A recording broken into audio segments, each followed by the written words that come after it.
In old times, there was a great royal family called the Sassanidi. They ruled for many years. Their land was very large. It reached from Persia to lands near China and the great Ganges River. In the old books, people wrote about one king from this family. They said he was the best king of his time. His people loved him. Other kings were afraid of him. When he died, his kingdom was rich and strong. The king had 2 sons who lived after him. The brothers loved each other very much. The older son was named Shahryar. He was sad because the law did not allow him to share the kingdom with his brother, Shahtsman. For 10 years, this made him unhappy. At last, Shahryar took a large land called Great Tartary from his empire. He made his brother king there. Sultan Shahryar had a wife whom he loved more than anything. He liked to give her beautiful clothes and bright jewels. He wanted her to live in great comfort. But after some years, he found out by chance that she had been unfaithful to him. He felt deep shame and pain. He believed he had to follow the law of the land. So he ordered the Grand Vizier to end her life. This event broke his heart and confused his mind. He began to think that all women were bad inside. He believed the world would be better with fewer women. From that time, every evening he married a new wife. The next morning, her life was ended in front of the Grand Vizier. It was the vizier's duty to find these poor brides for the Sultan. The vizier did not want to do this. I will do what you ask, no matter the price. I am your father, but I am also your servant. So the Sultan told the Grand Vizier that he could bring his daughter whenever he wished. The Vizier took this answer back to Scheherazade. She received the news with great joy. She thanked her father with love for agreeing to her wish. She saw that he was still very sad. She told him she hoped he would never regret letting her marry the Sultan. Then she began to get ready for the marriage. She asked that her sister, Dinazade, should be called to speak with her. When they were alone, Scheherazade spoke to her sister. "My dear sister," she said, "I need your help in something very important. My father will soon take me to the palace for my marriage to the Sultan. When the Sultan receives me, I will ask him one last favor. I will ask him to let you sleep in our room. I want your company on what may be my last night alive. If he agrees, please wake me 1 hour before dawn. Then say these words to me, 'My sister, if you are awake, please tell me one of your beautiful stories before the sun rises.' I will then begin a story. I hope this will save the people from the fear they live with." Dinazade answered that she was happy to do what her sister asked. When the right time came, the Grand Vizier took Scheherazade to the palace. He left her alone with the Sultan. The Sultan asked her to lift her veil. He was very surprised by her beauty. But he saw tears in her eyes and asked her why she was crying.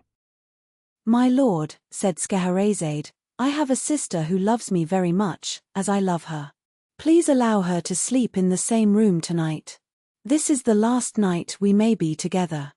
The Sultan agreed to her request. Dinazade was sent for.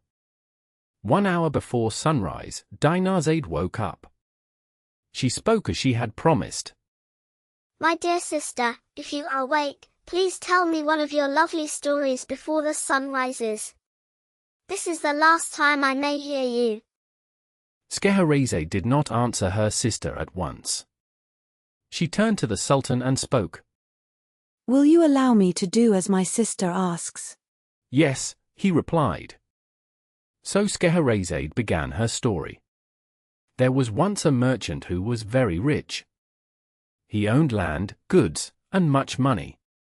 From time to time, he had to travel to take care of his business. One day, he needed to go far from home. He rode his horse and carried a small bag. Inside were some biscuits and dates.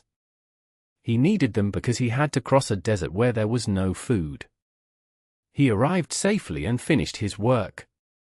Then he started his journey home. On the fourth day, the sun was very hot. He left the road to rest under some trees. Near a large walnut tree, he found a spring of clear water. He got off his horse and tied it to a branch. He sat near the water and ate some dates and biscuits from his bag. After he finished eating, he washed his face and hands in the spring. While he was doing this, he saw a huge spirit coming toward him. The spirit looked very angry and held a sword. "Stand up," the spirit cried in a loud and frightening voice. "I will kill you because you killed my son." The spirit shouted loudly. The merchant was very afraid. He trembled when he answered. "Please, sir," he said, "what have I done to you that you wish to kill me?" "I will kill you," said the spirit again, "because you killed my son." "But how could I have killed your son?" asked the merchant. "I do not know him. I have never seen him." "When you came here," said the spirit, "did you not sit on the ground? Did you not eat dates and throw the stones away?" "Yes," said the merchant, "that is true." "Then you killed my son," said the spirit. "While you threw the stones, my son passed by. One stone hit his eye and he died. For this you must die." "Please forgive me," cried the merchant. "I did not mean to harm anyone." "I will not forgive you," answered the spirit. "You killed my son, so I will kill you." The merchant begged for his life. He said he had not done it on purpose. But the spirit did not listen. He grabbed the merchant's arm, pushed him to the ground, and raised his sword to strike. The merchant cried and spoke of his wife and children. He begged again and again for mercy. The spirit waited until he finished speaking, but his heart did not change at all. When morning came, Scheherazade saw the daylight. She knew the Sultan always woke early to go to the council. So she stopped speaking. Dear sister, this story is very beautiful. The rest is even more beautiful. You would think so too, if the Sultan lets me live one more day. Then I can tell it to you tomorrow night. The Sultan had enjoyed listening to her. He said to himself, "I will wait until tomorrow. I can kill her later, after I hear the end." All this time, the Grand Vizier felt very afraid. But he felt happy when he saw the Sultan go to the council room without giving the terrible order he feared. The next morning, before sunrise, Dinarzade spoke again. Dear sister, if you are awake, please continue your story. Go on. Finish the story of the spirit and the merchant. I want to hear the end. So Scheherazade continued. This happened every morning. She told a story, and the Sultan let her live so she could finish it. When the merchant saw that the spirit truly wanted to kill him, he spoke with fear. "Please listen to me one last time. Give me a little time.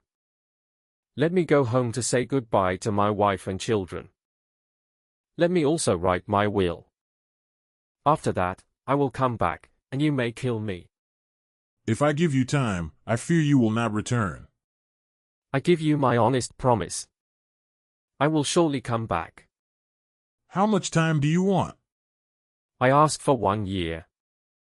This same day next year, I will wait under these trees and give myself to you." The spirit left him near the fountain and disappeared. The merchant slowly became calm again. He got on his horse and continued his journey. When he reached his home, his wife and children welcomed him with great joy. But instead of holding them, he began to cry deeply. Soon they knew something very bad had happened. "Sadly, I have only 1 year to live." He told them everything that had happened. When they heard his words, they cried with great sadness. The year passed quickly, and the day came when he had to leave. At last, he reached the place where he had met the spirit. He sat near the fountain and waited with great fear. "Brother, why are you in this lonely place? Many bad spirits live here. This is not a safe place to stay. As they spoke, more old men arrived and chose to stay and watch. Then thick smoke appeared in the distance. It came closer and closer, and suddenly the spirits stood before them. Stand up. I will end your life, as you ended the life of my son. The merchant and the 3 old men cried loudly. Then the old man with the deer fell at the spiritess' feet. O great king of the spirits, please calm yourself and listen to me. I will tell you my story and the story of the hind with me. If you think it is more wonderful than the story of the merchant you want to kill, I hope you will take away one part of his punishment. The genie thought for a while. Then he said, "All right. I agree." The story of the first old man and the hind. I will now tell my story, said the old man. Please listen. This hind you see is my wife. We had no children together. Because of this, I took the son of a slave I loved and made him my own child. I planned to leave him all my goods. My wife hated both the slave woman and her child. She did not show this hate to me at first. When my adopted son was about 10 years old, I had to travel far away. Before I left, I asked my wife to care for the mother and the boy. I was away for 1 full year. During this time, my wife learned magic. She did this to carry out her bad plan. When she learned enough, she took my son to a far place. There she changed him into a calf. She gave the calf to my steward and said she had bought it. She also changed the slave woman into a cow and sent her to the same man. When I came back, I asked about the mother and the child. My wife said, "Your slave is dead. I have not seen your son for 2 months. I do not know where he is." I felt very sad to hear that the slave had died. But I still hoped to find my son. Time passed, but I heard nothing. 8 months later, the feast of Bairam came. I told my steward to bring me a very fat cow for the feast. This kind young woman saved you from a very bad spell. I am sure that you will marry her to thank her.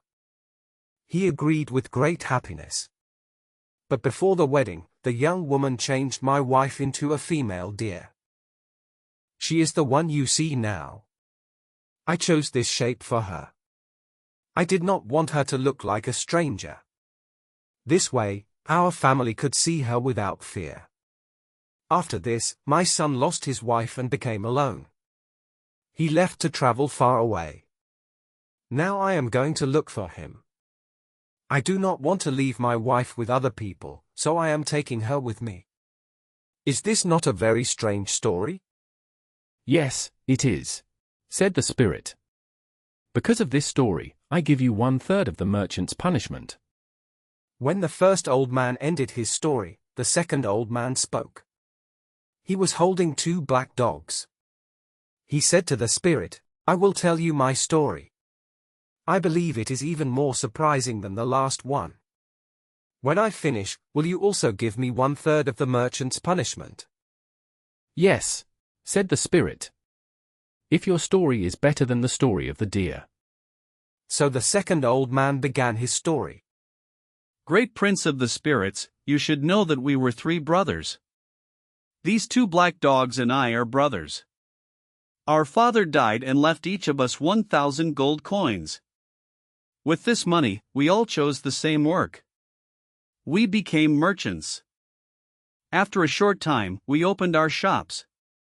My oldest brother, one of these dogs, decided to travel to other lands to trade. He sold everything he owned. He bought goods for travel. Then he left and stayed away for 1 year. After 1 year, a poor man came into my shop. I said hello to him. He answered and asked if I did not know him. I looked at him carefully. Then I saw that he was my brother. I took him into my house. I asked him about his journey. He told me not to ask questions. He said his poor look showed everything.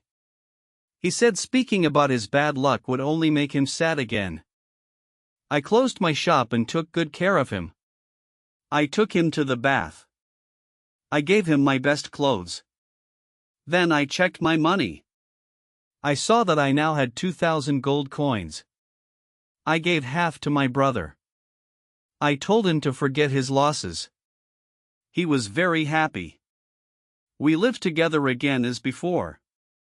Some time later, my second brother also wanted to sell his shop and travel. My older brother and I tried to stop him. But he did not listen. He joined a group of traders and left. After 1 year, he came back poor, just like our older brother. I cared for him as well. I had 1,000 gold coins free. I gave them to him. He opened his shop again. One day, both my brothers came to me. They asked me to travel and trade with them. At first, I said no. I reminded them of their past travels and losses. But they kept asking me again and again. After 5 years, I finally agreed. When they prepared for the journey, they bought goods. Then they saw that they had spent all the money I had given them. I did not blame them. I divided my 6,000 gold coins. I gave 1,000 to each brother. I kept 1,000 for myself. I hid the other 3,000 in my house. We bought goods together. We loaded them onto a ship. We sailed with a good wind. After 2 months at sea, we reached a port city. We went ashore and traded very well. Then we bought local goods. We were ready to sail again. At that time, a beautiful woman came to me on the shore. Her clothes were poor. She kissed my hand. She begged me to marry her and take her with me. At first, I refused. But she begged again and again. She promised to be a good wife. In the end, I agreed. I bought her nice clothes. I married her. Then we went onto the ship and sailed away. During the journey, I saw many good things in my wife. I loved her more each day. But my brothers became jealous of my good fortune. They planned to harm me. One night, while we were asleep, they pushed my wife and me into the sea. But my wife was a fairy. She saved me. She carried me safely to an island. When morning came, she spoke to me. When I first saw you by the sea, I liked you very much.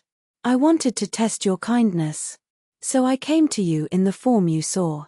Now I have saved your life as a reward. I am very angry with your brothers, she said. I will not stop until they are dead. I thanked the fairy for helping me. But I begged her not to hurt my brothers. I spoke gently to her, and she became calm.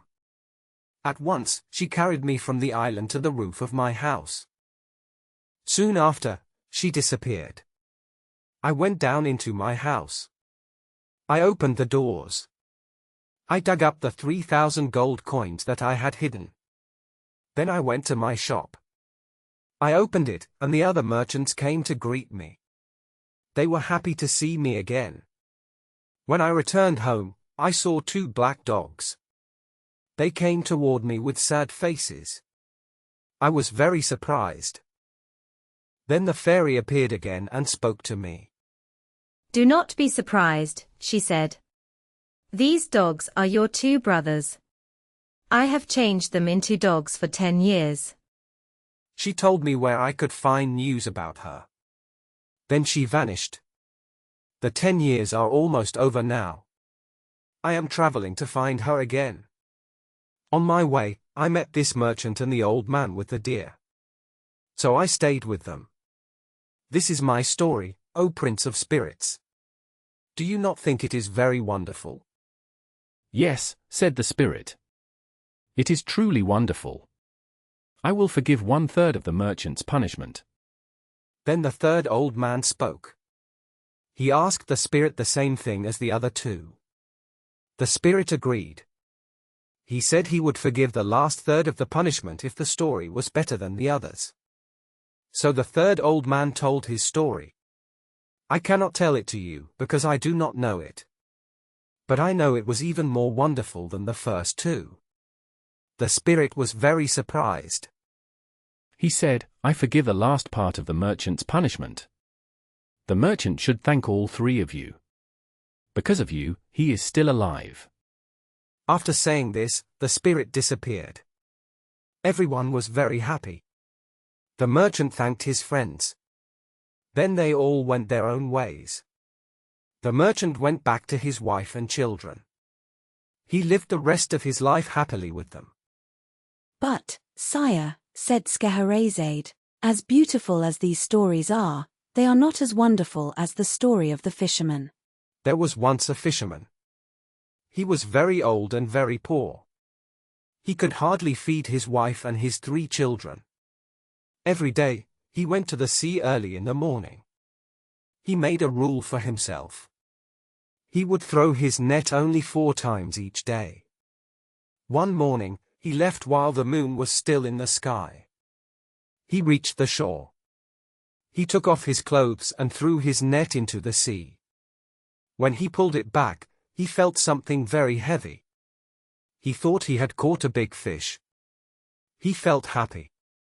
But when he looked, he saw no fish. He found the dead body of a donkey in his net. He felt very sad. The body had torn his net in many places. He fixed the net and threw it into the sea a second time. Again, the net felt very heavy. He thought it was full of fish. But when he pulled it in, he found only a big basket of trash. He felt angry and tired. "Oh Fortune," he cried, "do not play with me like this. I am a poor man. I can barely feed my family." He threw away the trash. He washed the dirt from his net. Then he threw it a third time. This time, he pulled up only stones, shells, and mud.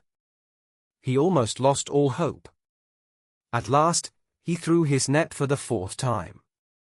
It was very hard to pull in. He thought there must be a fish. But there was no fish. Instead, he found a yellow jar. It was very heavy. It seemed full of something. It was closed tight with a lead seal. He was very pleased. "I will sell this to a metal worker," he said. "With the money, I can buy wheat." He looked at the jar carefully. He shook it, but it made no sound. He saw the seal and the lid. He thought something valuable must be inside. He took out his knife. With some effort, he opened the jar. He turned it upside down. Nothing came out. This surprised him. He put the jar in front of him and looked at it closely. Suddenly, thick smoke came out. He stepped back in fear. The smoke rose high into the sky. It spread over the sea and the shore like a dark cloud. The fisherman was amazed and afraid. When all the smoke came out, it gathered together. It became a large shape. Inside it appeared a spirit much taller than any man.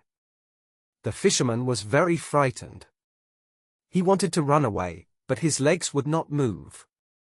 "Great king of the spirits," cried the spirit, "I will never disobey you again." When the fisherman heard these words, he felt a little brave again. "What are you saying, great spirit?" asked the fisherman. "Tell me your story. How did you come to be inside that jar?" The spirit looked at the fisherman with pride. "Speak to me with respect," he said. "If you do not, I will kill you." "Why would you kill me?" cried the fisherman. "I just set you free. Have you forgotten that already?" "No," said the spirit. "I remember it well. But I will still kill you. I will only give you one kindness. You may choose how you will die." "But what wrong have I done to you?" asked the fisherman. "I cannot act in another way," said the spirit. "If you want to know why, listen to my story. I once fought against the king of the spirits. He punished me. He shut me inside this copper jar. He closed it with a lead lid. He put a magic seal on it so I could not escape. Then he threw the jar into the sea. In the first 100 years inside the jar, I made a promise. I said that if someone freed me, I would make that person rich forever even after death. But the 100 years passed, and no one came. In the second 100 years, I promised to give all the treasures in the world to the one who freed me. Still, no one came. In the third 100 years, I promised to make my rescuer a king. I would stay close to him. I would also give him 3 wishes every day. But that time passed too, and I was still trapped. At last, I became full of anger. I had been a prisoner for too long. I made a new promise. I said that if anyone freed me, I would kill him at once. I would only let him choose how to die. You freed me today, so now you must choose. The fisherman felt very sad. How unlucky I am, he said. I saved you, and now you want to kill me. Please, spare my life.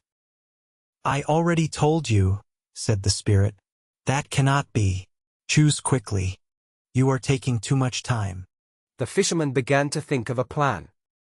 Since I must die, he said, before I choose, please answer one question. I ask you by your honor.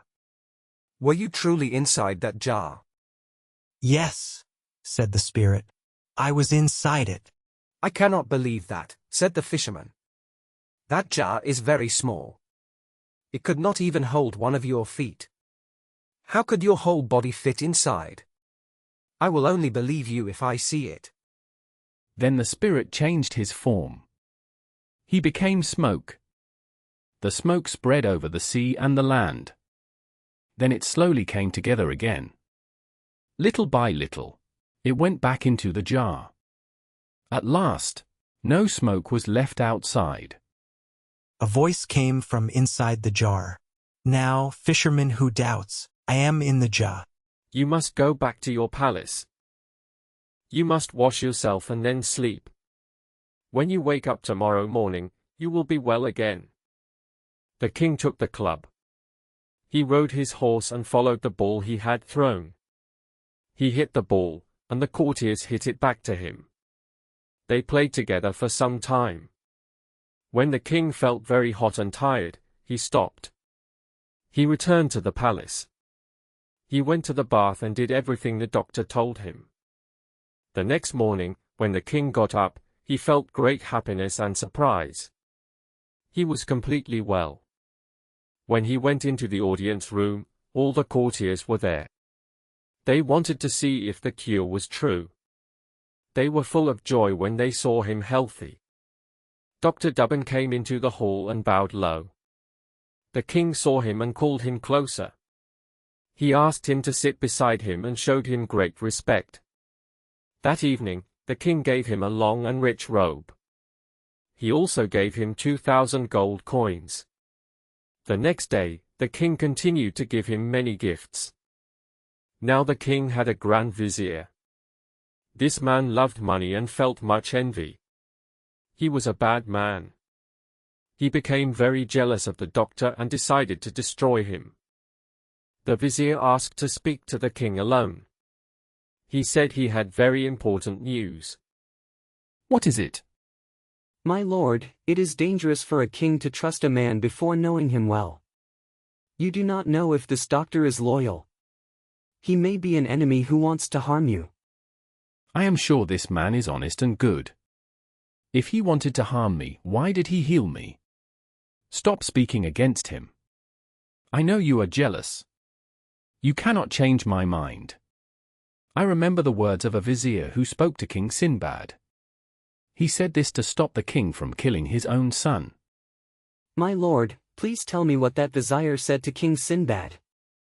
That vizier said a man should not believe every word from his wife's mother. He then told this story. A good man had a beautiful wife. He loved her very much and stayed with her whenever he could. One day, important work forced him to travel. Before he left, he went to a market where people sold birds. He bought a parrot. This parrot could speak very well. It could also repeat everything it saw. The man brought it home in a cage. He asked his wife to keep it in her room and take good care of it while he was away. Then he left. When he returned, he asked the parrot what had happened in his absence. The parrot told him some things. These words made the husband angry, and he spoke harshly to his wife.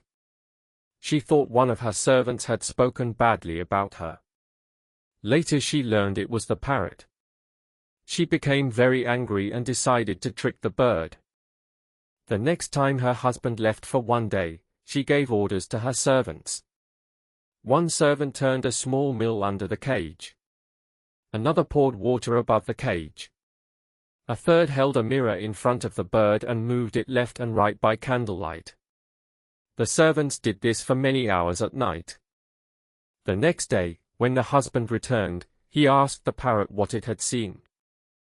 My kind master, lightning, loud noise, and heavy rain troubled me all night. I was so upset that I cannot clearly tell what happened.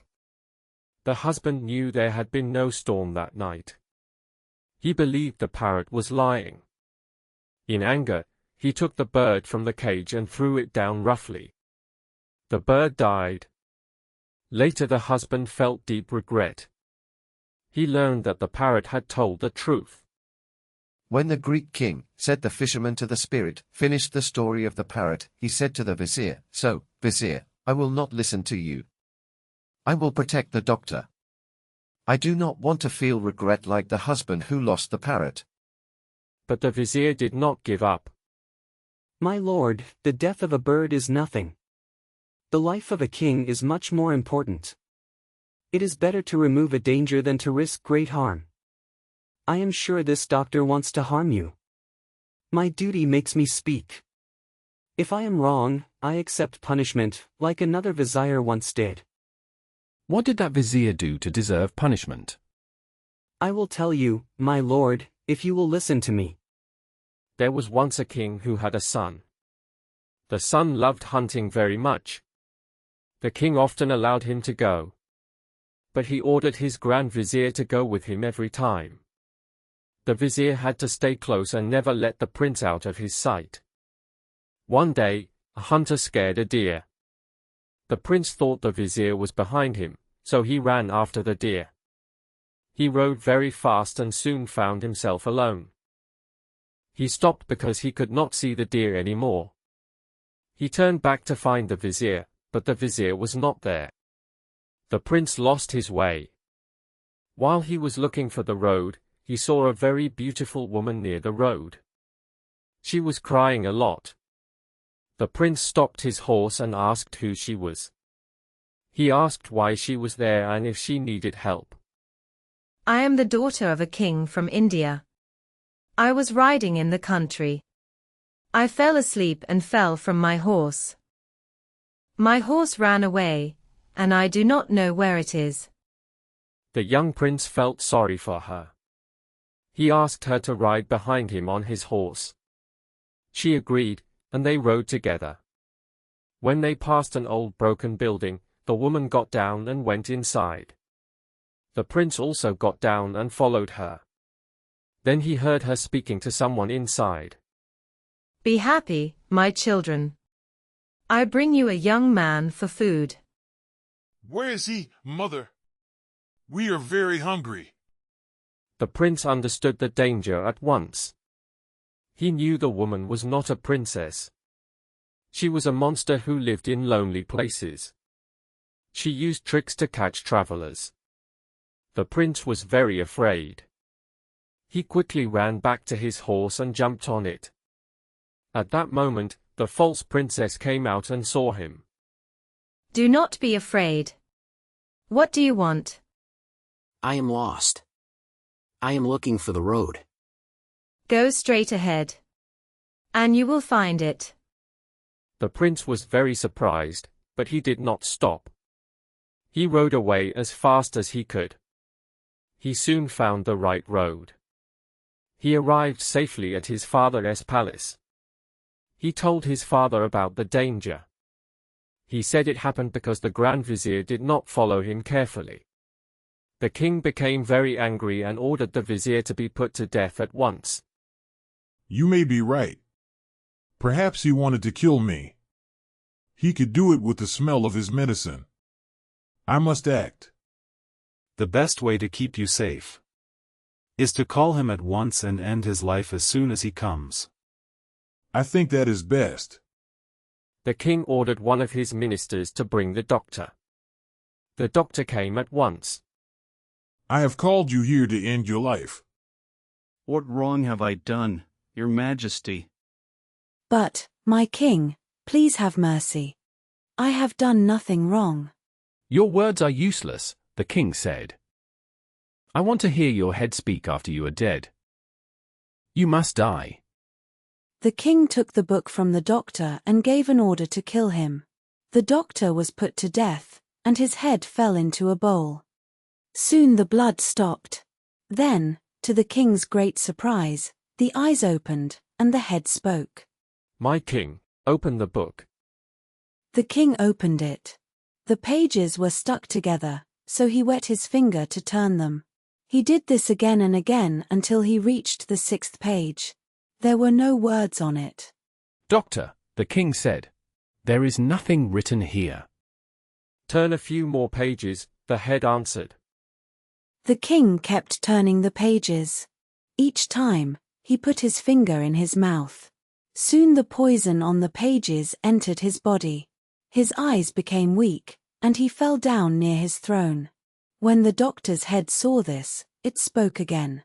Cruel and unfair kings are punished in the end. After these words, the king died.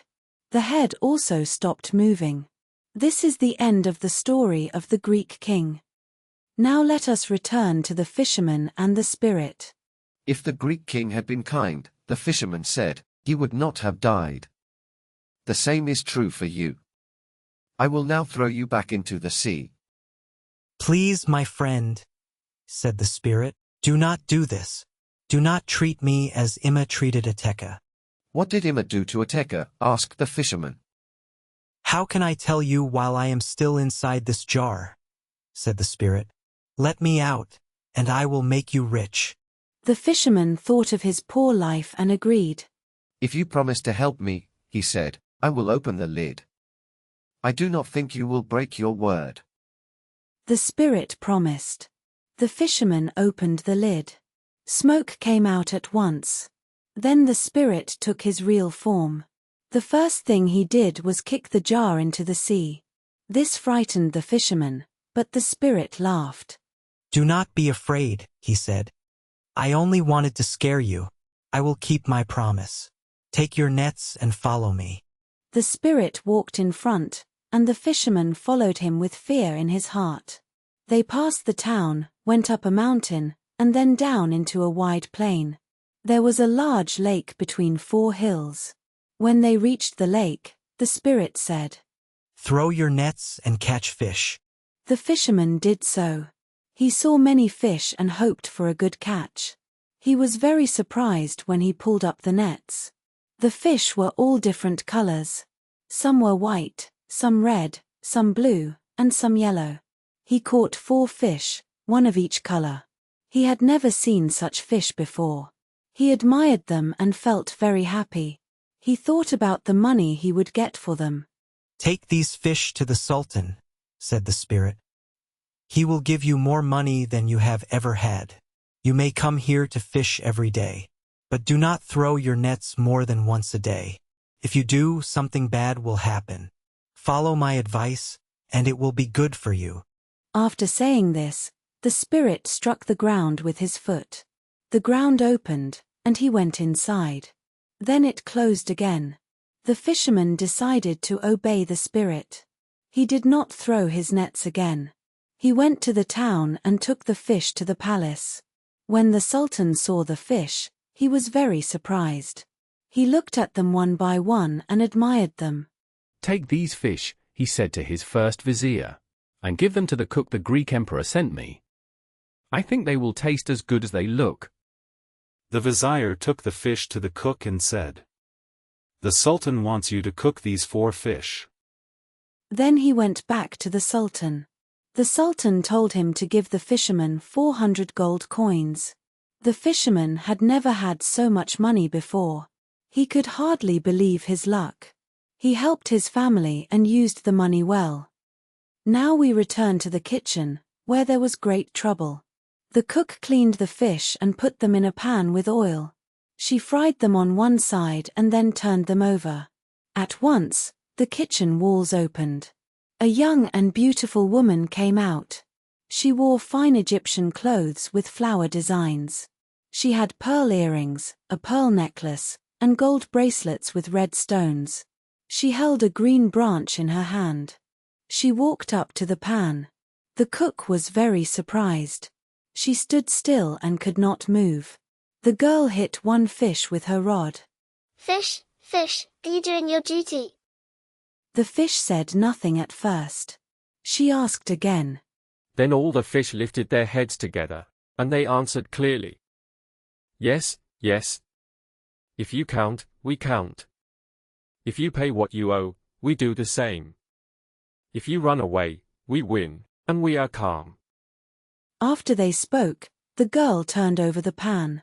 Then she went into a hole in the wall. The wall closed at once and looked the same as before. When the cook felt less afraid, she picked up the fish that had fallen into the ashes. They were black like coal. They were not good to serve to the Sultan. She began to cry. Oh no! What can I tell the Sultan? He will be very angry. I know he will not believe me. While she was crying, the Grand Vizier came in. He asked if the fish were ready. She told him everything that had happened. He was very surprised. At once he sent for the fisherman. Fisherman, bring me for more fish like the others. Something bad has happened, and we cannot serve these to the Sultan. The fisherman did not speak about what the spirit had told him before. He said he could not bring them that day because the way was long. He promised to bring them the next day. That night he went to the lake. He threw in his nets. When he pulled them out, he found 4 fish. They were like the others, each one a different color. He returned at once and took them to the Grand Vizier, as he had promised. The Vizier took the fish to the kitchen. He stayed inside with the cook. She began to cook them the same way as before. When she was about to turn them over, the wall opened. The young girl came out again. She said the same words to the fish. She heard the same answer. Then she turned over the pan and disappeared. The Grand Vizier was full of wonder. I will tell the Sultan everything. And he did. The Sultan was very amazed. He wanted to see this strange thing himself. So he sent for the fisherman again. He asked him to bring 4 more fish. The fisherman asked for 3 days. The Sultan agreed. After 3 days, the fisherman went to the lake again. He caught 4 fish of different colors. The Sultan was happy to see them. He gave the fisherman 400 gold coins again. As soon as the Sultan had the fish, he had them brought to his own room. Everything needed for cooking was there. He stayed inside with the Grand Vizier. There. He went to the gate. It was half open, so he went inside. No one came when he knocked. He walked into a large courtyard. It was very beautiful, but he saw no one. He called out many times, but no one answered. He entered large rooms. The carpets were soft and fine. The chairs and sofas were covered with rich cloth. The walls were dressed with beautiful cloth from faraway lands. Then he came to a grand hall. In the center stood a fountain with golden lions. Clear water flowed from their mouths. It shone like bright jewels. The water rose high, almost touching the painted dome above. Around the palace were lovely gardens on 3 sides. There were small lakes and many trees. Birds sang sweetly among the branches. Nets covered the trees so the birds could not fly away. Still, the Sultan saw no people. Suddenly, he heard a sad cry. A voice said that life was too painful to continue. The Sultan looked around to find the speaker. At last, he saw a young man. The young man was handsome and wore rich clothes. He sat on a throne raised slightly above the floor. His face showed deep sadness. The Sultan stepped closer and bowed. The young man bowed his head but did not rise. Sir, I cannot stand to show you respect as I should.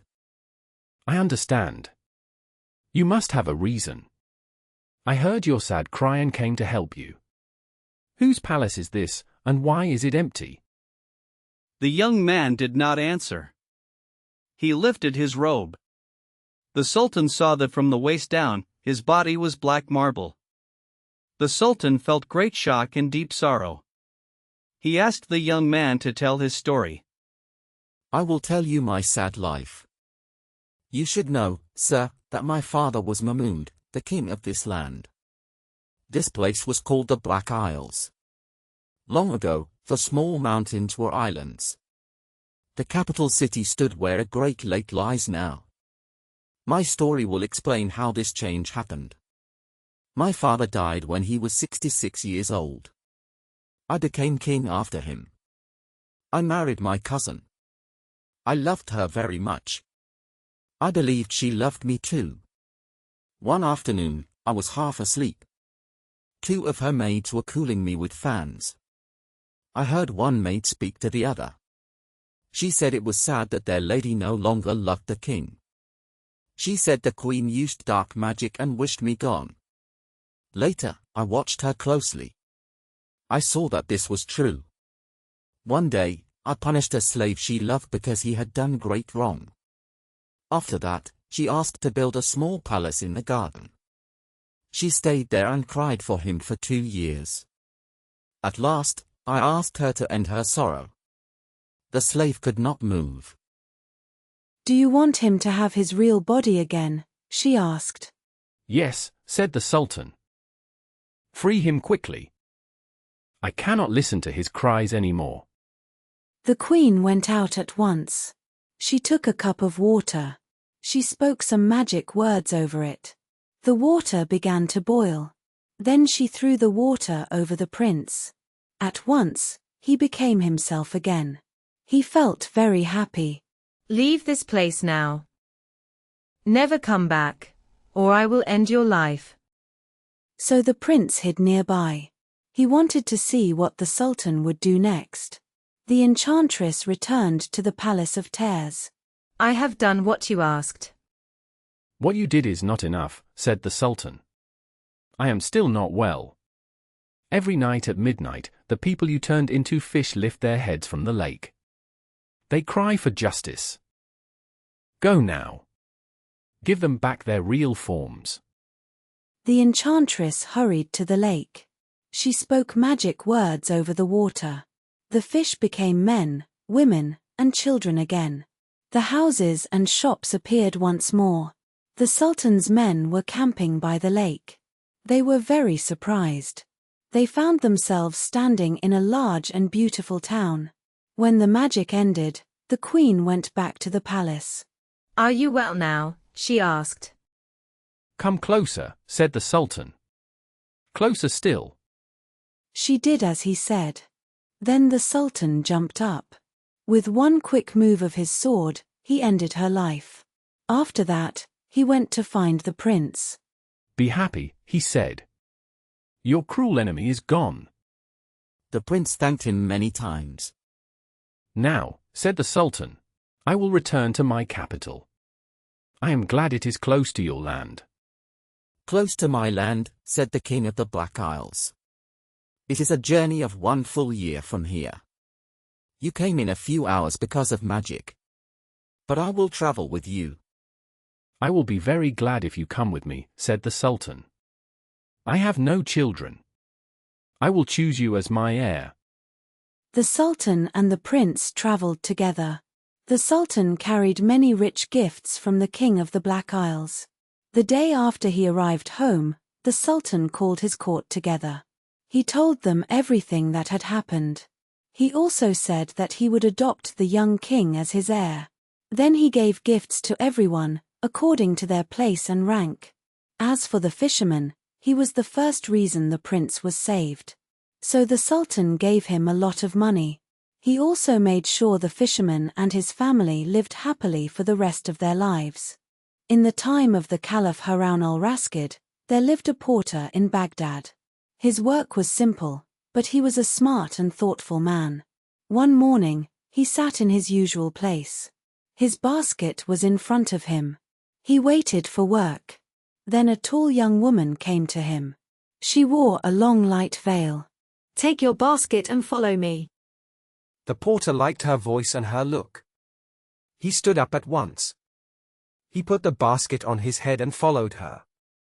As he walked, he said to himself that it was a lucky day. The woman stopped at a closed door and knocked. An old man with a long white beard opened it. The woman gave him some money and said nothing. The old man understood her. He went inside and came back with a large jar of wine. The porter put it in his basket. Then the woman showed him to follow her again. Next, she stopped at a shop with fruit and flowers. She bought many apples, apricots, peaches, and other fruit. She also bought lilies, jasmine, and many sweet-smelling plants. After that, she went to a butcher, a grocer, and a seller of birds. At last, the porter spoke in a tired voice. "My lady," he said, "if I knew you would buy so much food, I would have brought a horse, or even a camel." The woman laughed. She said she was not finished yet. She then chose many smells and spices from a drug store. After that, she stopped in front of a beautiful palace. She knocked softly on the door.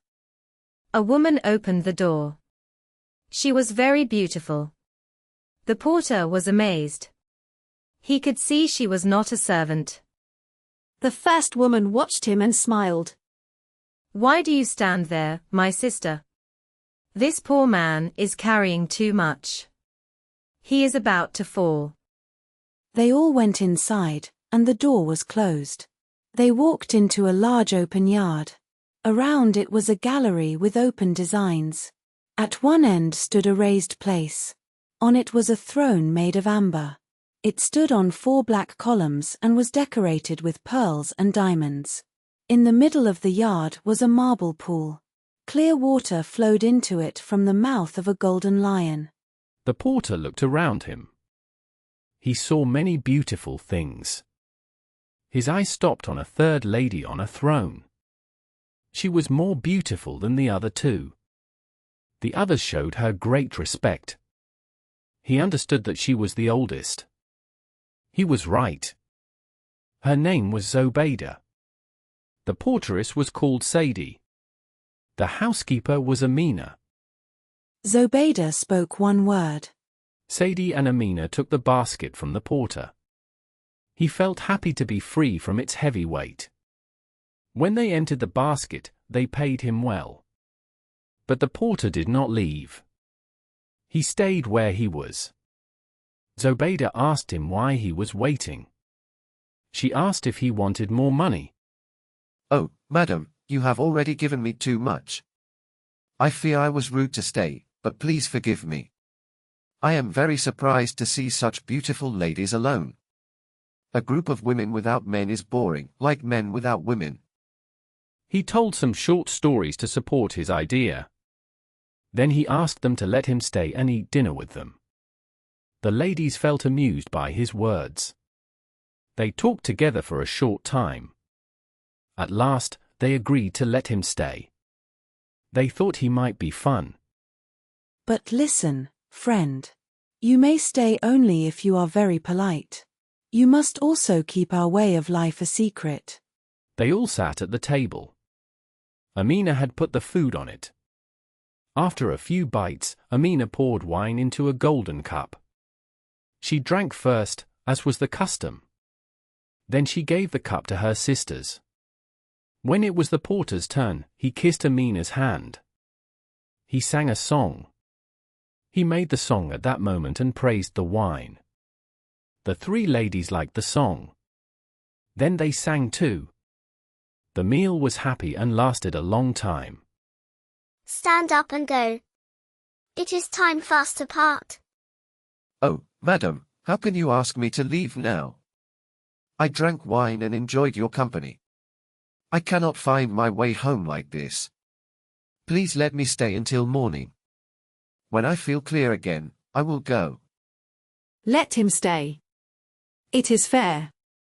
He gave us much joy. If you wish it, my sister. But I must add one rule. Porter, if you stay, you must not ask questions about what you see. If you do, you may hear words you will not like. They agreed. Amina brought supper and lit many sweet-smelling candles in the hall. They sat again at the table. They ate, drank, sang, and said poems. They were very happy. Then they heard a knock at the outer door. Sadie stood up and opened it. She came back soon. She said that 3 calendars were outside. All were blind in the right eye. Their heads, faces, and eyebrows were shaved. They had just arrived in Baghdad. Night had already come. They seem polite. But they look very funny. I think they will be amusing. Zobayda and Amina did not want to let them in at first. Sadie knew why they felt unsure. But she asked again and again. At last, Zobayda agreed. Bring them in. But tell them to speak only of their own business. Make sure they read the words on the door. On the door were gold letters. They said, whoever speaks of what is not his business will hear words that will not please him. The 3 calendars bowed deeply when they entered. They thanked the ladies for their kindness. The ladies welcomed them. Everyone was about to sit down. Then the calendars saw the porter. His clothes were a little like theirs. But he still had all his hair. This man looks like one of our Arab brothers who disobeyed our ruler. The porter was half asleep from the wine. But he heard this. Sit down and mind your own business. Did you not read the words on the door? Not everyone must live in the same way. Please do not be angry, my good man, said the calendar. We do not want to upset you. So the trouble ended, and they all began supper in a happy way. When the calendars were full, they offered to play music for their hosts, if there were any instruments in the house. The ladies were very pleased. Sadie went to look and soon came back with 2 kinds of flutes and a small drum. Each calendar chose one instrument and began to play a familiar tune. The ladies sang the song. The words were very joyful. Many times they stopped because they were laughing too much. While they were making this noise, someone knocked at the door. Earlier that evening, the caliph had left his palace in secret. He went with his Grand Vizier, Giafar, and Mesfer, the chief servant. All 3 wore the clothes of merchants. As they walked in the street, the caliph heard music and laughter. He told the vizier to knock at the door because he wanted to go inside. The vizier said the ladies seemed to have guests and it might be rude to enter. But the caliph wanted to see for himself and ordered him to knock. Sadie opened the door with a small light in her hand. The vizier was surprised by her beauty. He bowed and spoke with care. He said they were 3 merchants who had just arrived from Mosul. Because of bad luck that night, they reached their inn and found it closed until morning. They walked the streets with no place to go. When they saw light and heard voices in this house, they decided to ask for shelter until morning. He promised that, if she agreed, they would try to be pleasant guests. Sadie said she must ask her sisters first. After talking with them, she came back and said the 3 men were welcome. They came in and bowed to the ladies and to the guests. Then Zobayda, the lady of the house, stepped forward. She spoke in a serious voice. She said they were welcome, but asked one thing. She told them they could look at everything, but they must not speak about it. They must not ask questions, even if something seemed strange. The vizier answered politely. He said they would obey. He said they had enough to enjoy without asking about things that did not concern them. They all sat down together and drank to the health of the new guests. While the vizier talked with the ladies, the caliph looked around with great interest. He wondered who the women were and why each calender had lost his right eye. He wanted very much to ask, but he remembered Zobeida's words and stayed silent. He joined the talk instead. Everyone spoke with pleasure about the many kinds of joy in the world. After some time, the calendar stood up and did some strange dances. This made everyone laugh and feel happy. When they finished, Zobeida stood up. She took Amina by the hand and spoke to her. She said their friends would forgive them if they seemed to forget the guests for a moment and do their nightly duty. Amina understood. She gathered the dishes, cups, and instruments and took them away. Sadie cleaned the hall and put everything in order. Then she asked the calendars to sit on a sofa on one side of the room. She asked the caliph and his friends to sit on the other side. She asked the porter to come and help her and her sister. Soon Amina came back carrying a seat and placed it in the middle of the room. Then she went to a small door and made a sign to the porter. He followed her. After a short time, he returned leading 2 black dogs with a chain. He brought them to the center of the hall. Zobeida stood up from her place between the guests and walked slowly to the dogs. She sighed deeply and said they must do their duty. She pushed back her sleeves and took a whip from Sadie. She told the porter to take one dog to Amina and give the other to her. The porter did as she said. As the dog came near Zobeida, it cried loudly and looked at her as if asking for mercy. Zobeida did not answer the look. She used the whip to punish the dog for a short time, until she was too tired to continue. She took the chain from the porter. She lifted the dog so it stood on its back legs. She and the dog looked at each other with sad faces. Soon, tears fell from both of them. Zobeida used her handkerchief to clean the dog's eyes with care. Then she kissed the dog. After that, she put the chain back into the porter's hand. Take it back to the small room. Bring me the other one. She did the same thing with the second dog. Everyone watched with great surprise. The caliph could hardly stay calm. He made signs to the vizier to ask what this meant. But the vizier acted as if he did not see. He turned his head away. Zobeida stood in the middle of the room for some time. At last, Sadie came to her. She asked her to sit down, because she also had something to do. After this, Amina brought a lute in a yellow silk case. She gave it to Sadie. Sadie sang several songs and played the lute. When she felt tired, she spoke to her sister. My sister, I cannot go on. Please come and take my place. Amina played a few notes. Then she began to sing. She sang with strong feeling. Soon she was very tired. She fell onto a pile of cushions and breathed with difficulty. She opened her dress a little to get some air. Everyone was shocked. Her neck was not smooth and white like her face. It was full of old marks and wounds. The calendars and the caliph looked at each other. They spoke in low voices. Zobeida and Sadie did not hear them, because they were helping their sister. What does all this mean? We know no more than you. What? You do not live in this house? My lord, we came here for the first time, just 1 hour before you. Then they looked at the porter, hoping he could explain. But the porter knew nothing more than they did. At last, the caliph could not hold his curiosity. He said he would force the ladies to explain their strange actions.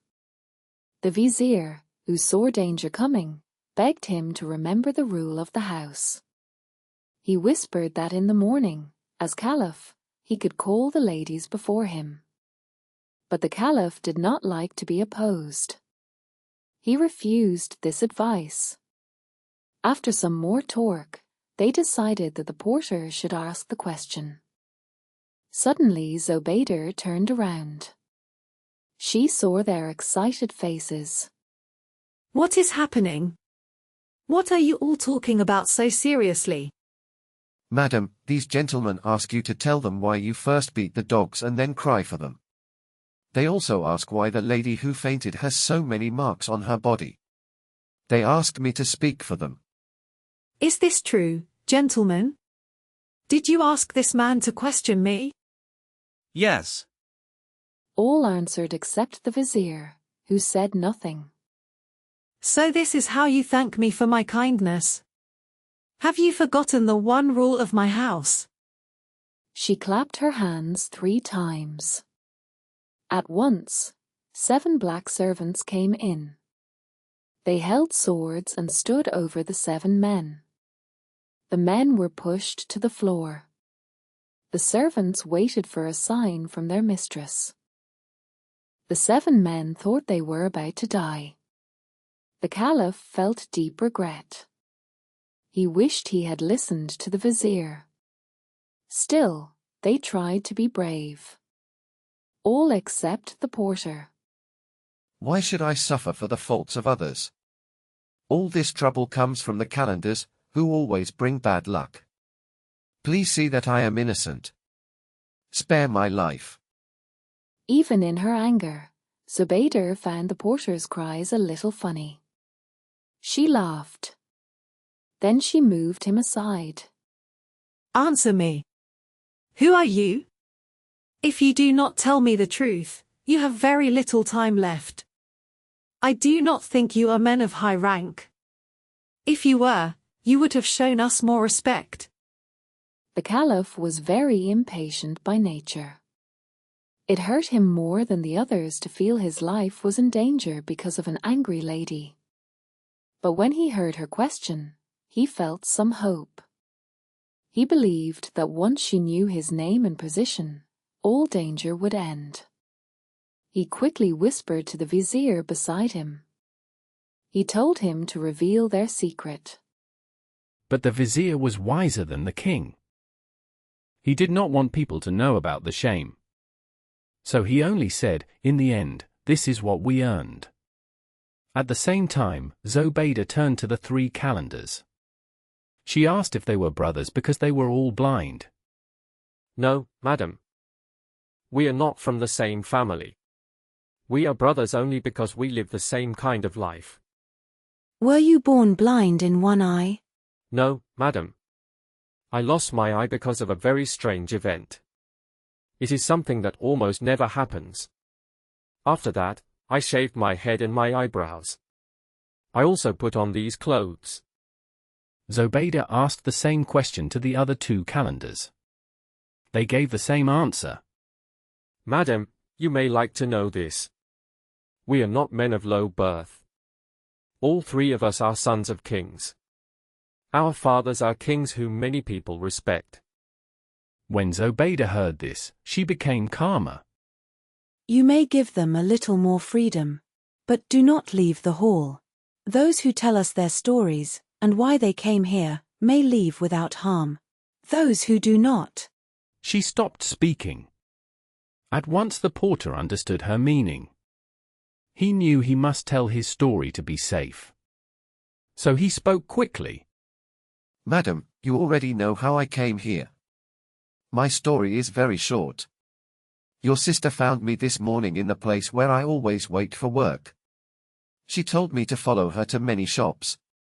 When my basket was full, we came back to this house. You were kind and let me stay. I will always thank you for that. This is my story. He looked at Zobayda with fear. You may go. And be careful that we never meet again. Oh, madam, cried the porter, please let me stay a little longer. It is not fair that the others heard my story, and I did not hear theirs. Without waiting for an answer, he sat at the end of the sofa where the ladies were. The others sat low on the carpet. The slave stood by the wall. Then one of the calendars spoke to Zobeida, as she was the chief lady. He began his story. To explain how I lost my right eye, and why I wear these clothes, you must know first that I am the son of a king. My father had one brother. This brother was king of a nearby land. He had 2 children, a son and a daughter. They were the same age as me. As I grew older, I was given more freedom. Every year I visited my uncle's court. I usually stayed there for about 2 months. In this way, my cousin and I became very close. We loved each other like true brothers. The last time I saw him, he was happier to see me than ever before. He made a great feast for me. After we finished eating, he said, "My cousin, you will never guess what I have done since your last visit. As soon as you left, I ordered many men to build a place from my own plan. Now it is finished and ready to use. I want to show it to you. But first, you must promise me 2 things. You must be loyal to me. And you must keep my secret." I did not think of saying no. I promised him at once. Then he asked me to wait a moment. He went away and soon came back with a beautiful lady in rich clothes. He did not tell me her name, so I did not ask. The 3 of us sat at the table. We talked about simple things and drank to each other's health. "Cousin, we must not wait. Please take this lady to a place I will describe. You will see a new tomb with a round roof. You cannot miss it. Go inside and wait there. I will come soon." Because I had promised, I agreed to do this. I took the lady by the hand. By the light of the moon, I led her to the place the prince had named. We had just arrived when he joined us. He was carrying a small jar of water, a tool for digging, and a small bag of plaster. He began at once to break the empty stone structure inside the tomb. He moved the stones one by one and put them in a corner. When it was gone, he dug in the ground. Under the place where it stood, I saw a small door. He opened it. I saw the top of a winding staircase. Then he turned to the lady and said, "Madam, this is the way down to the place I told you about." The lady said nothing. She went down the stairs quietly. The prince followed her. Before going down, he looked back at me. He said nothing more. "My cousin, I do not know how to thank you for your kindness. Goodbye." "What do you mean? I do not understand you." "It does not matter. Go back the same way you came." I felt very confused. I went back to my room in the palace and lay down to sleep. When I woke up, I thought it was only a dream. I sent a servant to ask if the prince was awake and ready to see me. The servant came back and said the prince had not slept at home. This news frightened me very much. I ran to the cemetery at once. Sadly, all the tombs looked the same. I could not find the one I was looking for. I searched for 4 days, but I failed. At this time, the king, my uncle, was away on a hunting trip. No one knew when he would return. At last, I decided to go home. I left the ministers to explain my absence. I wanted to tell them what had happened to the prince, because they were very worried about him. But I had made a promise, and I could not speak. When I reached my father's capital, I was shocked. Many guards stood in front of the palace gate. As soon as I entered, they surrounded me. I asked the officers why they did this. I was terrified to hear the answer. The army had turned against the king. They had killed my father and put the Grand Vizier on the throne. By his order, I was arrested at once. This vizier had hated me since I was a child. Once, when I was shooting at a bird, my arrow hit his eye by accident. I was very sorry. I sent a server. I tried to change his thoughts. I showed him many beautiful princesses, but he did not love any of them. As you see, they are now all dead and lie together in a dark place under the ground. While he spoke, his anger became sadness. He began to cry, and I cried with him. When he felt calmer, he pulled me close. My dear nephew, you have come to take his place. I will try to forget that I ever had a son who behaved so badly. Then he turned and went up the stairs. We went back to the palace. No one noticed that we had been away. Soon after, we heard loud drums, cymbals, and trumpets. At the same time, we saw a large cloud of dust in the distance. It showed that a great army was coming. My heart felt heavy when I saw that the leader was the vizier. He was the man who had taken my father's throne. Now he had come to take my uncle's kingdom. The capital was not ready to defend itself. Everyone saw that fighting was useless, so the gates were opened at once. My uncle fought bravely to save his life, but he was soon defeated. When he fell, I escaped through a secret passage. I hid with an officer whom I trusted. Bad luck followed me everywhere, and my heart was full of sorrow. I saw only one way to stay safe. I shaved my beard and my eyebrows. I put on the clothes of a calender. In this way, I could travel without anyone knowing me. I stayed away from towns until I reached the land of the great and powerful Caliph, Harun al-Rashid. There I no longer feared my enemies. I planned to go to Baghdad. I wanted to kneel before His Highness. I felt sure he would feel pity for my sad story. I believed he would give me help and protection. After many months of travel, I finally reached the gates of the city. The sun was going down. I stopped for a short time and looked around. I tried to decide where to go. While I was thinking, another calender came to me and greeted me. You seem to be a stranger here, like me. He said that this was true. Before he could say more, a third calender joined us. He had also just arrived in Baghdad. We were all unlucky men. So we decided to stay together and share whatever might happen to us. It was now late, and we did not know where to sleep. But good fortune led us to this house. We knocked on the door and asked for shelter. We were welcomed at once, and very kindly. Madam, this is my story. I am satisfied. You may go whenever you wish. But the calender asked to stay.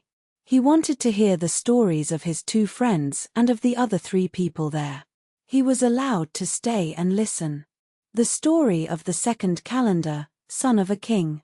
Madam, if you wish to know how I lost my right eye, I must tell you the story of my whole life. I was still a baby when my father, the king, saw that I was quick and clever for my age. He began to think carefully about my education. First, I learned to read and write. Then I studied the Quran, which is the base of our religion. To understand it better, I read it with my teachers. I also learned the stories and sayings of the Prophet from those who knew him. I studied history and poetry. I learned about places and time. I also trained my body, as every prince should do. But the thing I loved most was writing Arabic letters. I became very good at it.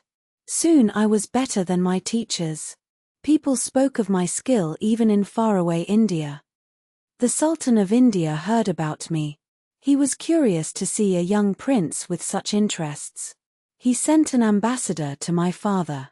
The man brought rich gifts and a kind invitation to visit his court.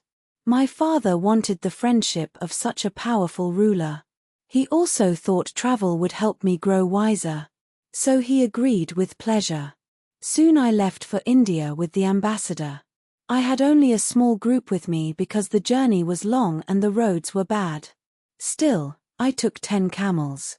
They carried fine gifts for the Sultan. We had been traveling for about a month when one day we saw a fast-moving cloud of dust. When it came closer, we saw it was 50 robbers. Our group was much smaller than theirs. The camels also slowed us down. There was no sense in fighting. So we tried another way. We told them who we were and where we were going. The robbers only laughed at us. They said it was not their problem. Then they attacked us in a cruel way. I fought as long as I could, even though I was hurt. At last I saw there was no hope. The ambassador and all our men were taken as prisoners. I pushed my horse to run fast and escaped. I rode until my poor horse fell down and died because of a wound in his side. I jumped off quickly and was not hurt. I looked around to see if anyone followed me. For that time, I was safe. I thought the robbers were busy fighting among themselves over the stolen things. I was in a land I did not know. I was afraid to go back to the main road. I did not want to meet the robbers again. My wound was not serious. I tied it as well as I could. I walked for the rest of the day. At night I found a cave at the foot of a mountain. I slept there in peace. I ate some fruit that I had picked on the way. I walked without direction for a whole month. I did not know where I was going. At last I came near a beautiful city. Small rivers ran through it. The weather there felt like spring all the time. I was happy to see people again. But I also felt sad and ashamed. I looked very poor. My face and hands were dark from the sun. My clothes were torn. My shoes were so bad that I had thrown them away. I went into the city and stopped at a tailor's shop. I asked him where I was. The tailor saw that I was not a common man, even though I looked poor. He asked me to sit down. I told him my whole story. He listened carefully. But his answer made me more worried, not calmer. Be careful. Do not tell your story to anyone else. The prince who rules this land is the greatest enemy of your father. He would be happy to have power over you. I thanked the tailor for his advice. I said I would follow it. I was very hungry, so I gladly ate the food he gave me. I also accepted his kind offer to sleep in his house. After a few days, I felt strong again. The tailor knew that princes of our faith often learn a trade to live by in hard times. He asked me what work I could do. I said I had studied grammar and poetry. I said I was best at writing. The tailor shook his head and said this would not help me here. He told me to wear a short coat. He said I looked strong and healthy. He advised me to go into the forest and cut firewood. I could sell it in the streets. In this way, I could earn money and wait for better days.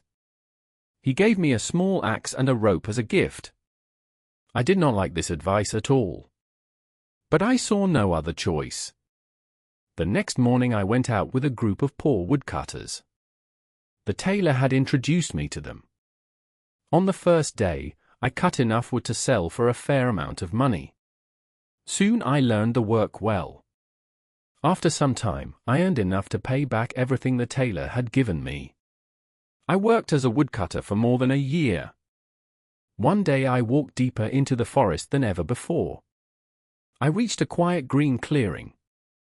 It was very pleasant. I began to cut wood there. While cutting at the roots of a tree, I saw an iron ring in the ground. It was fixed to a metal door. I cleared the dirt away and pulled the door open. Under it was a staircase. I decided quickly to go down. I took my axe with me for safety. At the bottom, I found myself in a huge palace under the ground. It was bright and full of light. It was as beautiful as any palace above the earth. There was a long hall with pillars made of colored stone and gold tops. A lady walked toward me through the hall. She was so beautiful that I forgot everything else. I walked toward her quickly and bowed low. Who are you? Who are you? Are you a man or a spirit? I am a man, madam. I have nothing to do with spirits. She sighed and asked again how I had come to this place. She said she had lived there for 25 years. I was the first man she had ever seen there. Her beauty and kindness gave me courage. Before I answered your question, I want to thank you. This meeting has given me comfort in my great sadness. I hope I may also help to make your life happier. Then I told her who I was and how I had arrived there. Oh, Prince, you are right. I am not here by choice, even in this rich place. I am the daughter of the King of the Ebony Isle. You must have heard of his fame. At my father's wish, I married a prince from my own family. But on my wedding day, a powerful spirit took me away.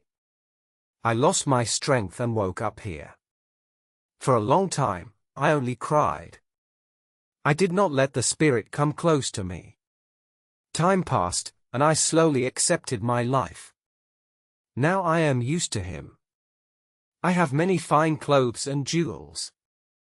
Every 10 days, for 25 years, he comes to visit me. If I need his help at another time, I only touch a magic object at my door. His next visit is in 5 days. I hope you will stay here as my guest until then. I was amazed by her beauty and could not refuse her kind offer.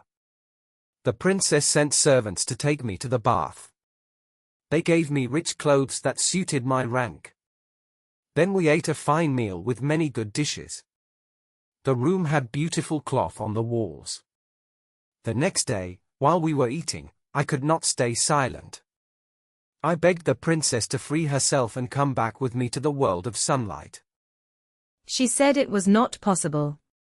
She asked me to stay with her instead. She said we could be happy here. She told me to go to the forest every 10 days. On that day, her master, the spirit, would come.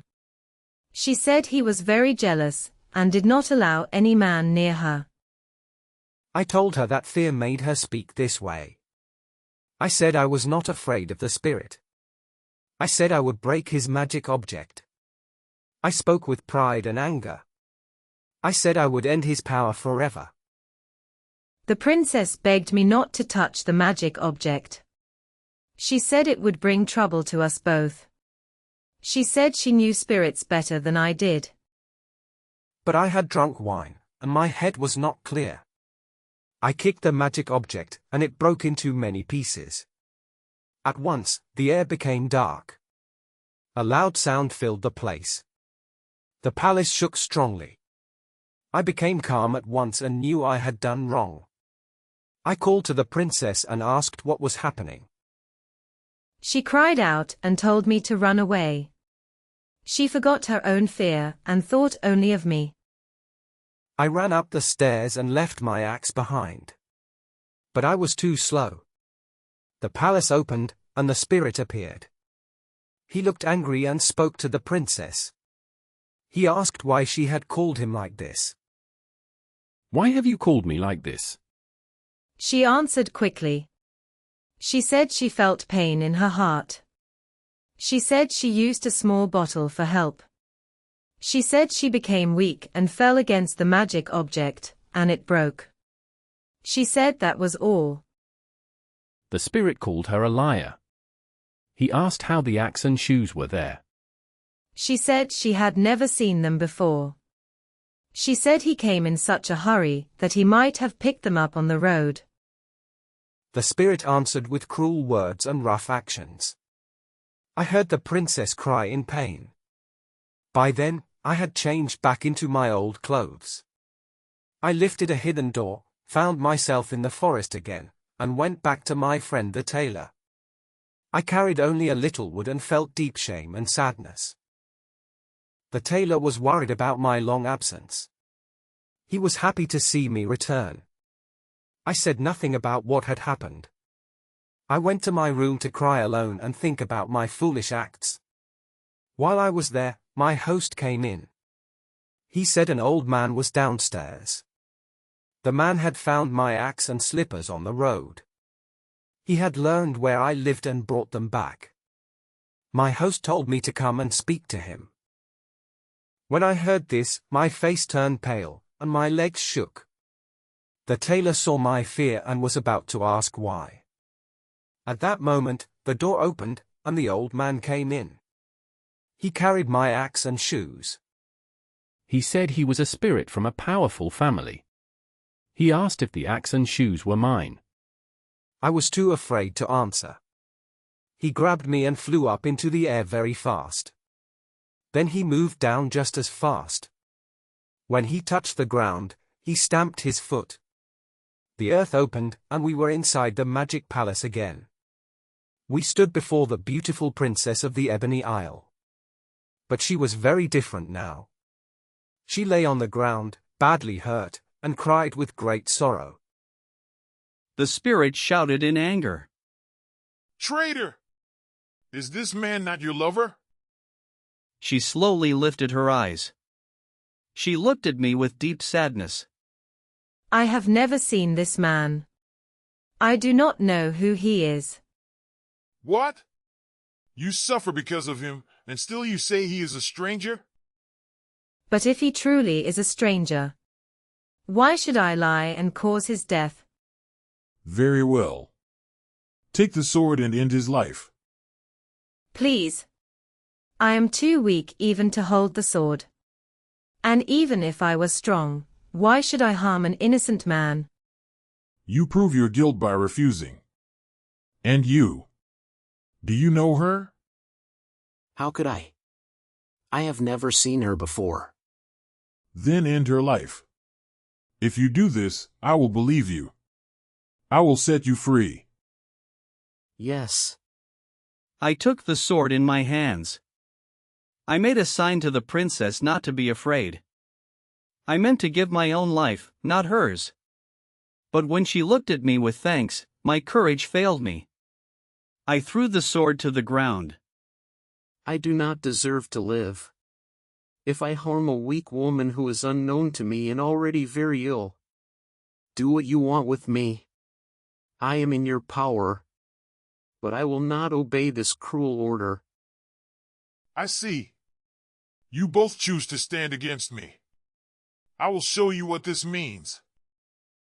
With one sudden movement, he struck the princess. She lost one hand. She lifted her other hand and waved to me in silence. The old well was the home of fairies and genii, but people did not know this. When the dervish fell, they caught him. He did not get hurt. The dervish could see nothing. Still, he knew something strange had happened. If not, he would have hit the hard wall and died. He lay very still. Soon, he heard a voice say, "Can you guess who this man is that we saved from death?" No. I will tell you. This man is kind and good. He left his town and came to live here. He hoped to help a neighbor who felt strong jealousy toward him. But everyone soon respected the dervish. The jealous man grew more angry. He came here to kill him. Without our help, he would have done it yesterday. That was the day before the Sultan planned to visit this holy man and ask for prayers for his daughter, the princess. What is wrong with the princess that she needs his prayers? She is under the power of a spirit named Maimum, the son of Dimdim. But it is easy to help her, if the dervish knows how.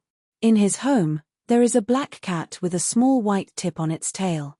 To cure the princess, the dervish must pull out 7 white hairs from the tail. He must burn 3 of them. The smoke must touch the princess's head.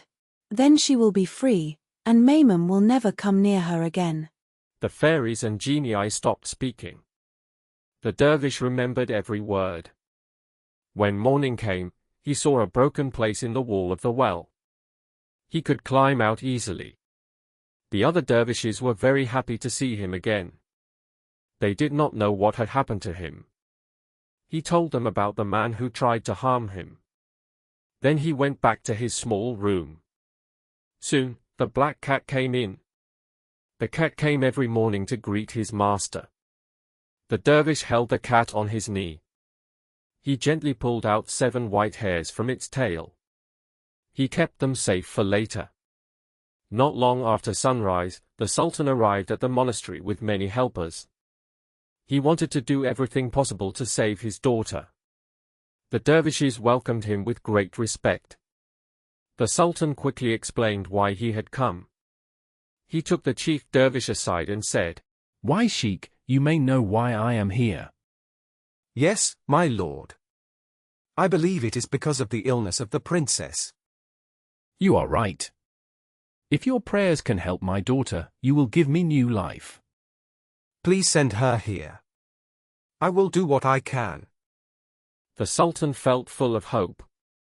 He sent orders at once. The princess came as soon as she could, with her servants. She wore thick veils, so the dervish could not see her face. He asked for a small fire to be held above her head. He placed the 7 hairs on the hot coals. As they burned, loud and fearful cries filled the air. No one knew where the cries came from. Only the dervish understood. He knew it was Maimum losing his power over the princess. All this time, the princess seemed unaware of herself. Then she lifted her hand and removed her veil. Where am I? How did I come here?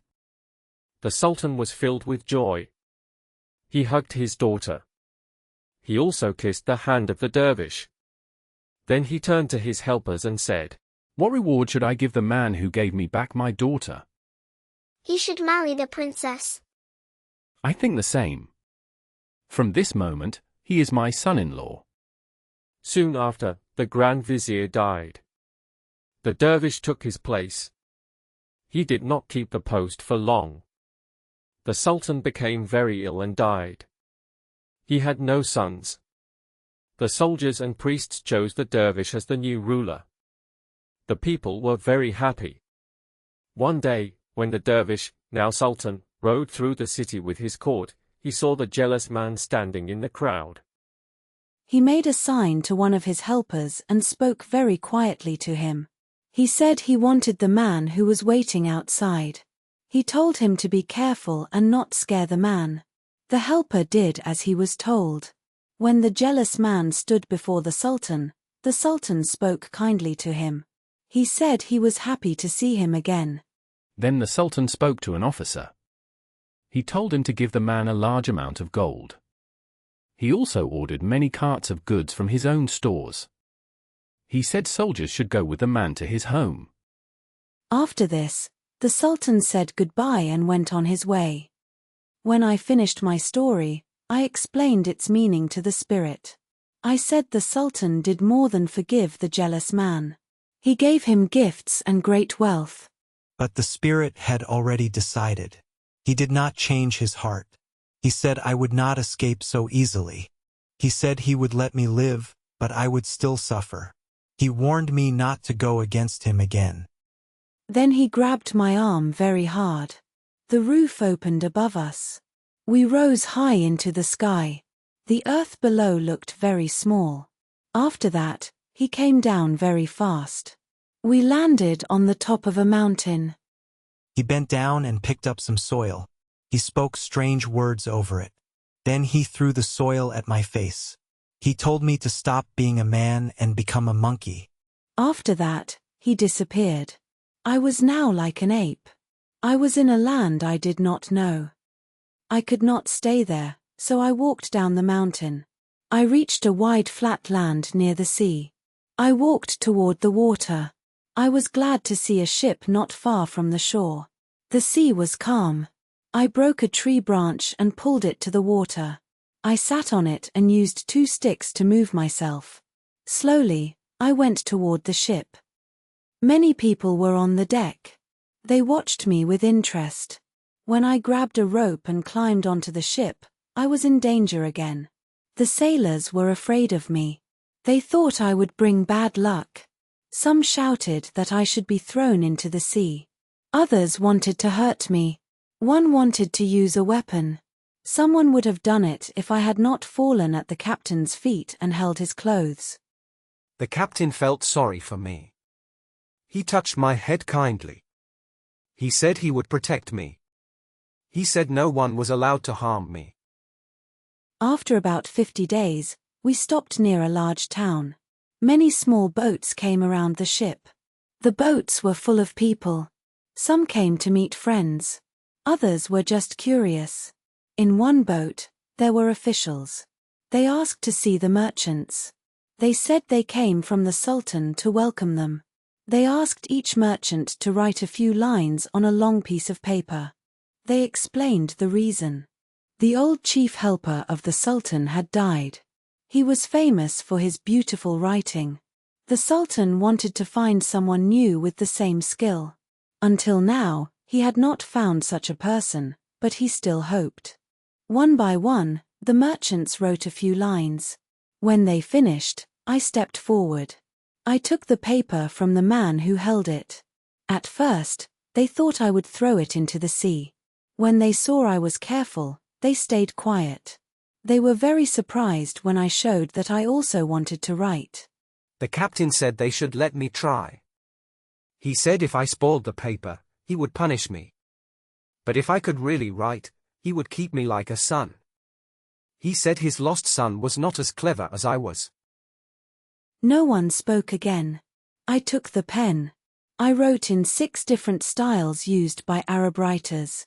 In each style, I wrote lines praising the Sultan. My writing was much better than the merchants'. People had never seen writing like it in that land. When I finished, the officials took the paper back to the Sultan. As soon as the Sultan saw my writing, he did not look at the others. He ordered his men to take the finest horse he owned. He also asked for the most beautiful clothes.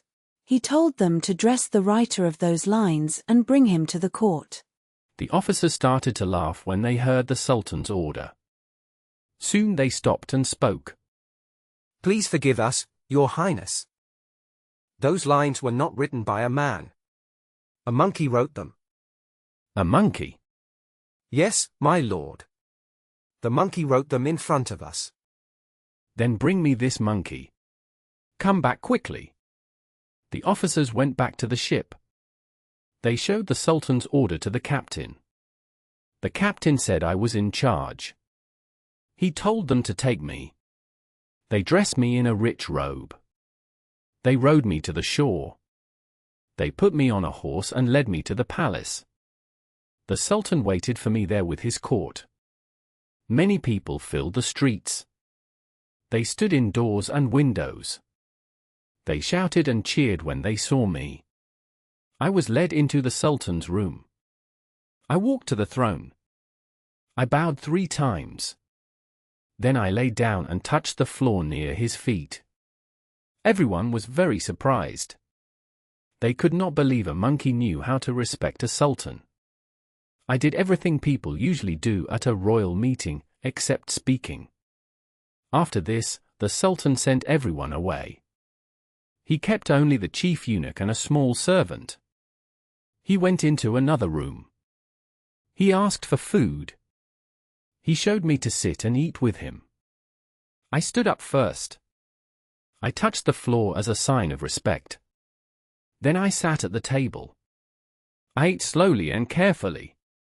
Before the food was taken away, I pointed to some writing tools in the room. They were put in front of me. I took a peach and wrote a short poem to praise the Sultan. He was very surprised. Then I wrote on a glass I had used. The Sultan spoke softly to himself. He said that even a very clever man could not do this, and I was only a monkey. After supper, they brought a chess set. The Sultan asked me if I wanted to play. I showed respect and agreed. He won the first game.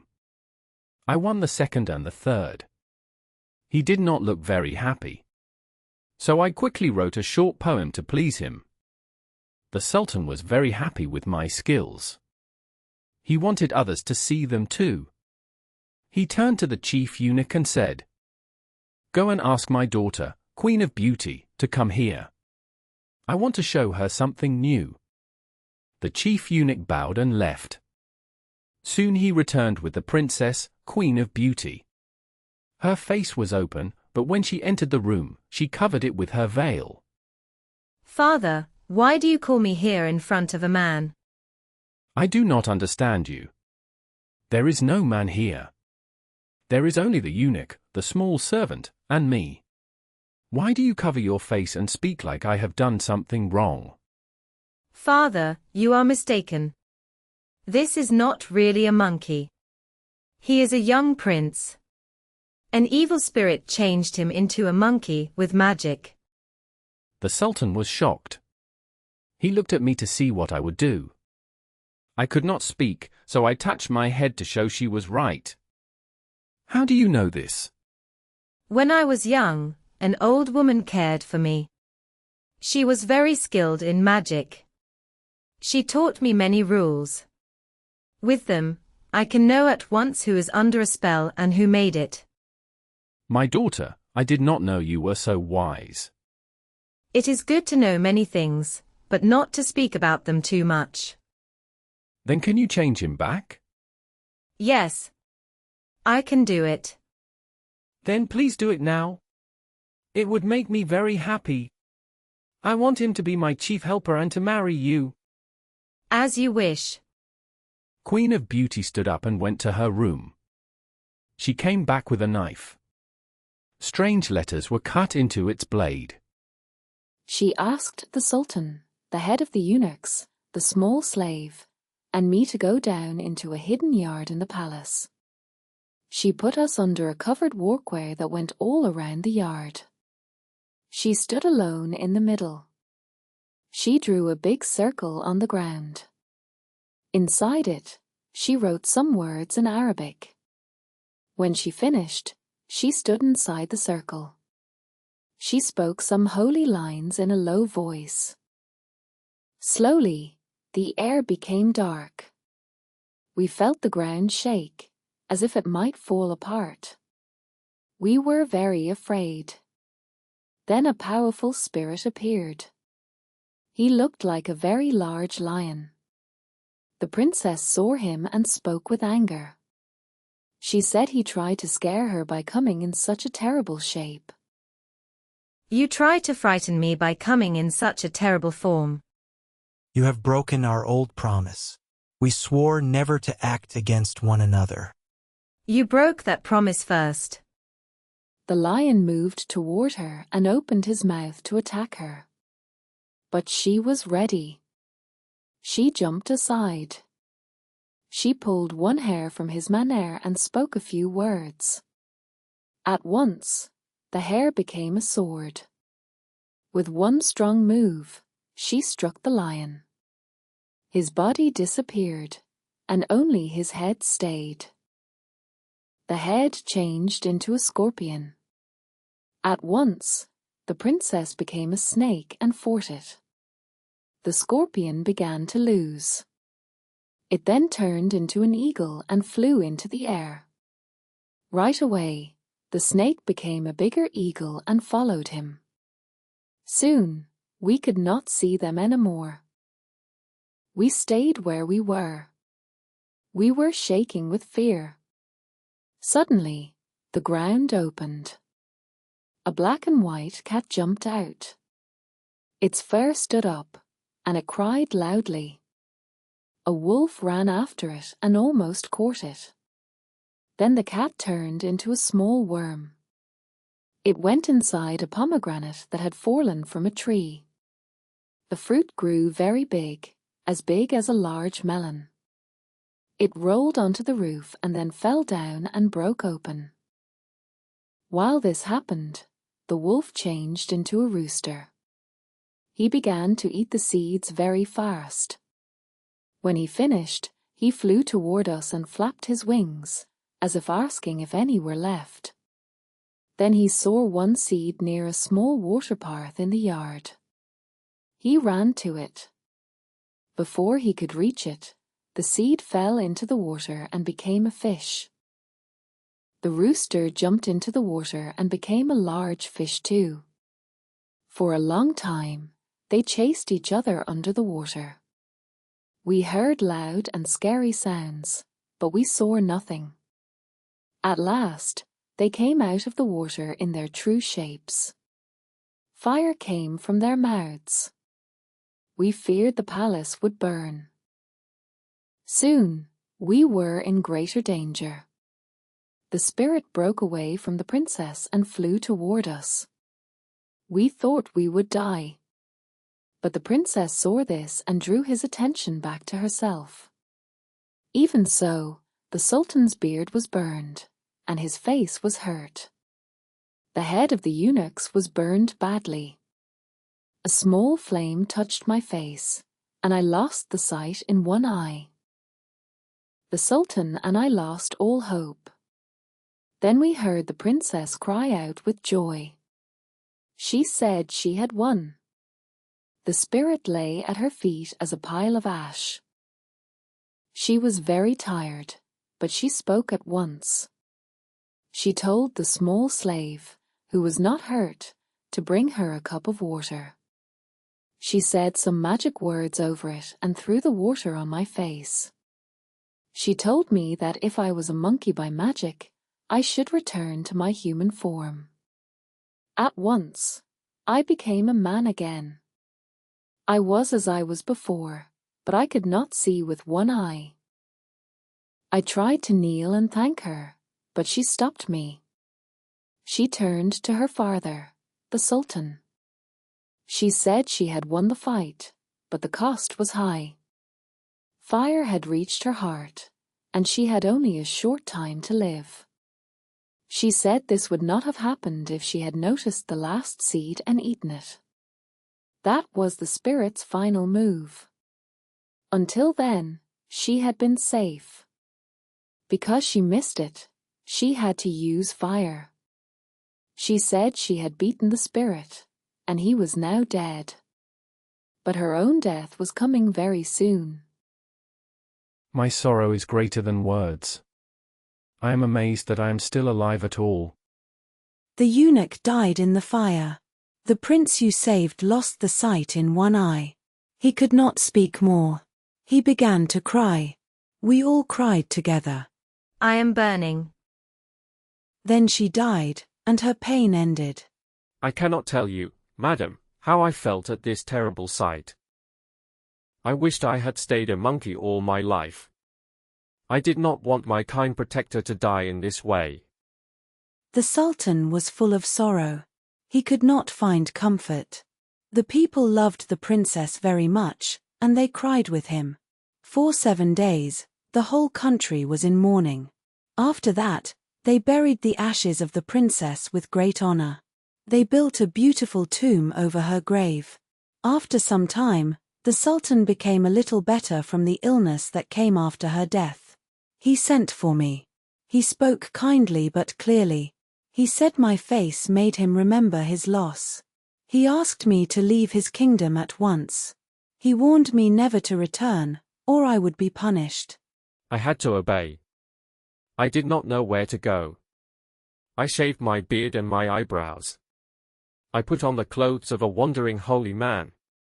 I walked through many countries with no clear plan. At last, I decided to go to Baghdad.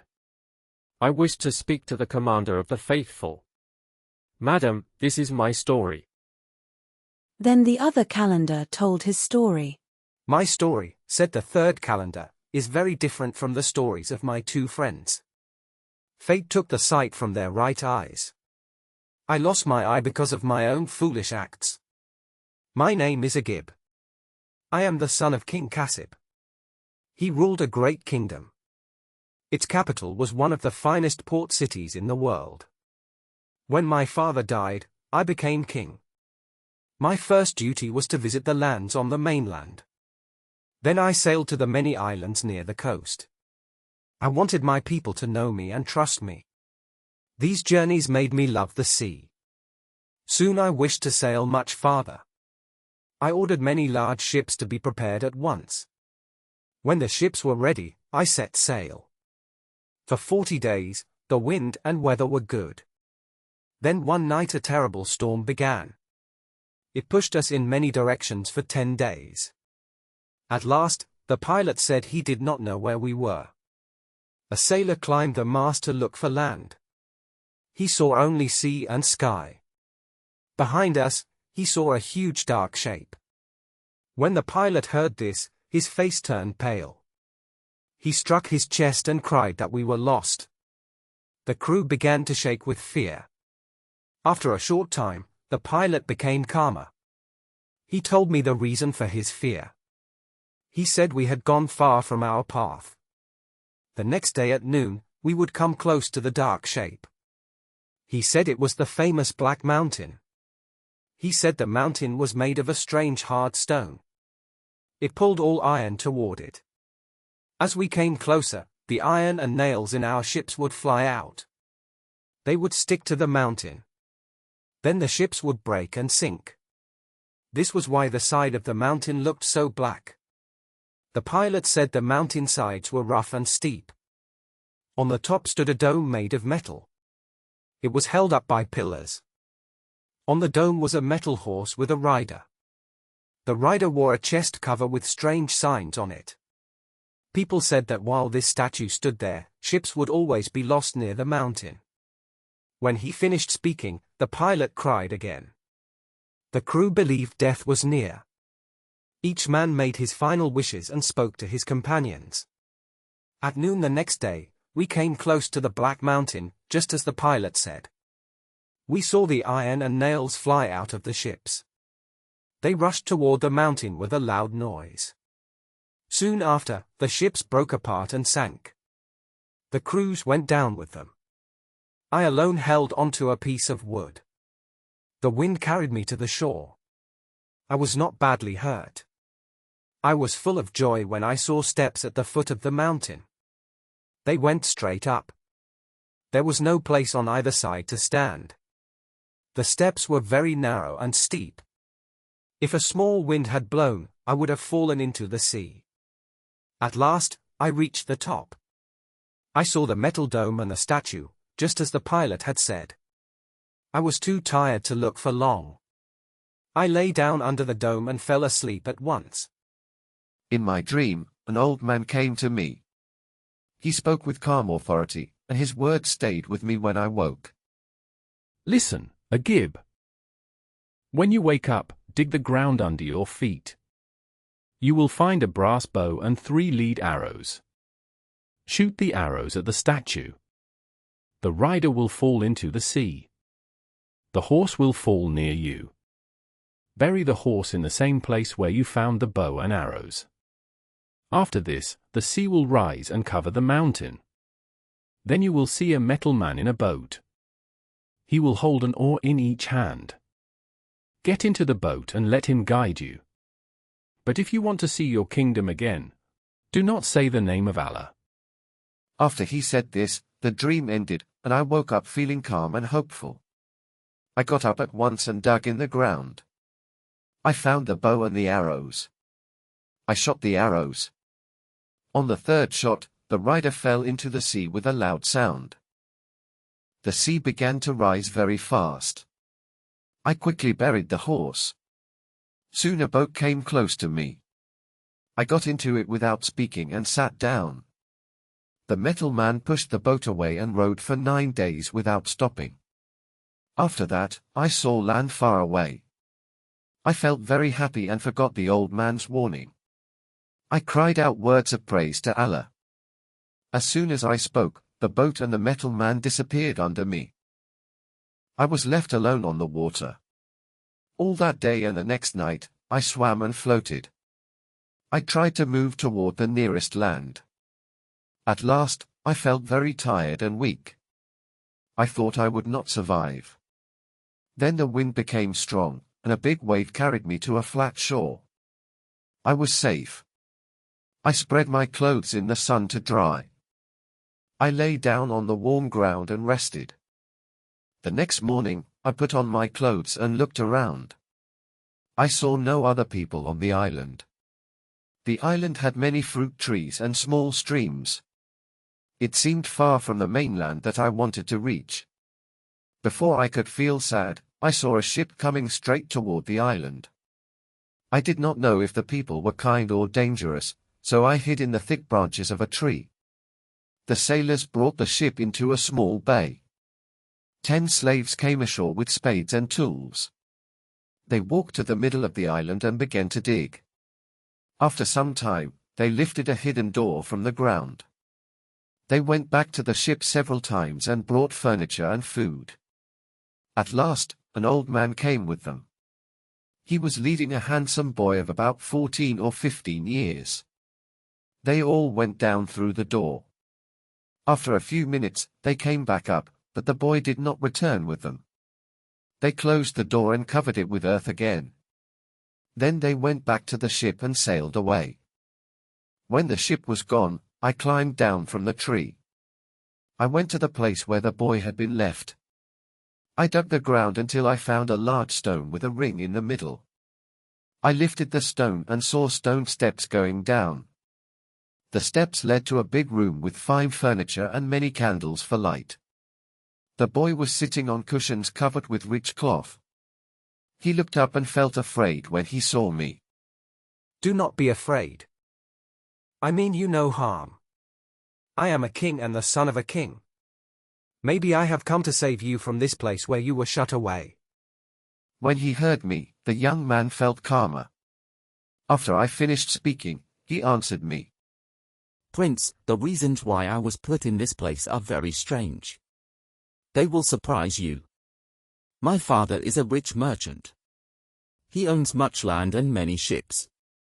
He trades in precious stones. But he was always sad because he had no child to receive his wealth. One day, he dreamed that a son would be born to him the next year. This really happened. Then he asked the wise men of the kingdom about my future. They all said the same thing. I would live happily until I was 15. After that, a great danger would come to me, and it would be hard to escape. If I did escape, I would live to be very old. They also said that when the brass horse statue on the hard mountain was thrown into the sea by Agib, the son of Cassib, then my father must be careful. 50 days later, his son would be harmed by the same man. This message filled my father with deep sadness, and he never forgot it. Still, he took good care of my learning and training until I reached my 15th birthday a short time ago. He told me that only yesterday he heard the news. 10 days before, the brass statue was thrown into the sea. At once, he hid me in this underground room. It was made for this reason. He promised to bring me out after 40 days. He said he was not afraid. He believed Prince Agib would not come here to search for me. I listened to him and felt a quiet smile inside. It was strange to think I could ever wish harm to this kind young man. I quickly told him I was his friend. I even promised to protect him. In return, I asked him to take me on his father's ship to my own land. Of course, I did not tell him that I was the Prince Agib he feared. We spent the day talking about many things.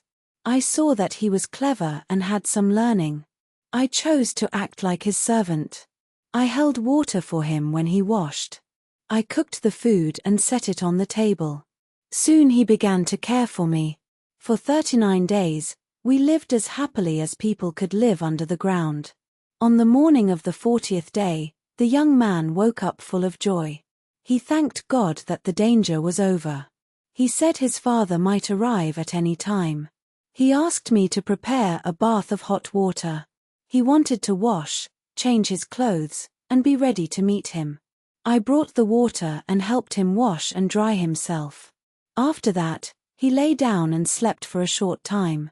When he woke again, he asked me to bring him a melon and some sugar. He wanted to eat and feel strong again. I picked a good melon, but I could not find a knife. He told. When I finished my story, the young men asked me to go with them to the castle. I felt happy and said yes at once. We walked through many rooms. They seemed to have no end. At last we came to a big hall. In the hall there were 10 small blue sofas. The young men used them as beds and as chairs. There was one more sofa in the middle for the old man. The sofas were small, so only one person could sit on each. They asked me to sit on the carpet. They also told me not to ask questions about anything I might see. After some time, the old man stood up and brought food for supper. I ate with great pleasure because I was very hungry. Then one of the young men asked me to tell my story again. They all listened with great surprise. When I finished, they said to the old man that it was time to do his duty, because it was late and they wanted to sleep. The old man went to a small room and came back with 10 bowls. Each bowl was covered with blue cloth. He put one bowl and a small light in front of each young man. When they lifted the covers, I saw the bowls were full of grey powder and dark dust. The young men mixed it together. They put it on their heads and faces. Then they cried and hit their chests softly. They said that this was the result of their bad choices and lazy lives. This strange act lasted almost all night. When it ended, they washed themselves well. They put on clean clothes and lay down to sleep. All this time I asked no questions. It was very hard for me to stay silent. My curiosity felt too strong inside me. The next day, when we went for a walk, I spoke to them. I said that I could not stay silent anymore. I said they seemed smart, but their actions were very strange. I said I must ask why they made their faces black and why each of them could see with only one eye. They told me that these questions were not my concern. They said I should keep quiet. That day we talked about other things. But at night, when the same act began again, I begged them to explain everything to me. One of the young men answered that they stayed silent for my own good. He said they wanted to save me from their sad fate. But if I truly wished to share their future, they would wait no longer. I replied that I needed to know the truth. I said I would accept whatever might happen to me. He then told me that even if I lost my eye, I could not stay with them. Their number was complete. No one else could join them. I said that I would be sorry to leave such kind men, but this would not change my mind. As soon as they saw me, they stood up and spoke kindly to me. They made me sit on a high seat, even higher than theirs. I felt shy, because my place should have been lower. One lady brought me fine clothes. Another washed my hands with sweet-smelling water. The others prepared food and drink. After I ate and drank very good food and wine, the ladies came close to me. They asked me to tell them about my life and travels. I spoke for a long time. When I finished, it was night. The ladies lit many candles. The castle was bright like daytime. We ate again. We had dried fruit and sweet food. Some ladies sang. Others danced. I was very happy and forgot the time. At last, one lady came to me. She said it was midnight. She said I must be tired. She took me to my room. She wished me good night and left me to sleep. I lived like this for the next 39 days. Each day was pleasant. But one morning, at the end of this time, the ladies came into my room as usual. This time they were crying. Their faces were sad. Prince, we must leave you. It is very hard for us. We may never see you again. But if you can control yourself, maybe we can meet again. I asked them to explain their strange words. We are all princesses. Each of us is a king's daughter. We live together in this castle, as you have seen. But every year we must go away for 40 days to do secret work. The time has come now. Before we go, we will give you our keys. You will have many things to enjoy while we are gone. But we ask one thing. Do not open the golden door. If you care for your peace and your future happiness, leave it closed. If you open it, we must leave you forever. I promised them I would be careful. They hugged me with tears. Then they went away. Each day I opened 2 or 3 new doors. Behind each door I found wonderful things. I was never bored, though I missed the ladies. Sometimes I saw an orchard with very large fruit. It was bigger than any fruit from my father's garden. Sometimes I found a garden full of roses and many other flowers. Some I did not know by name. Sometimes there was a room full of singing birds. Or I found a treasure room full of bright stones. Everything was perfect in its own way. 39 days passed very fast. The next morning, the princesses were to return. But I had opened every door except the golden door. Now I had nothing new to see. I stood before the golden door for a long time. It was very beautiful. Then I had an idea. I thought that I could open the door and only look inside. I told myself I would not enter the room. With these thoughts, I turned the key. A sweet smell came out at once. It was too strong for me. I became weak and fell at the doorway. When I woke up, I did not learn my lesson. I went outside for fresh air. Then I went back and entered the room. Inside was a large room with a high ceiling. Many candles gave soft light. The air smelled of sweet spices. Gold and silver lamps hung from above. Beautiful objects were everywhere. But I did not look at them for long. In one corner I saw a great black horse. It was the most beautiful horse I had ever seen. Its saddle and bridle were made of gold. One side of its food box had clean grain. The other side had rose water. I led the horse outside. I jumped onto its back and moved the reins. The horse did not move. I touched it gently with a small stick. At once, the horse opened large wings. I had not seen them before.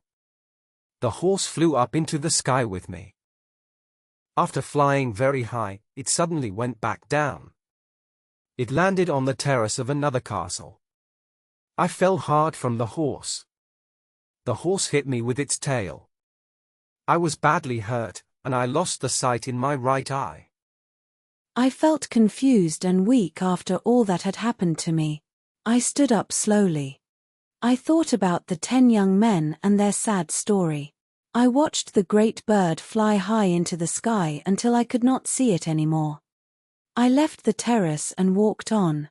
Soon I came to a large hall. I knew this place at once.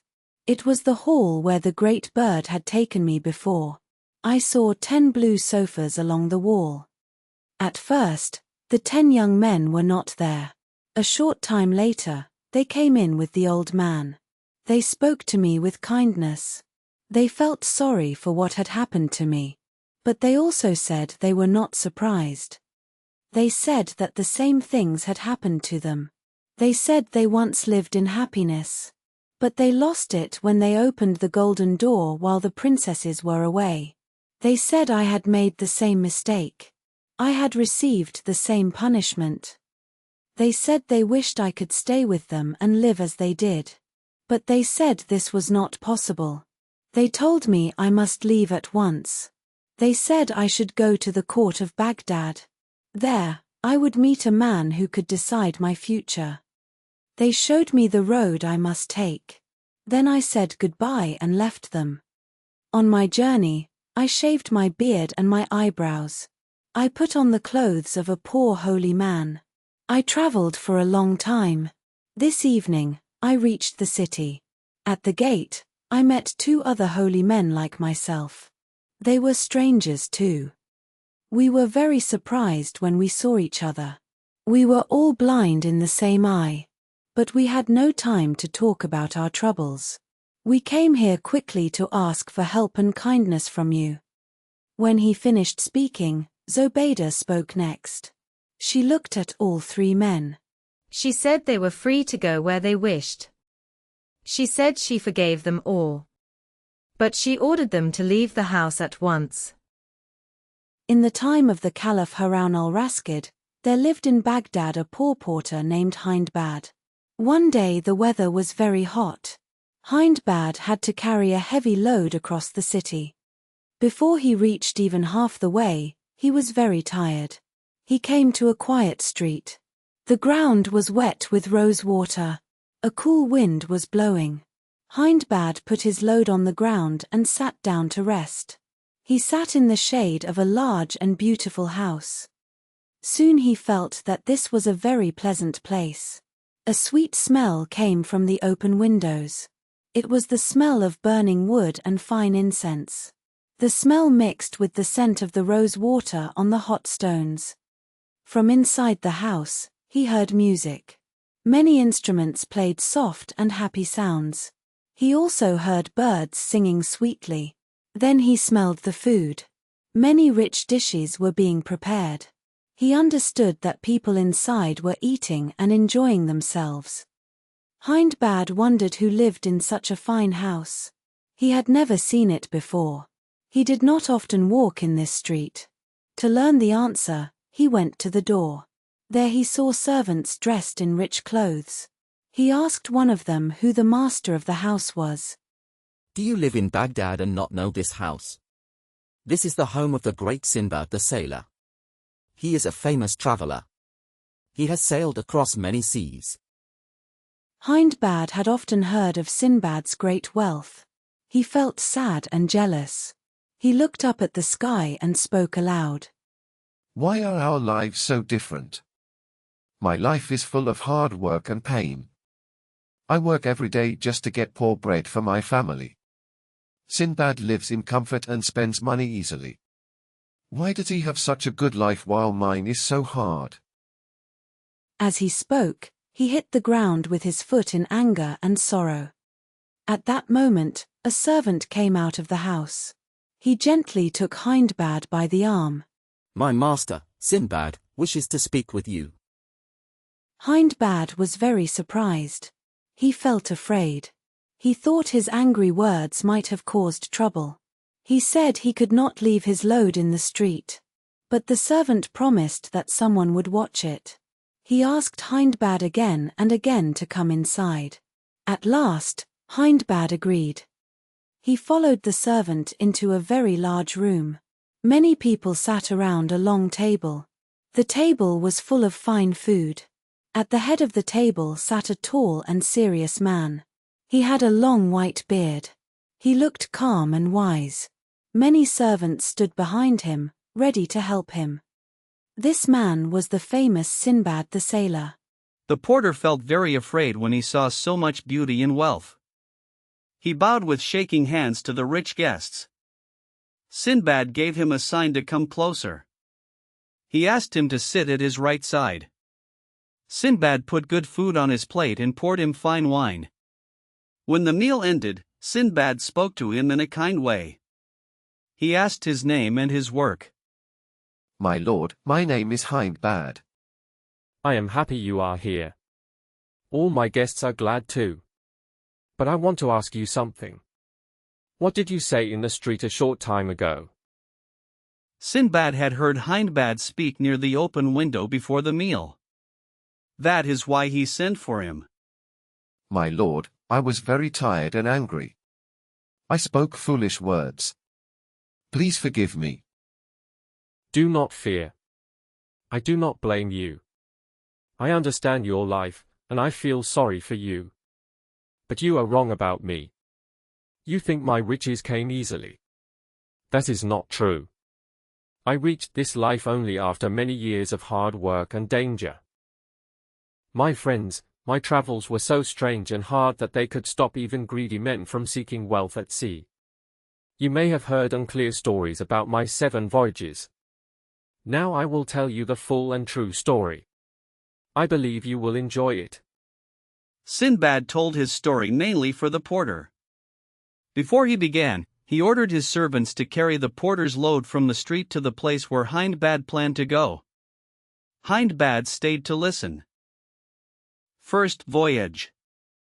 I received much money from my parents. I was young and careless. I spent my money on pleasure and fun. Soon I saw that money disappears quickly when used badly. I also knew that being old and poor is very sad. So I began to think carefully. I sold my house goods at a public sale. Then I joined some sea merchants. We left from Bulsora on a ship that we prepared together. We sailed toward the East Indies through the Persian Gulf. Persia was on our left. Arabia was on our right. At first, the moving ship made me feel sick. Soon I felt better. After that day, I never felt sick at sea again. Sometimes we stopped at islands.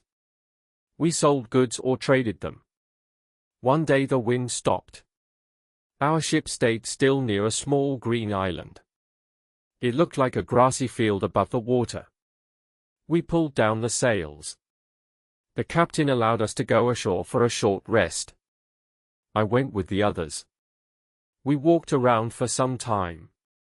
Then we made a small fire and sat to eat. Suddenly the ground began to shake strongly.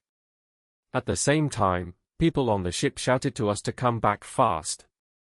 They said the island was not land. It was the back of a sleeping whale. Some men jumped into the boat. Others jumped into the sea. I could not escape in time.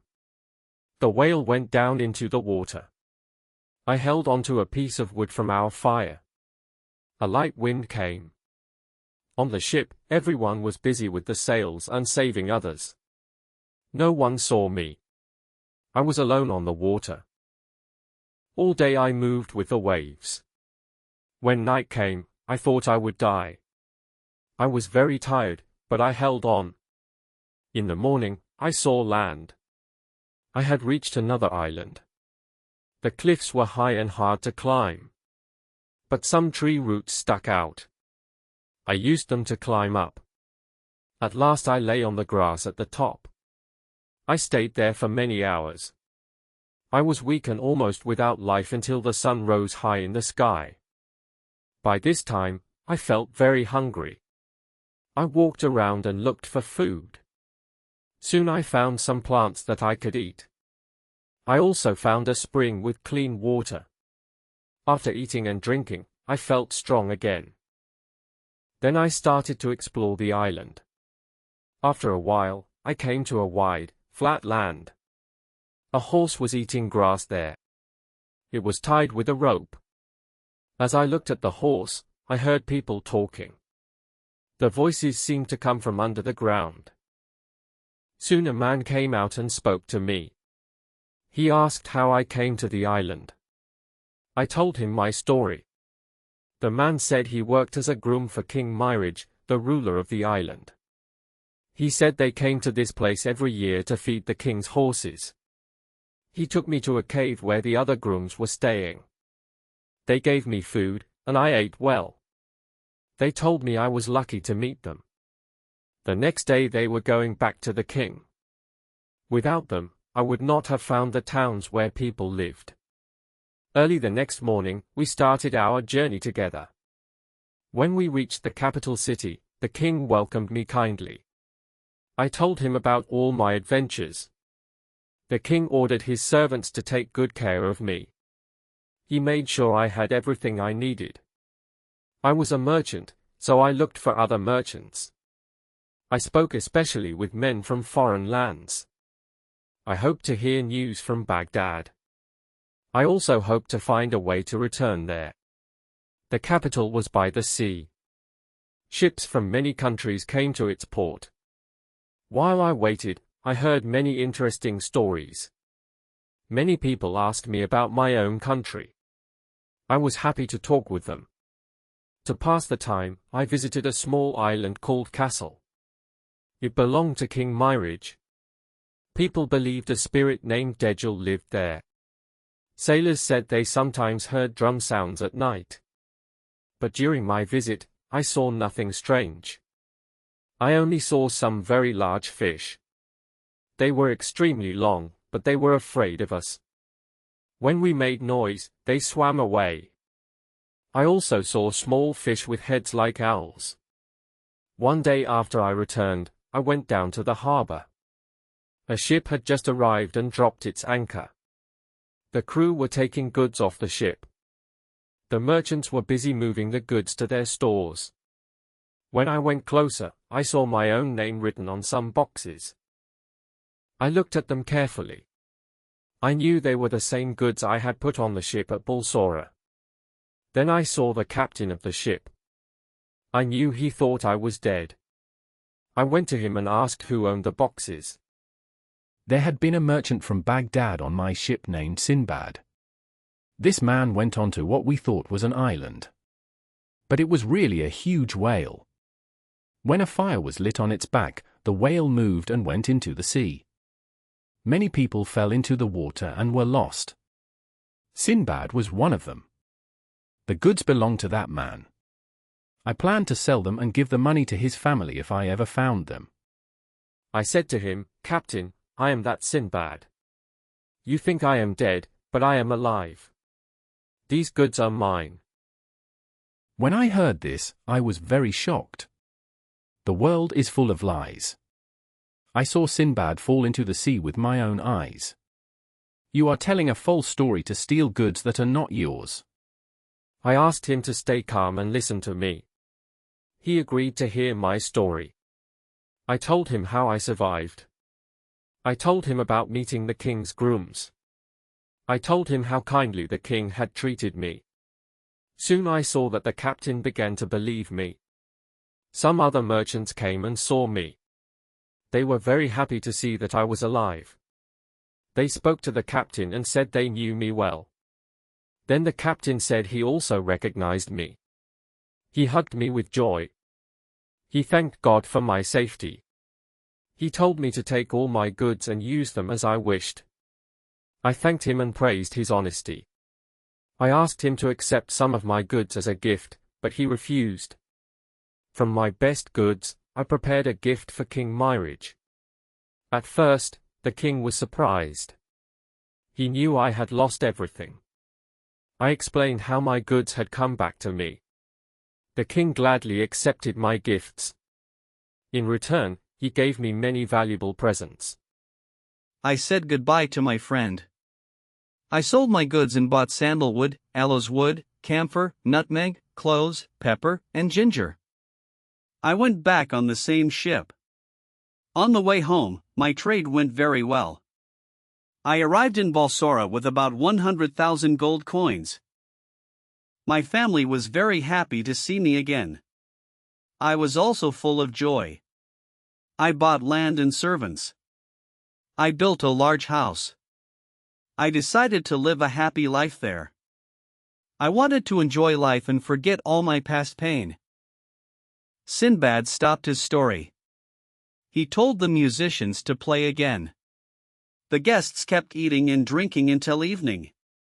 When the porter was ready to leave, Sinbad gave him a purse with 100 gold coins. "Take this, Hindbad, and go home. Come back tomorrow, and I will tell you more stories." The porter left the house, feeling amazed by such kindness. At home, his wife and children were very glad. They thanked their good luck for such a generous man. The next day, Hindbad wore his best clothes and returned to Sinbad's house. Sinbad welcomed him warmly. When all the guests arrived, the meal began again. They ate and enjoyed themselves for a long time.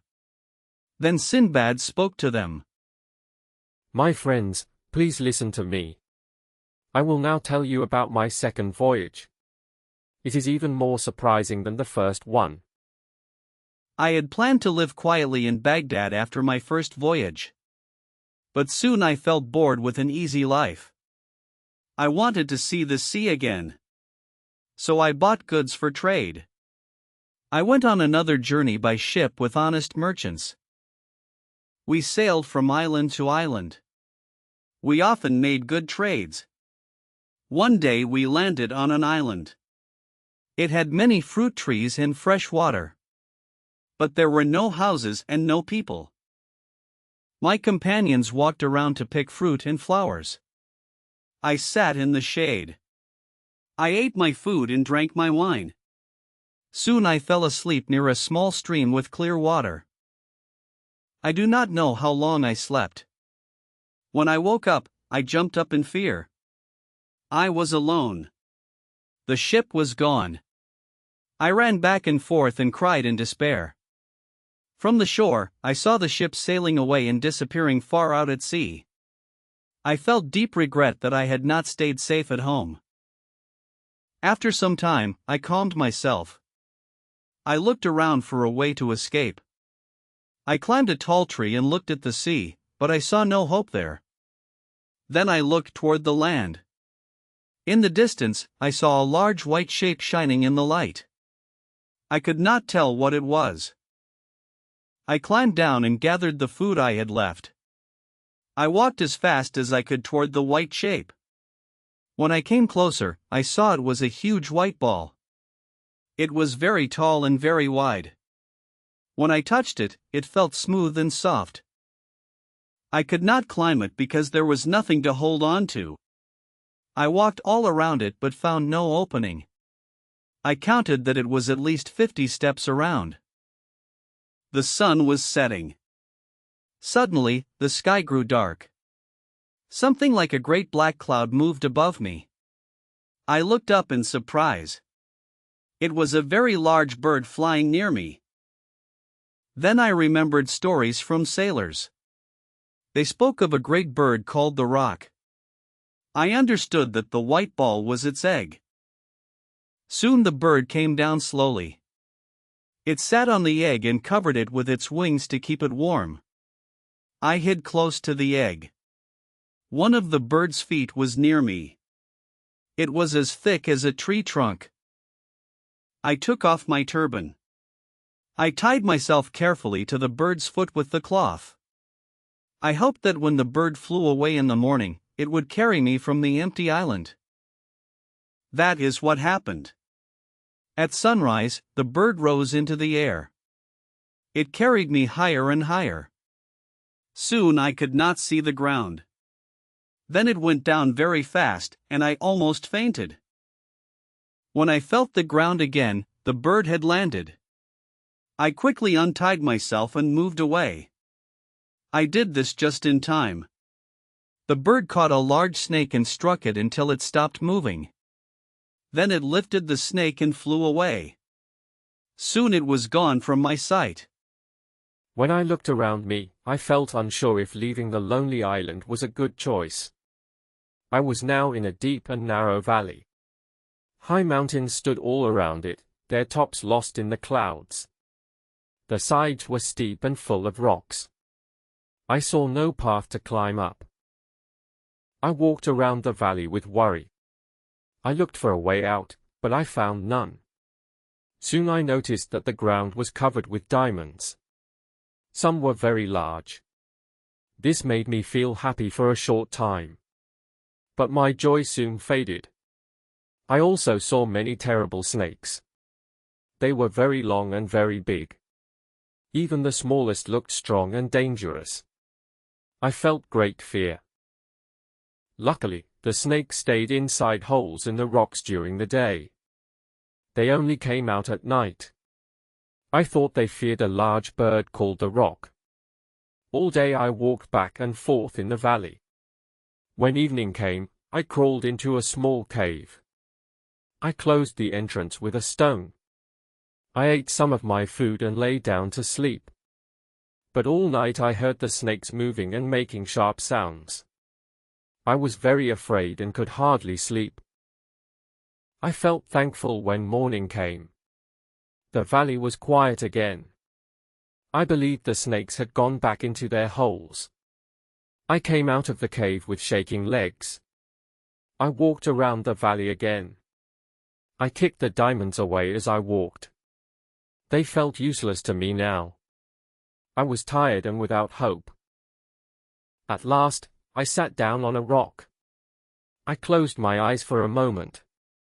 Suddenly, something fell near me with a heavy sound. I jumped in fear. It was a large piece of fresh meat. Soon, more pieces fell from the cliffs in other places. Then I remembered old stories from sailors. They spoke of this valley of diamonds. They told how clever traders got the stones. I once thought these stories were not true. Now I saw they were real. The traders came when the great birds had young in their nests. They threw big pieces of meat into the valley. The meat fell onto the diamonds and picked some up. The birds flew down, grabbed the meat, and carried it to their nests. Later, the traders scared the birds away and took the stones. Before this, I believed the valley would be my grave. I saw no way to leave it alive. Now I felt hope again. I made a plan to escape. First, I picked up the biggest diamonds I could find. I put them into my leather bag that once held my food. I tied the bag tightly to my belt. Then I chose a piece of meat that seemed right. I tied it firmly to my back with my cloth. After that, I lay face down on the ground and waited. Soon I heard strong wings beating above me. I felt a bird grab the meat and lift me with it. Slowly, it carried me up to its nest. There, it dropped me. The traders were watching closely. They shouted loudly and scared the bird away. When they saw me, they were very surprised. They were also unhappy. They spoke angrily because they thought I had taken their profit. I spoke to the man who seemed most upset. I told him about my great troubles. I said that if he knew my story, he would be kinder. I also told him I had many fine diamonds, enough for all of us. I showed them the stones. The other traders came close. They listened to my story with wonder. They admired my escape. They took me to their camp and looked at my diamonds. They said they had never seen stones so large and beautiful. Each trader owned one nest and took what he found there. I asked the owner of the nest I came from to take as many diamonds as he wished. He took only one. It was not the biggest. He said this one stone was enough to make him rich for life. I stayed with the traders for several days. Then they began their journey home. I gladly went with them. We crossed high mountains where dangerous snakes lived. We were lucky and met no harm. At last, we reached the sea. We sailed next to the island of Rohat. On this island, camphor trees grow very large. One tree is so big that 100 men can stand under it. People cut the tree high up. The sap runs into a pot tied to the tree. After a short time, the sap becomes hard and turns into camphor. But when people do this, the tree slowly dies. On the same island, we saw a rhinoceros. It is smaller than an elephant but bigger than a buffalo. It has one strong horn about the length of an arm. There is a long line from the bottom to the top of the horn. On the horn, there are white lines that look like a man's shape. The rhinoceros fights with elephants. It pushes the elephant with its horn and lifts it. But then blood gets into its eyes, and it cannot see. It falls down. Then a huge bird called the roc comes. It lifts both animals and carries them away to feed its young. This may surprise you. If you do not believe me, you can go to Rohat and see it yourself.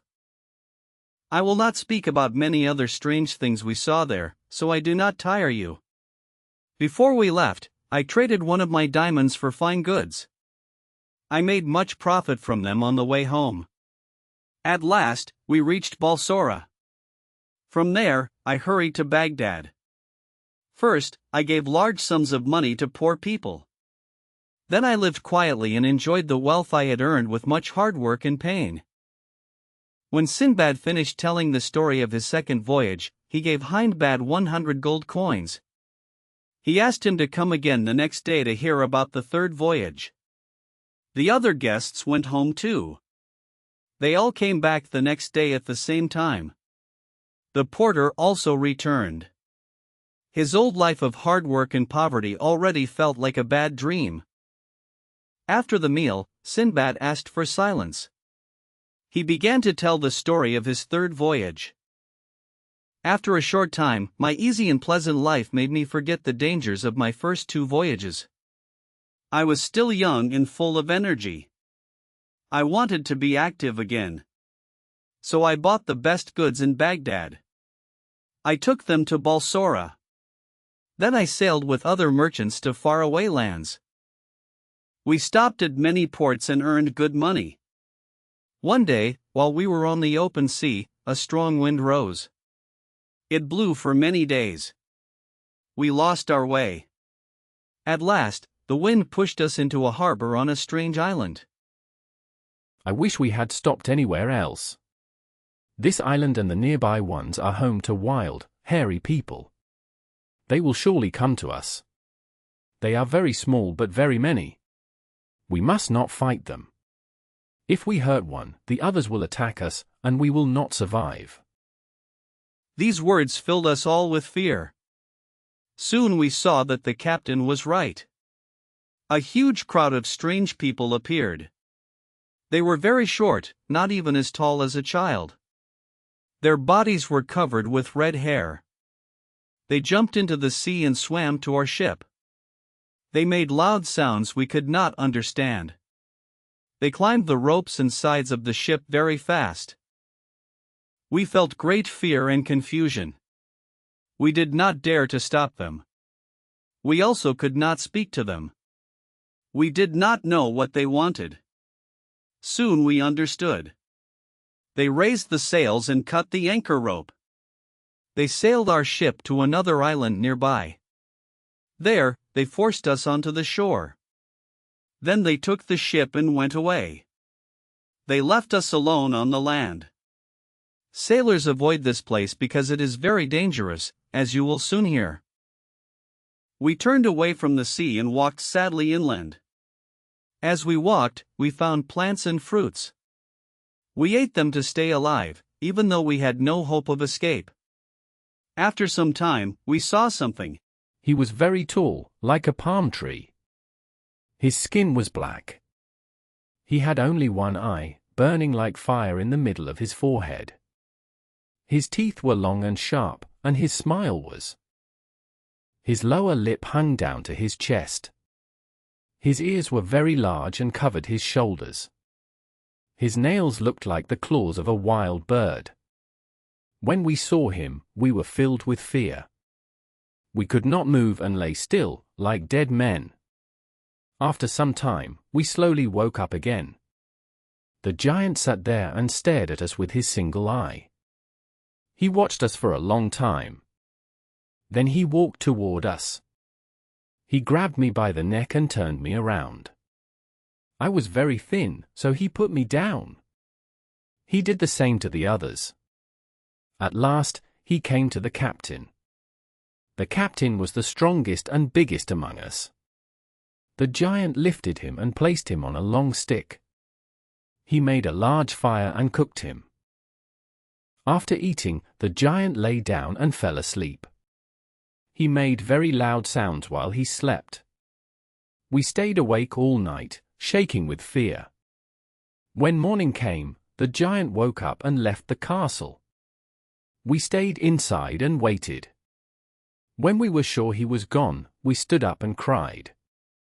We felt deep sadness and fear. Our cries echoed through the hall. There were many of us, but only one giant. Still, we did not think of fighting him. We were too weak and had no plan. That day, we lost hope. We walked around the island and ate fruit we found. At night, we returned to the castle, as we had nowhere else to go. At sunset, the giant came back. He took another one of our friends. Then he slept again, making loud sounds.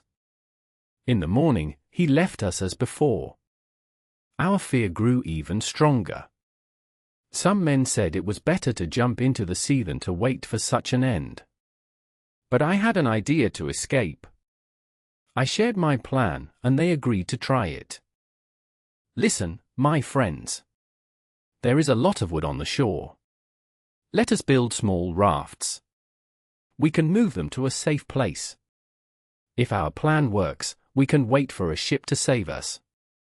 If it fails, we can escape on the rafts. They are weak, but they give us a better chance than staying here. Everyone agreed. We spent the day building the rafts. Each raft could carry 3 people. At night, we returned to the castle. The giant soon arrived. One more man was lost. After eating, the giant lay down and slept. When we heard him sleeping, I and 9 brave men stood up quietly. We each took a long stick from the fire. The ends were very hot. At my signal, we pushed the sticks into the giant's eye. He screamed and jumped up. He reached around, trying to catch us. We ran away and hid in dark corners. The giant searched but could not find us. At last, he found the door and ran outside, crying in pain. When he was gone, we quickly left the castle. We stood by our rafts and waited. We watched for morning.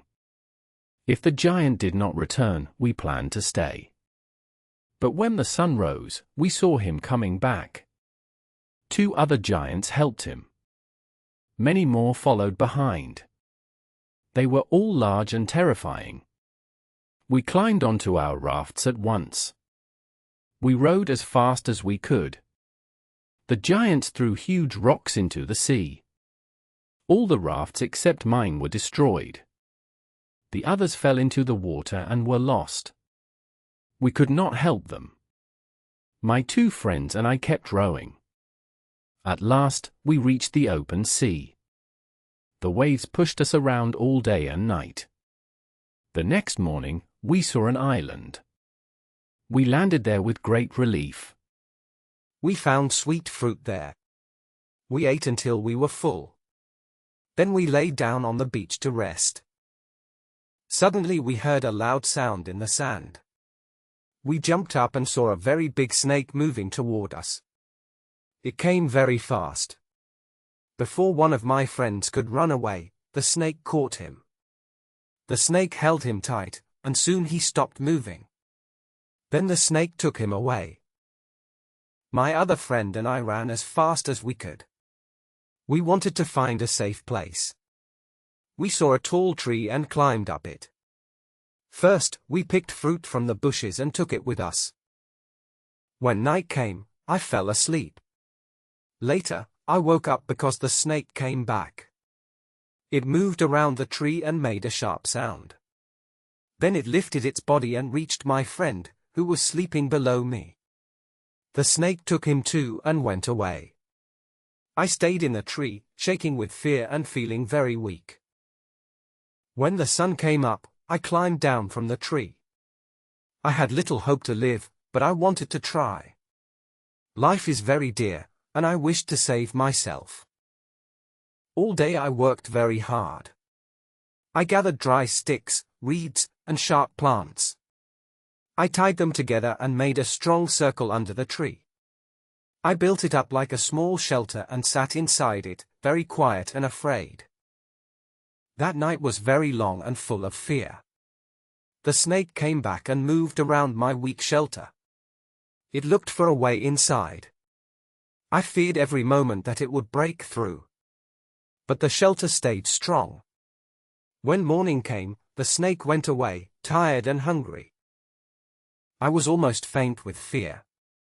My body shook, and I felt sick from the bad air around me. I came out of my shelter and slowly went to the sea. I felt it might be better to jump from the rocks than to face another night like that. Then I saw a ship sailing past. I shouted loudly and waved my turban. At last, the people on the ship saw me. They sent a small boat and saved me. Soon I was on the ship. Sailors and merchants stood around me and asked many questions. They wanted to know how I came to that lonely island. After I told them my story, they gave me the best food they had. The captain saw that my clothes were torn, so he kindly gave me one of his coats. We sailed for a long time and stopped at many ports. At last we reached the island of Salahat, where much sandalwood grows.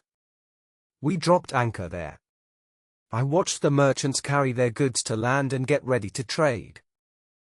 The captain came to me and spoke kindly. He said he had goods from a passenger who had died. He asked me to trade with them for him. He said he would give the money to the man's family later and I could keep a share for my work. I agreed gladly, because I did not want to do nothing. He showed me the goods and called the man who kept the ship's list. When the man came, he asked in whose name the goods should be written. In the name of Sinbad the sailor. I was very surprised. I looked at the captain more closely. Then I knew him. He was the same captain from my second voyage, though he looked older now. He thought I was dead, so he did not know me. So, Captain, the owner of those goods was called Sinbad? Yes. That was his name. He was from Baghdad and joined my ship at Basra. One day we stopped on an empty island to fill our water barrels. By bad luck, he stayed behind. We did not miss him for 4 hours. Then the wind was strong, and we could not go back. You think he died? Yes, sadly. Captain, look at me well. I am that Sinbad. I fell asleep on the island and woke up alone. The captain looked at me in great surprise. Soon he knew I was telling the truth. He was very happy that I was alive. I am glad this mistake is no longer on my mind. Take your goods and the money I earned from them. I wish you good luck. I thanked him and took my goods. As we sailed from island to island, I bought cloves, cinnamon, and many other spices. In one place, I saw a very large tortoise. It was about 20 cubits long and just as wide. I also saw a fish as big as a cow. Its skin was very thick, and people used it to make shields. In another place, I saw an animal shaped like a camel, with the same color. Step by step, we returned to Balsora. From there, I went back to Baghdad. I had so much money that I could not count it all. I also had many treasures. I gave much money to poor people. I bought more land to add to what I already owned. In this way, my third voyage ended. When Sinbad finished his story, he gave Hindbad another 100 gold coins. Then Hindbad left with the other guests. The next day, they all came back again. After the meal was finished, their host began to tell the next part of his life. I was rich and happy after my third voyage. Still, I could not stay at home for long.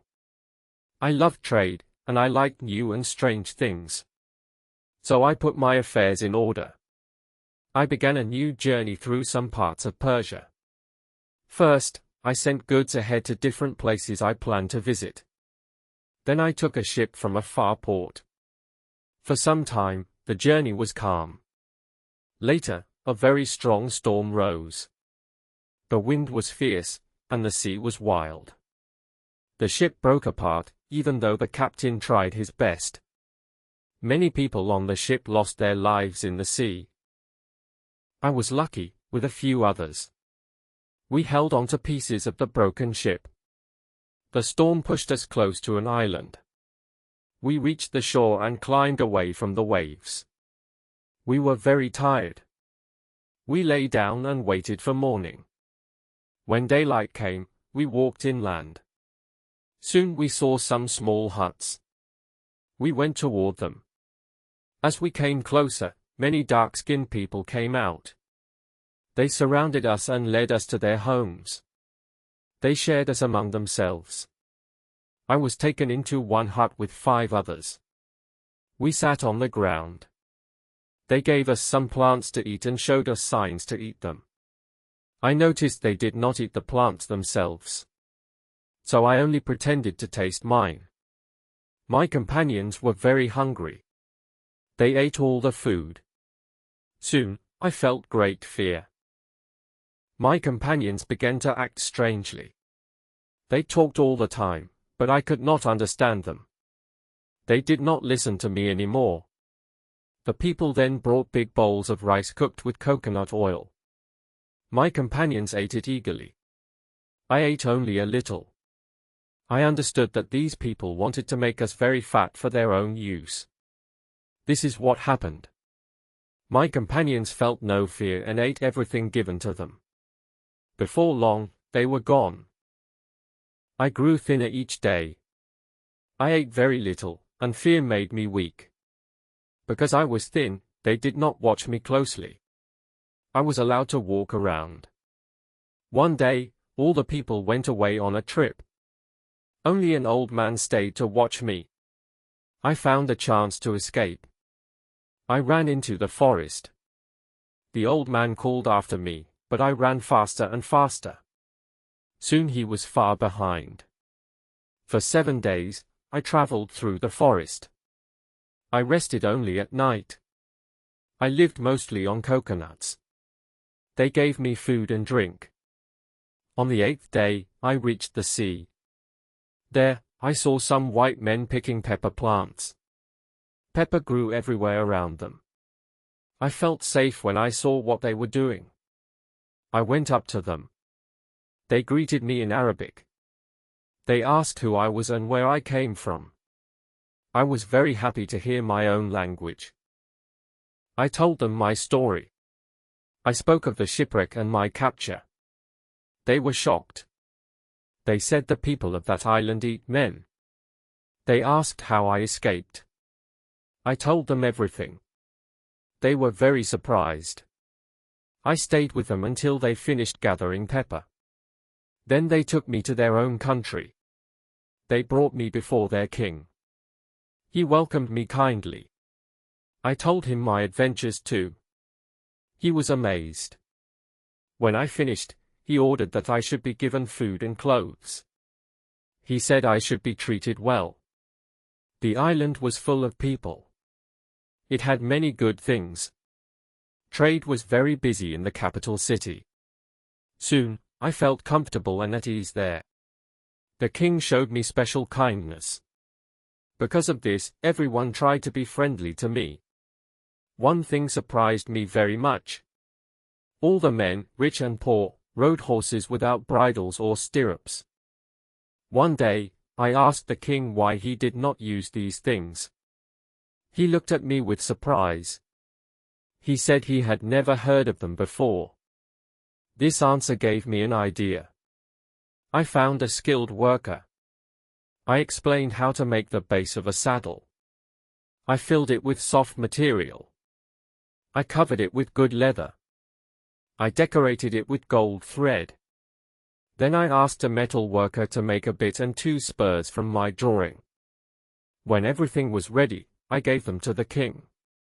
I showed him how to use them. I placed the saddle on one of his horses. The king climbed onto the horse and rode around. He was very pleased with this new way of riding. To thank me, the king gave me many valuable gifts. After that, I made saddles for all the main officers of the palace. They also gave me fine gifts. Soon, I became rich and respected in the city. One day, the king sent for me. He wished to speak with me in private. Sinbad, I wish to ask you something. My people and I respect you greatly. We want you to stay here for the rest of your life. I wish you to marry a rich and beautiful woman. I will choose her for you. Forget your own country. The king's word was law. So I married the lovely woman he chose for me. We lived together in peace. Still, in my heart, I planned one day to return to Baghdad. Some time later, the wife of one of my neighbors became very ill. This man and I were friends. Soon, his wife died. I went to his house to comfort him. He was full of sorrow. May heaven protect you. I wish you a long life. Sadly, that means nothing. I have only 1 hour left to live. I told him not to speak this way.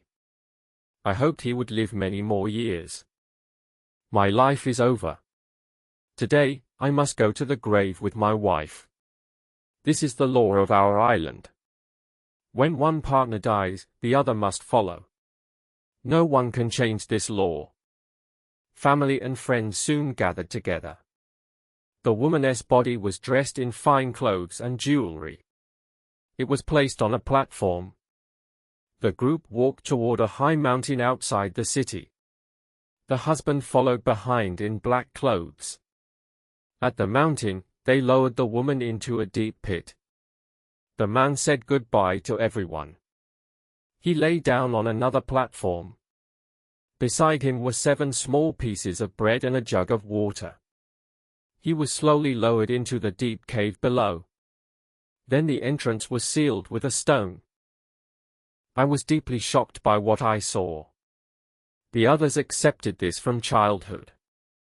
But I could not accept it. I went to the king and shared my feelings.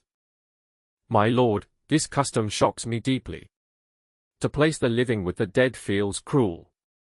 I have traveled far and never seen such a law. What can I do, Sinbad? This law applies to everyone.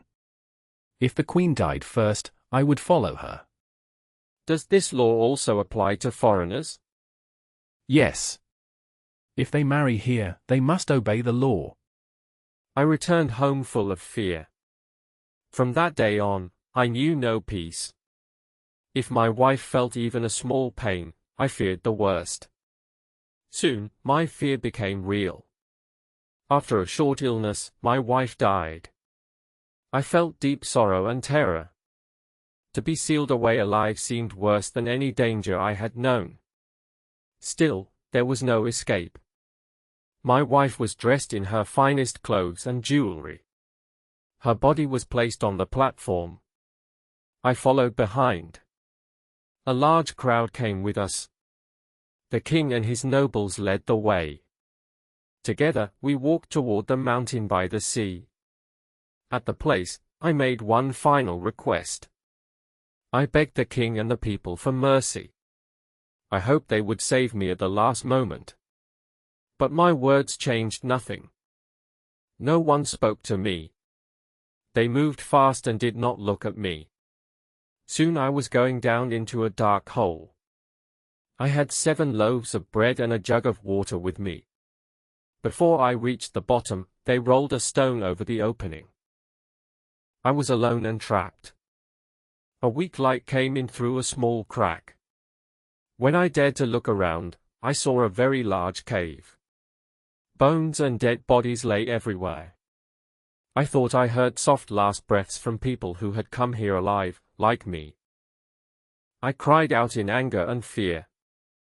I blamed myself for loving money and adventure. After some time, I became calmer. I ate some bread and drank water. I covered my face with my cloak. I felt my way to the end of the cave, where the air felt fresher. I lived there in darkness and sadness until my food was gone. I was very weak and close to death. Then one day, the stone above moved again. A platform was lowered into the cave. On it lay the body of a man. A woman came down after it. She was faint with fear and could not move. I knew she would not survive in this place. I acted quickly and ended her life in a fast way. I took her bread and water. This gave me a chance to live. This happened more than once. I do not know how long I stayed there. One day I heard a loud breathing sound near me. I turned and saw a dark shape. It ran away and slipped through a small opening in the wall. I followed it as fast as I could. I entered a narrow crack in the rocks. I could only just move through it. I followed the path for a very long time. At last I saw a small light ahead. The light grew brighter. Then I came out on the seashore. I felt great joy. When I knew I was awake, I understood what had happened. A small animal had come into the cave from the sea. When I scared it, it ran away and showed me a way out. I looked around and saw that no one from the town could reach me. High mountains went straight down to the sea. There was no road across them. When I felt safe, I went back into the cave. I gathered many jewels from the ground. There were diamonds, rubies, emeralds, and many others. I tied them into bundles. I hid them in a safe place on the beach. Then I waited and watched for a ship. I waited for 2 days before I saw a sail. At last a ship came near the shore. I waved my arms and shouted loudly. The sailors saw me and sent a small boat. They asked how I came to be there. I said my ship had broken 2 days before. I told them I had reached the shore with these bundles. I pointed to them. They believed my story. They did not look around. They took my bundles and brought me onto the ship. On the ship, the captain was very busy with sailing. He did not talk much to me. Still, he was kind and welcomed me. He would not take any jewels for my journey. The trip went well. We visited many lands. In each place, we gathered much good trade. At last I reached Baghdad again. I was richer than ever before. Once more, I gave much money to the poor. I gave gifts to all the mosques in the city. Then I spent my time with my friends and family. We ate, drank, and were happy together. Sinbad stopped speaking. All the listeners said that this fourth voyage was the best story so far. They went home, and Hindbad went with them. He had received 100 gold coins again. They were all asked to return the next day to hear the fifth voyage. The next day, everyone came again. They ate and drank well. Then Sinbad began his story. Even after all I had suffered, I could not enjoy a quiet life. Soon I grew tired of calm pleasures. I wanted change and adventure again. So I set out once more. This time I had my own ship. I built it and prepared it at the nearest port. I wanted to travel slowly and stop at any port I liked. I did not plan to carry many goods. So I asked several merchants from different countries to travel with me. We sailed when the wind was good. After a long time at sea, we reached an unknown island. No one lived there. We decided to explore the island. After walking for a short time, we found a very large bird egg. It was almost ready to open. The young bird's beak had already broken the shell. I told the merchants not to touch it. But they did not listen to me. They broke the shell with their tools and killed the young bird. Then they made a fire and cooked pieces of it. I stood there in shock. Soon after they finished eating, 2 huge shadows appeared in the sky. The ship's captain knew what this meant. He shouted that the parent birds were coming. He told us to hurry back to the ship. We ran on board, and the sails were raised. But before we could move far, the birds reached the broken nest. They cried loudly when they saw their dead young. For a moment, we thought they were gone. Then they flew high above our ship. Each bird carried a very large rock in its claws. They were ready to drop them on us. One bird dropped its rock first. The man steering the ship quickly turned it. The rock fell into the sea very close to us. The water split open, and we could almost see the bottom. We had no time to relax. The second bird dropped its rock onto the ship. The ship broke apart at once. People and pieces of wood fell into the sea. I also fell into the water. I was not hurt. I held onto a piece of wood with one hand and swam with the other. The waves carried me to another island. The island had steep and rocky shores. I climbed up carefully and lay down on the grass to rest. After some time, I looked around. The place seemed very beautiful. There were many trees full of fruit and flowers.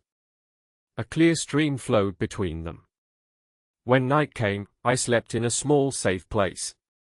Sometimes I woke up afraid because I was alone in a strange land. I wished I had stayed safely at home.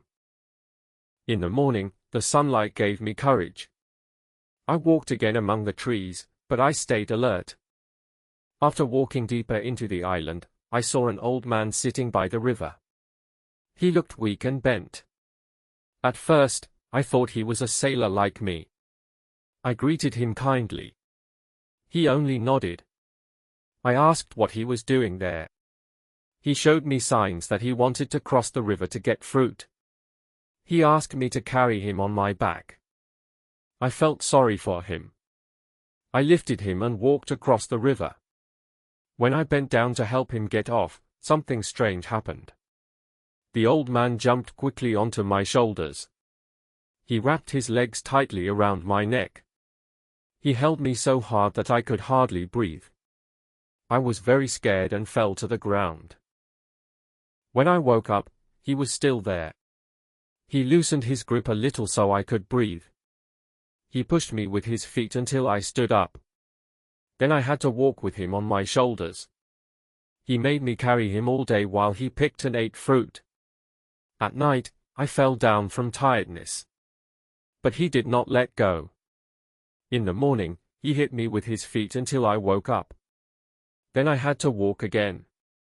I felt angry and sad. One day, I passed a tree with some dry goods under it. I picked one up. I emptied it and filled it with grape juice from nearby vines. When the gourd was full, I left it in the fork of a tree. A few days later, I walked that way with the hateful old man on my back. As I passed the tree, I quickly took the gourd and drank from it. The wine was very good and cool. It made me feel strong and happy. I even forgot the heavy man on my shoulders. I began to sing and jump as I walked. The ugly old man soon noticed that something had changed. He felt that I carried him more easily. He stretched out his thin hand and took the gourd. First, he tasted the wine with care. Then he drank all of it. The wine was strong, and the gourd was large. Soon he also began to sing in a rough way. After a short time, I felt his tight legs grow weak. They slowly loosened from my neck. With all my strength, I threw him down onto the ground. He never moved again. I was full of joy because I was free at last. I ran and jumped all the way to the seashore. By great luck, I met some sailors there. Their ship was near the island. They had come to enjoy the sweet fruits and to get fresh water. I told them how I had escaped. They listened with wide eyes and said it was a miracle. They told me the old man was called the Old Man of the Sea. They said he usually kills anyone he sits upon. That island was known for his bad deeds. No sailor liked to walk alone there. After some talk, they took me with them onto their ship. The captain was kind to me. Soon we sailed away. After several days, we reached a large and rich-looking town. All the houses were made of stone. We stopped there. One merchant, who had been very friendly to me, took me with him onto the land. He showed me a place to stay for foreign traders. He gave me a big sack. He showed me other men with sacks like mine. He said I should go with them and do the same work. He warned me not to leave them. He said my life would not be safe if I went alone. Then he gave me food and said goodbye. I went with my new companions. I soon learned that our work was to fill our sacks with coconuts. But when I saw the trees, I did not understand how this was possible. The trees were very tall. Their trunks were smooth and hard to climb. At the top, there were many monkeys, big and small. They jumped quickly from tree to tree. They watched us with interest and seemed upset by our presence. My companions picked up stones and threw them at the monkeys. At first, I was surprised. The animals looked harmless to me. Soon I understood why they did this. I joined them gladly. The monkeys became angry. To strike back, they pulled coconuts from the trees and threw them down at us. In this way, with very little effort, our sacks were filled with fruit that we could not reach ourselves. When our sacks were full, we returned to the town. My friend bought my share of the coconuts. He told me to keep doing this work until I earned enough money to return home. I followed his advice. Before long, I saved a good amount of money. Soon I heard that a trading ship was ready to sail. I said goodbye to my friend and went on board. I took many coconuts with me. We sailed first to islands where pepper grows.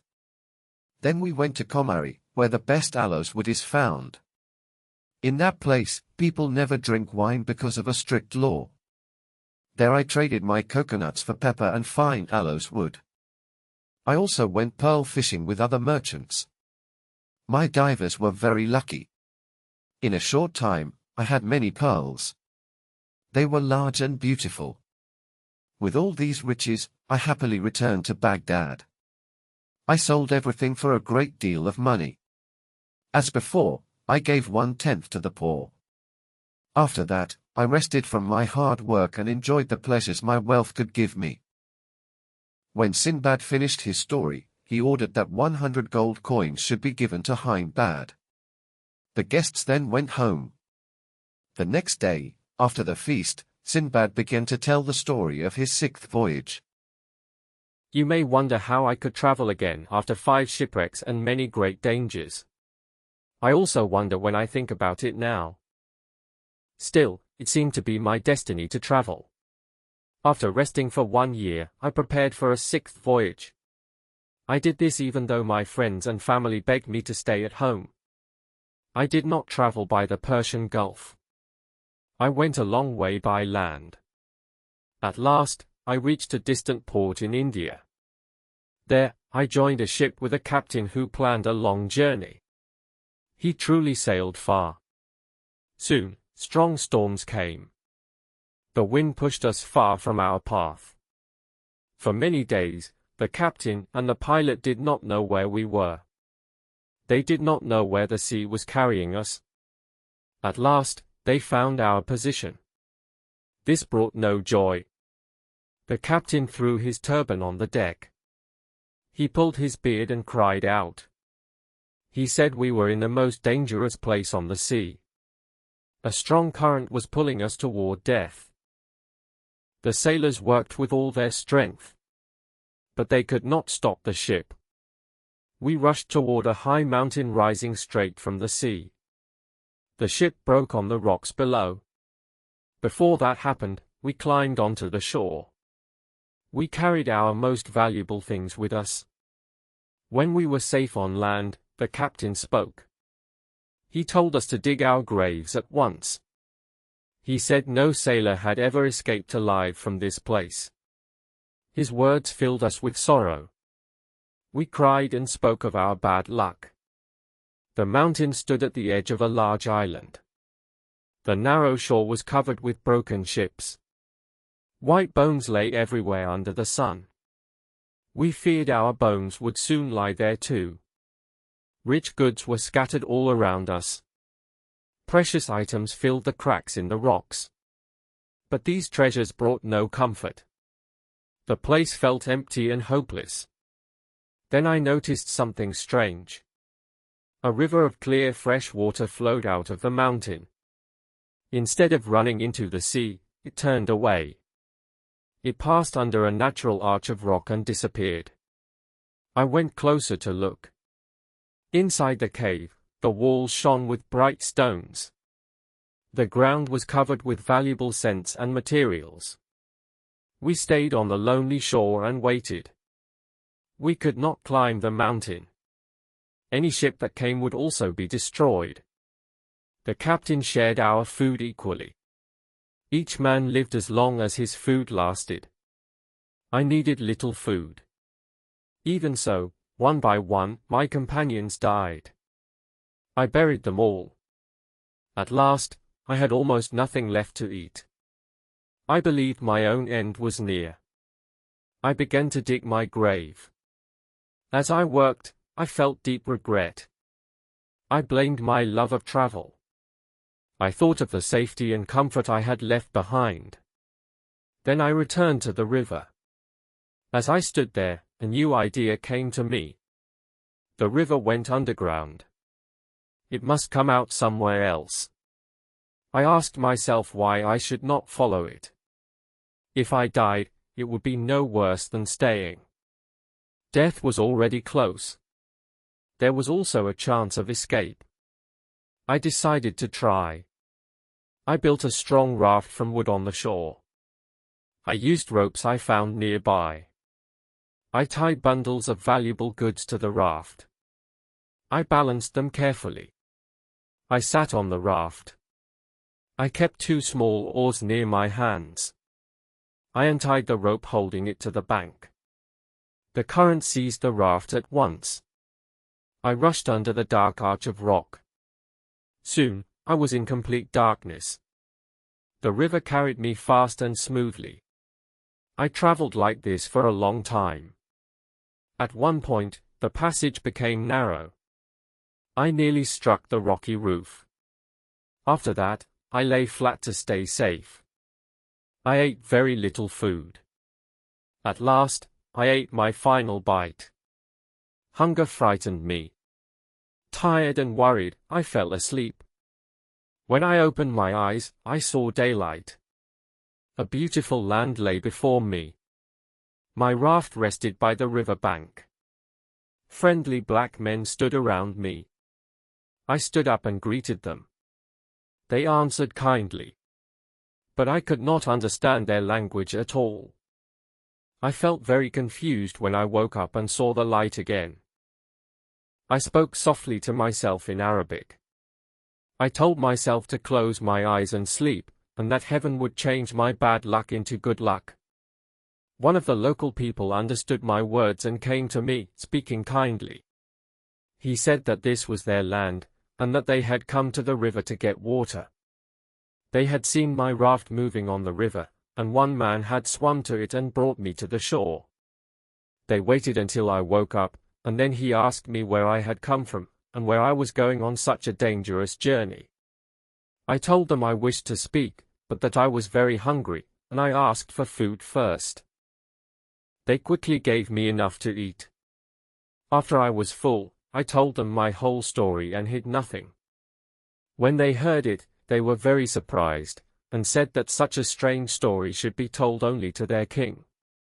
They brought a horse and helped me sit upon it, and we began our journey. Strong men walked behind us, carrying my raft on their shoulders. In this way we entered the city of Serendib. The people took me to their king, and I greeted him in the Indian way. I bent down and touched the ground. The king asked me to stand up and told me to sit beside him. Then he asked my name, and I said that I was called Sinbad, the sailor, because I had traveled on many seas. The king asked how I had come to his land, and I told him everything, hiding no part of my story. He was very amazed and pleased, and ordered my tale to be written and kept in his kingdom. Then my raft was brought before him, and the bales were opened in his presence. The king said that he had never seen such fine rubies and emeralds, not even in his own treasure. When I saw that he admired them, I told him that all I had was his, if he wished it. He smiled and said that he did not want my riches, but wished rather to add to them. He desired that I should leave his land with signs of his kindness, and he ordered his officers to give me a good home. Servants were sent to help me, and they carried my raft and my goods to my new dwelling. I thanked the king many times for his generosity. Every day I went to see him at his court, and in my free hours I walked through the city, marveling at its wonders. The island of Serendib lies on the middle line of the world, where the days and nights are of equal length. The chief city stands at the end of a beautiful valley, and a very high mountain rises in the center of the island. I wished to climb to the top of this mountain, for people said it was the place where Adam was sent after leaving paradise. Many precious stones are found there, and rare plants grow in great number. There are cedar trees and cocoa palms, and near the sea and rivers men dive for pearls. In some valleys, many diamonds may be found. After many days had passed, I asked the king to let me return to my own land. He kindly agreed and gave me many rich gifts. When I went to bid him farewell, he presented me with a royal offering and a letter. He asked me to deliver them to the Caliph Harun al-Rashid, and to share with him his friendship. I accepted this duty with respect, and soon went on board a ship chosen by the king himself. The king's letter was written in blue letters upon a rare yellow skin. In it, he sent greetings to the Caliph, spoke of his respect and friendship, and asked him to accept his gift and return his goodwill. The gifts were many and fine. There was a small vase made from a single ruby, filled with large and perfect pearls. There was also the skin of a great snake, said to keep away illness from those who slept upon it. There were also aloes wood, camphor, and pistak. After a long and successful journey, we arrived at Bulsora. I hurried to go to Baghdad. I carried the king's letter with me. A beautiful slave walked behind me. Some of my family came too. They carried the treasure. When I reached the palace gate, I told the guards why I was there. They took me inside to see the Caliph. I bowed low before him. Then I gave him the letter and the gifts from the king. He looked at them with care. After that, he asked me if the Prince of Serendip was truly as rich and strong as he said. I bowed again and spoke with respect. I told him the prince had not said too much. His wealth and power were real. I said his palace was very grand. When he went out, he sat on a throne on an elephant. His ministers and friends rode beside him. An officer sat on the elephant's neck and held a golden spear. Another man stood behind him. He carried a tall pole of gold. On the top was a large green stone. Many men in gold clothes rode on elephants in front of the king. As they moved, the officer called out loud. He told the people to look at the great king of the Indies. He said the king was rich and mighty, and greater than all other kings. Then the man behind the throne called out in reply. He said that even a great king must one day die. After that, the first man spoke again. He gave praise to God, who lives forever. I also told the Caliph that in Serendip the king himself gave justice. The people went to him when they had problems. They did not need judges. The Caliph was pleased with what I said. He told me that the letter showed the king was wise. He said the king and his people were good for each other. Then he sent me away with many fine gifts. I returned safely to my own home.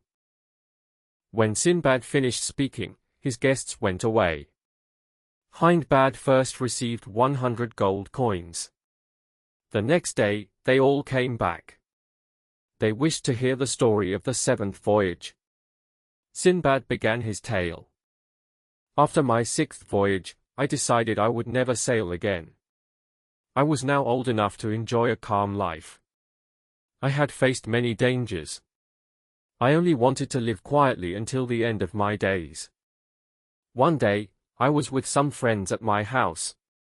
A servant told me that an officer of the Caliph wished to see me. When the officer came in, he asked me to follow him to the Caliph. I went with him at once. I bowed before Harun al-Rashid. The Caliph spoke to me kindly. He said he needed my help. He told me he had chosen me to take a letter and a gift to the king of Serendip. This was to answer the king's message of friendship. His words shocked me deeply. I bowed and answered with care. I said I was ready to obey him. But I asked him to remember how much I had suffered before. I told him I was tired in my heart. I had promised myself never to leave Baghdad again. I then told him many stories of my past adventures. He listened without anger. When I finished, he spoke again. He said my travels had been strange and hard. But he did not think this was a good reason to refuse. He said I only needed to go straight to Serendip and deliver the message. After that, I could return and live as I wished. But he said I must go, because his honor required it. I saw that I could not say no. I agreed to do as he asked. The Caliph was happy. He gave me 1,000 gold coins to pay for the journey. I soon made ready to leave. I took the letter and the gifts. I sailed from Bulsora. The voyage was quick and safe, and I reached Serendib. When I told the people why I had come, they welcomed me warmly. They took me to see the king. He was glad to see me again. He said he had often thought of me and was happy at my return. I thanked him for his kindness. Then I showed him the caliph's gifts. First, there was a fine bed with gold cloth and rich curtains. It was very costly. There was another bed like it, made of deep red cloth. There were 50 robes with rich patterns. There were 100 pieces of fine white cloth from great cities. There were more beds in different styles. I also showed him a stone vase with a carving of a man shooting an arrow at a lion. Last, there was a beautiful table that once belonged to King Solomon. The king of Serendib was pleased with the caliph's gifts and his friendly words. My duty was now done. I wished to leave at once. But the king was not ready to let me go, and I had to stay for some time. At last, he let me go and gave me many gifts. I went quickly onto a ship. The ship sailed at once. For 4 days, the trip was calm and easy. On the 5th day, we met pirates. They took our ship. They hurt the people who fought them. They took prisoner the people who did not fight. I was one of them. They took everything we had. They gave us dirty clothes. Then they sailed to a far island and sold us as slaves. A rich merchant bought me. He took me to his house. He gave me good food and clean clothes. After some days, he asked me many questions. He wanted to know what work I could do. I told him I was a rich merchant before. I said pirates had taken me. I said I did not know any trade. He asked me if I could use a bow. I said it was a game I liked when I was young. I said I could learn again with practice. He gave me a bow and arrows. He put me on his elephant with him. We traveled far from the town to a very large forest. When we reached a deep part of the forest, we stopped. My master spoke to me. He said many elephants lived there. He told me to hide in a big tree.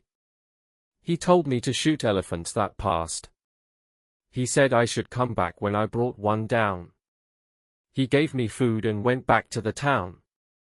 I climbed high into the tree and waited. That night, nothing happened. After sunrise the next morning, I saw many elephants walking together. They made loud sounds and shook the ground. I shot my arrows quickly. After some time, one elephant fell and did not move. The others went away. I climbed down and ran back to my master. He was happy and praised me. He gave me good food. Then we returned to the forest together. We dug a deep hole. We buried the elephant there. My master said he would return later for the tusks. For 2 months, I hunted like this. Every day, I brought down an elephant. I did not always use the same tree. I changed places often. One morning, I waited as usual. This time, the elephants did not pass by. They stopped. They stood all around my tree. They made loud cries and shook the ground. I saw they were looking at me. I felt very afraid. My hands shook and my arrows fell. Then something stronger happened. The biggest elephant wrapped its trunk around my tree. It pulled the tree out of the ground. I fell down with the branches around me. I thought my life was over. But the elephant lifted me gently. It placed me on its back. I held on, weak and afraid. The whole group of elephants moved away into the forest. After a long time, the elephant put me back on the ground. I stood still, like in a dream. I watched the elephants walk away in another direction. Soon I could not see them. I looked around me. I saw I was on the side of a great hill. Everywhere I looked, I saw old bones and tusks of elephants. I understood then. This was the place where elephants came at the end of their lives. I said to myself that they brought me there to stop me from hunting them. I saw that there were more tusks than I could ever carry. I turned and went back to the city as fast as I could. I did not see any elephants on the way. This made me think they had gone deeper into the forest to leave the path clear. I admired their wisdom very much. After 1 day and 1 night, I reached my master's house. He was very happy to see me. He said he feared I was lost. He told me he saw the broken tree and the arrows on the ground. He asked how I stayed alive. I told him everything. The next day, we went together to the Hill of Tusks. He was full of joy when he saw it was true. We loaded our elephant with as many tusks as it could carry. On the way back, he spoke to me. He said I was no longer his slave. He said I had made him rich. He gave me my freedom. He also told me that many slaves had died in the forest before. He said no matter how careful they were, they did not return. You are the only one who escaped from these wild animals. This means heaven has protected you. Because of you, the whole town will now become rich. No more people will die. So I will not only give you your freedom, I will also give you much money. I answered, Sir, thank you. I wish you success in everything. I ask only one thing. Please let me go back to my own country. He said, that is fine. Soon the monsoon winds will bring the ivory ships here. Then I will send you away and give you enough money for your journey. So I stayed with him until the monsoon came. Every day we added more ivory to our stores. Soon all his storehouses were full. By that time, other merchants also learned the secret. Still, there was plenty of ivory for everyone. When the ships arrived, my master chose the ship for me himself. He put on board much good food for me. He also gave me a large amount of ivory and many rare and valuable objects from the country. I thanked him with all my heart, and then we said goodbye. I left the ship at the first port we reached.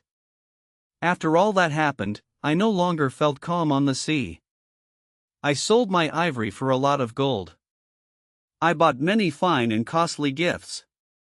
Then I loaded my animals and joined a group of merchants on land. The journey was long and tiring. I accepted it with patience. I thought about my past dangers. Now I did not have to fear storms, sea robbers, snakes, or other dangers. At last, we arrived in Baghdad. My first duty was to go to the Caliph. I told him everything about my mission. He said my long absence had made him worried. Still, he had hoped I was safe. When he heard my story about the elephants, he was very surprised. He said he would not have believed it if he did not trust my honesty. By his command, scribes wrote this story and my other stories in gold letters. They placed them among his treasures. I then said goodbye. I was pleased with the honors and rewards he gave me. From that time on, I stopped my travels. I spent my life with my family and my friends. So Sinbad finished the story of his 7th and last voyage. He turned to Hindbad and said, Well, my friend, what do you think now? Have you ever heard of anyone who suffered more than I did, or escaped danger so many times? Is it not fair that I now live in peace and comfort? Hindbad came closer and kissed his hand with respect. He said, Sir, you have faced terrible dangers. My own troubles are nothing beside yours. You use your wealth in a kind way. You truly deserve it. May you live a long and happy life. Then Sinbad gave him 100 gold coins. From that day on, he counted him as a friend. He also helped him leave his work as a porter. Hindbad ate at his table every day. In this way, he would always remember Sinbad the sailor. In the kingdom of Kashgar, near the borders of Great Tartary, there once lived a tailor and his wife. They loved each other very much. One day, while the tailor was working, a small hunchback came to the shop door. He began to sing and play a small drum. The tailor laughed at his funny actions. He thought the man would amuse his wife. So he invited the hunchback to come home with him. The hunchback agreed. The tailor closed his shop, and they went together. When they reached the house, the table was ready for supper. Soon all three sat down to eat a fine fish. The tailor's wife had cooked it herself. Sadly, the hunchback swallowed a large fish bone. The tailor and his wife tried to help him at once. But it was too late. He stopped breathing very quickly. They felt very sorry for the poor man. They were also very afraid for themselves. If the police learned about it, they feared they might be sent to prison. To avoid this terrible trouble, they tried to think of a plan. They wanted people to blame someone else. At last, they decided to involve a Jewish doctor who lived nearby. The tailor lifted the hunchback by the head. His wife held the feet. Together they carried him to the doctor's house. They knocked on the door. It opened onto a steep staircase. A servant soon came down the dark stairs. She carefully felt her way and asked what they wanted. "Go and tell your master," said the tailor, "that we have brought a very ill man for him to help." He gave the servant some money. "Give him this first," he said. "Then he will not think his time is wasted." The servant went upstairs to speak to the doctor. As soon as she was gone, the tailor and his wife quickly lifted the body. They placed it at the top of the stairs. Then they ran back home as fast as they could. The doctor was young and had very few patients. When he heard there was a sick man, he felt very happy. "Bring a lamp," he shouted to the servant. "Come quickly." He ran out of his room and rushed to the stairs. In the dark, he almost fell over the body of the hunchback. Without seeing clearly, he kicked it by mistake. The body rolled down the stairs. The doctor nearly fell too. "A light! Bring a light," he cried again. When the lamp came and he saw what had happened, he was full of fear. "Oh no," he said. "Why did I not wait for the light? I think I have caused the sick man's death. If no help comes, I am lost. Soon they will take me to prison." Even in his fear, the doctor remembered to shut the front door. He did not want anyone outside to see. Then he carried the body into his wife's room. She was so afraid that she almost screamed. "We are finished," she cried. "We must get the body out of the house. When morning comes, we cannot hide it. Why did you do such a terrible thing?" "Do not talk about that now," said the doctor. "We must find a way to us." "Go away now," he said. He held out his hand to help the hunchback stand up. But the hunchback did not move. The man looked closer. "Ah," he said, "this is how a Christian dares to treat a Muslim." He took the merchant by the arm and led him to the police inspector. The inspector put the merchant in prison. He stayed there until the judge woke up and was ready to hear the case. This shock made the merchant think clearly again. He felt confused and afraid. He could not understand how the hunchback could die from only a few blows. He thought about this again and again. Soon, the chief of police called him in and asked about the crime. The merchant could not say he was innocent. The hunchback was one of the Sultan's private jokers. Because of this, the chief of police did not give the death sentence at once. He decided to speak to the Sultan first. He went to the palace and told the whole story. The Sultan listened, and then spoke. "There is no forgiveness for a Christian who kills a Muslim. Do your duty." So the chief of police ordered workers to build a gallows. He sent men through the city streets. They shouted that a Christian would die that day for killing a Muslim. When everything was ready, the guards brought the merchant out of prison. They led him to the gallows. The executioner tied the rope around the poor man's neck. He was about to pull him up into the air. Suddenly, the Sultan's purveyor ran through the crowd. He was out of breath and shouted, "Stop! Do not hurry." He did. If someone must suffer, it should be me. Yesterday evening, I was working in my shop. I felt happy. Then the little hunchback came. He was very drunk. He sat in my doorway and sang many songs. I asked him to spend the evening at my home. He said yes, and we went together. At supper, I gave him some fish. While he was eating, a small bone went into his throat. We tried to help him, but we could not. After a short time, he died. We felt very sad. But we were also afraid. We thought people might blame us for his death. So we carried his body to the house of a Jewish doctor. I knocked on the door. I asked the servant to call her master quickly. I said there was a sick man who needed help. To make her hurry, I gave her some money.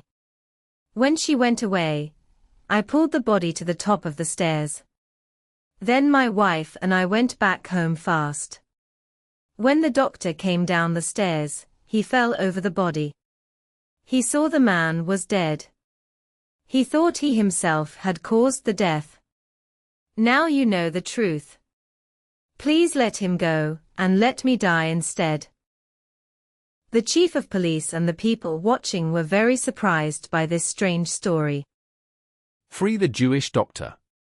Punish the tailor instead, because he has said he is guilty. This is a very unusual story. It should be written down and remembered. The executioner quickly untied the doctor. Then he put the rope around the tailor's neck. At that moment, the Sultan of Kasha missed his jester. He asked his officers where the man was. Sire, the hunchback drank too much and left the palace. People saw him walking in the town. This morning, he was found dead. A man was arrested and kept until a gallows was ready. When he was about to be punished, one man came, then another. Each said he caused the death. This happened many times. Right now, the chief of police is questioning a man who says he alone is responsible. When the Sultan heard this, he at once sent an usher to the chief of police.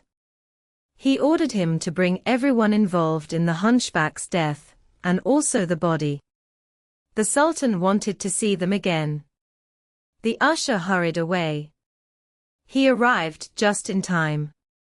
The tailor was already hanging in the air.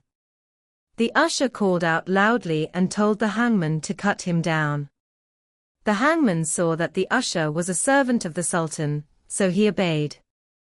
When the tailor was safe, the usher found the chief of police and gave him the Sultan's order. The chief of police went to the palace at once. He took the tailor, the doctor, the purveyor, and the merchant with him. They carried the body of the hunchback on their shoulders. When they reached the palace, the chief of police bowed before the Sultan. He told him everything he knew. The Sultan was deeply moved by the story. He ordered his private writer to write it all down. He wanted people in the future to remember how the four men escaped when they thought they were guilty. The Sultan asked everyone to tell their stories about the hunchback. One of them was a talkative barber. He told a story about one of his brothers. This is the story of the barber's fifth brother.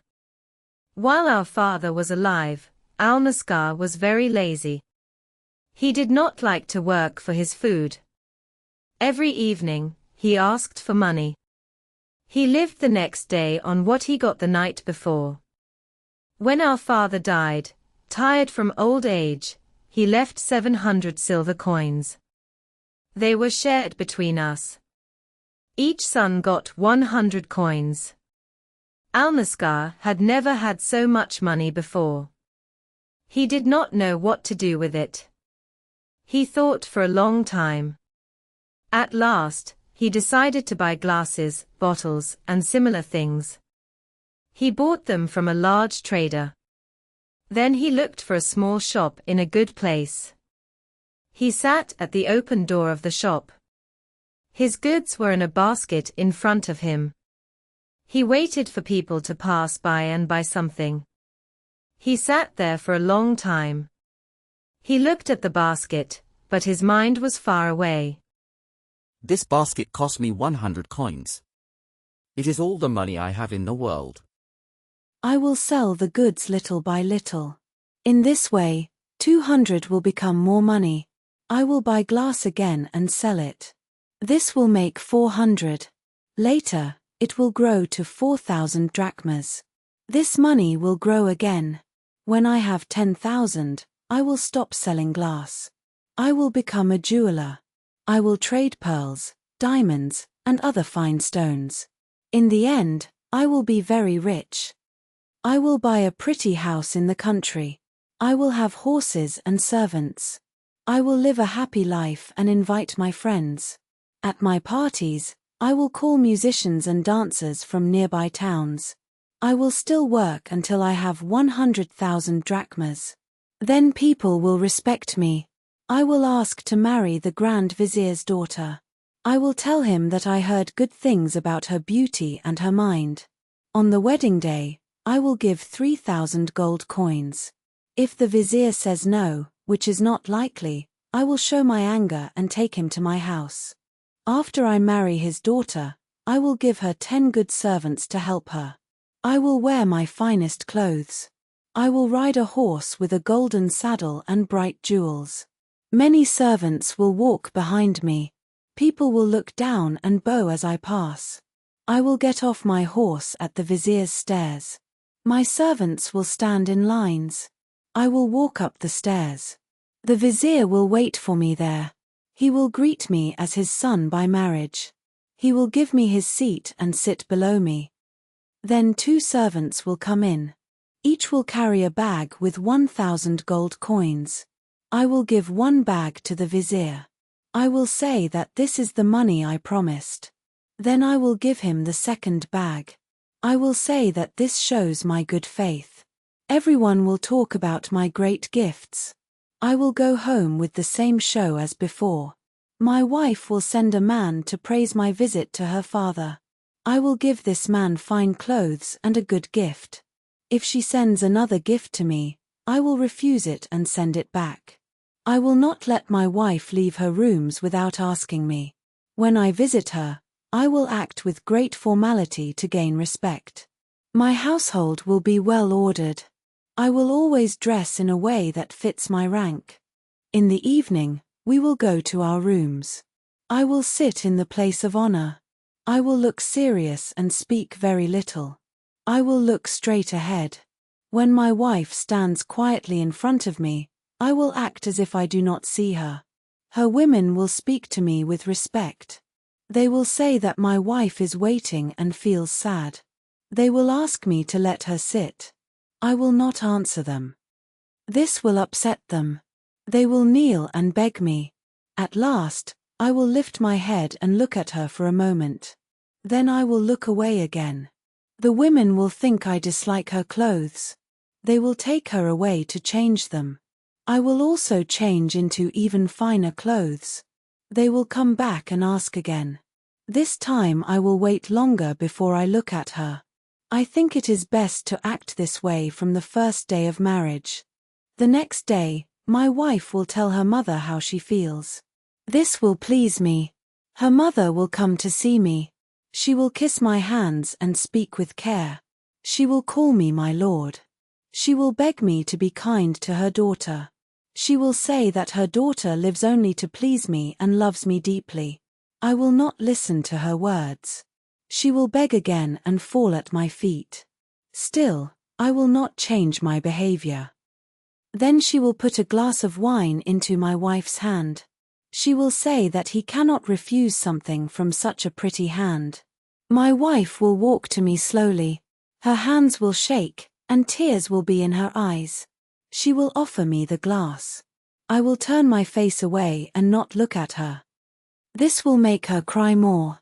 She will hold out the glass and speak to me again. Dear husband, I will keep praying until you drink for me. Her words will make me very angry. I will look at her with hard eyes. I will hit her face and push her with my foot. She will lose her balance. She will fall back onto the sofa. My brother was lost in his thoughts. He really did move his foot. By bad luck, he hit the basket of glass. It fell into the street, and all the glass broke at once into many small pieces. Poor man. You should feel deep shame. You act badly toward a young wife who has done nothing wrong. Her tears and prayers do not touch your heart. If I were a great ruler, I would punish you hard and make everyone know your bad behavior. The accident, which destroyed all his hopes of profit, brought my brother back to his senses. He saw that the trouble came from his own pride. He tore his clothes and pulled his hair. He cried out loudly. People in the street stopped to listen. It was Friday, so many people were passing by. Some felt sorry for Al-Naskar. Others laughed at him. His pride was gone with his basket of glass. He cried about his foolish dreams. What has happened, and why is this man crying? The people told her that he was poor. They said he had spent all his money on the basket of glass, and now it was broken. Give him all the money you have with you. The servant obeyed. He gave my brother a purse with 500 gold coins. Al-Naskar was almost unable to stand from joy. He thanked the lady again and again.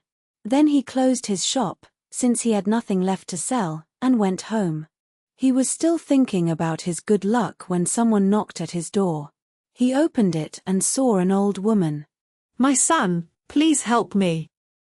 It is time to pray, and I have not washed. Let me come in and give me some water. My brother did not know her, but he agreed at once. He gave her a bowl of water. Then he went back to his place and his thoughts.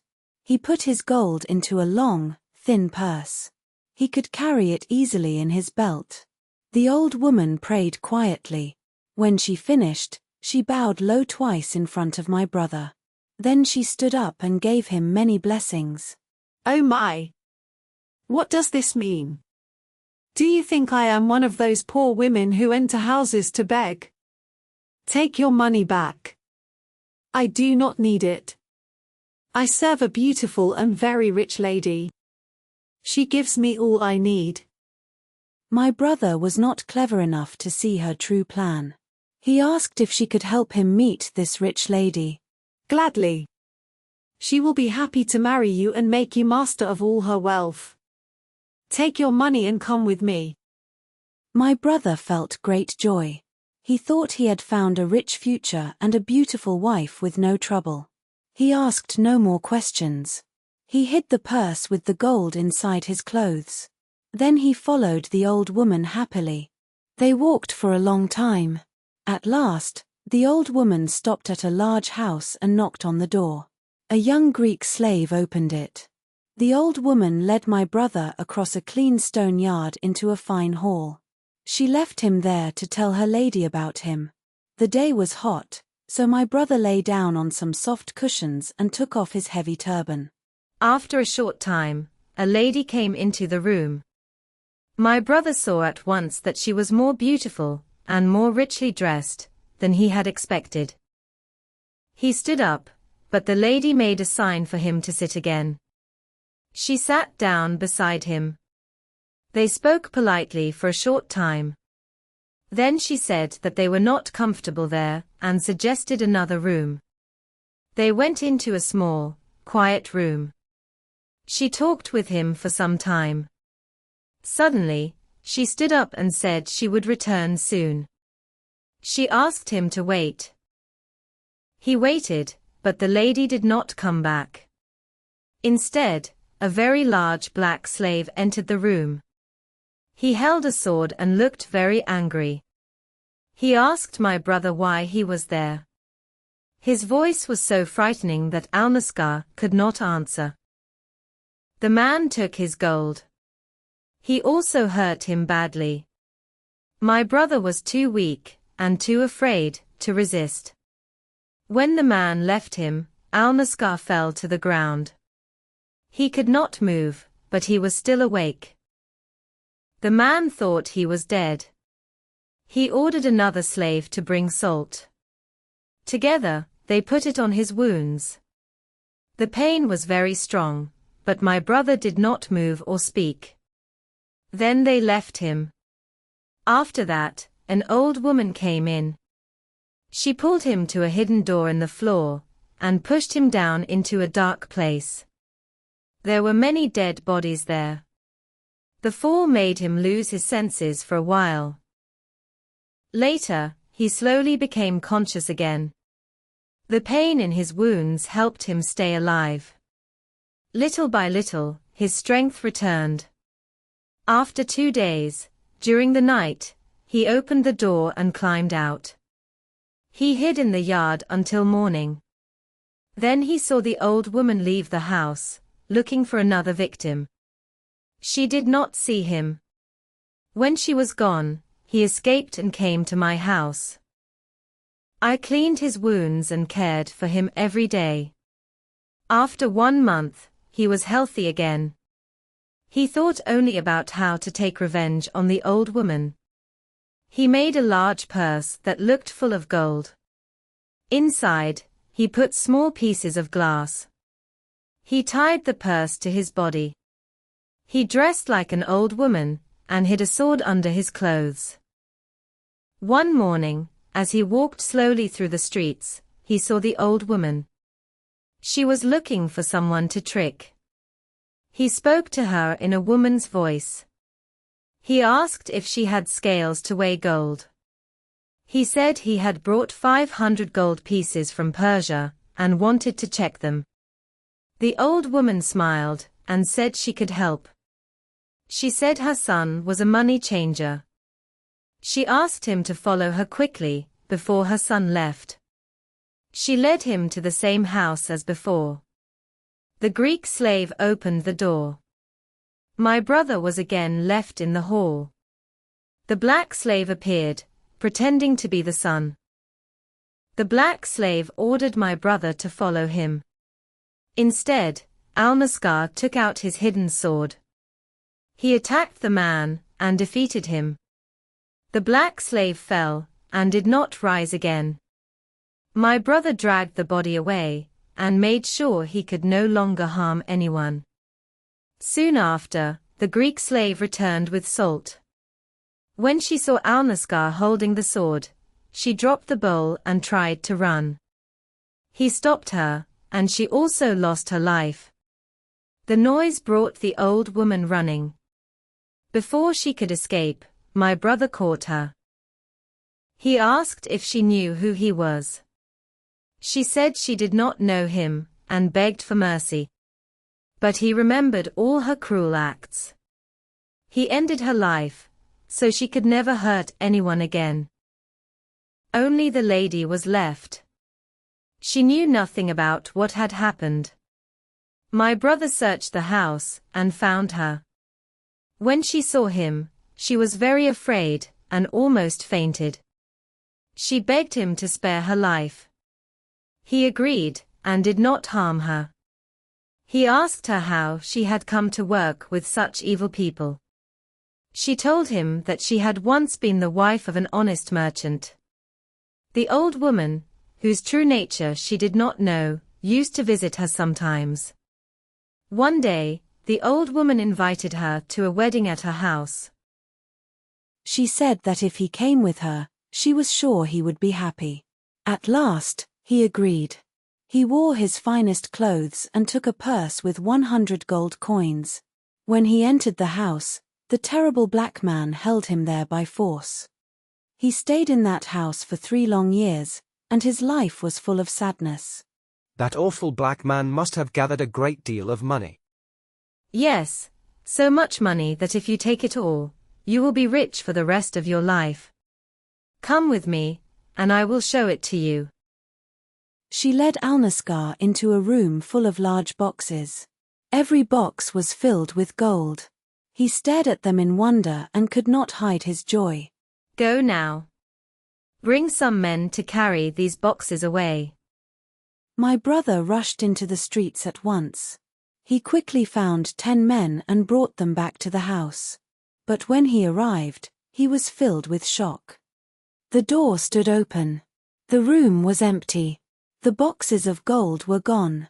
The lady had acted faster than he expected. Still, my brother tried to calm himself. He took all the fine furniture from the house. It was worth more than the 500 gold coins he had lost. Sadly, when he left, he forgot to lock the door. The neighbors noticed the empty house and told the police. The next morning, Alnaschar was arrested as a thief. He tried to give the police money to let him go, but they refused. They tied his hands and took him to the judge. They explained everything. The judge asked where the furniture had come from. Sir, I will tell you everything. Please promise that I will not be punished. I promise. My brother then told the whole story from the beginning. He spoke of his suffering and of his revenge. He begged the judge to let him keep some furniture as payment for the gold that was stolen. The judge gave no answer. He ordered the furniture to be taken away to his own house. Then he commanded my brother to leave the city at once. He warned him never to return, or his life would be in danger. The judge feared that Alnaschar might complain to the caliph. My brother obeyed and left for a nearby city. On the road, robbers attacked him. They took his clothes and left him with nothing. When I heard of this, I hurried to him. I comforted him and dressed him in my best robe. That night, I brought him home in disguise. Since then, I have cared for him as I do for my other brothers. There is still one more story. It is the story of my 6th brother, Shakabak. He received 100 silver coins from our father. He believed this made him rich. But misfortune followed him. He soon lost everything and was forced to beg. Shakabak spoke well and had good manners.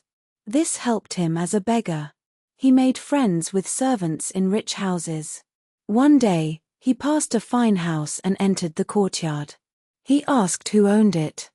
Good man, where do you come from? Can you not see this house belongs to a Barmecide? The Barmecides were famous for kindness and generosity. When my brother heard this, he asked for charity. The servants spoke kindly and invited him inside. The house was very large. At last, he reached a beautiful room. An old man with a long white beard sat there. He welcomed my brother warmly. My lord, I am a poor man. I live only by the kindness of generous people like you. Is it possible that while I am in Baghdad, a man like you should be hungry? This cannot continue. We must change this at once. I will never leave you, I said. I know you will never leave me. My lord, my brother said.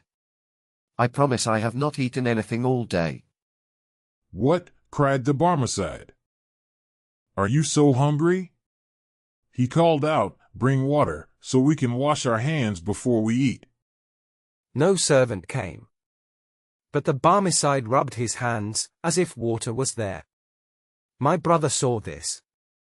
The Barmecide said, Why do you not wash your hands too? Shakabak thought this was a joke. He did not understand it, but he went closer. He rubbed his hands the same way. When the Barmecide finished, he spoke loudly. Bring the food now. We are very hungry.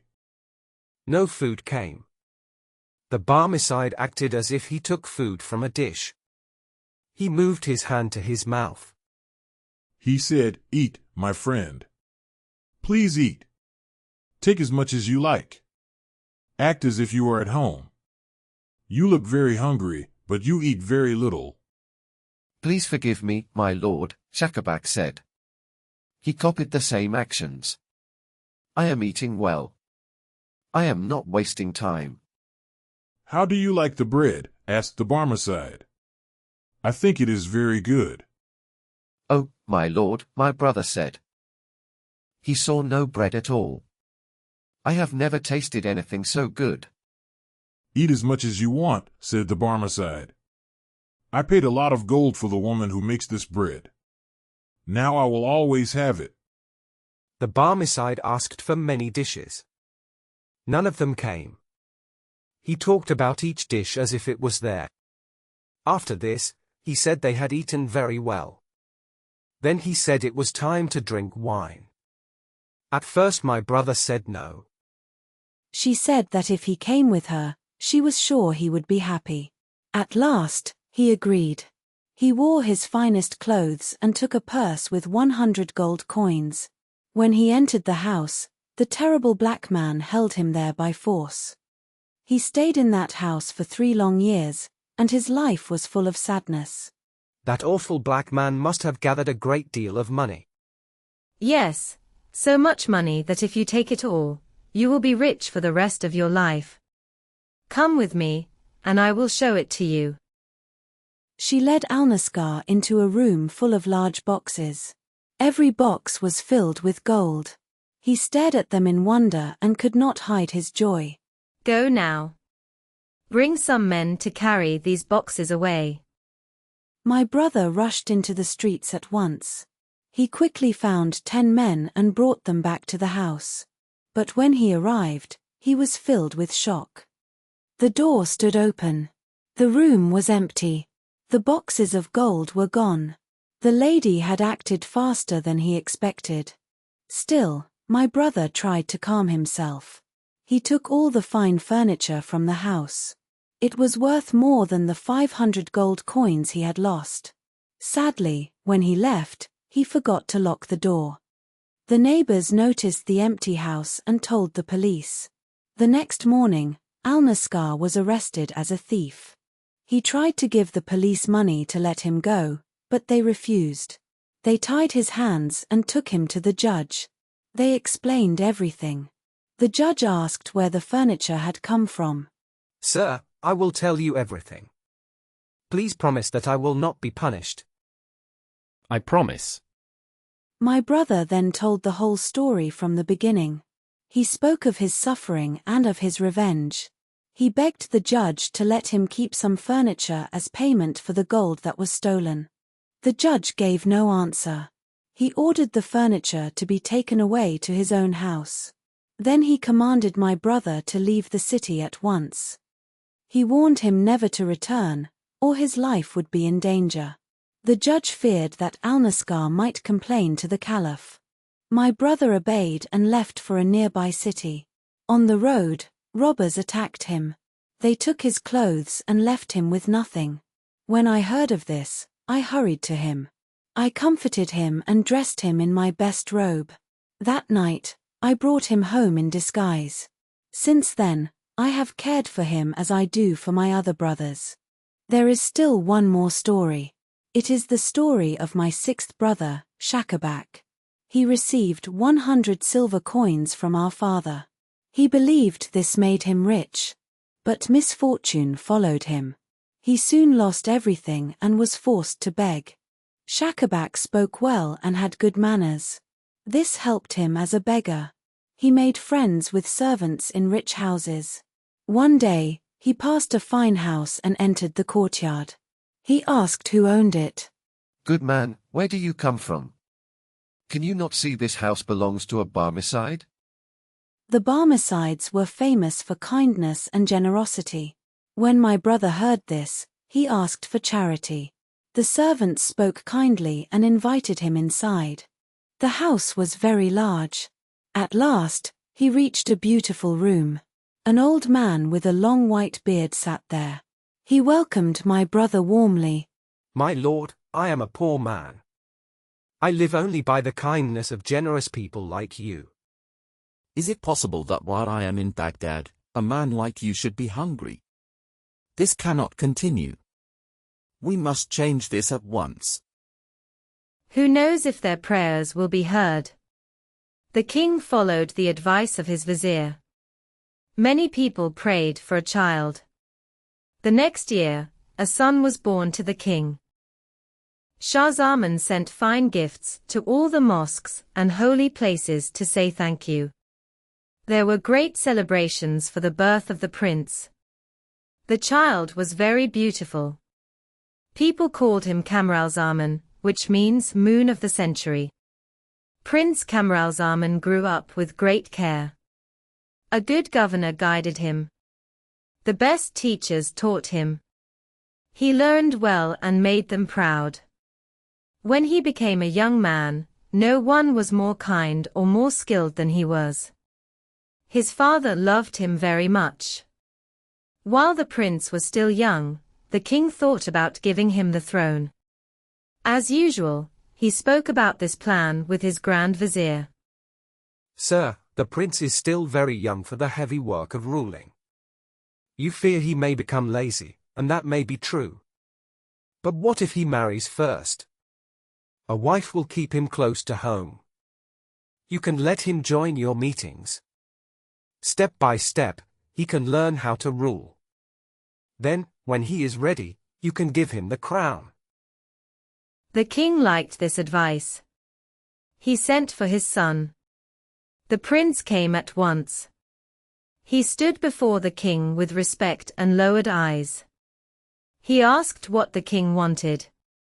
I have called you to tell you that I want you to marry. What do you think? The prince felt very troubled. He stayed silent for a while. Father, please forgive me if my answer is not what you hope. I did not expect this. I am still very young. I do not like the idea of marriage. Maybe I will feel different one day. But now I need more time before I can do what you ask. This answer made the king very sad. He felt hurt by his son's refusal. Still, he did not want to be harsh. I will not force you. I will give you time to think. But remember, marriage is important for a prince who will one day rule a great land. After this, Prince Camaralzaman joined the royal council. The king showed him much kindness and trust. 1 year later, the king spoke to his son again. My son, have you changed your mind about marriage? Or do you still refuse my wish? The prince was not surprised this time. He was calm but firm.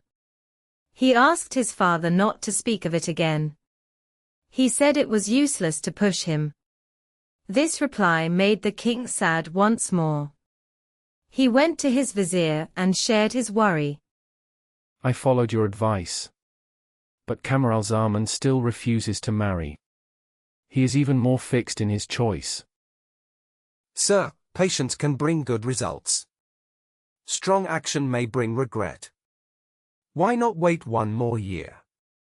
Then, in front of the full council, tell the prince that the good of the country needs his marriage.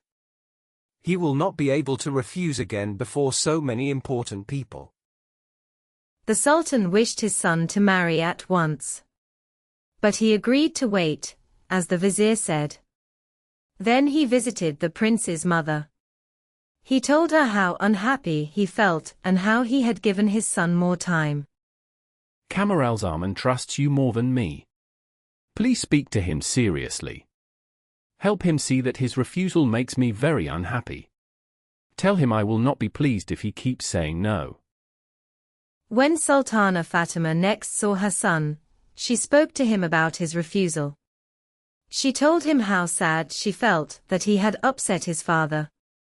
She asked why he did not want to obey. Mother, I know there are many good and kind women. There are also many who are not. I wish all women were like you. What troubles me is marrying a woman I do not know. My father will choose the daughter of another king. Her family will agree, and that is all. She may be beautiful or ugly. She may be wise or foolish. She may be good or bad. I must marry her without choice. How can I know that she will not be proud, too strong in feeling, full of dislike, or careless with money. How can I know that her nature will suit mine? But, my son, said Fatima, do you really want to be the last person in a family that has ruled this land for so many years with honor? Madam, said the prince, I do not wish to live after my father, the king.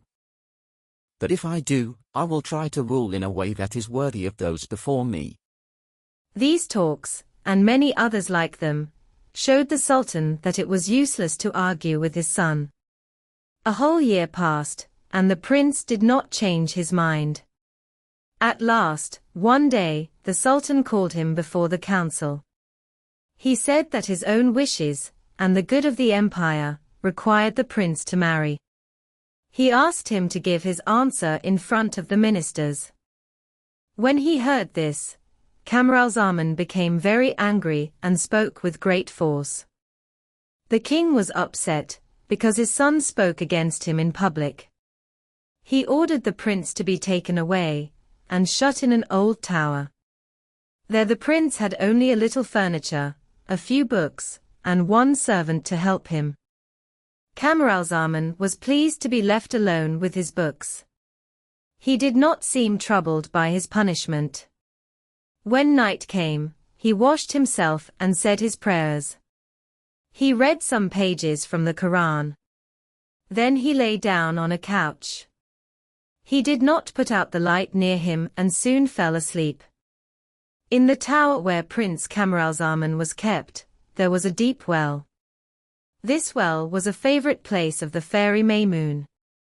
She was the daughter of Damriat, the leader of many genii. Around midnight, Maymoon rose gently from the well. As usual, she planned to travel through the upper world, guided by chance and curiosity. She was surprised to see a light in the prince's room. Without waking the servant, who slept at the door, she went inside. When she came close to the bed, she was even more surprised to see someone lying there. The prince was asleep, with part of his face covered. Maymoon lifted the cover a little, and saw the most handsome young man she had ever seen. She thought, how wonderful he must look when his eyes are open. What has he done to be treated in this way? She stood there for a long time, looking at Camaralzaman. At last, she softly kissed his forehead and his cheeks. Then she gently covered him again, and flew back into the air. As she passed through the sky, she heard the sound of large wings coming toward her. Soon she met a genie from the evil kind. His name was Danhash. When he saw Maymoon, he was afraid.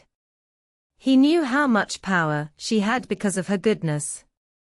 He wanted to avoid her, but they were too close. So he chose to speak to her in a friendly way. Good Maymoon, he said. Swear by Allah that you will not harm me. I promise that I will not harm you. Unhappy genie, said Maymoon, what harm could you do to me? Still, I will give you the promise you ask for. Now tell me what you have seen and done tonight. Fair lady, said Danhash.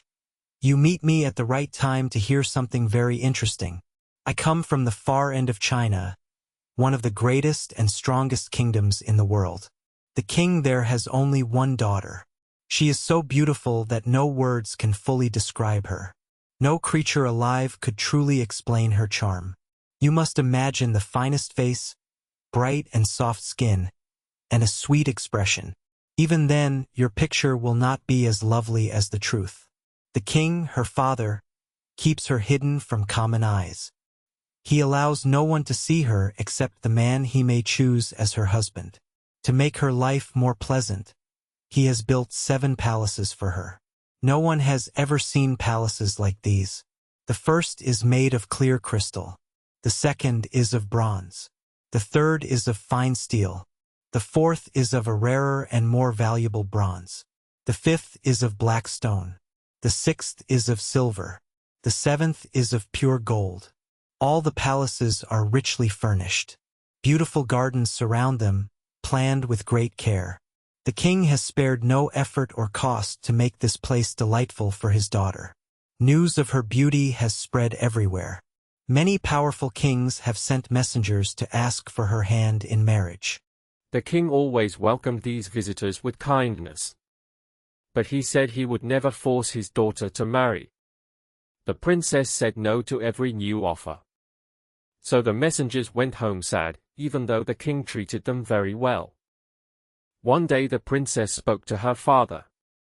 Father, I know you want me to marry. I know you want me to be happy, and I thank you. But I do not want to change my life. I am very happy here. I live in a beautiful place. I do not think I could be happier with any husband. Please do not push me to marry. Later, a message came from a king who was very rich and very strong. The king of China felt he must speak again to his daughter. He told her this marriage was very important for the country. He asked her many times to agree. At last, the princess became very angry.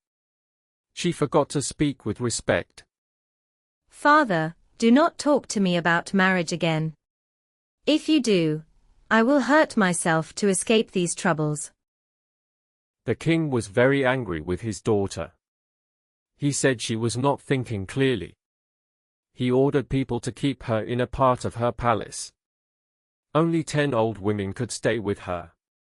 Her nurse led them. They watched her and kept her company. The king then wrote to all the kings who wanted to marry her. He asked them to forget her, because he said she was not well in her mind. He also told his messengers to say this: any man who could make her well again could marry her. Fair Maymoon, this is how things are now. Every day I go to look at this wonderful princess. She is very beautiful. If you come with me, you will think the trip is worth it. You will say you have never seen such beauty. Oh, you are joking with me. I thought you had a truly interesting story. Instead, you talk about some unknown girl. What would you say if you could see the prince I just saw? His beauty is greater than anything. You would be amazed. Dear Maymoon, who is this prince you speak about? His story is like your princess's story. His father, the king, wanted him to marry. The prince said no. So his father put him in an old tower. I have just seen him there. I do not like to argue with a lady. But I find it hard to believe that any person can be more beautiful than my princess. Be quiet. That is not true at all. I do not want to seem stubborn. The best way to know the truth is simple. Let me take you to see the princess. There is no need. We can do it another way. Bring your princess here. Lay her beside my prince. Then we can look at them calmly and decide who is right. Danhash agreed at once. Maymoon showed him the tower where the prince stayed. They made a bet about the result. Then Danhash flew to China to get the princess. Very soon, Danhash came back. He carried the princess while she slept. Maymoon took him to the prince's room. They laid the princess beside the prince. When they lay there together, the fairy and the genius began to argue about their beauty. Danhash spoke first. Now you see my princess is more beautiful than your prince. Can you still doubt it? Doubt? Of course I do. You must not be looking well. My prince is far more beautiful. Your princess is lovely, I agree. But look again, and you will see I am right. I do not need to look again. My first thought is still the same. But, dear Maymoon, I am ready to agree with you if you really wish. Not at all. I do not want a favor from a rude genius like you. We will ask another to judge. You must accept his decision. Danhash agreed. Maymoon stamped her foot on the floor. It opened. A strange-looking genius came up. He walked with difficulty and had a bent back. He looked very unpleasant. When he saw Maymoon, he fell at her feet and asked what she wanted. Stand up, Kashkash. I called you here to choose between me and Danhash, said Maymoon. Look at that couch. Tell me, without taking sides, who is more beautiful? Is it the young man or the young woman lying there? Kashkash looked at the prince and the princess with great surprise and wonder. He looked for a long time. He could not decide. At last he spoke. My lady, he said, I must be honest. I cannot say one is more handsome than the other. I see only one way to choose. Wake them one by one. Then watch which one shows more love for the other. This idea pleased Maymun and Danhash. At once, Maymun changed herself into a small gnat. She flew to Camaralzaman and stung his neck. The pain woke him. When he opened his eyes, he saw the Princess of China beside him. He was very surprised to see a young woman so close. He lifted himself on one arm and looked at her face. Her youth and beauty touched his heart in a new way. He felt joy and wonder. How beautiful she is, he said softly. My heart feels full. He kissed her forehead, her eyes, and her mouth. The magic kept her asleep. She did not wake. Dear lady, he said, why do you not wake when I show my love? Whoever you are, I am not unworthy of you. Then a thought came to him. Maybe his father had chosen this lady for him. Maybe the king put her here to test him and his dislike of marriage. Anyway, he thought, he would keep something to remember her. He took a fine ring from her finger. He put one of his own rings in its place. Then he lay down again and soon fell asleep.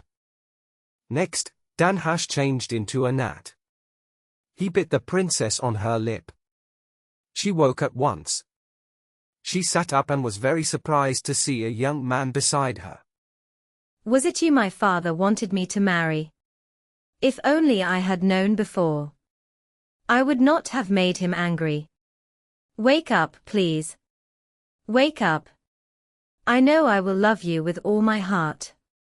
She shook Camaralzaman strongly, but the magic of Maymun kept him asleep. Oh, said the princess, why are you so sleepy? She took his hand. Then she saw her own ring on his finger. This made her even more surprised. He did not wake. She kissed his cheek and soon fell asleep again. Are you now content? Do you see that my prince is greater than your princess? Next time, believe me when I speak. Thank you. Now you and Danhash must take the princess back to her home. The two genies hurried to obey. Maymun returned to her well. When morning came, Prince Camaralzaman woke up. First, he looked around for the beautiful lady he had seen in the night. Then he asked the servant who waited on him about her. The servant said again and again that he knew nothing. He said no lady had come to the tower. He did not know how anyone could enter. The prince became very angry. He shouted at the servant and treated him roughly. He tied a rope around him and lowered him into the well to frighten him.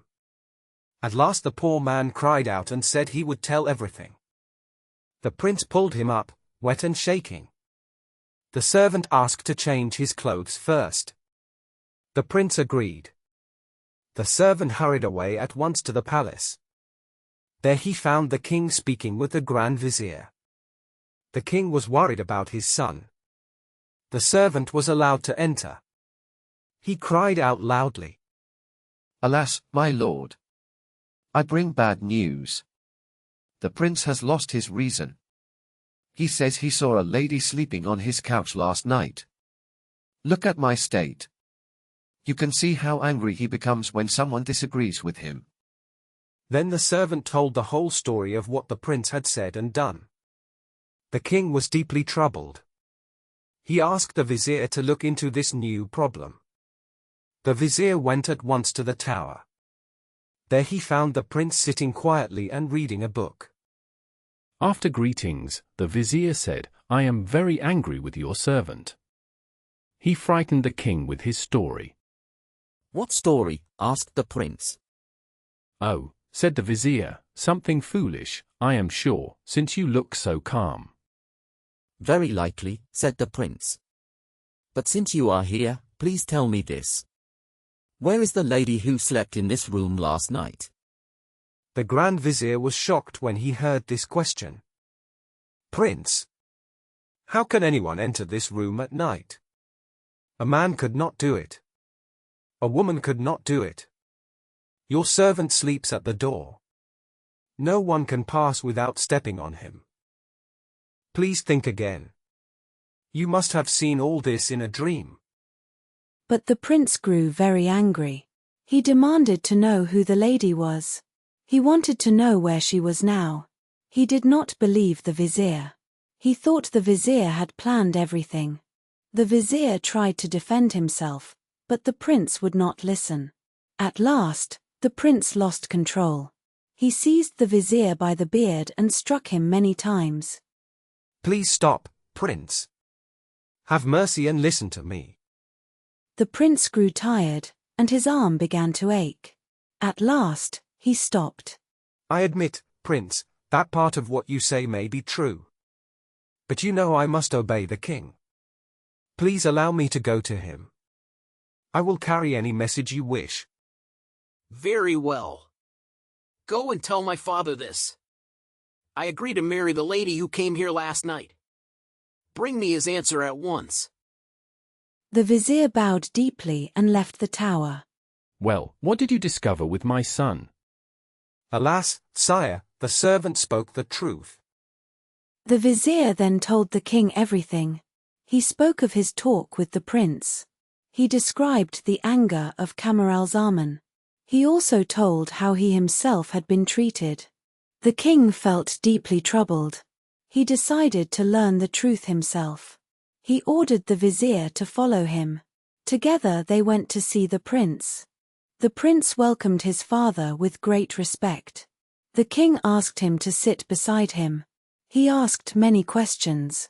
Camaralzaman answered calmly and with care. My son, please tell me about the lady said to have been in your room last night. Father, please do not make my pain greater. Make me happy instead. Give her to me as my wife. I once refused marriage. But when I saw this beautiful girl, my heart changed. I will gladly accept her from your hands. The king was nearly unable to speak. After a long pause, he spoke with care. He said he knew nothing of the lady. He had not planned her visit. He asked his son to tell the full story. Camaralzaman told everything in detail. He showed the ring. He begged his father to help him find the woman he loved. After all you have told me, I believe you. But I cannot understand how this happened. This matter is very strange. Come, my dear son. Let us wait together for better days. The king took his son by the hand. He led him back to the palace. The prince stayed in bed and fell into deep sadness. The king stayed beside him and forgot his duties. At last, the prime minister spoke to the king. He said the people were unhappy. He warned that this was bad for the country. He advised the king to move with the prince to a quiet island nearby. The fresh air and beauty would help the sick prince. The king agreed. When the castle was ready, they moved there. The king stayed with his son, leaving only for public duties. While this happened in Shahzaman's city, the two genii carried the Princess of China back to her palace. They laid her gently in her bed. When she woke the next morning, she turned from side to side.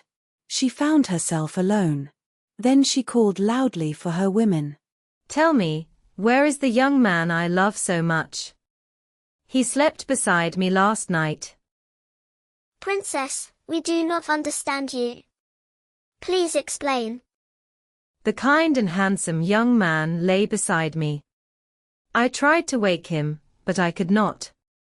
Your Royal Highness must be teasing us. Do you want to get up? Asked the nurse. Yes, said the princess. I am serious. I want to know where the young man is. But, Princess, said the nurse. You were alone last night. No one came into your room. When she heard this, the princess became very angry. She grabbed the nurse roughly and hit her. "Tell me the truth," she cried. "If you do not, something bad will happen to you." The nurse was very frightened. She pulled herself free and ran to the queen. She told her everything and cried as she spoke. "Madam," she said at last, "the princess is not thinking clearly. Please come and see her yourself." The queen went quickly to her daughter's room. She hugged her gently and asked why she had hurt her nurse. "Madam, you think I am joking. But I will only marry the kind young man I saw last night. You know where he is. Please send for him." The queen was very surprised. She said she knew nothing about this man. When she said this, the princess became very upset. She said she would harm herself if she could not marry the man she loved. The queen tried to calm her, but it did not help. The king came to hear the problem. The princess told the same story again. She showed the ring on her finger. The king did not understand what was happening. He thought his daughter was very ill in her mind. He ordered that she be kept more safely in her room. Only her nurse could stay with her, and guards stood at the door. Then the king called his council. He told them about the princess. "If any man can make my daughter well again," he said, "I will let him marry her. He will also be my heir." An old emir wanted to try. He wished for a young wife and a great kingdom. He said he knew magic. "You may try," said the king. "But if you fail, you will lose your life." The emir agreed. The king took him to the princess. She covered her face and said, "Sir, I am surprised that a stranger is brought here." "Do not worry. This is one of my emirs. He wishes to marry you." "This is not the man you chose before. I wear the ring of that man. I cannot accept another." The emir saw that she spoke calmly and clearly. He told the king he could not help her. The king became very angry and ordered that the emir be put to death. This was the first of many men who failed and lost their lives. After some time, the nurse's son, Marzavan, returned from his travels. He had been to many lands and learned many things, including star knowledge. His mother told him, The ship he traveled on had a good journey at first. It sailed safely for many days. When it came close to the capital of King Shah Zaman, trouble came. As the ship was about to enter the harbor, it hit a rock. The ship broke and sank near the palace. The prince lived there with his father and the Grand Vizier. Marzavan could swim very well. He jumped into the sea and swam to the shore. He reached land near the palace. The people there welcomed him kindly. They gave him dry clothes. Then they took him to see the Grand Vizier. The Vizier liked the young man at once. Marzavan spoke well and showed wisdom. The Vizier saw that he had learned much on his travels. He said he wished Marzavan knew a secret to cure a sickness. This sickness had made the whole court very sad. Marzavan said he might help if he knew more. The Vizier then told him the full story of Prince Camaralzaman. When Marzavan heard this, he felt happy inside. He understood that the prince was the one Princess Badura loved. He did not say this aloud. He only asked to see the prince. When he entered the royal room, he saw the prince lying on the bed. The prince's eyes were closed. The king sat near him. Marzavan cried out in surprise about the strong likeness. The prince looked very much like the Princess of China. When Marzavan spoke, the prince opened his eyes slowly. Marzavan spoke kindly to him. He also spoke in a careful way about the princess. The king and the vizier did not understand his words. But the prince understood clearly. He knew this visitor had important news. The prince asked his father to let him speak with Marzavan alone. The king was happy to see his son show interest in something. When they were alone, Marzavan told the prince about Princess Badura. He spoke of her pain and sadness. He said only the prince could help her. But first, the prince had to become strong again. He told him to try hard to recover quickly. These words gave the prince new hope. He felt much better at once. He said he could stand up and get dressed. The king was full of joy. He ordered public celebrations for his son's recovery. Soon the prince was fully well again. When he felt strong, he spoke to Marzavan in private.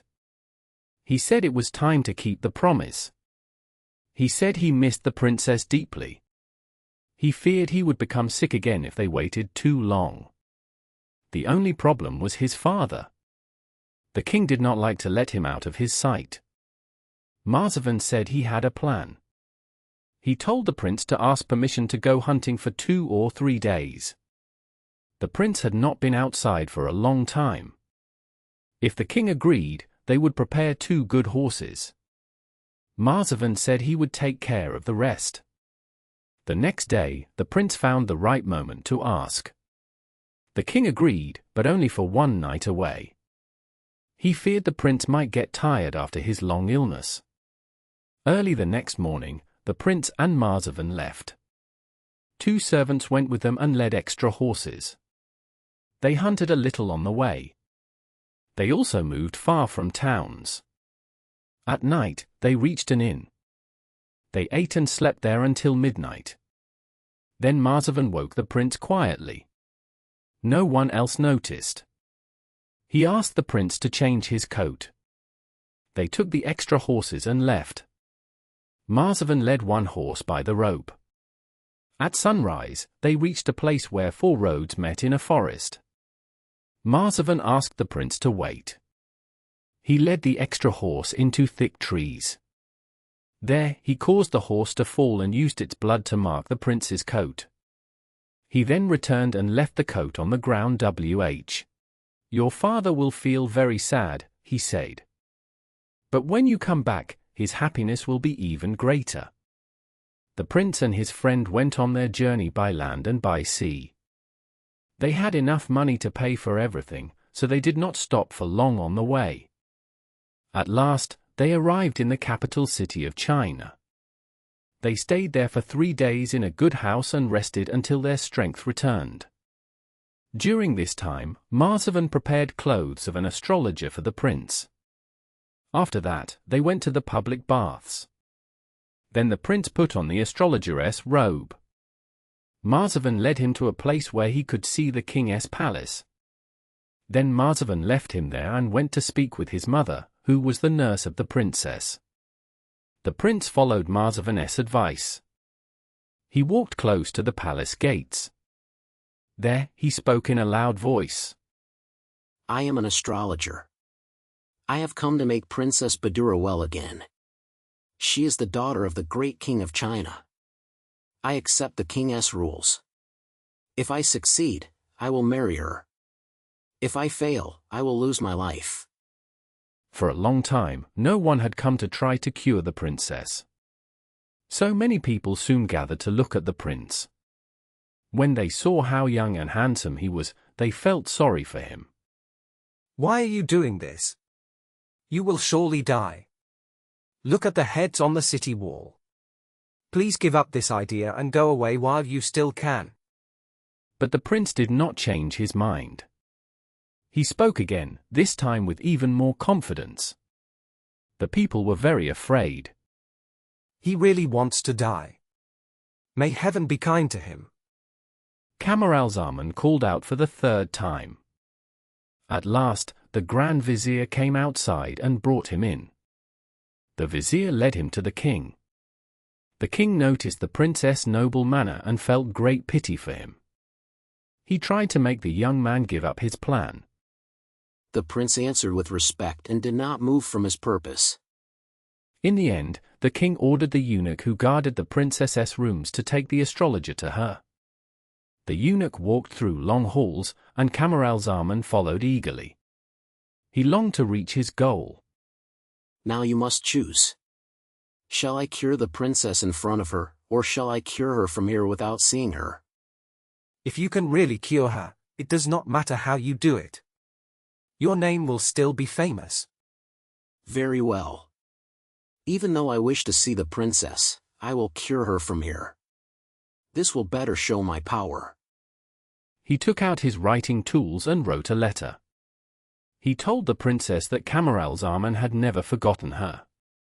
He reminded her of the night he saw her asleep and gave her his heart.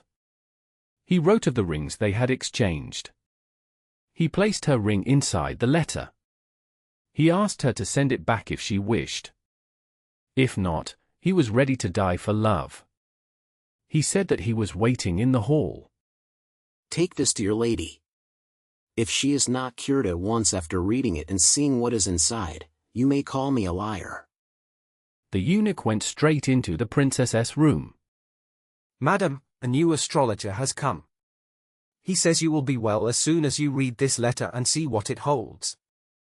The princess took the letter with little interest and opened it. But the moment she saw her ring, she read no further. She stood up and ran to the door. She pushed aside the curtains. They saw each other and knew the truth at once. They ran into each other's arms and held one another with deep love. They were amazed to meet again after so long a time apart. The nurse, who had followed the princess, gently led them back into the room. Take it. I could not keep it unless I gave you yours. I will wear your ring for the rest of my life. At the same time, the eunuch hurried back to the king. Sire, all the doctors and astrologers before were false. This man cured the princess without even seeing her. He told everything to the king. The king was very happy. He hurried to his daughter's rooms. He hugged her and then put her hand into the hand of the prince. Happy stranger, I keep my promise. I give you my daughter as your wife, whoever you are. But I think you are more important than you look. Your Majesty is right. I am not an astrologer. I wore this clothing only to test myself and to earn your respect. I am a prince. My name is Camaralzaman. My father is King Shahzaman, ruler of the Isles of the Children of Khaladan. Then he told his whole life story. He spoke about the strange way he first saw Princess Badura, and how he fell in love with her. When he finished, the king spoke again. This story is very special. It must not be forgotten. We will write it in our kingdom records and share it everywhere. The wedding happened the next day. There was great joy and celebration. Marzavan was also rewarded. He received a good job at court, and hoped for higher honor later. The prince and princess were very happy together. Many months passed, and they enjoyed every day with each other. One night, Prince Camaralzaman had a bad dream. He saw his father very sick and close to death. My son, whom I loved so much, has left me. This is breaking my heart. The prince woke up with a deep cry. It woke the princess. What is wrong? At this moment, my father may already be dead. Then he told her about the dream. The princess did not say much that night. The next morning, she went to the king. She kissed his hand and spoke. I ask you for a favor. Please believe this is my own wish, not my husband's. Please let us visit my father-in-law, King Shahzaman. The king felt sad to part from his daughter. But he saw that her request was fair. He agreed, but with one rule. She could stay only 1 year at King Shahzaman's court. He also suggested that in the future, the young couple should visit each family in turn. The princess told this good news to her husband. He thanked her with love for her care and kindness. They quickly prepared for the journey. When all was ready, the king traveled with them for several days. Then he said goodbye to his daughter with great love. He asked the prince to take good care of her. After that, he returned to his city. The prince and princess continued their journey. After 1 month, they reached a large meadow. Big trees stood there and gave cool shade. The weather was very hot. Camaralzaman decided to rest there. They set up the tents. The princess went into her tent. The prince stayed outside to give orders. Inside the tent, the princess took off her belt and placed it beside her. She asked her women to leave. Then she lay down and soon fell asleep. When everything in the camp was ready, the prince entered the tent. He saw the princess sleeping. He sat quietly near her. His eyes fell on the belt beside her. He picked it up and looked at the bright stones on it. Then he noticed a small pouch sewn onto the belt. It was tied shut. He touched it and felt something hard inside. This stone must be very valuable. My wife would not carry it so carefully if it were not important. In fact, it was a magic stone. The Queen of China had given it to her daughter. She said it would bring happiness as long as she carried it. The prince stepped to the open tent door to look at the stone more closely. He held it in his open hand. Suddenly, a bird flew down fast. It took the stone in its beak and flew away. The prince felt great shock and fear. He knew the stone mattered a lot to his wife. The bird landed on the ground a short distance away, still holding the stone. The prince moved toward it, hoping it would drop the stone. But each time he came closer, the bird flew a little farther. He followed it again and again. At last, the bird swallowed the stone and flew even farther away. The prince tried to stop it by throwing a stone, but he could not reach it. The faster he ran, the farther the bird flew. All day long, the bird led him across hills and valleys. When night came, the bird rested on the top of a very tall tree. There it was safe, and the tired prince could go no farther. The prince felt very sad after all his useless effort. He began to think about going back to the camp. He asked himself how he could find the way. He did not know if he must go up or down the hills. He feared the dark. He was weak and very tired. He was also hungry and thirsty. At last, he lay down and slept at the foot of a tree for the night. The next morning, Camaralzaman woke up before the bird moved. When the bird flew away, he followed it again. He had no better luck than the day before. He only stopped to eat some herbs and fruit he found on the road. He lived like this for 10 days. Each day he followed the bird.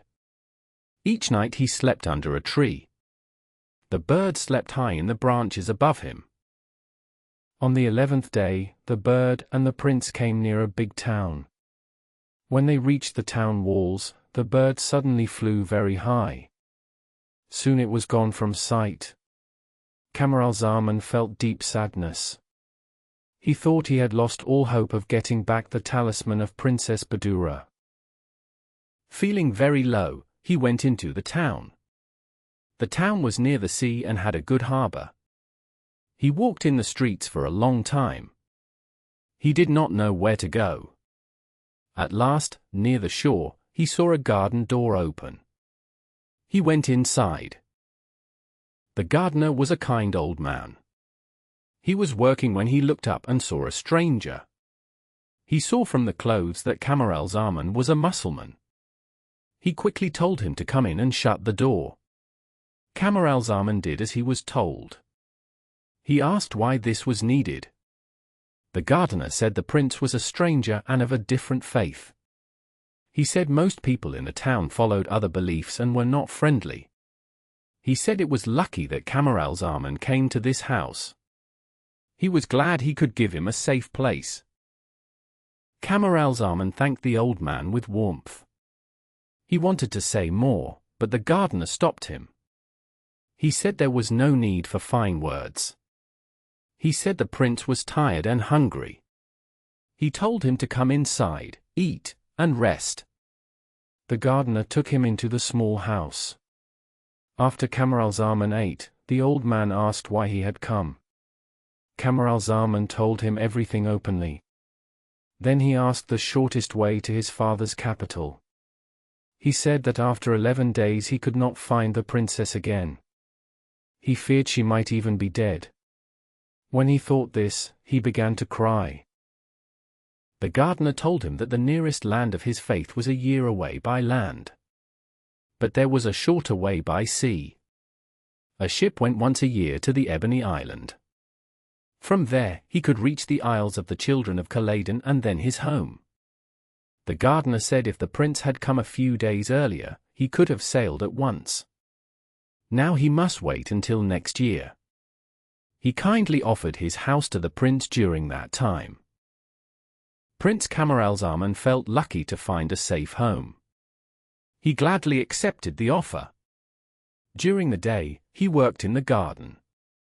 At night, he thought of his dear wife and felt great longing for her. Now we must see what happened to Princess Badura at this time. When she woke up, she was surprised not to see the prince beside her. She called her women and asked where he was. They said they had seen him enter the tent, but not leave it. Then she picked up her belt and saw the small pouch was open. The talisman was gone. She first thought her husband had taken it and would soon return. She waited for him all day. She grew more and more uneasy. When night came and he did not return, she felt deep sadness. She spoke angrily about the talisman and the person who made it. Even with her pain and worry, she stayed calm. She made a brave and unusual plan. Only the princess and her women knew the prince was missing. The others were asleep or resting. She feared trouble if people knew the truth. She ordered her women to say nothing that could cause doubt. She then put on her husband's clothes. She looked very much like him. In this disguise, she looked so like the prince that no one noticed anything. The next morning, she gave orders to pack the camp and continue the journey. One of her women sat in her litter. The princess herself rode on a horse, and the journey began. After a long trip by land and sea, the princess, still using the name and dress of Prince Camaralzaman, reached the capital of the Ebony Island. The king of that land was called Armanos. As soon as the king heard that a ship in the harbor carried the son of his old friend, he hurried to meet him. He believed the young man was a prince. He brought him and his followers to the palace, gave them rooms and fine food, and treated them with great honor. After 3 days, the guest spoke of leaving. The king felt a deep sadness, for he had grown very fond of the young man. So King Armanos sent for him and spoke openly. Prince, I am old now. I have no son to take my place. Heaven gave me only one daughter, and she is both beautiful and kind. I can give her only to a great prince such as you. Do not return to your own land. Stay here. Take my daughter and my crown, and let me rest at last from ruling. I will be happy, knowing my kingdom is safe. This offer filled Princess Badura with fear and confusion. She could not tell the king the truth, yet she also dared not refuse the marriage. She feared that a refusal might turn the king's kindness into anger. After long and careful thought, she resolved to accept. She remained silent for a moment. Then she spoke softly, her face growing warm with color. The king took this for modest shyness. Sire, I thank you for your kind words and for the great honor you offer me. I do not deserve it, yet I cannot refuse. I ask only one thing. Please promise to guide me with your advice. With these words, the marriage was settled. The wedding was planned for the very next day. Badur spent the remaining hours speaking with the officers who had travelled with her. She told them all that had happened and said that Princess Badur fully agreed to the marriage. She also spoke to her women servants and begged them to guard her secret well. King Armarnos was filled with joy. He called his court and council together without delay. There, he presented his chosen successor. He placed his future son-in-law upon the throne. All bowed low and swore loyalty to their new king. That night, the whole city overflowed with celebration. Lights shone everywhere, music echoed through the streets, and joy filled the air. With great honor, the Princess Hayatelnefous, the king's daughter, was led to the palace of Princess Badur.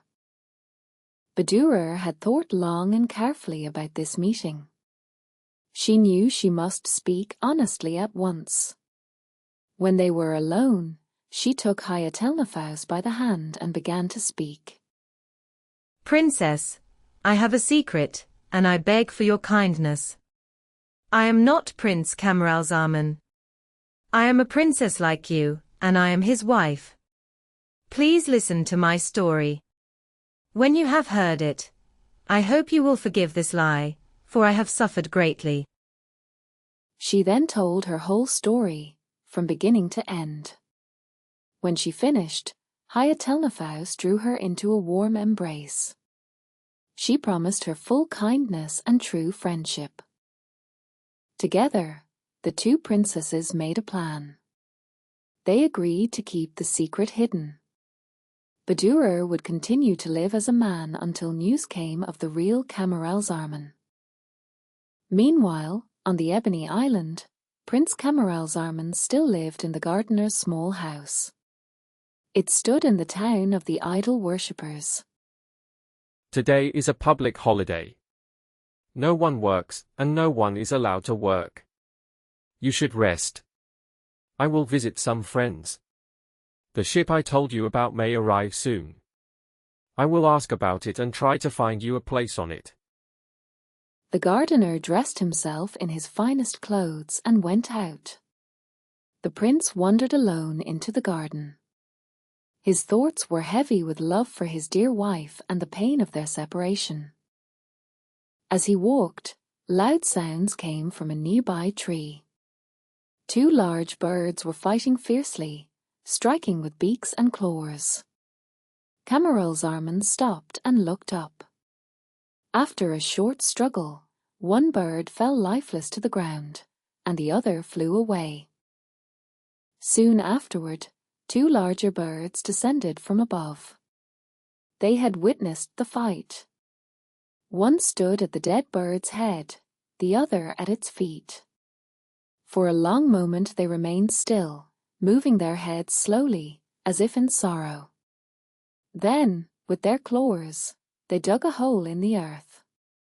They placed the dead bird within it and covered it gently with soil. When this was done, the two birds flew away. Before long, they returned. They brought with them the bird that had caused the death. They seized him firmly, one by a wing and the other by a leg. The prince watched everything with great interest. He walked to the place where it happened. He looked at the dead bird. Near it, he saw something red on the ground. It had fallen from inside the bird. He picked it up, and he was very surprised. It was Princess Badura's talisman. This talisman had brought many troubles before. Now he felt deep joy. He kissed it many times. He wrapped it in cloth and tied it safely to his arm. That night, for the first time since he lost the princess, he slept well. The next morning, he woke up at sunrise. He felt happy and ready to work. He went to ask what he should do. The gardener told him to cut down an old fruit tree. The tree was dead. Camaralzaman took an axe and worked hard. When he struck one root, the axe hit something hard. He moved the soil away. He saw a large piece of bronze. Under it, there was a stair with 10 steps. He went down the steps. He found a wide cave. Inside, there were 50 large bronze jars. Each jar had a lid. He opened them one by one. All of them were full of gold dust. He was very happy. He went out, put the bronze piece back, and finished cutting the tree. Then he waited for the gardener to return. The gardener had gone to ask about the ship. He came back with a bright smile. My son, be glad and get ready. In 3 days, the ship will sail. I have spoken with the captain. Everything is ready for your journey. This is very good news. I also have good news for you. Come with me and see your good luck. He led the gardener to the cave and showed him the gold. He said he was happy that heaven had rewarded the gardener for his kindness and long hard life. What are you saying? This treasure is yours, not mine. I have worked this land for 80 years and found nothing. These riches are meant for you. You are a prince and need them. I am old and near the end of my life. I need nothing.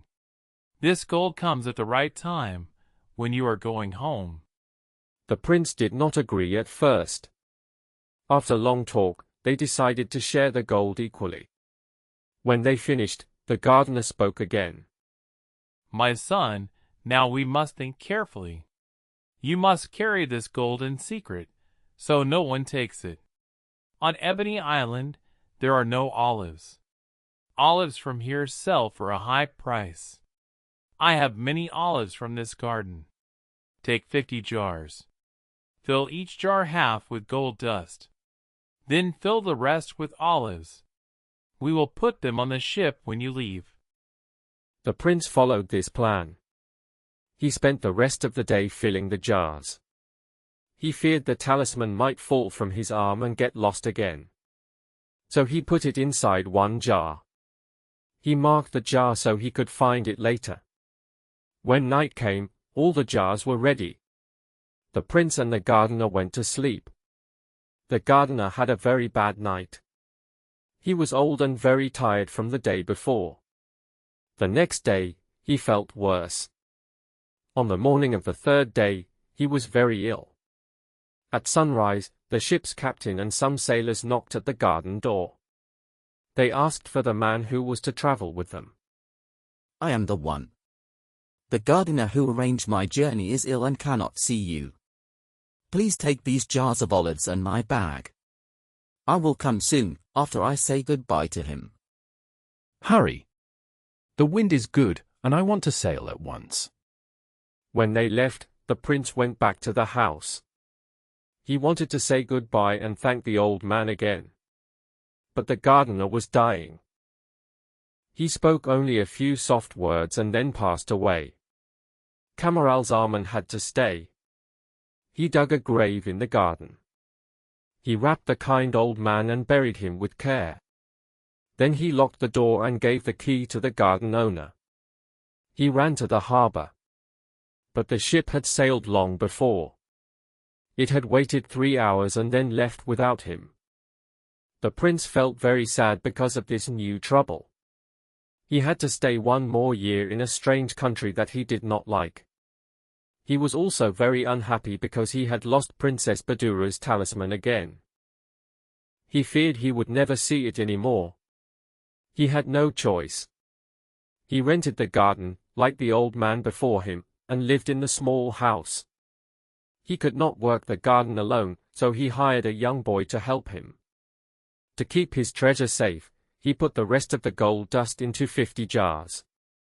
He filled the jars with olives on top, so they could be moved easily later. While the prince started this second hard year of work and poor living, the ship sailed fast and arrived safely at Ebony Island. The palace of the new ruler, Princess Badura, stood above the harbor.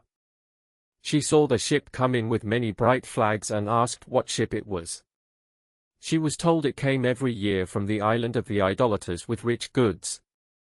Princess Badura was always hoping to hear news of her dear husband. She went down to the harbor with some officers. She arrived just as the captain came ashore. She sent for him and asked many questions. She asked about his land, his journey, his passengers, and his cargo. The captain answered politely. He said all his passengers were traders. They brought fine cloth, light fabrics, jewels, sweet smells, spices, medicine, olives, and many other goods. When he spoke about olives, the princess grew excited. She loved olives very much. I will buy all the olives on your ship, she said. Unload them at once. We will agree on the price now. Tell the other traders to show me their best goods before anyone else.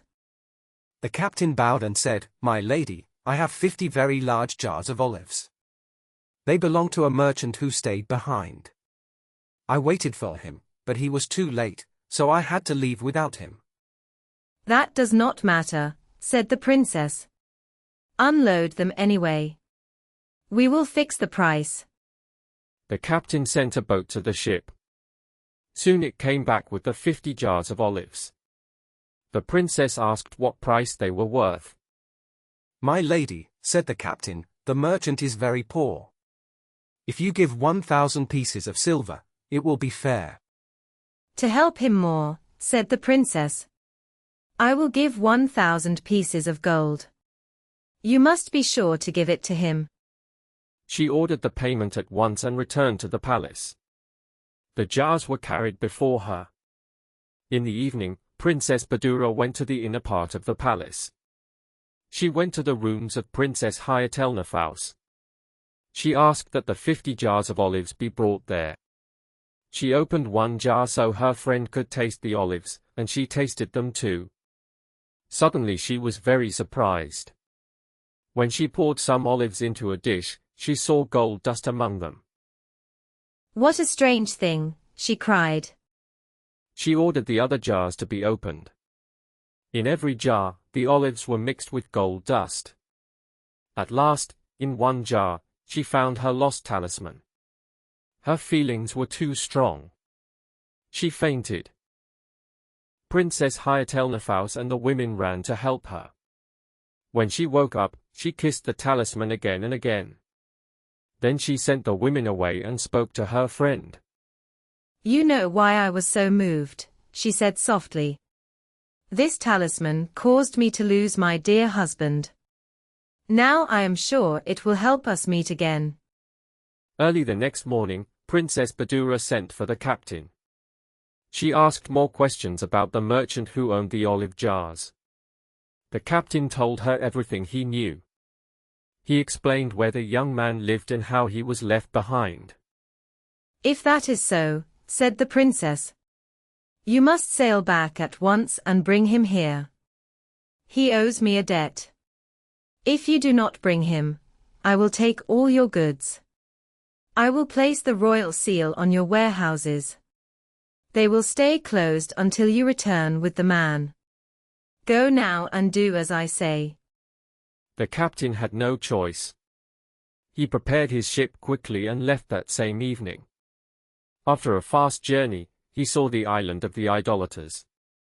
He decided not to enter the harbor. Instead, he dropped anchor far away. At night, he took a small boat with 6 strong sailors. They landed quietly near the cottage of Camaralzaman. The prince was awake. He lay in bed and felt very sad, thinking about all the bad things that had kept him away from his wife. While he was lost in these thoughts, he heard a knock at the garden door. He went to open it. At once, the captain and some sailors caught him. They did not explain anything. They took him quickly to a boat, which returned to the ship without delay. When they were aboard, the anchor was lifted, and the ship sailed away into the night. Camaralzaman said nothing at first. Then he spoke to the captain, whom he knew, and asked why they had taken him. Do you not owe something to the king of the Ebony Island? No. I have never heard of him. I have never been in his land. You know your own story better than I do. You will see the king soon. For now, stay calm and be patient. The trip back was easy and safe, like the first one. It was night when the ship reached the harbor. The captain did not wait. He went ashore with the prince and led him straight to the palace, asking to see the king at once. When Princess Badura saw the prince, she knew him immediately, even in his poor clothes. She longed to run to him and hold him, but she mastered herself. She thought it wiser to wait a little longer. She ordered one officer to care for him kindly. Another she sent to open the warehouse again. She gave the captain a fine diamond and told him to keep the 1,000 gold coins for the olives. She said she would speak to the merchant herself. Then she returned to her private rooms. There she told Princess Hyatelnefaus everything that had happened. She spoke also of her plans and asked for her help. Her friend gladly agreed. The next morning, she ordered the prince to go to the bath. Afterwards, he was dressed like an emir or a governor. He was then taken to the council, where all eyes were drawn to him. His handsome face and proud bearing pleased everyone present. Princess Badura was happy to see him looking like himself again.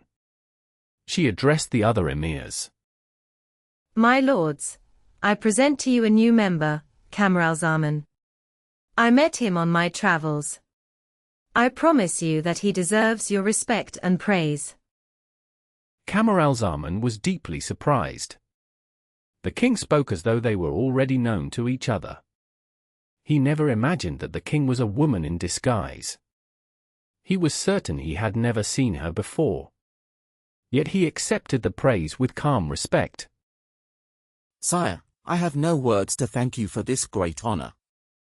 I will do my best to deserve it. After the council, the prince was taken to a fine house prepared for him. It was well supplied with servants and strong horses. In his study, his steward gave him a box filled with gold coins for his daily needs. Each day, the prince felt more confused. He could not understand why such good fortune had come to him. He never guessed that the Princess of China was behind it all. After some days, Princess Badura made Camaralzaman the Grand Treasurer. He carried out his duties with honesty and kindness. Everyone respected him. He would have been happy, but deep pain still lived in his heart. He never stopped thinking of his lost wife.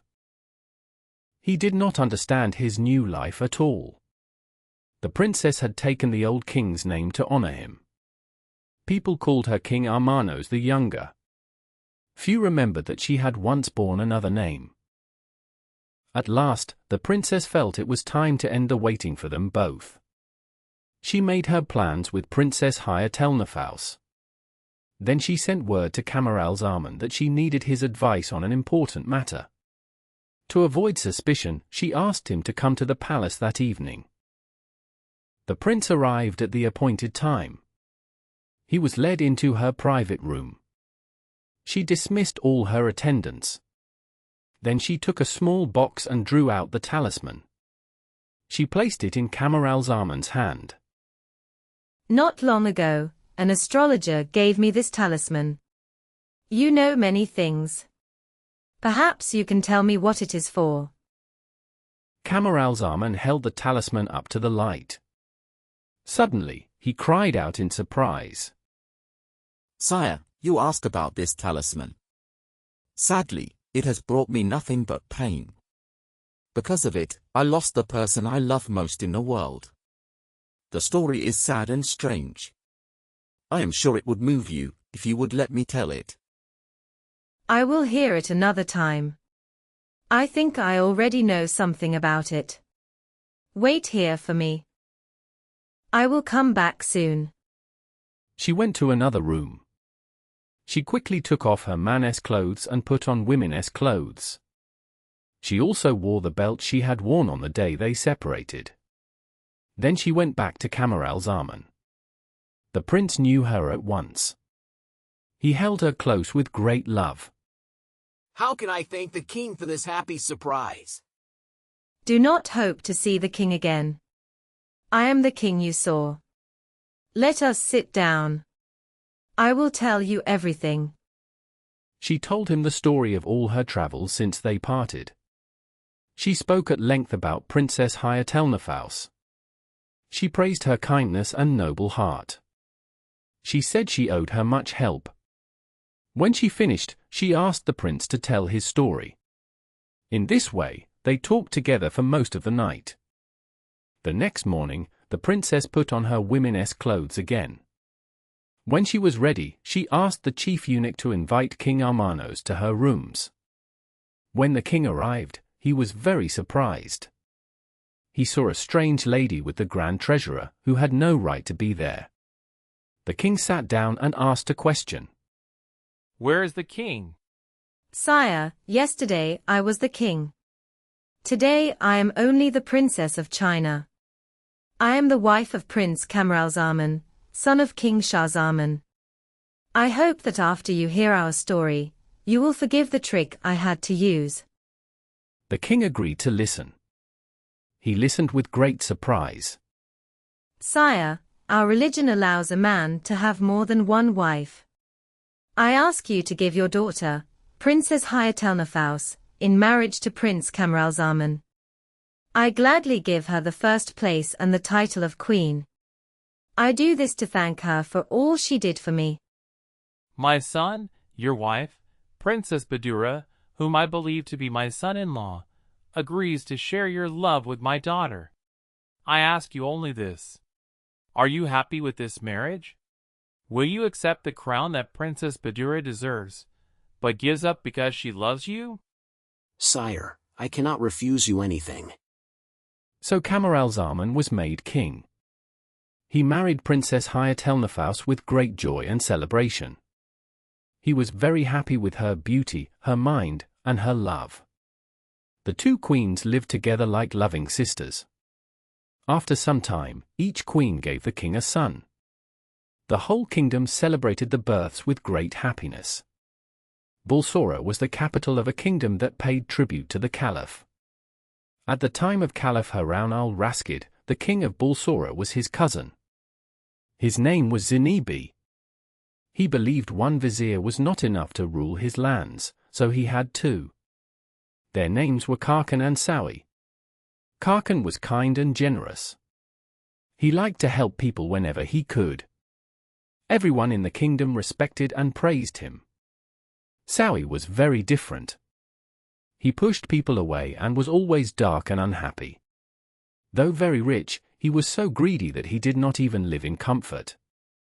People disliked Sawi even more because he hated Karkan. He constantly spoke badly of him to the king. One day, the king spoke with his two viziers and the other council members. They began to discuss female slaves. Some said a slave needed only to be beautiful. Others disagreed. Beauty alone is not enough. A slave should also be clever, wise, modest, and, if possible, educated. The king agreed with this opinion. He asked Karkan to find such a slave for him. Sire, it will be very hard to find such a slave. If she exists, she will cost at least 10,000 gold pieces. Sawi, you think that is a large sum. Perhaps it is for you, but not for me. At once, the king ordered his grand treasurer to give 10,000 gold pieces to Karkan. When Karkan returned home, he called the slave dealers. He asked them to inform him as soon as they found a slave like the one he described. They promised to do their best. Every day, they brought a new slave for him to see. Each one had a problem. None was perfect. One morning, Karkan was on his way to the king's palace. A dealer hurried toward him and stopped him. The dealer spoke with great excitement. He said a Persian trader had arrived late the night before. The trader had brought a slave to sell. He said she was clever, wise, and very beautiful. Khakan felt happy when he heard this. He told the dealer to bring the slave to his house later that day. When the dealer arrived at the set time, Khakan saw the young woman. She was more beautiful than he had expected. At once, he gave her a new name. He called her the Fair Persian. Khakan was a wise and educated man. After speaking with her for a short time, he understood the truth. No other slave could be better for the king. He then asked the dealer about the price. The dealer said the merchant would not sell her for less than 10,000 gold coins. He said the money was spent on her learning, her training, her food, and her clothes. He said she could play music, sing, dance, and write poems. He said she was fit to serve a king. Khakan understood her true value. He wanted to finish the matter without delay. He sent for the merchant and spoke to him directly. I wish to buy this young woman for the king, not for myself. The price you ask is too high. It would be a great honor to give her to the king. But a merchant cannot do such a thing. I only ask for the money I spent to prepare her. Khakan did not wish to argue. He ordered the gold to be counted and paid. Before leaving, the merchant gave him advice. The merchant said the young woman was very tired from travel. He advised Khakan to keep her in his house for 2 weeks. She needed rest and care. After baths and fine clothes, her beauty would shine even more. Khakan thanked him and followed this advice. He gave the fair Persian a room near his wife's chambers. He asked his wife to care for her as a lady chosen for the king. He also ordered the finest clothing. You now belong to the king. This is great fortune for you. But I must warn you of one thing. I have a young son. He is foolish and strong-willed. Please stay away from him. Thank you for your kindness. I will be careful. The vizier's son was named Nureddin. He often visited his mother's rooms. He was young, handsome, and pleasant. People liked him easily. When he saw the fair Persian, he was deeply moved. He knew she was meant for the king. Still, he wished to keep her for himself. The fair Persian also felt drawn to Nureddin. She wished the vizier would give her to his son. Nureddin stayed near her whenever he could. They spoke and laughed together. Only his mother could make him leave. Because of her long journey, the fair Persian had not visited the bath. After several days, the vizier's wife ordered the bath prepared. Her women helped her and dressed her in fine clothes. When she returned, the vizier's wife hardly knew her. Her beauty had grown greatly. I do not know how I look in this dress. Your women say it suits me very well. If this is true, I owe it all to you. They do not flatter you. I almost did not know you myself. The bath helped your beauty as much as the dress. She was very impressed by the results. She decided to try the same thing herself. Before she left, she ordered 2 young female servants to watch the fair Persian. She told them not to let Nureddin enter the room if he came. Soon after she went out, Nureddin arrived. He did not find his mother in her rooms. He tried to go to the fair Persian's room. The 2 servants stood at the door and stopped him. They said his mother had ordered them not to let him in. Nureddin became angry. He took the 2 servants by the arms and pushed them out of the room. Then he shut the door. The servants ran to the bath. They cried loudly and told their mistress what had happened. The lady was very upset when she heard this. She dressed as fast as she could and hurried back to the fair Persian's room. When she arrived, Nureddin had already gone.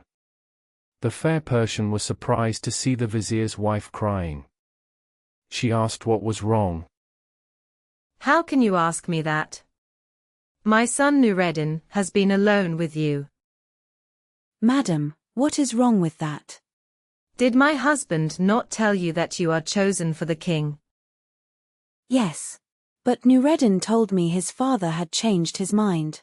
He said I was given to him instead. I believed him. I care for Nureddin very much, and I would gladly live with him. The vizier's wife cried even more. She said she wished this were true. But she said Nureddin had lied. She feared that his father would be very angry with him. All the servants cried with her. Soon after, Khakan came into the room. He was shocked to see his wife and servants crying, and the fair Persian very troubled. He asked what had happened. For some time, no one answered him. At last, his wife told him everything. Khakan became very angry and ashamed. He held his head and cried out in pain. He said his son had ruined both himself and his father. He feared the king would punish them both. His wife tried to calm him. She said she would sell her jewels to get 10,000 gold coins. With that money, he could buy another slave. Khakan answered that the money was not the problem. He said his honor was in danger. He said Sawi hated him and would surely tell the king. He feared bad results. His wife said she knew Sawi was cruel and dishonest. But she asked how anyone could know what happened in their house. She said if the king asked questions, Khakan could say he was not pleased with the slave. She told him to ask the dealers to find another one. Khakan thought her advice was wise and agreed to follow it.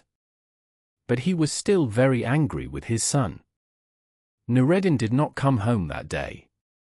He was afraid to stay with his friends, in case his father looked for him. He spent the day alone in a quiet garden. He came home late at night, after his father was asleep. He left early the next morning before Khakan woke. He lived this way for a whole month. His mother knew he returned every night. But she was afraid to ask her husband to forgive him. At last, she found courage and spoke. She said that Nureddin had acted very badly. But she asked if it was time to forgive him. She feared that people might notice the problem and guess the truth. Khakan answered that her words were fair. But he said he could not forgive Nureddin yet. He wanted his son to feel shame. His wife replied that he could punish him in another way. She suggested a plan. She said that one evening, Khakan should pretend he wanted to kill his son. She said she would step in and beg for Nureddin's life. Then Khakan could force Nureddin to marry the fair Persian on his own terms. Khakan agreed to the plan. Everything happened as they decided. When Nureddin returned home, Khakan pretended to attack him. Then he stopped and said to his son, "You are alive only because of your mother." "I forgive you because she asked me to," said his father. "But you must agree to my rules. You must marry the beautiful Persian. She must be your wife, not your slave. You must never sell her. You must never send her away." Nureddin did not expect such kindness. He thanked his father with all his heart. He promised to obey him in everything. Khakan often spoke to the king about the hard task he had been given. Still, some quiet talk about what really happened reached the king's ears. More than a year later, the minister became ill. He left the bath while his body was still hot and went out for serious work. Soon his lungs became badly sick. The illness grew worse very fast. The vizier felt that he would soon die. He sent for Nureddin. With his last breath, he made his son promise never to leave the beautiful Persian. Soon after this, he died. People all over the kingdom felt great sadness. Rich and poor people followed his body to the grave. Nureddin showed deep sorrow for his father's death. For a long time, he refused to see anyone. At last, One day, a friend came to him. The friend asked him to stop grieving and return to his old social life. Nureddin accepted this advice quickly. Soon he formed a small group of 10 young men of his own age. He spent all his time with them. They ate, drank, and enjoyed themselves every day. Sometimes the beautiful Persian agreed to join these gatherings. But she did not like the great waste of money. She warned Nureddin about what might happen. He only laughed at her words. He said his father had controlled him too much. Now he felt happy with his new freedom. Things became worse because Nureddin refused to check his money accounts. Each time the steward came with his book, Nureddin sent him away. Just make sure I live well, he said. Do not trouble me with anything else. Nureddin's friends enjoyed his food and his house every day. They also used his kindness in many ways. If they liked anything he owned, such as land, houses, baths, or other income, he gave it to them at once. The Persian warned him again and again. She told him he was hurting himself. But he continued to give everything away. For a whole year, Nureddin did nothing but enjoy himself. He spent the wealth his father had worked so hard to collect. When the year was almost over, one day they were sitting at the table. There was a knock at the door. Nureddin sent the slaves away. He went to open the door himself. One friend also stood up, but Nureddin reached the door first. He saw that it was the steward. He stepped outside and closed the door behind him. The friend was curious. He hid behind the curtains and listened. "My lord," said the steward, "please forgive me for disturbing you. What I feared has now happened. All the money you gave me is gone. You have also given away all other sources of income. If you wish me to stay in your service, you must give me more money. If not, I must leave." Nureddin was so shocked that he could not speak. The friend behind the curtain hurried back to the others. He told them what he had heard. "If this is true," they said, "we must stop coming here." At that moment, Nureddin came back into the room. Even though he tried to hide his feelings, they saw that the story was true. One by one, they stood up. Each made a different excuse and left. Soon Nureddin was alone. He did not yet know what his friends had decided. When he saw the beautiful Persian, he told her what the steward had said. He spoke with deep regret about his careless ways. "If only I had listened to you," he said, "this would not have happened. Still, I have one comfort. I spend my money with friends. They will not leave me in my time of need. Tomorrow I will visit them. Together they will lend me enough money to begin some work." Early the next morning, Nureddin went to see his 10 friends. They all lived on the same street. He knocked on the door of the first and most important one. A slave opened the door and left him waiting in a hall. The slave went to tell his master. Nureddin clearly heard the man say, "Nureddin, tell him I am not at home whenever he comes." The same thing happened at the second house. It happened again at the third. It was the same at all 10 doors. Nureddin felt deep shame and sadness. Too late, he understood that he had trusted false friends. They left him when he needed them most. Full of grief, he returned to the beautiful Persian to find comfort. "My lord, you now see that what I warned you about has come true. There is nothing left to do but sell your slaves and your furniture." First, he sold the slaves. The money helped them live for some time. When that money was gone, he sold the furniture. Many things were valuable, so this also lasted for a while. At last, this money ended too. Then he again asked the fair Persian for advice. "My lord, your father bought me for 10,000 gold coins. I am worth less now, but I can still bring a good price.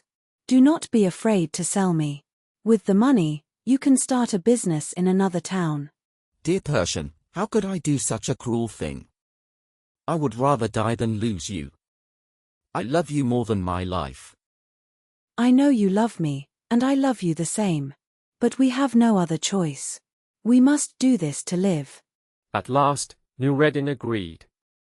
With great sadness, he took her to the slave market. He showed her to a dealer named Haggai Hassan and asked what she was worth.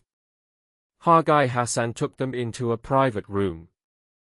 When the Persian lifted her veil, he cried out in surprise. He asked if she was the same slave Nureddin's father had bought for 10,000 gold coins. When he learned that she was, he promised to get the best price. He left the Persian alone and went to call other dealers. He told them he had found a very special slave. When they saw her, they agreed she was worth at least 4,000 gold coins. Haggai Hassan began the sale and called out to the crowd. Before anyone answered, Sawi passed by. He guessed the slave must be very beautiful and stopped to see her. No one dared to refuse him. As soon as he saw the Persian, he wanted her at once. He did not know she belonged to Nureddin. He told Haggai Hassan to bring the owner so they could finish the sale. Haggai Hassan warned Nureddin and told him to pretend he did not want to sell her. Nureddin followed the plan. Sawi became very angry. He tried to take the Persian. Nureddin grabbed Sawi's horse. The people began to shout and cheer. Nureddin pulled Sawi down and left him hurt on the ground. Then Nureddin took the Persian and went home. No one helped Sawi, because the people hated him. Sawi stood up with great pain. 2 servants helped him walk to the palace. He asked to see the king and told his story. He spoke about the slave and accused Nureddin. He said Nureddin had wasted his money and shown no respect. He said his warning only made Nureddin more angry. My lord, you now see that what I warned you about has come true. There is nothing left to do but sell your slaves and your furniture. First, he sold the slaves. The money helped them live for some time. When that money was gone, he sold the furniture. Many things were valuable, so this also lasted for a while. At last, this money ended too. Then he again asked the fair Persian for advice. My lord, your father bought me for 10,000 gold coins. I am worth less now, but I can still bring a good price. Do not be afraid to sell me. With the money, you can start a business in another town. Dear Persian, how could I do such a cruel thing? I would rather die than lose you. I love you more than my life. I know you love me, and I love you the same. But we have no other choice. We must do this to live. At last, Nureddin agreed. With great sadness, he took her to the slave market. He showed her to a dealer named Haggai Hassan and asked what she was worth. Haggai Hassan took them into a private room. When the Persian lifted her veil, he cried out in surprise. He asked if she was the same slave Nureddin's father had bought for 10,000 gold coins. When he learned that she was, he promised to get the best price. He left the Persian alone and went to call other dealers. He told them he had found a very special slave.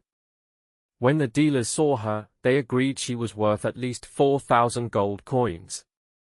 Haggai Hassan closed the door and began the sale. He called out to the crowd and asked who would offer 4,000 gold coins for the Persian slave. Before anyone answered, Sawi passed by.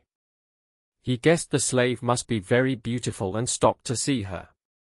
Although it was not usual, no one dared to refuse him. As soon as Sawi saw the Persian, he wanted her at once.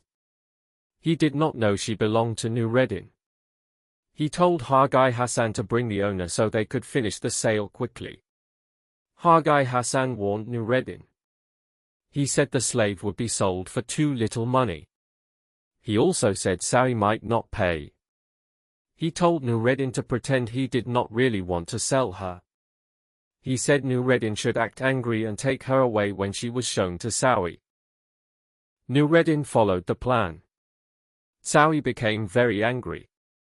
He tried to take the Persian. Nureddin grabbed Sawi's horse. The people nearby began to shout and cheer. Nureddin pulled Sawi down and left him hurt and dirty on the ground. Then Nureddin took the Persian and went home. The people praised him because they hated Sawi. No one helped Sawi or allowed his servants to protect him. Sawi stood up with great difficulty. He was hurt and dirty. 2 servants helped him walk to the palace. He asked to see the king and told his story. I went to the slave market to buy a cook.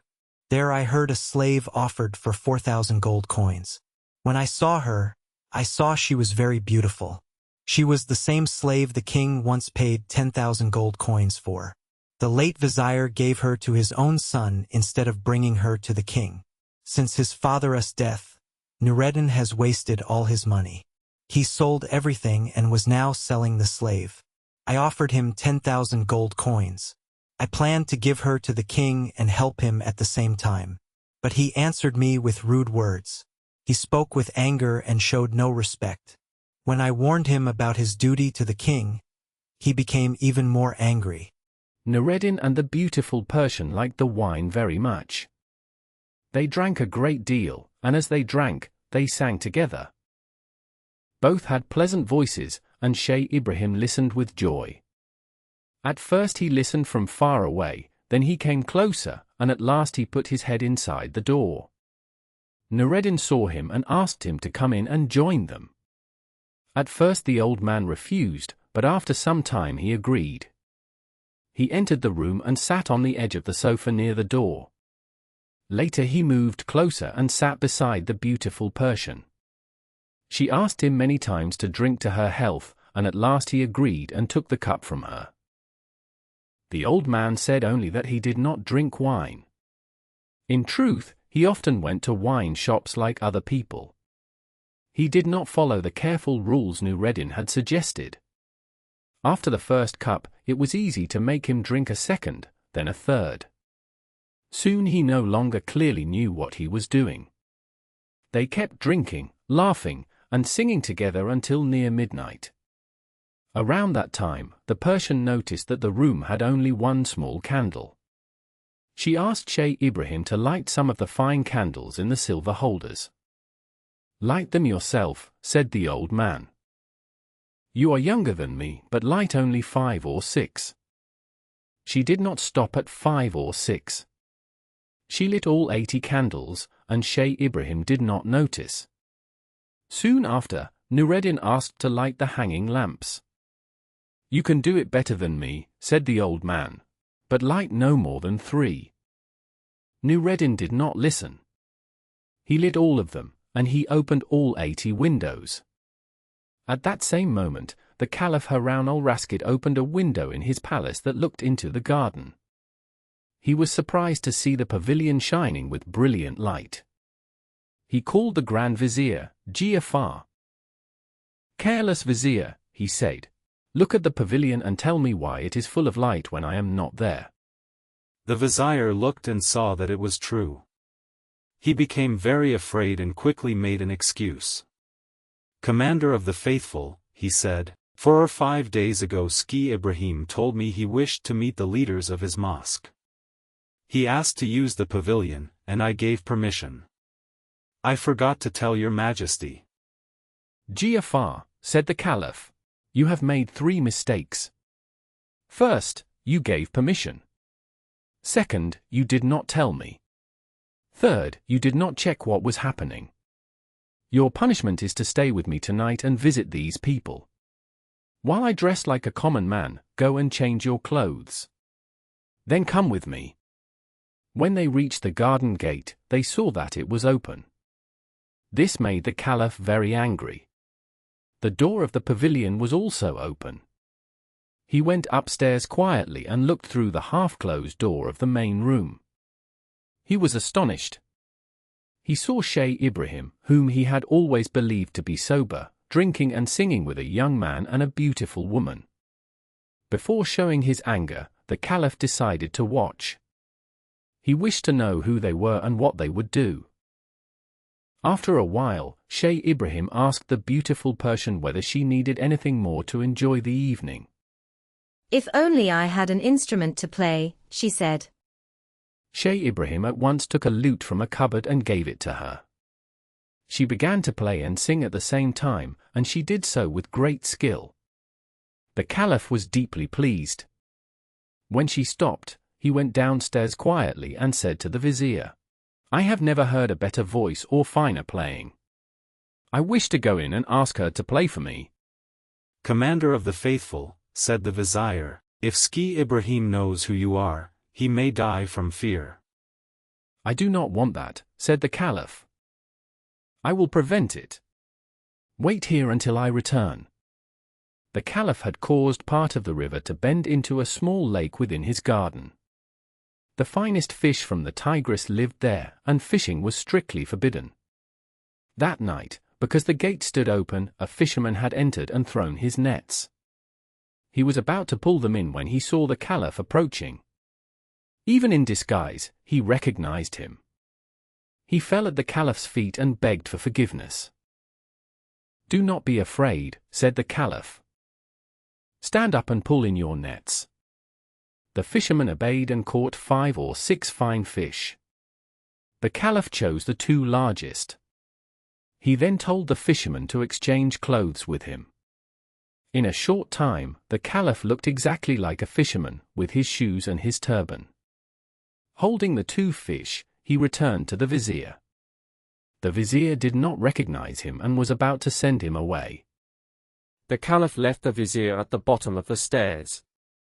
He went up and knocked on the door of the large room. Nureddin opened the door. "Sheikh Ibrahim, I am Karim the fisherman. I see you are eating with your friends. I bring you these fish." "We will eat the fish after they are cooked well." "Yes, please wait until the food is ready." The Caliph went back to the vizier.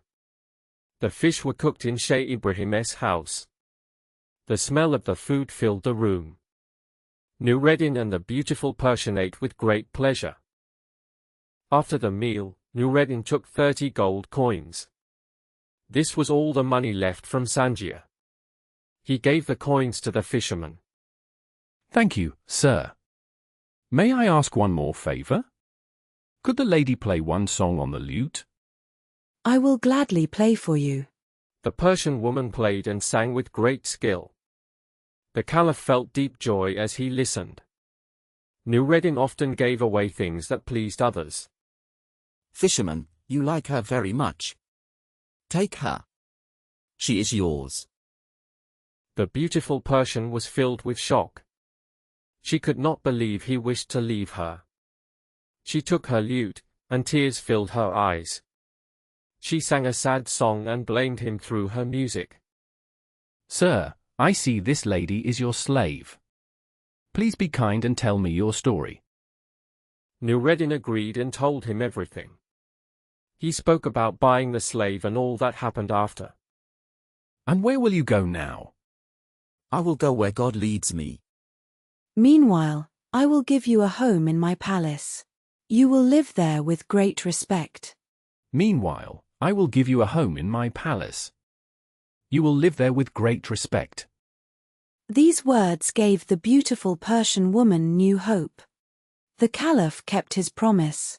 He asked his wife, Zobayda, to take care of her. Nureddin traveled very fast to Balsora. When he arrived, he went straight to the king's palace. He asked to see the king. The king agreed at once. Nureddin held the letter high and pushed through the people. When the king read the letter, his face changed. He wanted to follow the Caliph's order at once. But first, he showed the letter to Sawi, because Sawi also feared for his own position. Sawi said he wanted to read the letter again. He turned away, as if looking for better light. No one noticed him. He tore off the first line of the letter and swallowed it. Then he came back to the king and spoke. He said the king did not need to obey the letter. He said the writing was from the Caliph, but the opening words were missing. He also said there was no official messenger. Without this, the letter had no power. He told the king to leave everything to him. The king believed Sawi. He gave Nureddin into Sawi's control. Sawi ordered Nureddin to be badly beaten. Nureddin became very weak. Then Sawi put him in a dark and deep prison. He gave him only bread and water. After 10 days, Sawi decided that Nureddin should die. But he did not act without the king's permission. To get it, he sent gifts to the king. He said the gifts were from a new ruler. The king B. The caliph did not punish the king. He only sent him back to the city of Balsora. He told him to be more careful when choosing his helpers in the future. Long ago, there lived a poor tailor. He had a son named Aladdin. Aladdin was lazy and careless. He did not like to work. He played in the streets all day with other boys like him. This made his father very sad. The father became ill and died. Aladdin's mother cried and begged her son to change. But Aladdin did not listen. One day, while Aladdin was playing in the street, a stranger spoke to him. The man asked his age. He also asked if he was the son of Mustafa the tailor. Yes. My father died long ago. The stranger hugged Aladdin and kissed him. I am your uncle. I know you because you look just like my brother. Go home and tell your mother that I am coming. Aladdin ran home and told his mother about the man. She was surprised. Your father had a brother. I thought he was dead. She made supper and asked Aladdin to find his uncle. The man came to the house with fruit and wine. He knelt and kissed the place where Mustafa used to sit. I am sorry I did not visit before. I have been away from the country for 40 years. The man asked Aladdin what work he did. Aladdin looked down and said nothing. His mother began to cry. Aladdin does not want to learn any job. I will help him. I will buy him a shop and fill it with goods. The next day, the man bought Aladdin new and beautiful clothes. He took him around the city and showed him many places. In the evening, he brought him home. Aladdin's mother was very happy to see her son dressed so well. The following day, the man took Aladdin far outside the city. They walked into lovely gardens. They sat near a fountain. The man shared a small cake with Aladdin. Then they walked on until they were close to the mountains. Aladdin became very tired. He asked to go back home. Listen to my stories. Walk a little farther. At last, they reached 2 mountains with a narrow space between them. The man said they would stop there. He told Aladdin to collect some small sticks. He said he wanted to show him something special. When the fire was ready, the man threw some powder on it and spoke strange words. The ground shook a little. The earth opened and showed a flat stone with a metal ring in the middle. Aladdin felt afraid and tried to run away. The man stopped him and pushed him down. What have I done wrong? Do not be afraid. A great treasure is under the stone. Only you can take it. Do exactly as I say. When Aladdin heard about the treasure, he felt brave again. He held the ring and said the names of his father and grandfather. The stone lifted easily. Steps appeared under it. Go down the steps. There are 3 large rooms. Do not touch anything inside. This is very important. The rooms lead to a garden with fruit trees. Walk until you see a small place with a lamp. Empty the oil from the lamp and bring it back. The man gave Aladdin a ring from his finger. He wished him good luck. Aladdin went down and found everything as the man had said. He picked some fruit from the trees. He took the lamp and returned to the opening of the cave. Hurry. Give me the lamp. I will not give it to you until I am outside. The man became very angry. He threw more powder on the fire and spoke again. The stone closed and covered the opening. The man left the country forever. He was not Aladdin's uncle. He was a clever magician. He had read about a powerful lamp in his magic books. The lamp could make him very strong and important. He knew where it was, but he could not take it himself. He needed another person to bring it to him. He chose Aladdin and planned to leave him there. Aladdin stayed in the dark place for 2 days. He cried and felt very sad. At last, he put his hands together to pray. While doing this, he rubbed the ring on his finger. Suddenly, a large spirit appeared. It spoke in a loud voice. I must obey the owner of the ring. Aladdin was no longer afraid. Take me out of this place. The ground opened, and Aladdin was outside again. When his eyes could take the light, he went home. At the door, he fell down and lost his senses. When he woke up, he told his mother everything. He showed her the lamp and the fruits from the garden. In truth, the fruits were precious stones. Then he asked for food. Sadly, my child, I have nothing to eat. I have only some cotton I spun. I will go and sell it. Keep the cotton. I will sell the lamp. The lamp was very dirty, so his mother began to rub it to make it look better. At once, a frightening genie appeared and asked what she wanted. She fell down in fear. Aladdin quickly took the lamp and spoke with courage. Bring us food. The genie came back with a silver bowl and 12 silver plates full of good food. He also brought 2 silver cups and 2 bottles of wine. When Aladdin's mother woke up, she asked, Where did this fine meal come from? Do not ask. Just eat. They ate for a long time, from morning until late in the day. Then Aladdin told his mother about the lamp. She begged him to sell it and stay away from genies. But Aladdin said no. He said the lamp and the ring were gifts of chance, and he would use them. He said he would always wear the ring. When all the food was gone, Aladdin sold 1 silver plate. Later he sold another, until none were left. After that, he called the genie again, and the genie gave him more plates. In this way, they lived well for many years. One day, Aladdin heard a public order from the Sultan. Everyone had to stay inside and close their windows. The princess, the Sultan's daughter, was going to the bath.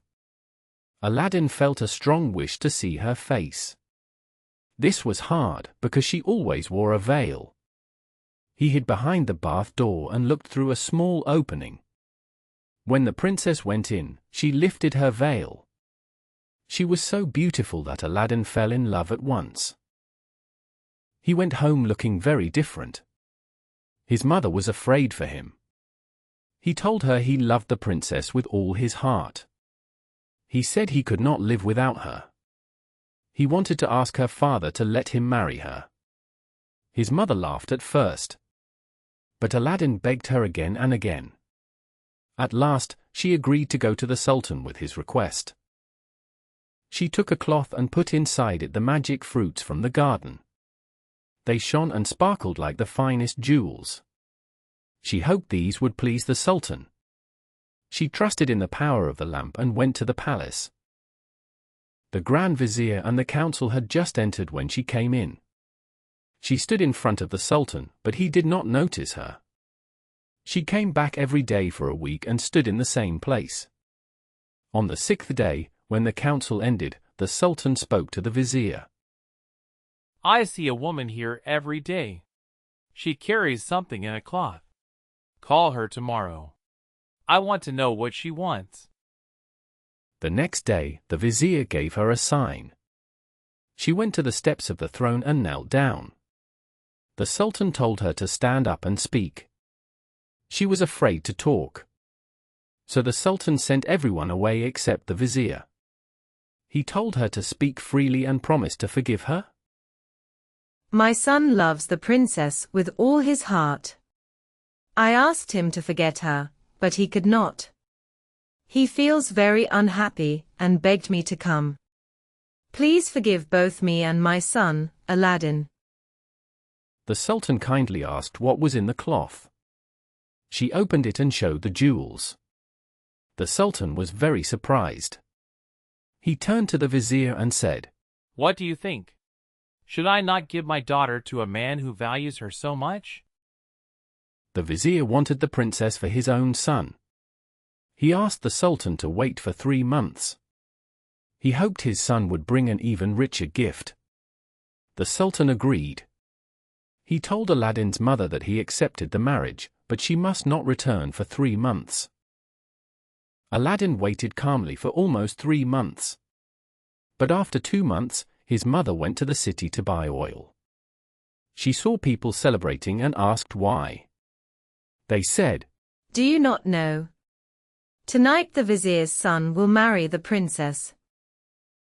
She ran home in great fear and told Aladdin. At first, he felt crushed. Then he remembered the lamp. He rubbed it, and the genie appeared. "What do you wish?" The Sultan has broken his promise. The vizier's son is going to marry the princess. Tonight, bring the bride and the groom here. "I will obey." Aladdin went to his room. At midnight, the genie brought the bed with the vizier's son and the princess and placed it there. "Take this man who just married," he said. "Carry him outside into the cold, and bring him back at sunrise." At once, the genie lifted the vizier's son from the bed. He left Aladdin with the princess. Aladdin spoke to her in a calm voice. He said she should not be afraid. He told her she was his wife by promise, and that nothing bad would happen to her. The princess was too scared to speak. She spent the worst night of her life. Aladdin lay beside her and slept well. When morning came, the genie brought back the cold and shaking husband. He put him into the bed, and carried the bed back to the palace. Soon after, the Sultan came to see his daughter. The vizier's son jumped up and hid. The princess stayed silent and looked very sad. The Sultan sent the queen to speak to her. The queen asked why she would not talk, and what had happened. The princess sighed, then told her mother everything. She said the bed had flown to a strange house during the night. She told her what she had seen there. Her mother did not believe her. She told her to get up and forget this bad dream. The next night, the same thing happened again. In the morning, the princess again would not speak. The Sultan became very angry, and said he would punish her badly. Then she told him the full story. She asked him to question the vizier's son. The Sultan ordered the vizier to ask his son. The young man told the truth. He said he loved the princess, but he could not face another night like that. He asked to leave her. The Sultan agreed. All joy and celebrations stopped. After 3 months had passed, Aladdin sent his mother to remind the Sultan of his promise. She stood in the same place as before. The Sultan had forgotten Aladdin, but then he remembered. He called for her. When he saw how poor she was, he did not wish to keep his promise. He asked the vizier for advice. The vizier said the Sultan should ask for such a great gift that no man could give it. He said a sultan must keep his word, but first her son must send 40 gold bowls full of jewels. They must be carried by 40 black slaves and led by 40 white slaves, all in fine clothes. He said he would wait for the answer. Aladdin's mother bowed and went home. She felt all hope was gone. She gave the message to Aladdin, and said the Sultan would wait a very long time. Aladdin smiled and spoke with confidence. He said the wait would not be long. He said he would do much more for the princess. He called the genie. In a short time, 80 slaves arrived. They filled the small house and the garden. Aladdin told them to walk to the palace in pairs. His mother followed them. The slaves wore rich clothes and bright jewels. People crowded the streets to watch them. They stared at the gold bowls on their heads. Inside the palace, the slaves knelt before the Sultan. Then they stood in a half-circle with crossed arms. Aladdin's mother showed them to the Sultan. He no longer doubted. He told her to go home and say he welcomed her son with joy. She hurried back and told Aladdin to come quickly. First, Aladdin called the genie again. He asked for a sweet-smelling bath and rich clothes. He asked for a horse better than the Sultan's. He asked for 20 slaves to walk with him. He also asked for 6 well-dressed slaves for his mother. Last, he asked for 10,000 gold coins in 10 bags. Everything appeared at once.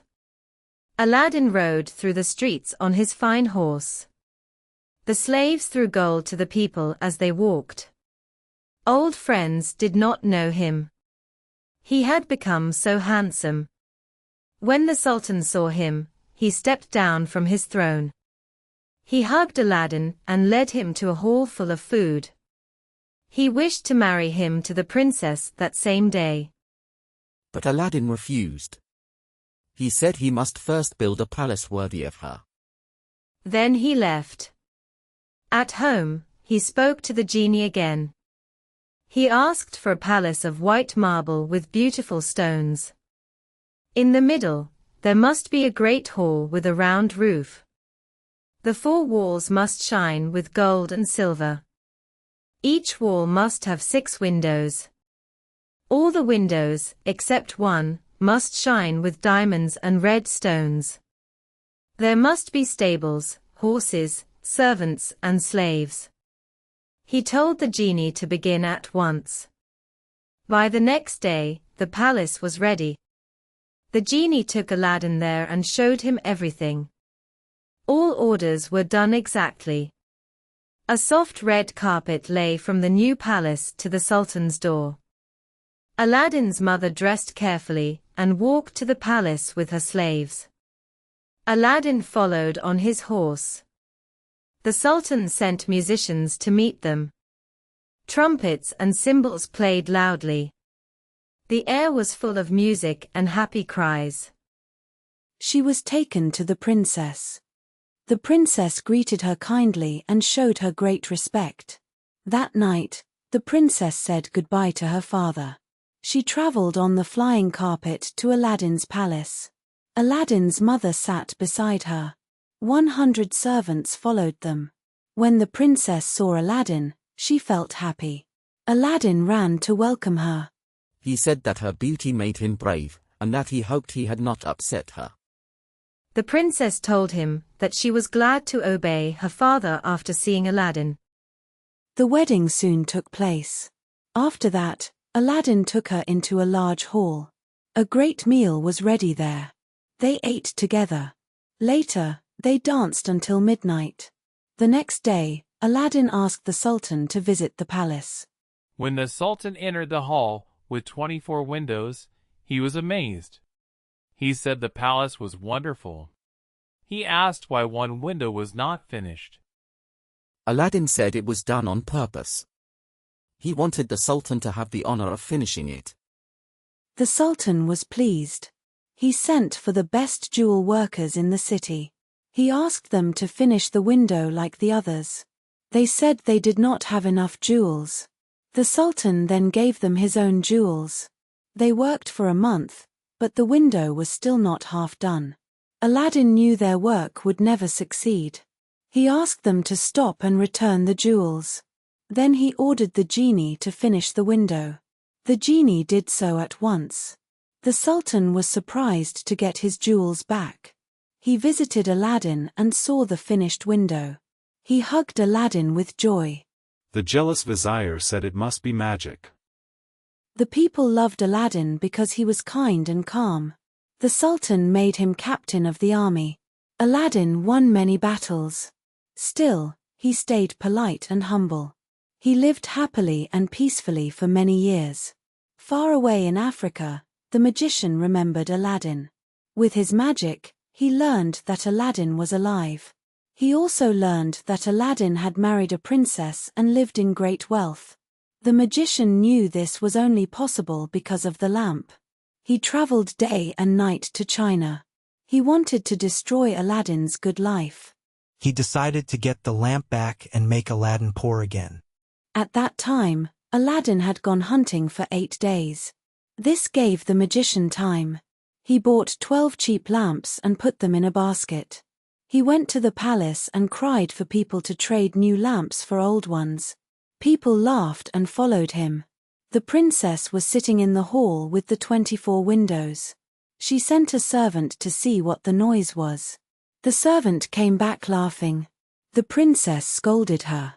The servant said it was funny to see an old man trade new lamps for old ones. Another servant said there was an old lamp on the ledge that he could take. This was the magic lamp. Aladdin had left it there because he did not take it hunting. The princess did not know its value. She laughed and told the servant to make the trade. The servant gave the old lamp to the magician and took a new one. The magician grabbed the lamp quickly. He did not care about the people laughing.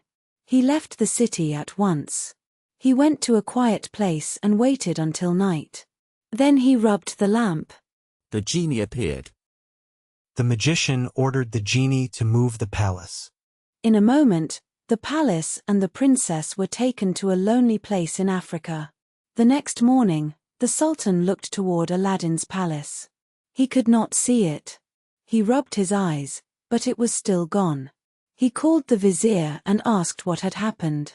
The vizier was also shocked. He said it must be magic. This time, the Sultan believed him. The Sultan sent 30 soldiers on horses to find Aladdin. They caught him as he was riding home. They tied him and made him walk. At that moment, the vizier saw the people push into the yard. They climbed the walls to save Aladdin. The vizier told the guard to stop. The people looked very angry, and the Sultan became afraid. He ordered the ropes to be taken off Aladdin, and forgave him in front of everyone. Aladdin asked what wrong he had done. The Sultan's face darkened with anger. He called Aladdin to the window and showed him the empty place where the palace once stood. Aladdin was so shocked that he could not speak. Where are my palace and my daughter? I care little for the palace itself, but I want my daughter back. Find her, or you will be punished. Give me 40 days to find her. If I fail, I will return and accept whatever punishment you choose. The Sultan agreed. Aladdin left the palace feeling very sad. For 3 days he wandered through the city like a man who had lost his mind. He asked everyone about his palace, but people only laughed or felt sorry for him. At last he came to a river. He knelt down to pray, planning to throw himself into the water. While praying, he rubbed the magic ring on his finger. What is it that you wish? Save my life. Bring back my palace. I cannot do that. I serve only the ring. You must ask the genie of the lamp. Then take me to the palace. Place me beneath my wife's window. At once, Aladdin found himself in Africa. He lay beneath the window and fell asleep, for he was very tired. Birds woke him in the morning. His heart felt lighter, for he now knew that all his troubles came from losing the lamp. He wondered who had taken it. That morning, the princess woke early. Since she had been taken to Africa by the magician, she was forced to see him once each day. She treated him coldly, and he never stayed long. While she was dressing, a servant looked out of the window and saw Aladdin. Aladdin, come inside, quickly. They were filled with joy when they saw one another again. Tell me about the old lamp. The one I left in the hall before I went hunting. I am the cause of all our pain. The lamp was taken while you were away. Then Aladdin understood everything. The African magician did this. Where is the lamp now? He always carries it with him. I have seen him take it from his clothes. He wants me to marry him. He told me you were killed by my father. He speaks badly of you every day. I answer only with tears, for I fear his cruelty. Aladdin comforted her, then left for a short time. He changed clothes with a man in the town and bought a special powder. When he returned, the princess let him in through a small side door. Wear your most beautiful clothes. Smile at the magician. Act as if you have forgotten me. Invite him to eat with you. Ask for wine from his own country. When he goes to fetch it, I will explain the rest. The princess listened carefully. After Aladdin left, she dressed in her finest clothes and wore jewels for the first time since leaving China. When the magician arrived, she surprised him. You look very beautiful today. I believe Aladdin is dead. My tears cannot bring him back. I wish to stop mourning. Stay and eat with me. Bring wine from Africa, not from China. The magician hurried away. While he was gone, the princess poured the powder into her cup. When he returned, she asked him to drink to her health. She gave him her cup and took his. Your beauty outshines all others. Let me drink first. The magician drank all his wine. Moments later, he fell to the ground and did not move. The princess opened the door for Aladdin and ran to him with joy. Gently, he moved her aside. There is still work to be done. Aladdin took the lamp from the magician's clothes. He called the genie and ordered the palace, and everything in it, to return to China. This was done, and the princess in her room only felt 2 small shocks. Then she thought she was back at home. The Sultan, who sat in his private room, grieving for his lost daughter, looked up and rubbed his eyes. There stood the palace as before. He quickly went there, and Aladdin met him in the hall with the princess at his side. Aladdin told him what had happened and showed him the dead magician so he would believe. A feast was held for 10 days. It seemed Aladdin could now live in peace. But this was not to last. The African magician had a younger brother. He was even more cruel and clever. He traveled to China to take revenge for his brother. He went to see a pious woman named Fatima, thinking she might help him. He forced her to get up and follow his orders. He changed clothes with her, covered his face, and wore her veil. Then he killed her so she could not tell anyone. He went to Aladdin's palace. People thought he was the holy woman and gathered around, kissing his hands and asking for blessings. When he reached the palace, there was a great noise. The princess sent her servant to see what was happening. The servant said it was the holy woman, healing people with her touch. The princess, who wanted to see Fatima, called for her. It is very beautiful, but it wants one thing. And what is that? If only a roc's egg hung from the middle of the dome, it would be perfect. After this, the princess could think of nothing but a roc's egg. When Aladdin returned from hunting, he found her in a bad mood. He asked why, and she said the hall was spoiled because there was no roc's egg hanging from the dome. If that is all, you will soon be happy. He left her and rubbed the lamp. The genie appeared. Wretch! I have done everything for you. Now you want me to bring my master and hang him in your dome? You and your wife and palace should burn. But this wish is not yours. It comes from the brother of the African magician you killed. He is in your palace disguised as the holy woman he murdered. He made your wife ask for this. Be careful. He wants to kill you. Then the genie disappeared. Aladdin returned to the princess, saying he had a headache. He asked the holy Fatima to come and touch his head. But when the magician came near, Aladdin grabbed his dagger and pierced him in the heart.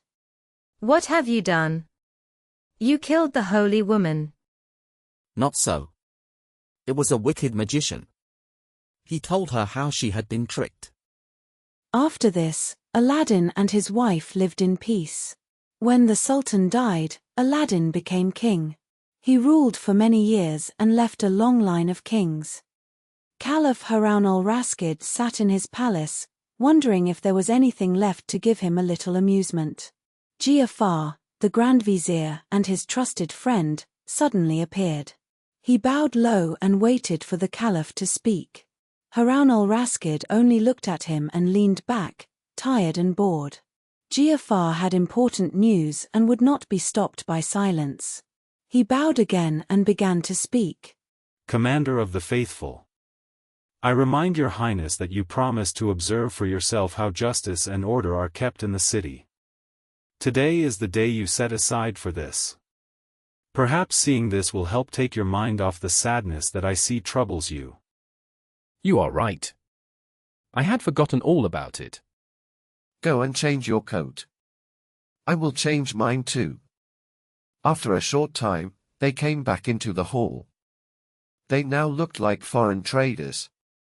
They went through a hidden door and walked out into the open land. They walked toward the Euphrates River. They crossed the river in a small boat. Then they walked through the part of the city on the other side. They saw nothing wrong there. Everything was calm and orderly. The Caliph and his vizier were happy with the city. They walked to a bridge that led back to the palace. They had already crossed it when an old blind man stopped them.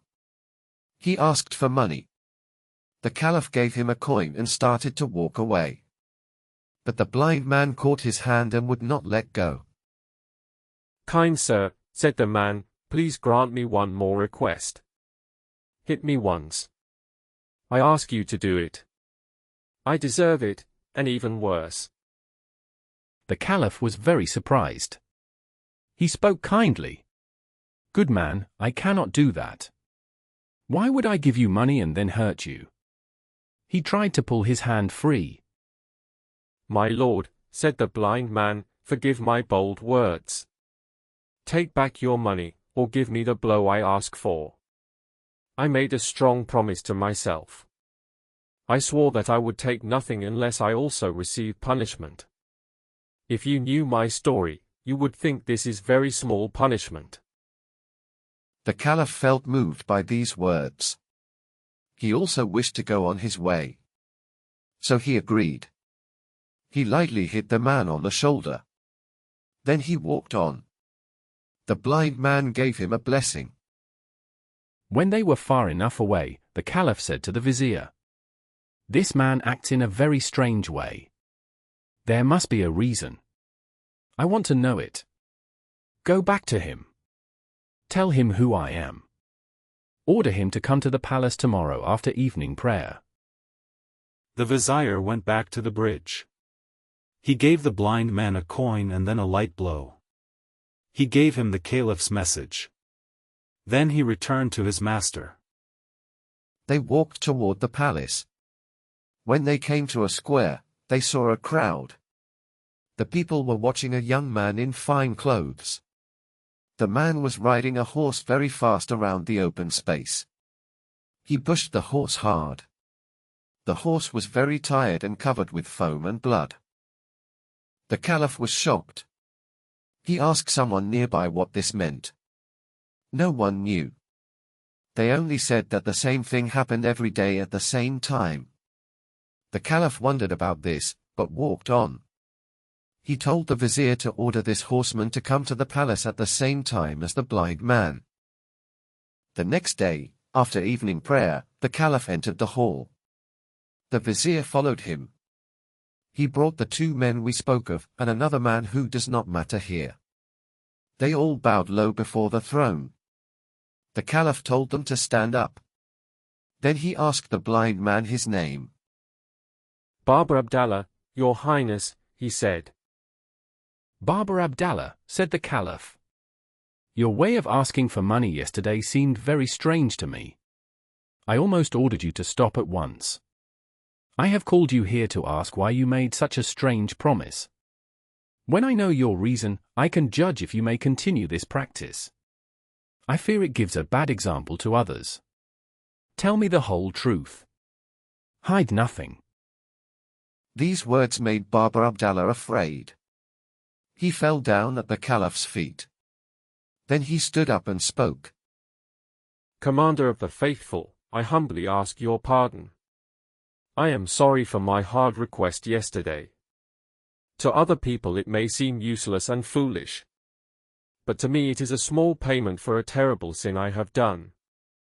If you listen to my story, you will see that no punishment is enough for my crime. I was born in Baghdad, Commander of the Faithful.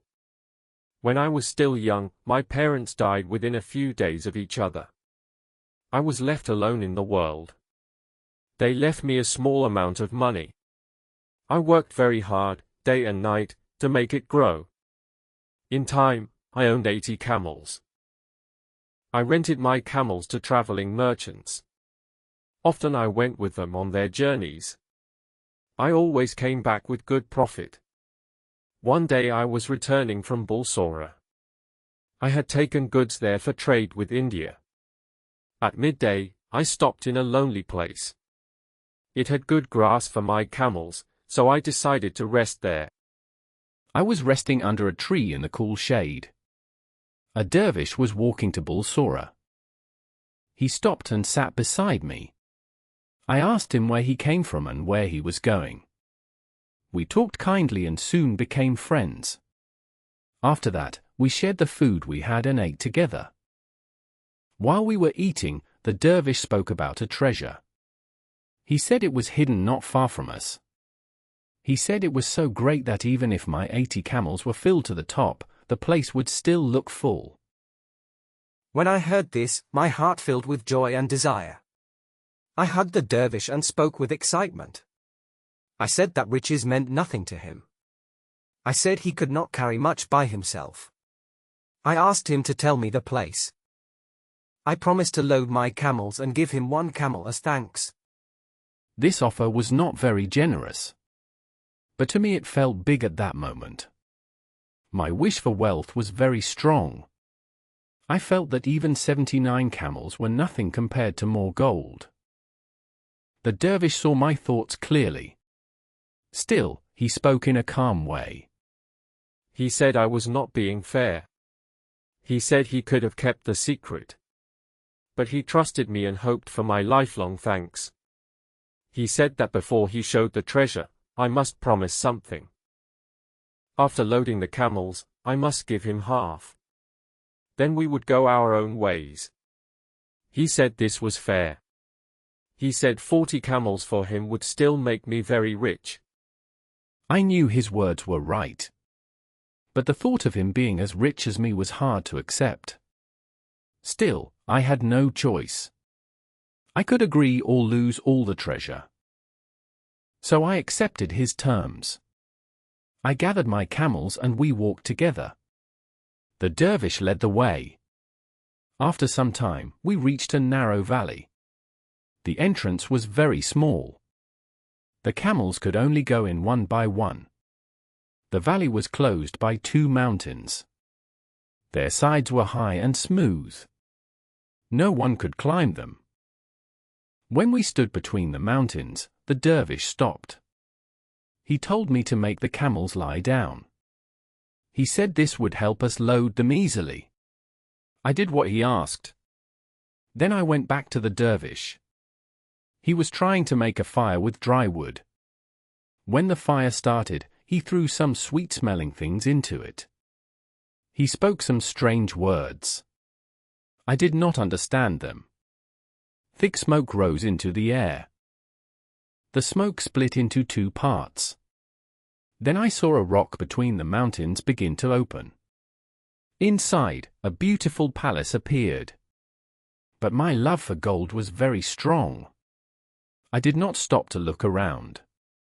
I ran to the nearest pile of gold. I filled my sack as fast as I could. The dervish also worked. I soon saw that he picked only precious stones. I felt it was wiser to do the same. At last, the camels were full. They could carry no more. It was time to close the place and leave. Before that, the dervish went to a large golden vase. It was very fine and shiny. He took out a small wooden box. He hid it inside his clothes. He only said it held a special ointment. Then he made the fire again. He added the perfume and spoke the strange words. The rock closed and looked whole again. Next, we divided the camels and loaded them. Each of us took his own group. We left the valley and walked to the main road. There the paths went in different directions. We stopped and said goodbye. The dervish went toward Bulsora. I went toward Baghdad. We hugged each other with warmth. I thanked him again and again for the great wealth. Then we turned away and followed our camels. I had just reached mine when envy entered my heart. I said to myself, why does a dervish need so much wealth? He alone knows the secret of the treasure and can take as much as he wants. When I heard this, I stopped my camels by the road. I ran back after him. I could run fast, so I reached him soon. My brother, I said when I could breathe again, just before we say goodbye, I had a new thought. You are a dervish. You live a simple and quiet life. You try to do good, and you do not care about riches. You may not see how heavy this great wealth will be for you. Also, a man who did not grow up with camels cannot control many of them. They are very stubborn. If you are wise, you will keep only 30 camels. Even that number will give you much trouble. You are right, said the dervish. I did not think about this. Choose any 10 camels you like and take them. I chose 10 strong camels. Then we went back along the road to meet my other camels. I had what I wanted. But the dervish was so easy to agree that I felt sorry I did not ask for more. I looked back. He was still close. I called to him. My brother, I said, I do not want to leave without saying one more thing. To lead 30 camels needs long practice. For your own good, you would be happier if you gave me 10 more. For me, it makes no difference if I guide 10 camels or many. Again, the dervish did not refuse. I took 10 more camels and left him with only 20. Now I had 60 camels. Anyone would think this was enough. But, commander of the faithful, people say that when a man has much, he wants more. This was true for me. I could not rest while even one camel stayed with the dervish. I went back to him again. I begged him. I hugged him and promised to be grateful forever. At last, the final 20 camels were mine. Use them well, my brother, said the holy man. Remember, riches can leave us if we keep them only for ourselves. The poor stand at our doors so that we may help them. My eyes were filled with thoughts of gold. I did not listen to his wise words. I only searched for something else to take. Then I remembered the small box of ointment that the dervish had hidden. I thought it might be more valuable than everything else. I gave him one last hug and spoke as if by chance. What will you do with that small box of ointment? It seems not worth carrying. You could give it to me. A dervish who has left the world does not need ointment. If only he had said no. But even if he had refused, my desire was so strong that I might have taken it anyway. My mind was no longer calm. But the dervish did not refuse. He gave it to me at once. Take it, my friend, he said kindly. If there is anything else I can do to make you happy, tell me. As soon as the box was in my hands, I pulled off the lid. Since you are so kind, I said, please tell me what this ointment can do. It has strange powers, replied the dervish. If you put a little on your left eye, you will at once see all the hidden treasures under the earth. But be careful. If it touches your right eye, you will lose your sight forever. His words filled me with strong curiosity. Please try it on me, I cried, holding out the box. You know better how to use it. I cannot wait to see its power. The dervish took the box. He told me to close my left eye. He gently touched it with the ointment. When I opened it, I saw treasures everywhere, more than I could count. They seemed spread out before me. All this time, my right eye stayed shut. This was very tiring. I asked the dervish to put the ointment on that eye too. If you really wish it, I will do it, said the dervish. But remember what I told you. If it touches your right eye, you will lose your sight at once. Sadly, even though his words had been true so many times before, I believed he was hiding another secret power from me. I did not listen to him. My brother, I said with a smile, I see you are joking. It is not natural that the same cream can have two opposite effects. It is still true, said the dervish. It would be good for you if you trusted my words. But I did not trust him. My love for money filled my mind. I thought, if one eye can show me treasure, the other eye can show me how to get it. I kept asking the dervish to put the cream on my right eye. He strongly refused. I have already helped you, he said. I do not want to bring you harm. Think about what it means to be blind. Do not force me to do something you will regret all your life. I did not listen. My brother, I said. Please stop talking and do what I ask. You have been very kind to me until now. Do not spoil my memory of you over such a small thing. Whatever happens will be my own fault. I will never blame you. He sighed. Since you will not change your mind, words are useless, he said. He took the cream and put some on my right eye, which I kept closed. When I tried to open it, I saw only dark shadows. I could see nothing. I was blind, just as I am now. Unhappy dervish, I cried. So it is true. My desire for gold has destroyed me. Now that my eyes are closed, I finally understand. All my pain comes from myself. But kind brother, you are wise and generous. Do you have anything that can give me back my sight? Unfortunate man, the dervish replied. This is not my doing. It is a fair punishment. Your greedy heart has made your body blind.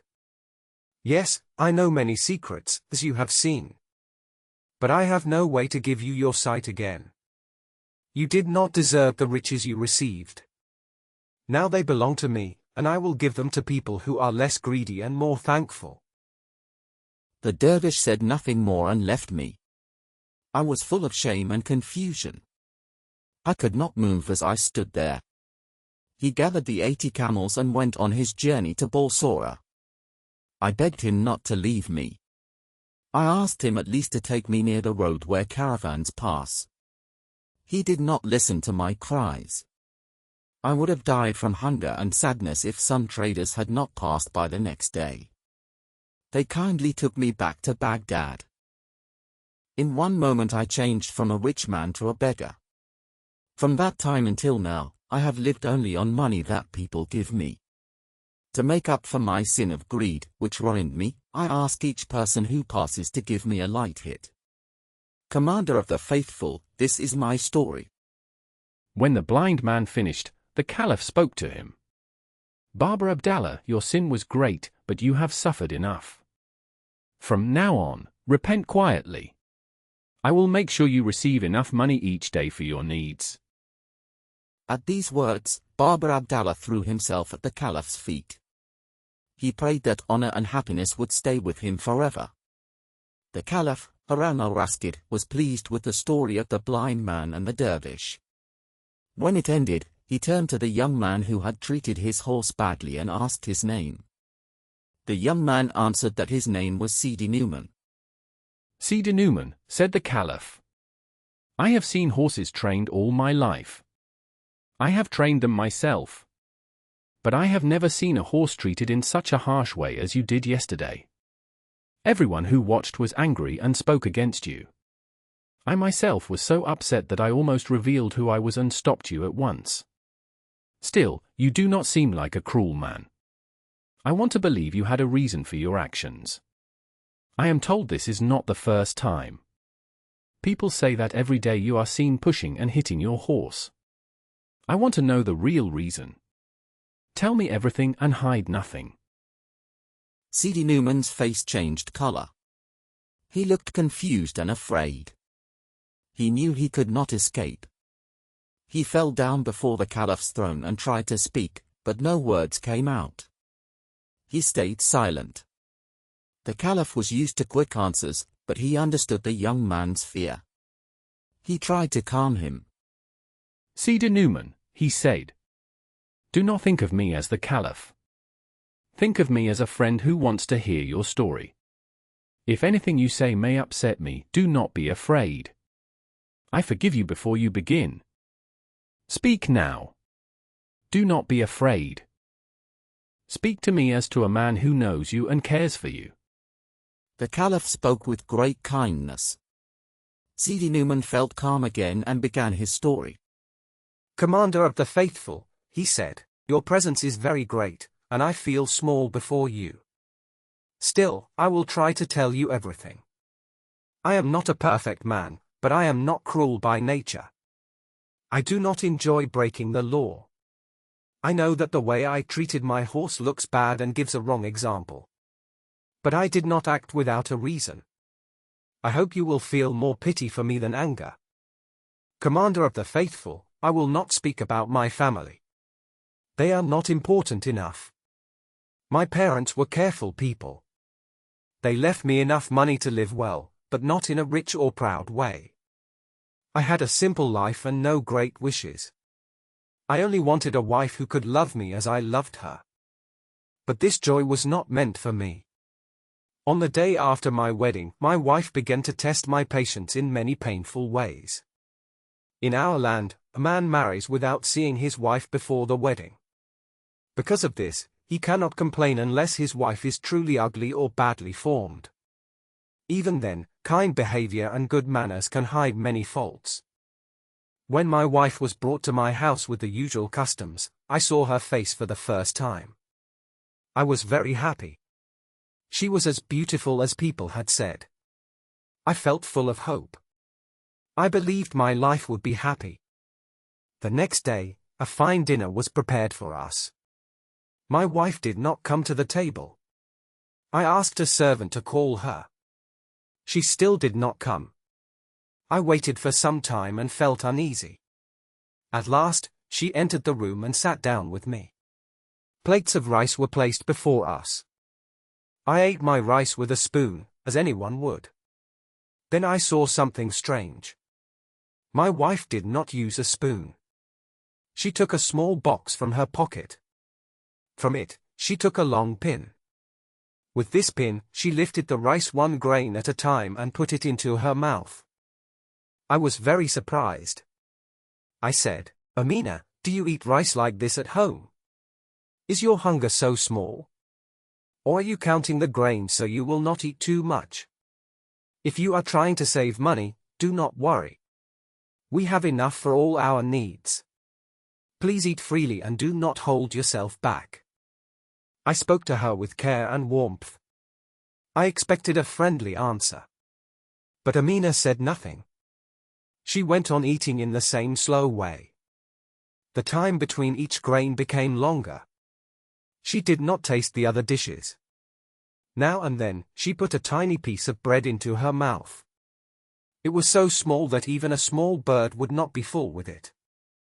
I felt angry, but I tried to excuse her in my own mind. I thought she might not be used to eating with a man. Perhaps her family taught her to be very quiet and careful in front of her husband. I also thought she might have already eaten, or planned to eat later in her own rooms. So I said nothing more. When I finished my meal, I left the room. Inside, I felt very troubled by her strange behavior. The same thing happened at supper. It happened again the next day, every time we ate together. It was clear that no woman could live on a few crumbs of bread and a little rice. I decided to learn how and when she really ate. I acted as if I noticed nothing. I hoped that, with time, she would feel at ease with me and act more openly. But I soon saw that this hope was false.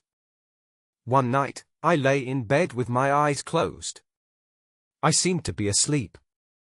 Then Amina rose very quietly. She dressed without making any sound. I did not know where she was going. My curiosity grew strong, and I decided to follow her. When she was fully dressed, she left the room softly. As soon as the curtain fell behind her, I put on some clothes and slippers.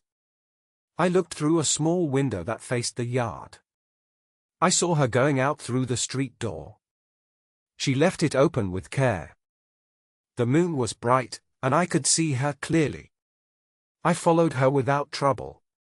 Soon, she entered a cemetery not far from our house.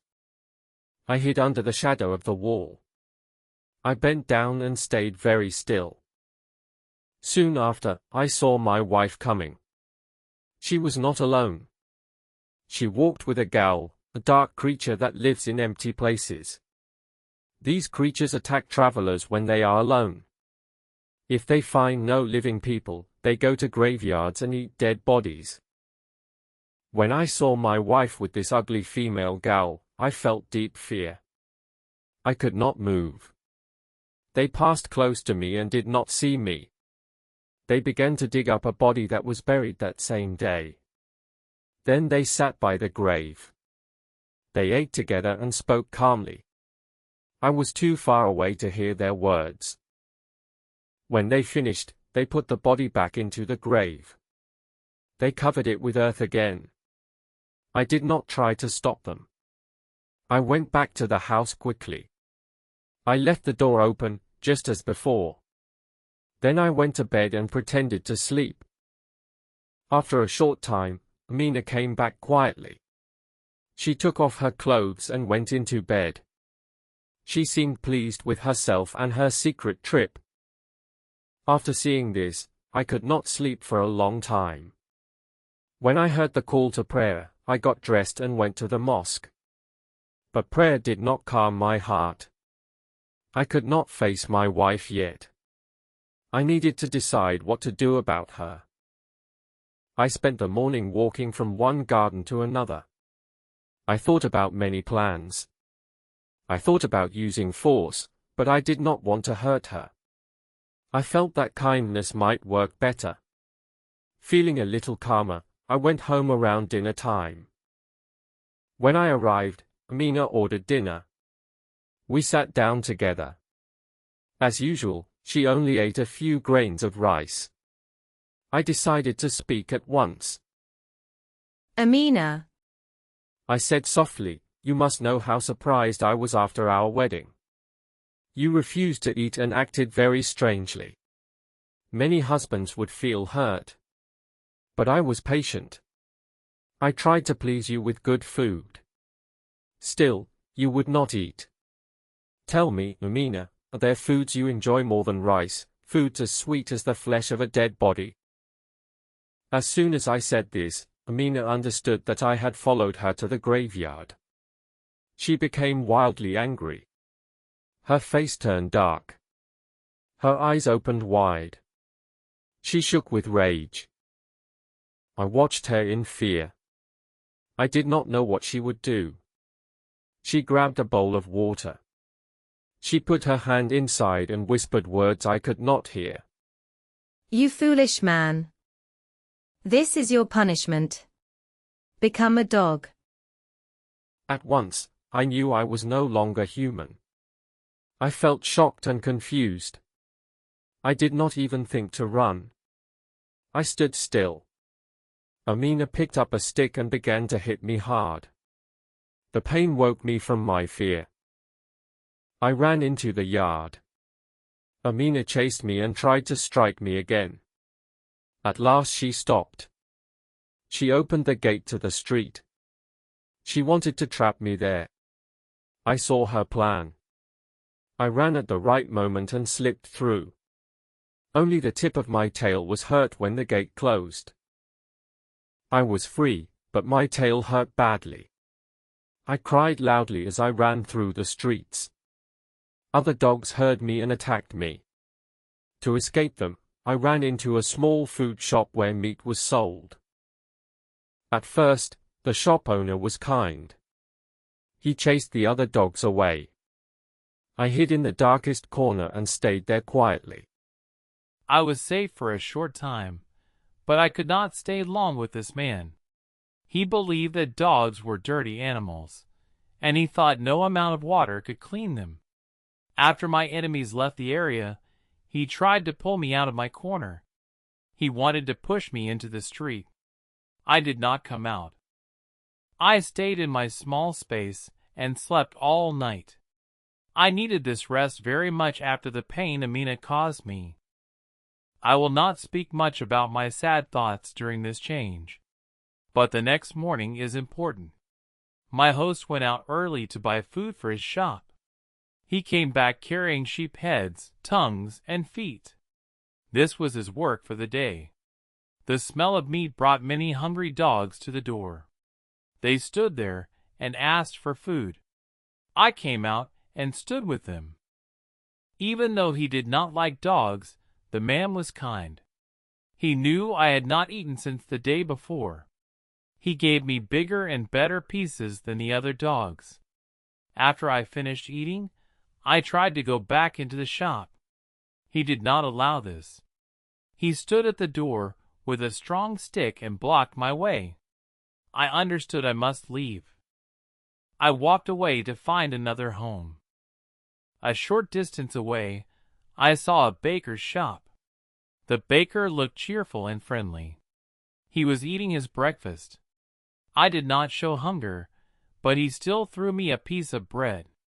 Before eating, I lowered my head and moved my tail to say thank you. He understood and smiled. I did not really want the bread, but I did not want to be rude. I ate it slowly, so he could see my good manners. He seemed pleased and let me stay in the shop. I sat near the door. I wanted to show that I only asked for safety. He gave it to me. He even invited me inside the house. He gave me a quiet corner to sleep. I was not in anyone's way. This good man was kinder than I ever expected. He was always gentle with me. I ate breakfast, lunch, and dinner with him. I gave him all my love and thanks. I watched him all the time. When he left the house, I followed him closely. If I was asleep and did not notice, he called my name. He called me Rufus. That was the name he gave me. Several weeks passed like this. One day, a woman came to buy bread.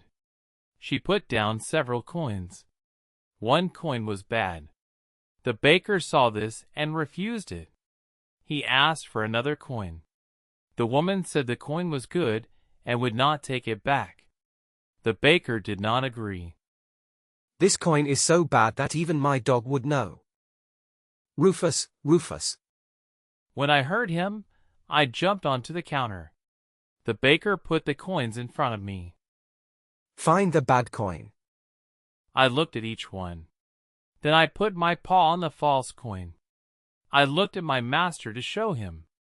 The baker was only joking at first, so he was very surprised. The woman now believed him. She gave another coin instead. After she left, my master was very happy. He told all the neighbors about me. He spoke of it again and again. The neighbors did not believe him. They brought all the bad coins they could find. They tested me many times. I always chose the right coin. Soon, the shop was full every day. People came from morning to night. They pretended to buy bread, but they wanted to see me. The baker sold much more bread than before. He said I was very valuable to him. Many people were jealous of his success. Some tried to trick me. Because of this, my master never let me out of his sight. One day, a woman came who I had never seen before. She asked for bread like the others. I was lying on the counter. She put 6 coins in front of me. One was false. I found it at once and put my paw on it. I looked at the woman. Yes, you are right. That is the one. She looked at me for a long time. Then she paid for the bread and left the shop. As she went, she made a secret sign for me to follow her. My mind was always busy. I looked for a way to break the magic on me. I remembered how this woman looked at me. I began to think she knew my secret. I was right. I let her walk a little ahead. I stayed at the door and watched her. She turned back and saw that I did not move. She waved her hand again to call me. The baker was busy with his oven. He did not look at me. So I went out quietly and followed the woman. Her house was far away. When we arrived, she opened the door. Come in. You will be glad you followed me. I went inside. She closed the door and locked it. She took me to a big room. A beautiful young girl was there. She was making embroidery. My daughter, I bring you the bakeress' famous dog. This dog can know good money from bad. When I first heard of him, I thought he must be a man changed into a dog by magic. Today I went to the baker to be sure. I made the dog follow me here. What do you think now? You are right, mother. If you were born a dog, stay a dog. If you were born a man, become a man again. At once, the magic ended. The dog shape was gone. I was a man again. I felt very thankful. I fell at her feet and touched her dress. How can I thank you? You helped a stranger and saved me. I am forever grateful. Do what you wish with me. Then I told her my whole story. I explained how I became a dog. I thanked the mother for the happiness she gave me. Newman, say no more. We are happy to help you. That is enough for us. Now let us talk about your wife, Amina. I knew her before her marriage. I knew she used magic. She also knew that I studied magic. We learned from the same teacher. We met often at the baths. We did not like each other. We never became friends. For you, it is not enough to break the spell. She must be punished for her bad actions. Please stay here with my mother. I will come back soon. I stayed with the mother. I thanked her again and thanked her daughter too. My daughter is as skilled in magic as Amina. But she uses her knowledge to do good. That is why I never stopped her. As she spoke, her daughter came back. She held a small bottle. Newman, I looked in my books. Amina is not at home now. She will return very soon. The books tell me she pretends to worry about you. She tells the servants a story. She says you left quickly for important work. She says you forgot to close the door. A dog came in, and she chased it away with a stick. Go home at once. Wait for Amina in your room. When she comes, go to meet her. She will be surprised and try to run away. Be ready with this bottle. Throw the water on her and say, "Receive the result of your bad deeds." That is all. Everything happened just as she said. I was home only a short time when Amina returned. I stepped in front of her with the bottle in my hand. She cried out loudly and turned to run. But it was too late. I threw the water on her face and said the words. Amina was gone. In her place stood the horse you saw me hitting yesterday. This, Commander of the Faithful, is my story. Now you know why I acted as I did. I hope you will not think I was too cruel to this bad woman. See, Newman, your story is very strange. Your wife has no excuse. I do not judge you for what you did. But think about how much she suffers as an animal. I hope this punishment will be enough. I will not force the young magician to change your wife back into a human. I know that when women like her start to do bad things, they do not stop. If I ask for this, you may suffer even more trouble than before. The story of Ali Khoja, a merchant of Baghdad. Long ago, in the time of Harun al-Rashid, there lived a merchant in Baghdad named Ali Khoja. He had no wife and no children. He lived alone and was happy with the small money he earned from his shop. He lived quietly in the house his father had given him. One night, Ali Khoja had a strange dream. In the dream, an old man spoke to him. The old man was angry and said Ali had failed in his duty as a good Muslim. He said Ali had waited too long to go on his journey to Mecca. Ali had the same dream 3 nights in a row. This made him very worried. Ali did not want to leave his shop. He was afraid to lose his customers. For a long time, he had tried to forget about the journey.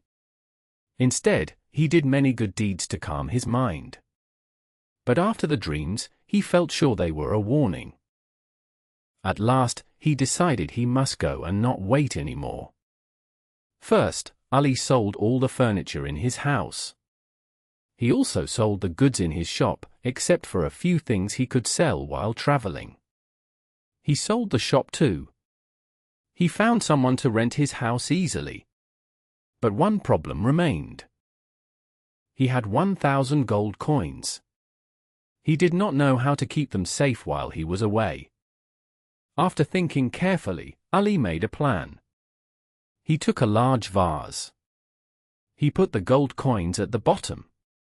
Then he filled the rest of the vase with olives. He closed the vase tightly. After that, he took it to a close friend, who was also a merchant. Ali said, "My brother, you know I will leave soon with a caravan to Mecca. Please do me a favor. Can you keep this vase of olives for me until I come back?" His friend answered kindly, "Here is the key to my shop. Put the vase anywhere you like. I promise it will stay safe until you return." A few days later, Ali loaded his goods on a camel and joined the caravan. He traveled safely and reached Mecca. Like other pilgrims, he visited the holy mosque. When his religious duties were finished, he showed his goods for sale. He hoped travelers would buy them. Soon, 2 merchants stopped to look at his things. After they examined them, one said to the other, "If this man is clever, he should take these goods to Cairo. He can sell them for a much better price there." Ali heard this. He decided to follow their advice at once. He packed his goods again. Instead of going back to Baghdad, he joined a caravan traveling to Cairo. This journey made him very happy. He sold all his goods quickly.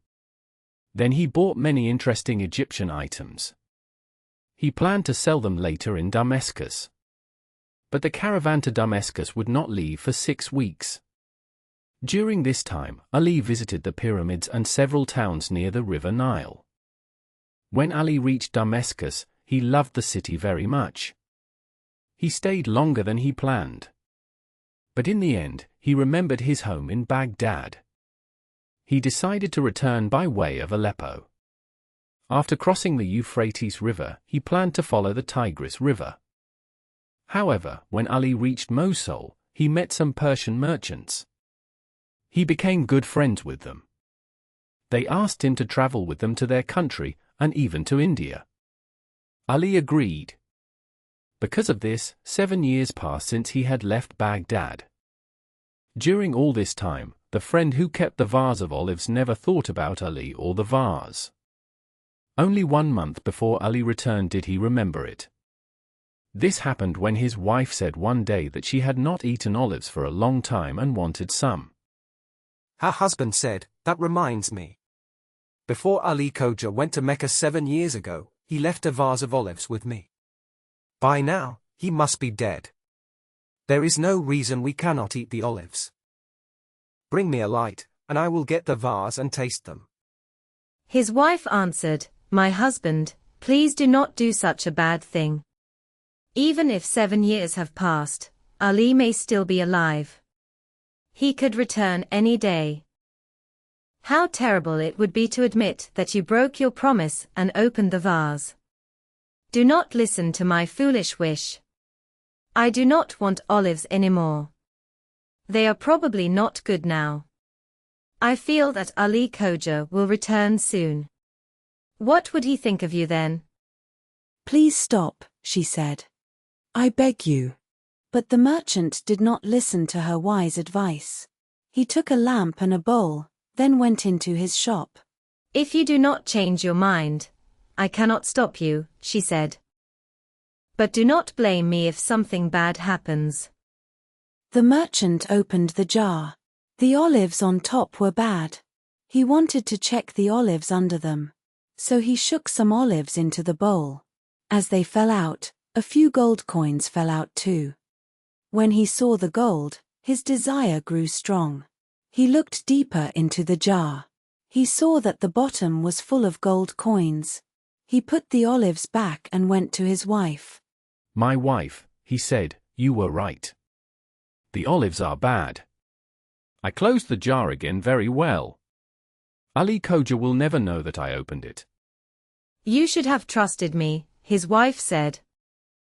"I hope no harm will come from this." But her words did not change his mind. All night he stayed awake. He thought about how to keep the gold if Ali Khoja came back. Early the next morning, he went out and bought fresh olives. He threw away the old ones. He took out the gold and hid it. Then he filled the jar with the new olives. He closed the jar again and put it back in the same place. 1 month later, Ali Khoja returned to Baghdad. His house was still rented, so he stayed at an inn. The next day, he went to visit the merchant. The merchant welcomed him warmly and acted very surprised to see him. After a short talk, Ali Khoja asked for the jar that the merchant had kept for him. "Of course," said the merchant. "I am happy I could help you. Here is the key to my shop. You will find the jar where you left it." Ali Khoja took the jar and carried it to his room at the inn. He opened it and put his hand inside. He could not feel any gold, but he still believed it was there. He took some plates and bowls from his bag and poured out the olives. But there was no gold. The poor man stood still in shock. Then he lifted his hands and said, "Can my old friend really have done this?" He hurried back to the merchant's house.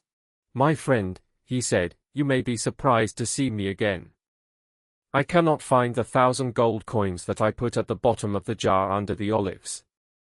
Perhaps you borrowed them for your business. If so, that is fine. Just give me a paper for it, and you can pay me back later." "Ali Khoja," he said, "when you brought me the jar, did I ever touch it? You gave me the key to my shop. You put the jar where you wanted. You found it later in the same place and in the same condition. If you put gold inside, it must still be there. I know nothing about gold. You only told me there were olives. Believe me or not, I did not touch the jar." "I love peace," Ali Khoja said. "I do not want trouble. Please think about your good name.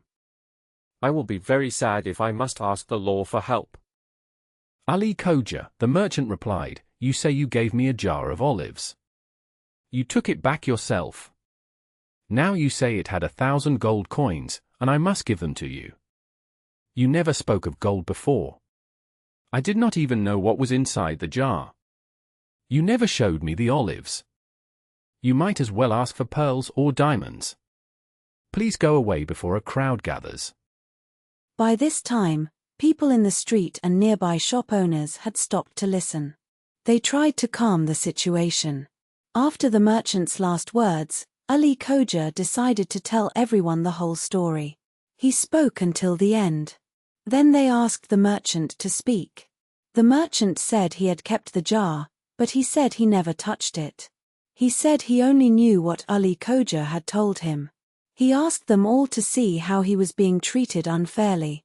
You brought this on yourself, said Ali Khoja, holding his arm.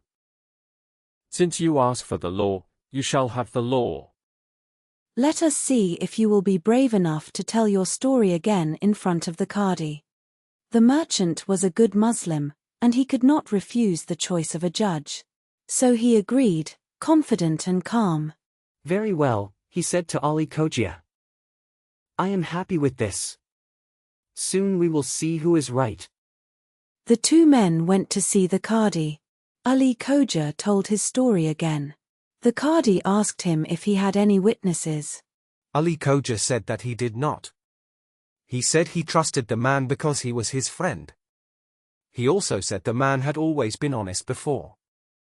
The merchant stayed with his story. He said he never took the 1,000 gold coins. He also said he did not even know they were in the vase. He asked to swear that he was telling the truth. The Qadi let him do this.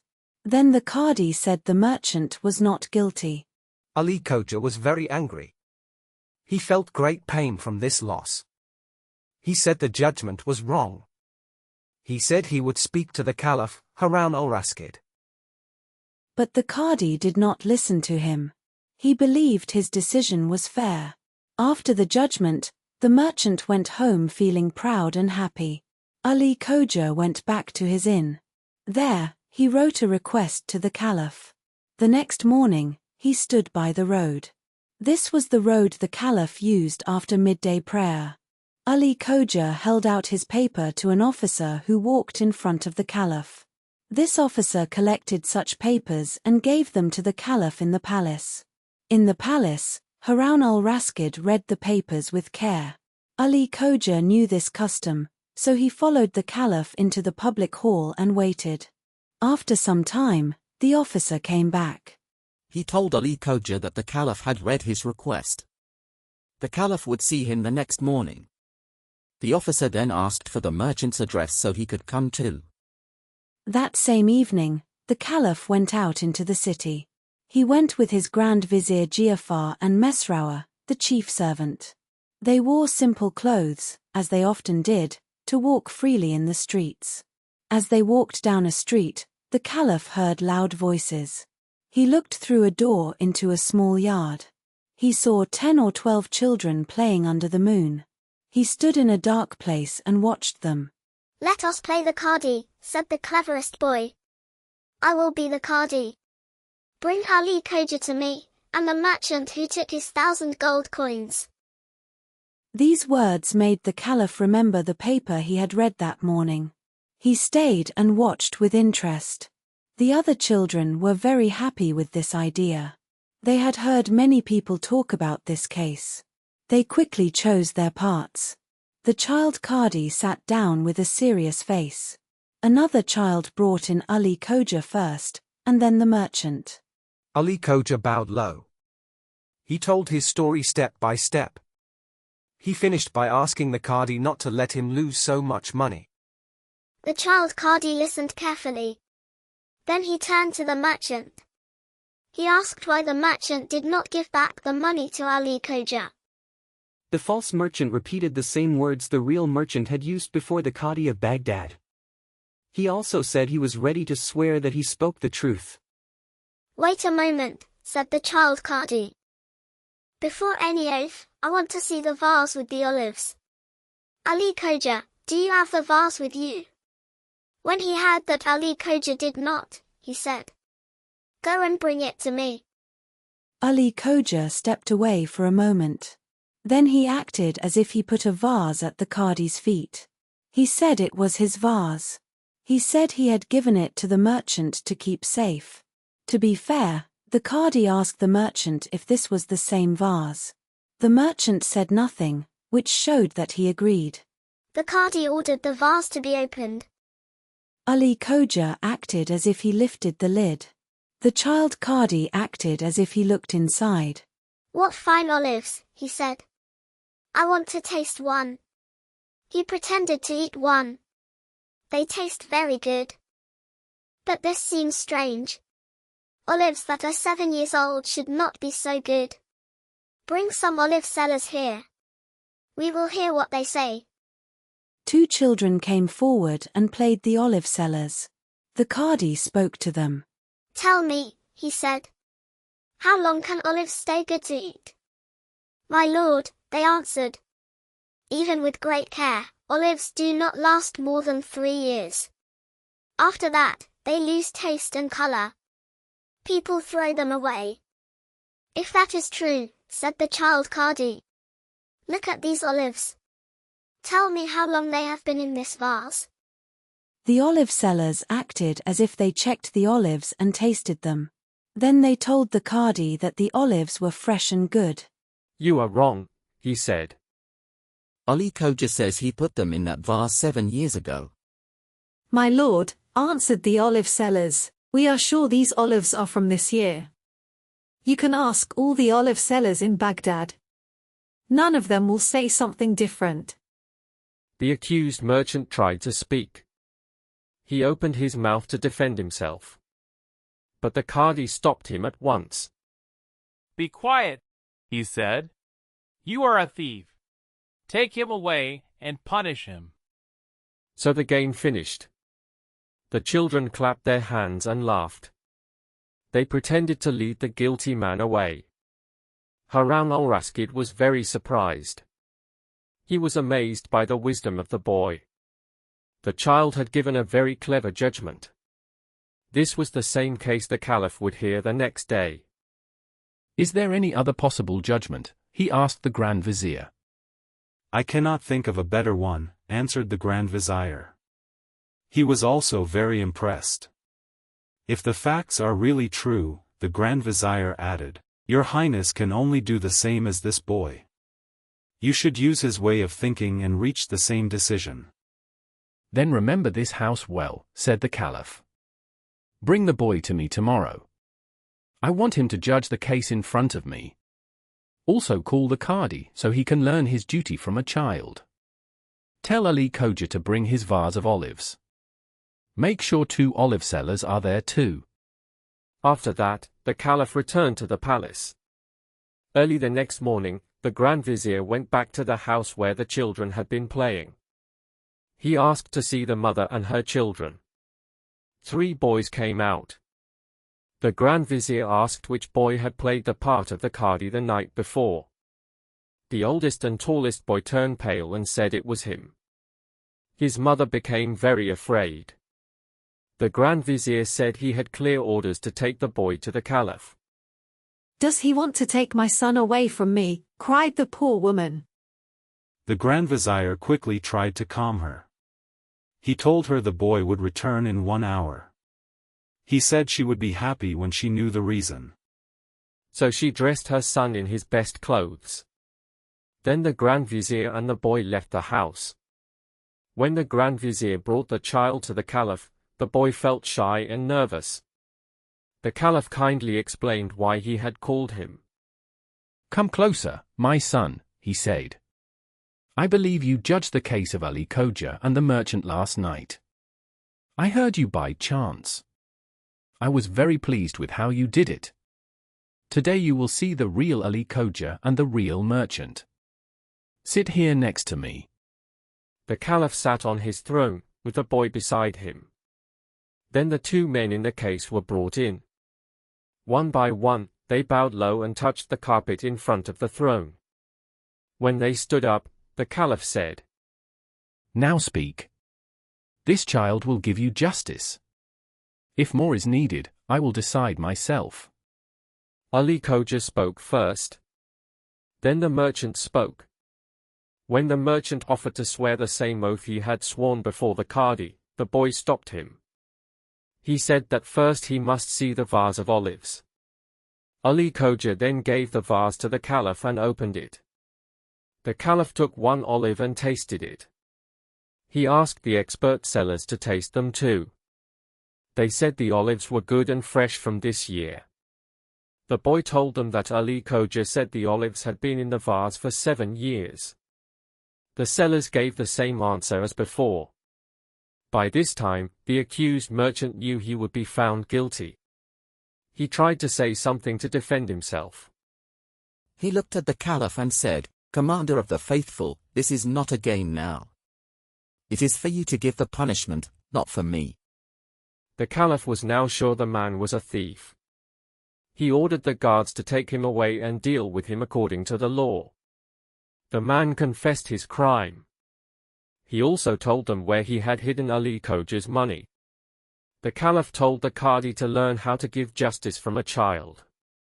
Then he sent the boy home. He gave him a purse with 100 gold pieces as a reward. It was the New Year feast, the oldest and most beautiful feast in the Kingdom of Persia. The king had spent the day in the city of Shiraz. He watched the great shows prepared by his people to honor the feast. The sun was going down. The king was about to signal his court to leave.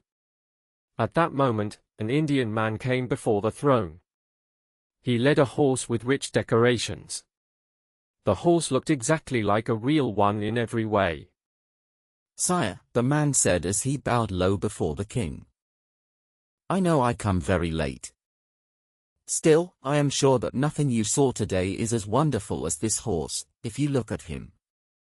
"I see nothing special," the king answered. "He looks like a clever copy of a real horse. Any good maker could do this." "Sire," said the Indian, "I do not speak about how he looks. I speak about what he can do. I only need to sit on him and wish to go to a place. It does not matter how far it is. In a few moments I will be there. This is why the horse is so amazing. If you allow me, you can see it yourself." The king of Persia liked strange and new things. He had never heard of a horse like this. So he told the Indian to ride the horse and show its power. The man quickly climbed onto the horse and asked where the king wanted him to go. "Do you see that mountain?" said the king. He pointed to a very high mountain about 3 leagues from Skyraz. "Go there and bring me a palm leaf from the ground." The king had just finished speaking when the Indian turned a small screw on the horse's neck, near the saddle. At once, the horse jumped up into the air very fast and soon could not be seen. After only a short time, the Indian came back. He held a palm leaf in his hand. He guided the horse to the throne, got down, and placed the leaf before the king. The king now saw how fast and powerful the horse was. At once, he wanted to own it. He felt sure the Indian would sell it, and he already thought of it as his own. "I did not know his true worth from his outside," the king said. "Thank you for showing me my mistake. If you will sell him, tell me your price." "Sire," said the Indian, "I knew that a wise king like you would see the value of my horse. I even thought you might wish to have him. I love this horse very much, but I will give him to you on one condition. I did not make the horse. The inventor gave him to me in return for my only daughter. She made me promise that I would never give the horse away, unless I received something of equal value." "Ask for anything," cried the king. "My kingdom is large and full of fine cities. Choose any one, and you will rule it for the rest of your life." "Sire," the Indian replied, "I thank you for your generous offer. Please do not be angry with me if I say that I can give you the horse only if I may marry your daughter, the princess." The courtiers laughed loudly when they heard this. Prince Firuz Shah, the king's son and heir, felt great anger at the Indian's bold words. The king, however, thought it was not too great a price to give the princess for such a wonderful object. While he was still thinking, the prince spoke. "Sire," he said, "you cannot even think of such a deal. You must remember who you are and the honor of your family." "My son," said the king, "your words are proud and strong. But you do not understand the true value of this horse. If I refuse, the Indian will offer it to another king. I would feel deep sorrow if anyone else owned this great wonder. I do not say that I will agree to his request. Perhaps he can change his mind. For now, I want you to look at the horse and, with the owner's leave, try its power yourself." The Indian heard the king's words and felt hope that the king might agree. He gladly accepted. He came forward to help the prince get on the horse and to show him how to guide it. But before he could finish, the young prince turned the screw, and the horse carried him quickly out of sight. They waited for a long time, hoping they would see him coming back from far away. But the Indian began to feel afraid. He fell down before the throne and spoke to the king. He said that the prince had not let him finish his words. The prince was in a hurry, and he did not listen to how to return to the place he had started from. The Indian begged the king not to punish him. He said the trouble was not his fault. He asked the king not to blame him for any bad thing that might happen. The king cried out in fear and anger. He asked why the Indian did not call the prince back when he saw him going away.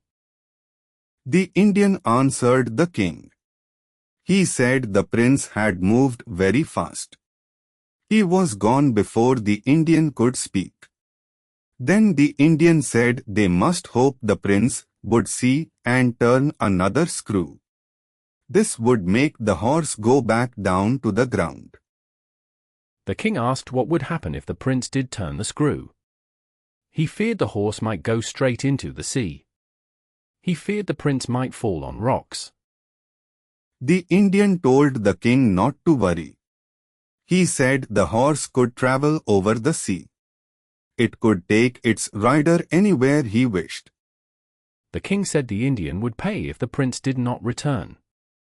He said that if there was no news in 3 months, the Indian would die. Then the king told the guards to take the Indian to prison. At the same time, Prince Firuz Shah was flying happily into the sky. For 1 hour he went higher and higher. Soon he could not see the mountains from the land. Then he thought it was time to go down. He believed he only needed to turn the screw the other way. But nothing happened. He tried again and again, but still the horse did not move down. Then he remembered that he had never asked how to return to the earth. He understood he was in danger. The prince stayed calm. He carefully checked the horse's neck. At last he felt great joy. He found a very small peg near the right ear. It was smaller than the others. He turned it. The horse began to go down. It moved slowly, but it was going down. It was now night. The prince could see nothing, and this made him feel worried. He let the horse choose its own way. After midnight, the horse touched the ground. The prince was very tired and weak. He had not eaten since early morning. When he got off the horse, he tried to see where he was. In the deep darkness, he saw he was on the roof of a very large palace. The roof had white stone rails around it. In one corner there was a small door. It opened to stairs going down into the palace. Some people might stop and wait, but the prince did not. He said to himself that he was doing no wrong. He thought the owner would not hurt him because he had no weapons. Afraid of falling, he went down the stairs slowly and carefully. On the way down, he saw an open door. Inside was a hall with weak light. He stopped and listened. He heard nothing except men sleeping. By the light of a hanging lamp, he saw black guards lying asleep. Each guard had a sword beside him. He understood this room was before the room of a queen or a princess. The prince stood still and looked around. After a moment, his eyes could see better in the dark. He noticed a bright light behind a curtain in one corner. He walked softly to it. He moved the curtain and went inside. The room was very beautiful. Many women were sleeping on low beds. One woman was on a sofa. He knew she must be the princess. He moved quietly to her side and looked at her. He saw she was more beautiful than any woman he had ever seen. But he knew he was in great danger. One loud sound could wake the guards and cause his death. He slowly went down on his knees. He gently held the sleeve of the princess and pulled her arm a little. She opened her eyes. She saw a handsome man in fine clothes. She was too surprised to speak. The prince used this moment. He bowed low while he knelt and spoke to her softly. He said she was looking at an unhappy prince. He said he was the son of the king of Persia. He said a strange adventure had brought him here. He asked for her help and her protection. But yesterday I was in my father's court. We were celebrating our most important festival.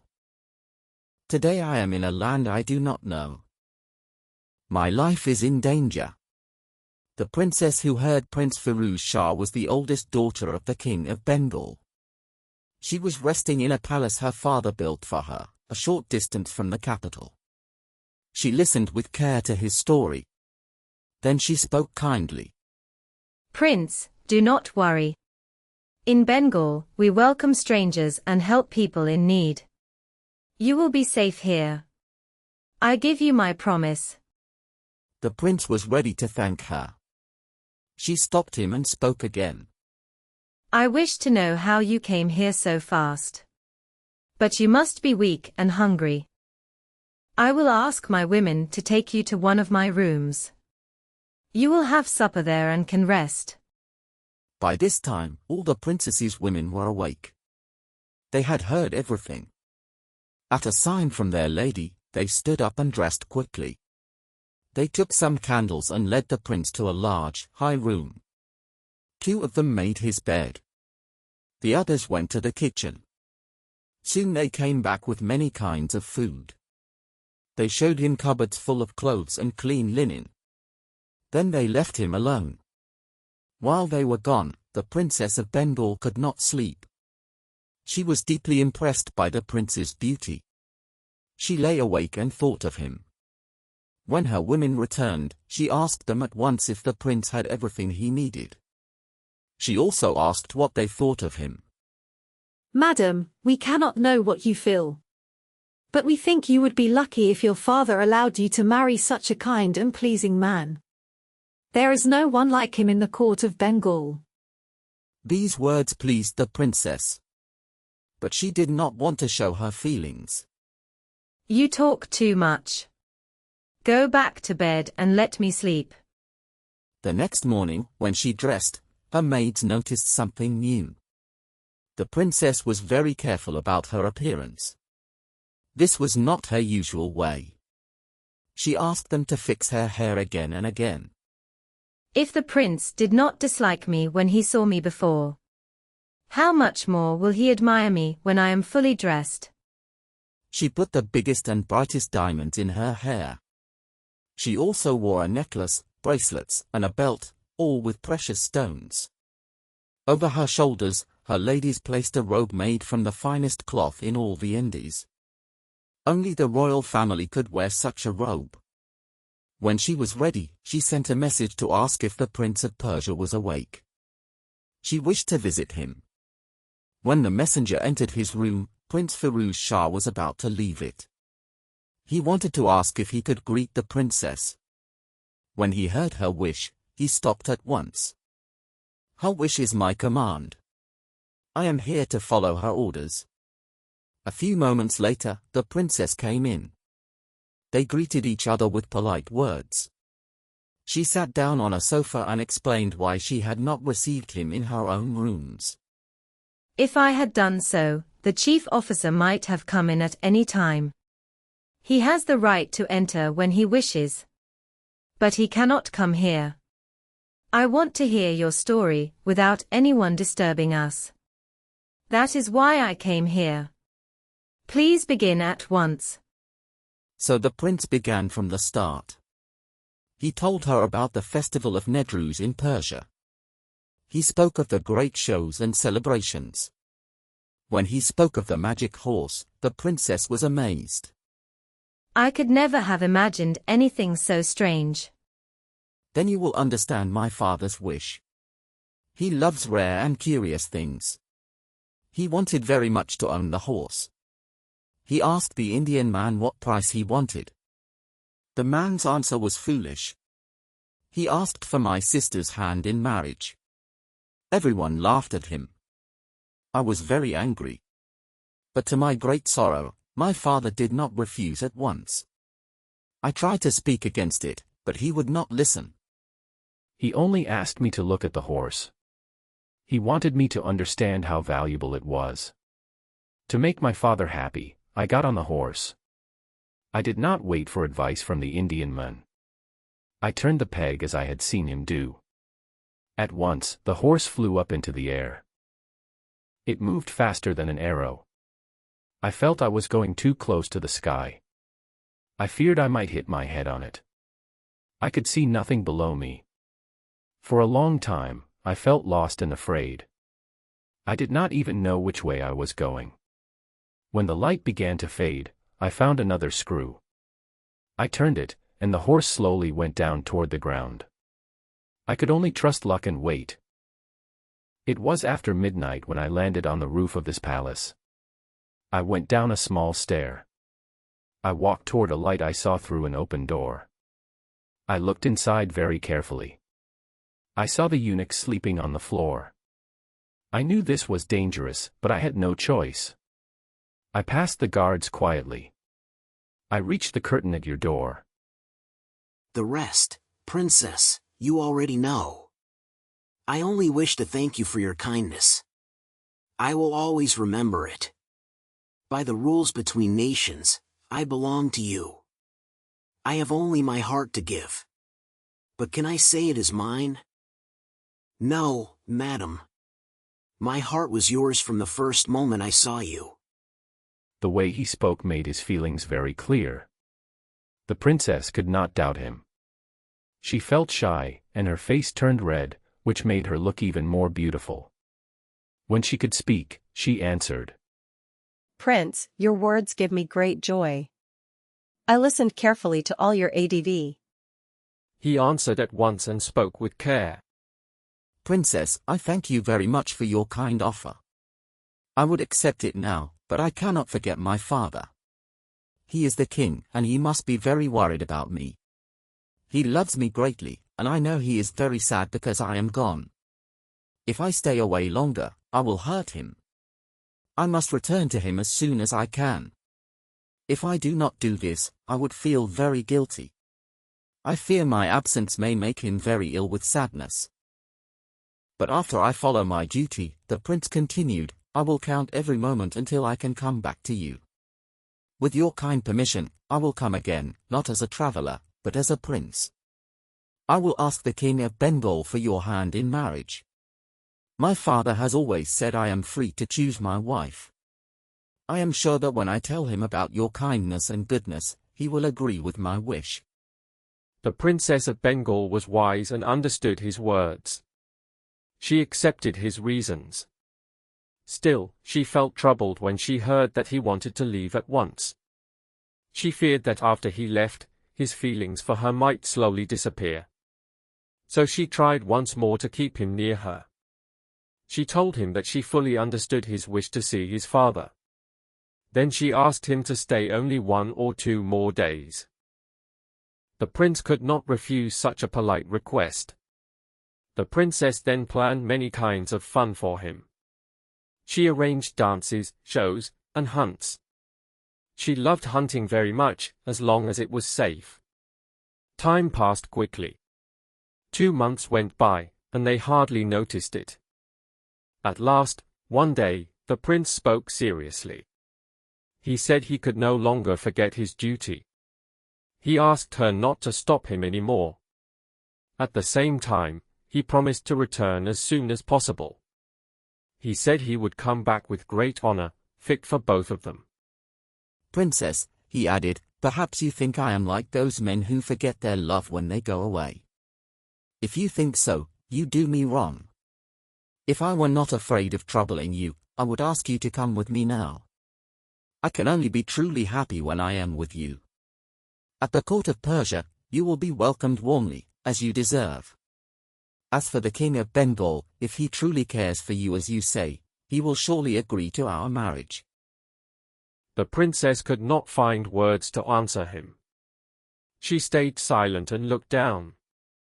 But her silence showed her feelings clearly. It showed that she did not refuse to travel with him. Only one worry came to her mind. Prince Firuz Shah did not know how to control the horse well before. She feared they might face the same trouble again.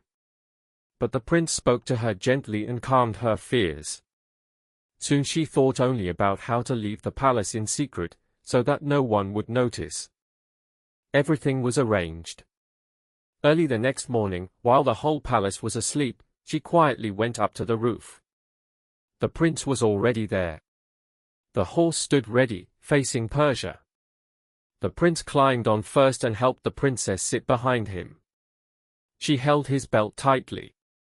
When she was safe, he touched the screw, and the horse rose quickly into the air. The horse flew fast, as usual. This time, the prince guided it well. After 2.5 hours, he saw the capital of Persia below them. He chose not to land in the great square or at the Sultan's palace. Instead, he went to a country house a short distance from the city. There, he showed the princess a set of beautiful rooms. He asked her to rest. He said he would first tell his father about their arrival. He also wanted to prepare a public welcome worthy of her high position. Then he ordered another horse, mounted it, and rode away. As he passed through the streets, people greeted him with loud joy. They had long believed they would never see him again. When he reached the palace, he found the Sultan with his ministers. They all wore dark clothes because they were in mourning. When the Sultan heard his son's voice, he was almost overcome with surprise and happiness. After he became calmer, he asked the prince to tell his story. The prince took this chance at once. He told everything that had happened to him. He spoke openly about the kindness of the Princess of Bengal. He did not hide the fact that she had fallen in love with him. The prince finished speaking to his father. He said he had promised the princess that the Sultan would agree to their marriage. Because of this promise, he had asked her to come back with him on the Indian's horse. He said she was now waiting in one of the Sultan's country houses. She was very worried. She feared that his promise might not be true.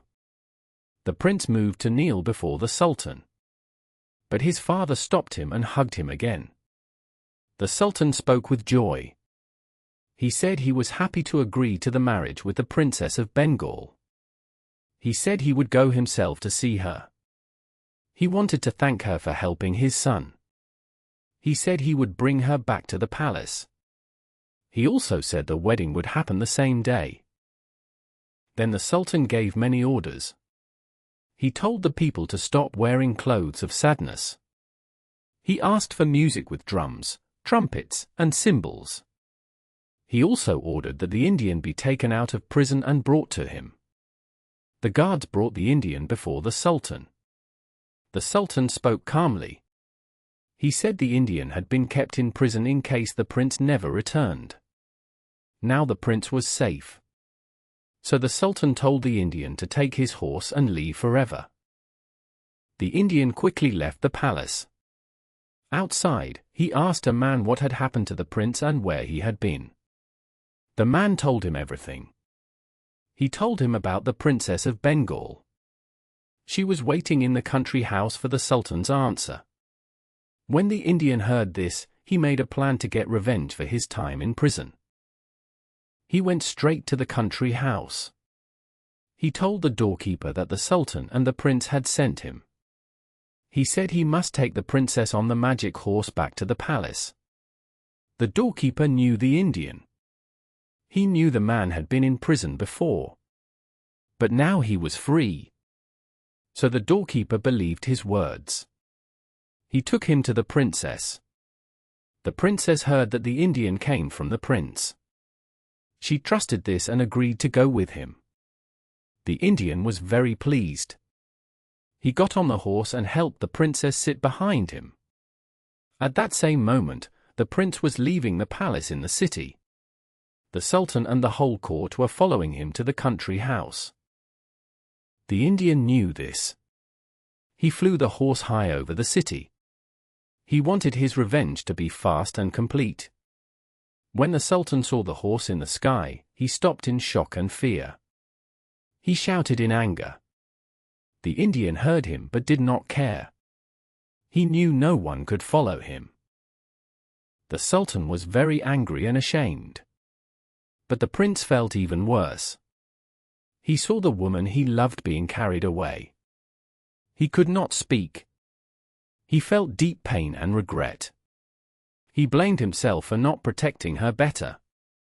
Soon she disappeared from his sight. The prince did not know what to do. He thought about going back to the palace and crying in despair. But his love and his courage did not allow this. He went on to the country house. When the doorkeeper saw the prince, he understood his great mistake. He fell at the prince's feet and begged for forgiveness. The prince told him to stand up. He said the fault was his own, not the doorkeeper's. He asked the man to bring him the clothes of a dervish. He warned him not to tell anyone who they were for. Near the country house, there was a home for dervishes. The leader there was a friend of the doorkeeper. With a quick false story, the doorkeeper got a dervish's clothes. The prince put them on at once. He hid a small box of pearls and diamonds on himself. He had planned to give them to the princess. At night, the prince left the house.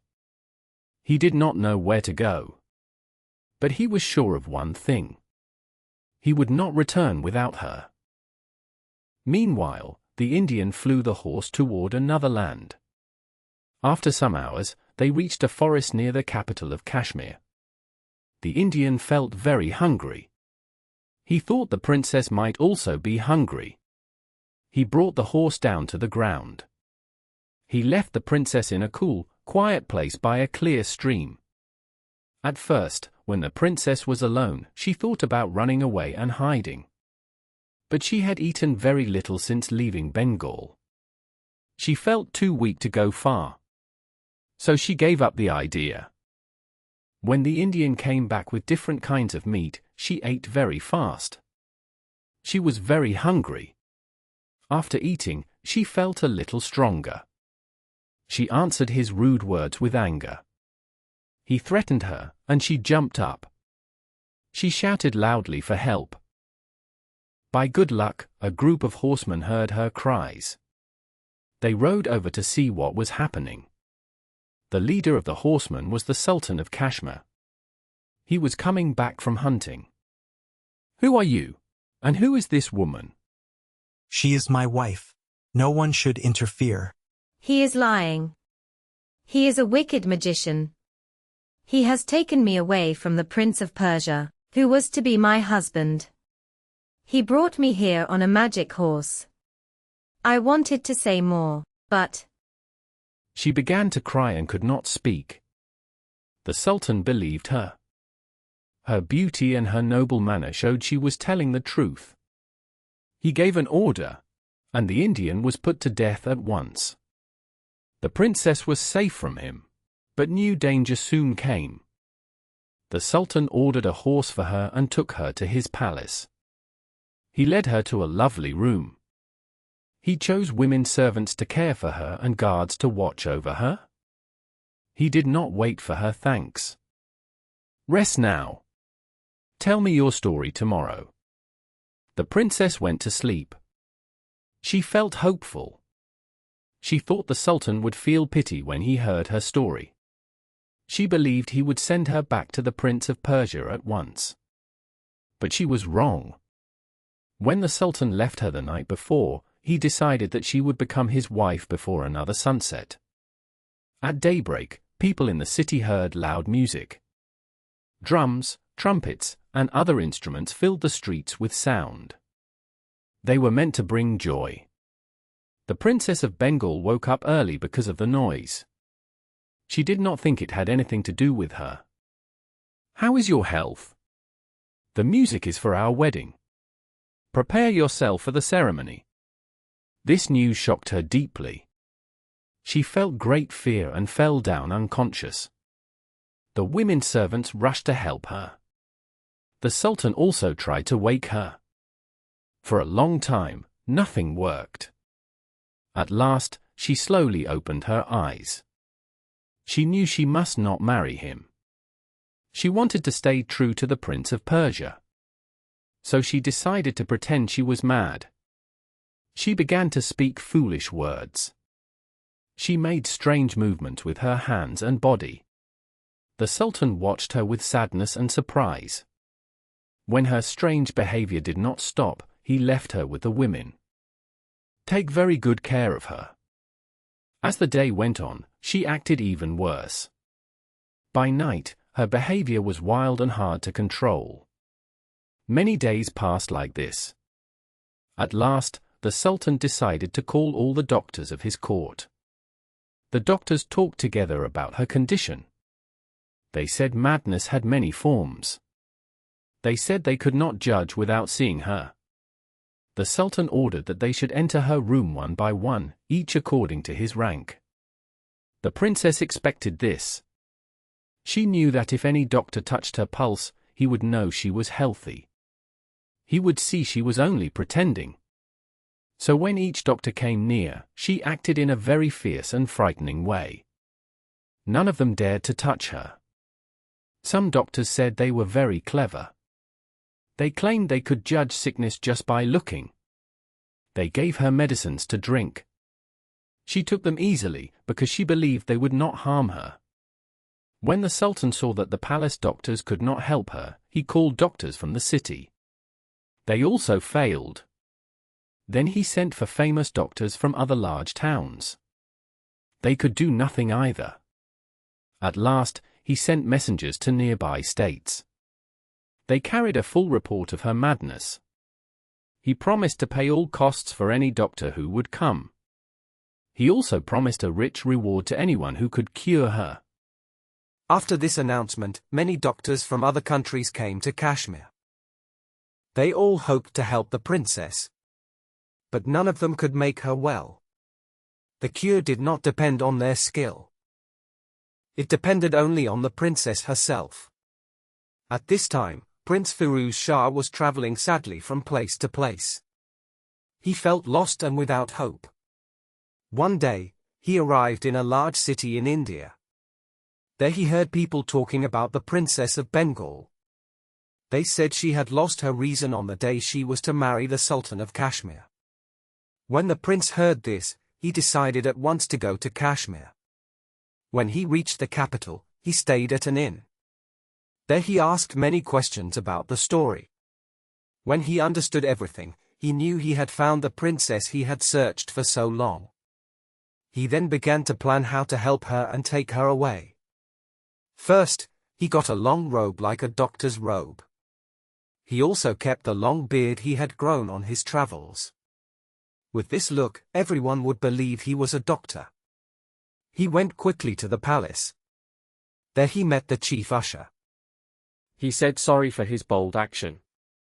He said he believed he could cure the princess, even though many others had failed. He also said he knew special medicines that always worked. The chief usher welcomed him warmly. He said the Sultan would be happy to see him. He also promised a great reward if the cure was successful. The Prince of Persia, dressed as a doctor, was taken to the Sultan. The Sultan did not speak much. He only said that the sight of a doctor always made the princess very angry. Then he led the prince to a room under the roof. From there, the prince could see the princess without being seen himself. The prince looked through the opening. He saw the princess lying on a sofa. Tears were in her eyes. She was singing softly to herself. Her song spoke of her sad life and of losing the person she loved most. The prince's heart beat fast as he listened. He now knew she was not truly mad. He understood that her actions came from her love for him. He quietly left the room and returned to the Sultan. He said he was sure the princess could be cured. He explained that he had seen signs of hope. But he said he must speak with her alone. The Sultan agreed at once. He ordered that the doctor be taken into the princess's room. As soon as the princess saw the doctor's robe, she jumped up in anger. She spoke harsh words to him. The prince did not react. He moved close to her. Look at me. I am not a doctor. I am the Prince of Persia. I have come to help you and take you away. When she heard his voice, the Princess of Bengal became calm at once. Joy filled her face. She felt happy in a way that comes only when a great hope comes true by surprise. For a short time, she could not speak. The prince used this moment to tell her everything. He spoke of his pain when she vanished. He told her of his promise to search for her everywhere. He told her of his joy at finding her at last in the palace of Kashmir. When he finished, he asked her to tell her story. He wanted to know how she came to this place. He also wanted to plan a safe way to take her away from the Sultan's control. The princess needed only a few words to explain. She said she had been forced to pretend to be mad. This was the only way to avoid marriage with the Sultan. He had never even asked for her wish. She said she would never agree to such a marriage. She wanted to stay true to the prince she loved. The prince then asked if she knew what had happened to the magic horse after the Indian died. The princess said she had heard nothing about it. Still, she believed the Sultan would not forget the horse. She had already told him how valuable it was. The prince agreed with her. Together they talked and planned her escape. They hoped she could return with him to Persia. As the first step, she was to dress carefully. She was also to speak kindly to the Sultan when he visited her the next morning. The Sultan was very pleased when he heard the result of the meeting. He thought even more highly of the doctor's skill. The next day, the princess behaved calmly and politely toward him. This made the Sultan believe that her full recovery would come very soon. He only told her that he was very glad to see her health was much better. He told her to trust the clever doctor and to follow his advice. Then he left the room without waiting for her answer. At the same time, the Prince of Persia also went out. He politely asked how the Princess of Bengal had come to Kashmir. He asked why she was so far from her father's land, and why she was alone. The Sultan thought this was a fair question. He told him the same story the princess had told before. He added that he had put the magic horse in his treasury as a rare object. He said he did not know how the horse worked. The doctor then spoke. He said the story helped him understand how to heal the princess fully. He explained that during her long ride on the magic horse, some magic had passed into her body. He said this magic could only be removed with special smells that he knew how to make. He asked the Sultan for permission to do something special. He promised it would be an amazing sight for the people. He asked that the horse be brought to the large square in front of the palace. He said the Sultan would soon see the princess become healthy in her body and her mind. He also said it would be better if she wore fine clothes and the best jewels, to make the event more impressive. The Sultan quickly agreed. The next morning, he ordered the magic horse to be taken from the treasury and brought to the great palace square. News spread fast through the city. People said something wonderful was about to happen. A very large crowd came, and guards had to keep order and clear a path for the horse. When everything was ready, the Sultan came out and stood on a raised platform. Important nobles and officers stood near him. After they were seated, the Princess of Bengal came out of the palace. Ladies chosen by the Sultan walked with her. She moved slowly toward the magic horse. With the help of the ladies, she climbed onto its back. She sat in the saddle, put her feet in the stirrups, and held the reins. Then the doctor placed large metal bowls around the horse. They were full of hot coals. He threw sweet-smelling powders into the fire. A pleasant smell spread through the air. He crossed his hands on his chest and walked around the horse 3 times. His eyes were down, and he spoke soft words that no one could hear. Soon, thick smoke rose from the bowls. The smoke almost hid the horse and the princess. This was the moment the doctor wanted. He quickly jumped up behind the princess. He leaned forward and turned a small peg. The horse suddenly flew into the air. As it rose, the doctor shouted loudly so everyone could hear him. He declared that when a ruler wishes to marry a princess who asks for his help, he must first ask for her agreement. In this way, the Prince of Persia saved the Princess of Bengal. They flew back to Persia and landed in front of the king's palace. The wedding was delayed only for a short time, so it could be very beautiful. After the celebrations ended, a messenger was sent to the King of Bengal. He was told everything that had happened. The messenger asked for his approval of the marriage between the 2 lands. The king gladly agreed. Once upon a time, there was a sultan of Persia named Khosrow Shah. From a young age, he liked to dress in simple clothes and walk through the city to find adventure. He often went with one of his officers, who also wore a disguise. When his father died, and the funeral and royal duties were finished, the young sultan quickly put aside his royal clothes. He told his vizier to dress simply too. Together, they quietly left the palace like ordinary men and walked into the less-known streets of the city. As they walked down a quiet street, the sultan heard women speaking loudly. He looked through a small opening in a door. Inside, he saw 3 sisters sitting together in a large room. They were talking with great feeling. From the words he heard, he understood that they were speaking about the kind of men they wished to marry. The eldest sister spoke first. She said she wanted nothing more than to marry the sultan's baker. She said it would be wonderful to eat as much of the fine bread as she wished, the bread made only for the sultan himself. Let us see if your wish is as good as mine. I would be happy with the sultaness head cook. I would eat fine food every day. He makes very good stews. And I believe the sultaness bread is used in the whole palace. So I would enjoy that too. You see, sister, my wish is as good as yours. Then it was the turn of the youngest sister. She was much more beautiful than the others. She was also wiser. As for me, I wish for something greater. If we must wish for husbands, only the Sultan himself is good enough for me. The Sultan heard this talk and felt very amused. He decided to make their wishes come true. He turned to the Grand Vizier and told him to remember the house. He ordered him to bring the 3 women to the palace the next morning.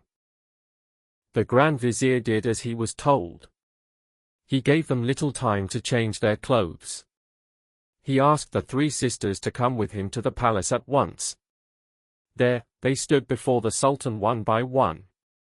After they bowed, the Sultan spoke suddenly. Tell me, do you remember what you wished for last night while you were laughing together? Do not be afraid. Tell me the truth. These words surprised the sisters. They felt shy and confused. They looked down at the floor. The youngest sister turned red, and this touched the Sultaness' heart. None of them spoke. So the Sultan went on. Do not fear. I do not want to hurt you. I already know what each of you wished for. You, who wished to marry me, will have your wish today. And you too will marry my baker and my head cook at the same time. When the Sultan finished, all 3 sisters fell at his feet. Oh, my lord. Since you know my foolish words, please believe they were only said as a joke. I am not worthy of such honor. Please forgive me for my bold words. The other sisters also tried to excuse themselves. No.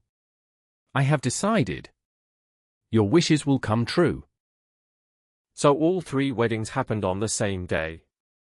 But they were very different. The wedding of the youngest sister was full of great beauty and rich celebration. This was usual for the ruler of Persia. The weddings of the baker and the head cook were simple. They fit their rank. This was natural. But it made the 2 older sisters very unhappy. They became full of jealousy. This feeling later caused much trouble and pain to many people. Several days later, they met at a public bath. This was the first time they could speak alone. They did not hide their anger. How can anyone understand what the Sultan saw in that little girl? Why was he so taken by her?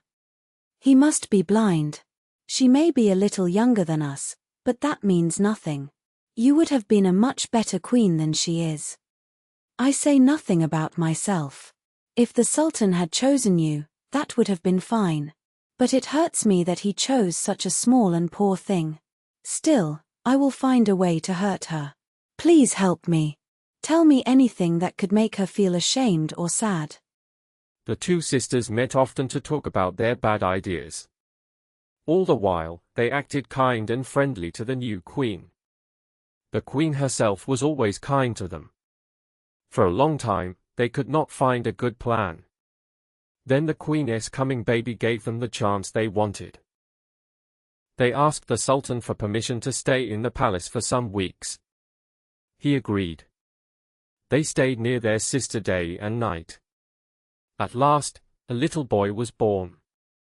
He was very beautiful and healthy. The sisters put him in his cradle. They carried the cradle to a canal that ran through the palace garden. They left the cradle there and walked away. Then they went to the Sultan and told him a terrible lie. They said that instead of a son, the queen had given birth to a puppy. When the Sultan heard this, he felt great anger and deep sadness. He was so upset that the Grand Vizier had great trouble stopping him from harming the queen. The cradle went on floating quietly along the canal. Near the edge of the royal gardens, a high officer of the kingdom saw it. He was called the intendant. He spoke to a gardener who was working close by, and told him to bring the cradle to him. The gardener did this and gave the cradle to the intendant. The intendant was very surprised. He thought the cradle was empty, but there was a baby inside. The baby was very young, but already very beautiful. The intendant had no children, even after many years of marriage. He thought at once that he could keep this child and raise it as his own. He told the gardener to carry the cradle and follow him home. When he entered his house, he spoke to his wife. He said that they had no children, but now heaven had sent them one. He told her to call a nurse. He also said he would tell people that this child was his son. His wife took the baby with great happiness. The intendant understood that the baby must have come from the royal palace. But he did not ask questions. He felt it was not his place to do so. The next year, another baby prince was sent away on the water. By good luck, the intendant was again walking near the canal. He found the cradle and took the baby home, just like before. This time the Sultan was much angrier than before. When the same thing happened again in the 3rd year, he lost control. This 3rd baby was a girl. The jealous sisters were very happy. The Sultan ordered that the Sultana should be put to death. But the Sultana was loved by many people at court. The Grand Vizier and the other courtiers were very afraid, but they still begged the Sultan to change his mind. They said this was not truly her fault. The Grand Vizier asked the Sultan to let her live and send her away forever. He said this would be punishment enough. After some time, the Sultan became calmer. He agreed to let her live. But he gave a hard condition. He said a small box should be built at the door of the main mosque. The Sultana must sit there every day. She must wear very rough clothes. People who entered the mosque had to show her public shame as they passed. Anyone who refused would be punished too. The Sultan told the vizier to make sure this was done. The vizier saw he could not say more. The sisters felt proud and pleased. They watched the box being built. They listened to people laughing at the helpless sultana inside. But the poor lady stayed calm and gentle. She behaved with quiet strength. After some time, kind people in the crowd began to feel sorry for her. Now we return to the third baby, the princess. Like her brothers, she was found by the intendant of the gardens. He and his wife took her in and loved her. All three children were raised with great care and kindness. As the children grew, they became more and more beautiful. They looked and acted like children of high rank. They were polite and calm in all they did. The intendant gave the boys the names Bahman and Perviz, after old kings of Persia. The girl was named Parizade, which means child of magical beings. The intendant raised them in a way fit for their true birth. He soon hired a teacher to teach the boys to read and write. The princess did not want to be left behind. She asked to study with her brothers. The intendant agreed. Very soon she learned as much as they did. After that, they studied everything together. They had the best teachers. They learned art, maps of the world, poems, history, and science. They even learned rare subjects. Learning was easy for them, and their teachers were surprised by how fast they improved. The princess loved music very much. She could sing and play many kinds of instruments. She could ride horses and drive carts like her brothers. She could use a bow and arrow and throw a spear as well as they could, and sometimes even better. To give them more space and freedom, the intendant decided to move. He did not want them to stay only in the palace gardens. He bought a beautiful country house a few miles from the city. It had a very large park around it. He filled the park with many kinds of wild animals. In this way, the princes and the princess could hunt and enjoy the open land whenever they wished. When all was ready, the intendant went before the Sultan. He fell to the ground at the Sultan's feet, and spoke of his old age and his many years of service. He asked to be allowed to leave his position. The Sultan agreed and spoke kindly to him. He then asked what gift the intendant wished to receive. The intendant replied that he desired nothing. He wished only to keep the Sultan's goodwill. He bowed again and withdrew from the Sultan's presence. 5 or 6 months later, the intendant fell gravely ill and died very quickly. There was no time to tell his adopted children the secret of their birth. His wife had died long before, and it seemed that the two princes and the princess would never know they were born to a higher rank. They mourned their father deeply. They lived quietly in their new home and avoided the court, its pleasures, and its plans. One day, the princes went hunting as usual, and their sister remained alone in her rooms. While they were away, an old Muslim woman came to the door. She was a holy pilgrim and asked to be allowed inside, as it was time to pray. The princess sent word at once. She ordered that the pilgrim be taken to the private place of prayer in the garden. Afterwards, she was to see the house and gardens, and then be brought to her. The old woman was deeply religious, yet she noticed the beauty around her. She understood it and admired it. When she had seen everything, the servants led her to the princess, who sat in a room more beautiful than all the rest. "My good woman," said the princess, pointing to a sofa, "please come and sit beside me. I am very happy to speak for a short time with someone so holy." The old woman answered that she did not deserve such honor. But the princess would not listen. She insisted that her guest take the best seat, thinking she must be tired. She ordered food and drink to be brought. As the pilgrim ate, the princess asked her about her life and her daily prayers. At last, she asked what she thought of the house and gardens she had seen. "Madam," said the pilgrim, "only the most difficult person could find fault here. The house is beautiful and well cared for, and the garden is lovely beyond words. But since you ask me plainly, I must tell you one thing. 3 things are missing if it is to be truly perfect. What are they? Cried the princess. Tell me, and I will have them at once. First, said the old woman, the talking bird, whose voice calls all other birds to sing. Second, the singing tree, where every leaf sings without end. Third, the golden water. If one drop is poured into a basin, it becomes a fountain that never runs dry and never overflows. Oh, thank you, cried the princess. You are so kind to tell me of these wonders.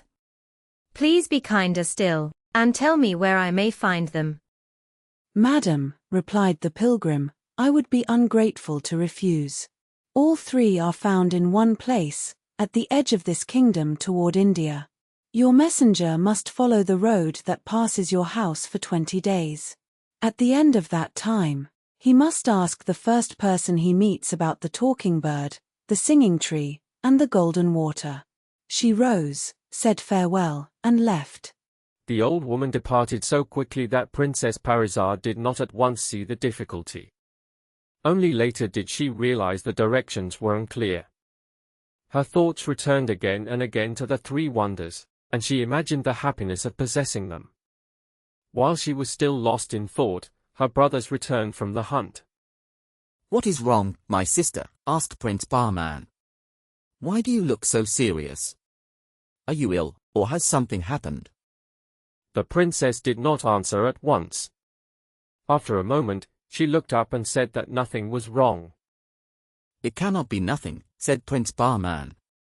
You have changed while we were away. Please tell us everything, unless you no longer trust us as before.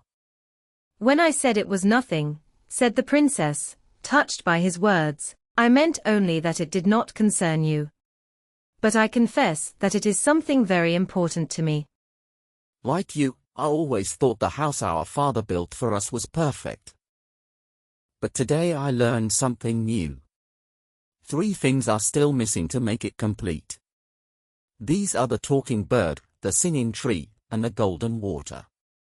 The princess told us what was special about each one. Then she spoke again.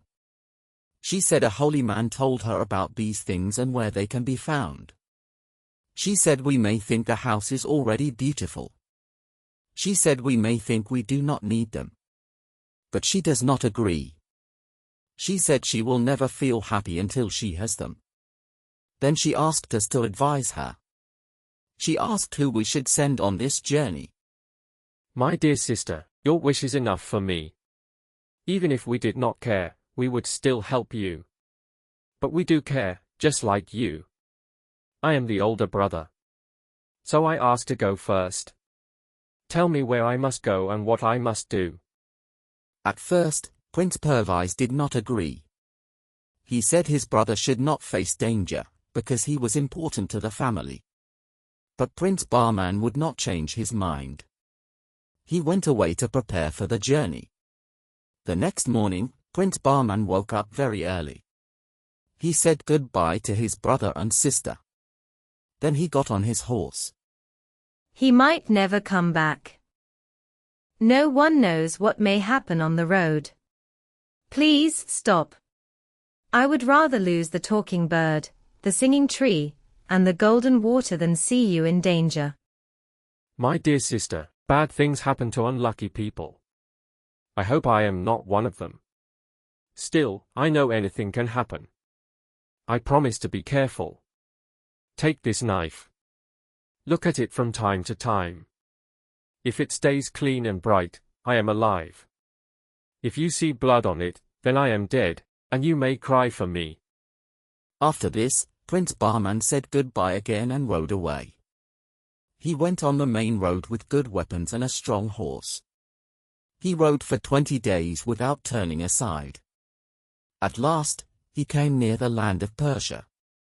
He saw an ugly old man sitting under a tree by the road. The man had a long white mustache and a beard that reached almost to his feet. His nails were very long. He wore a very large hat to protect him from the sun. Prince Bahman remembered the old woman's words. Since sunrise, He had been watching for someone like this. At once, he knew the man was a dervish. He got off his horse and bowed low. He greeted the holy man and wished him a long life and many joys. The dervish tried to answer, but his moustache was so thick that his words were hard to understand. The prince saw the problem. He took scissors from his saddle bag. He asked if he could cut some of the moustache, because he had an important question. The dervish made a sign to say yes. The prince carefully cut some hair from the moustache and beard. Then he told the dervish that he looked much younger. The dervish smiled and thanked him. He said he would show his thanks. He asked what he could do for the prince. Kind dervish, I have come from far away. I am looking for the talking bird, the singing tree, and the golden water. I know they are somewhere near here, but I do not know the place. Please tell me, so my long journey is not for nothing. As the prince spoke, he saw the dervish's face change. The dervish stayed silent for a while. I do know the road, but I do not want to show it. This is because of my kindness and my friendly feeling for you. Why not? What danger is there?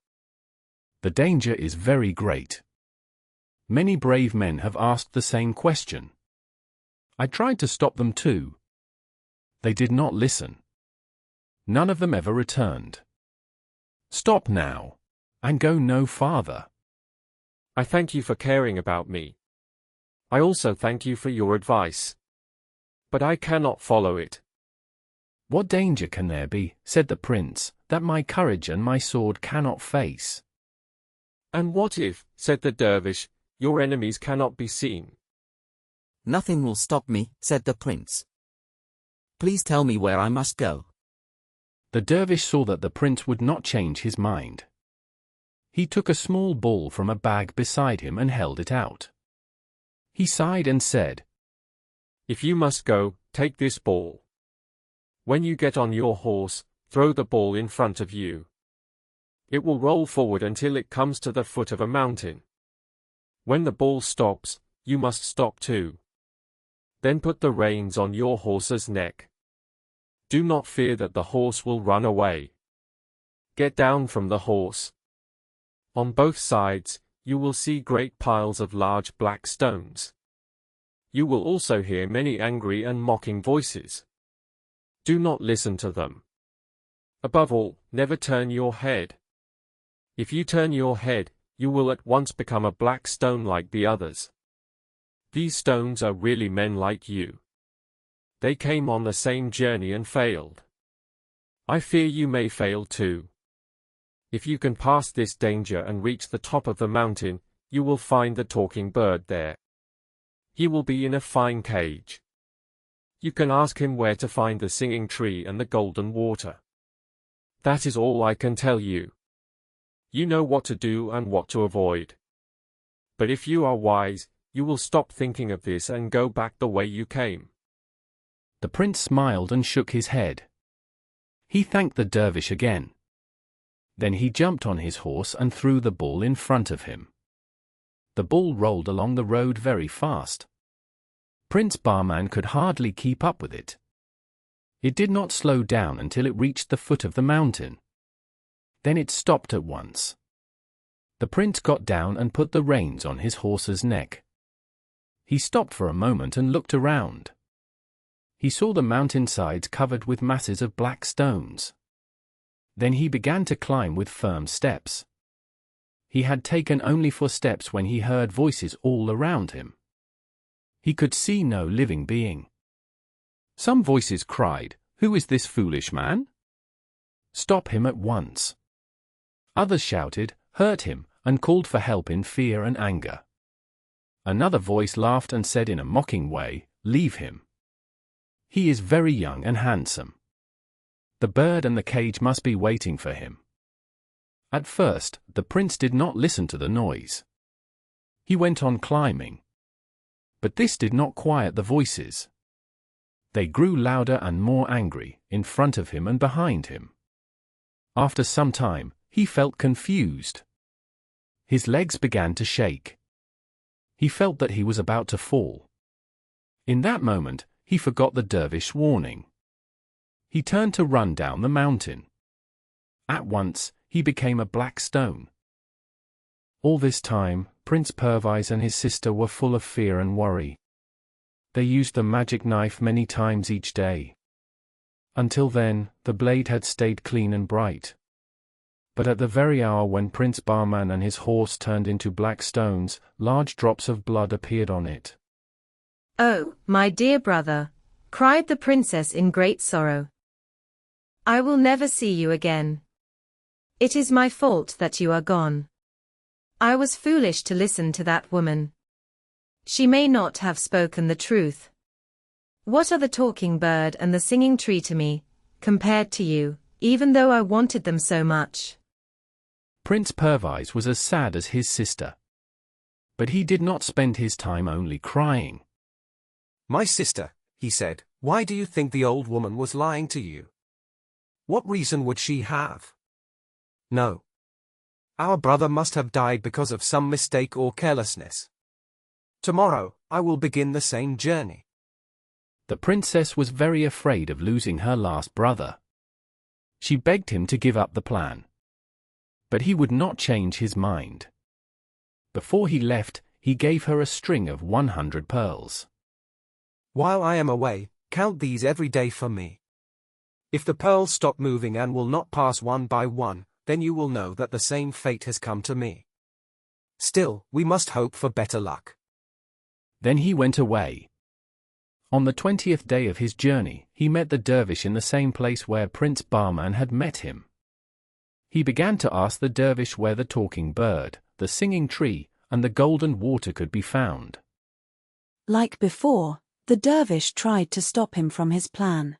He said that only a few weeks earlier, a young man who looked very much like him had passed that way and never returned.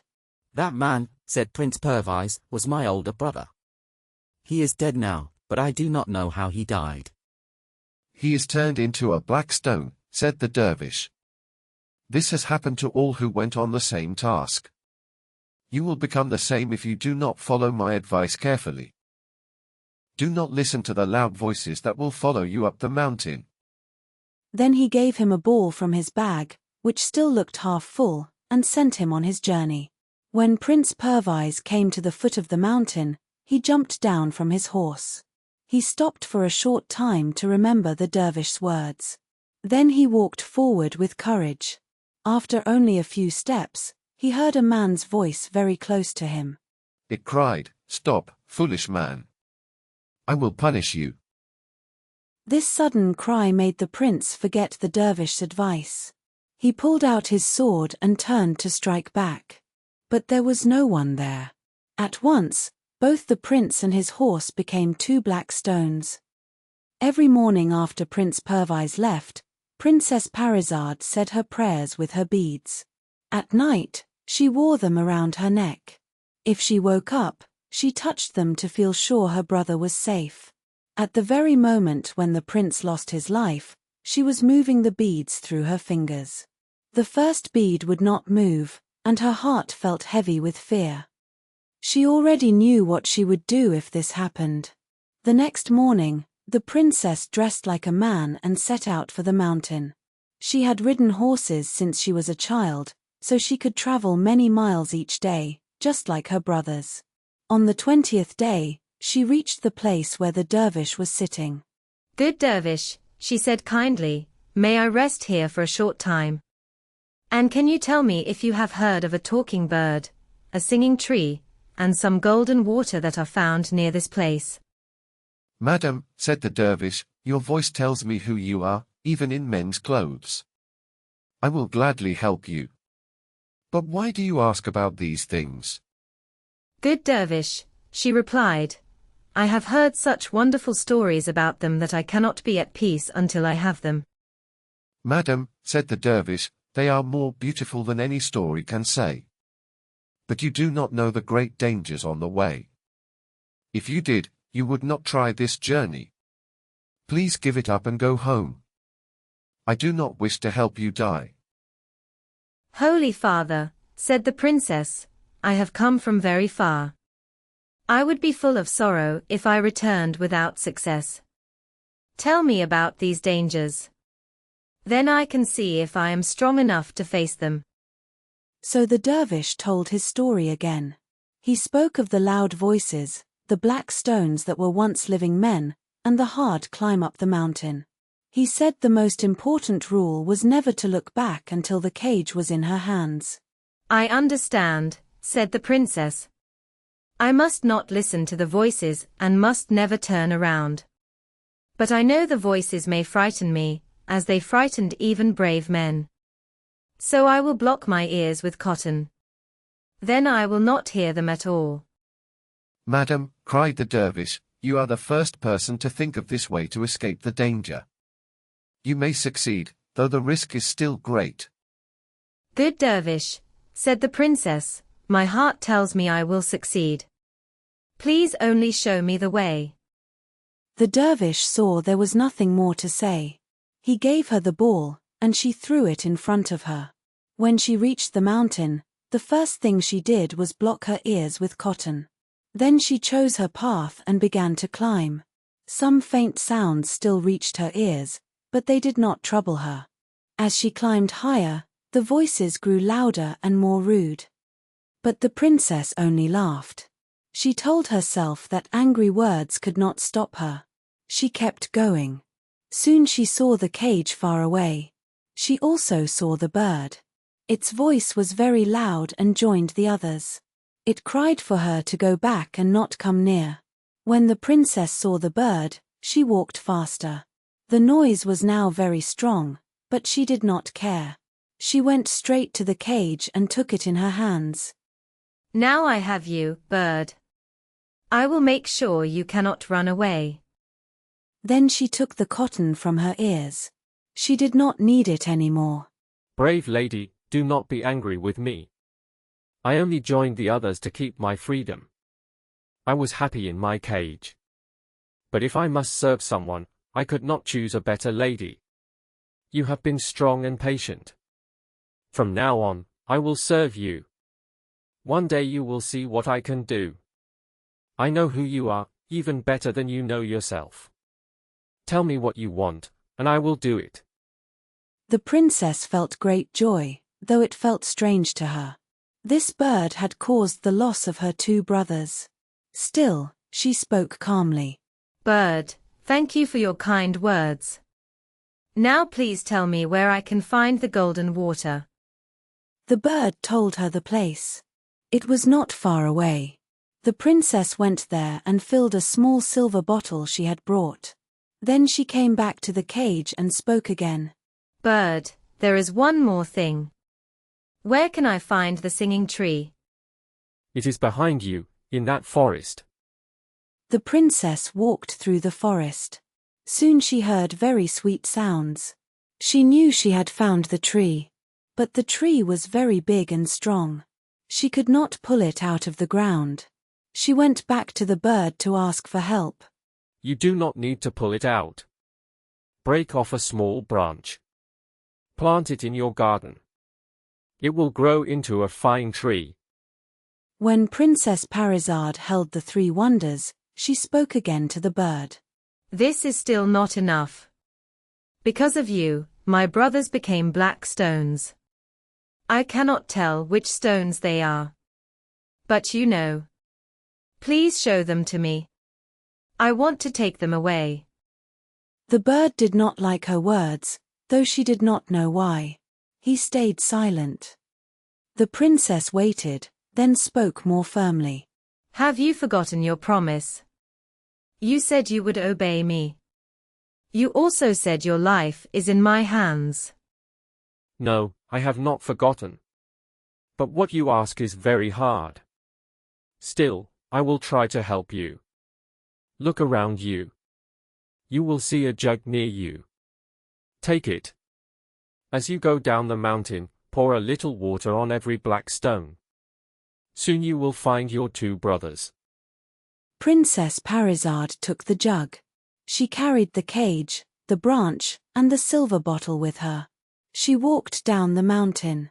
At each black stone, she stopped and poured a little water on it. As soon as the water touched the stone, it turned into a man. When she suddenly saw her brothers, she felt great joy and surprise. Why are you here?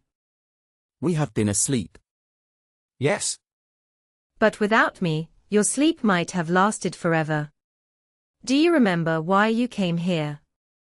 You were looking for the talking bird, the singing tree, and the golden water. Do you see any black stones left? All these men, you, and your horses were changed into stones. I saved you with the water from this jug. I could not go home without you, even after I found the wonders. So I made the talking bird tell me how to break the spell. Prince Bahman and Prince Perviz then understood how much they owed their sister. The knights with them said they would serve her and do whatever she wished. The princess thanked them kindly, but she said she only wanted her brothers with her. The others were free to go where they liked. The princess got on her horse. She did not let Prince Bahman carry the cage with the talking bird. She gave him the branch of the singing tree instead. Prince Perviz carried the bottle with the golden water. Then they rode away. The knights and gentlemen followed them and asked to go with them. The group planned to stop and tell their story to the dervish. But they were sad to find him dead. They did not know if he died from old age or because his work was finished. They continued their journey. Each day, fewer people stayed with them. One by one, the knights went back to their own homes.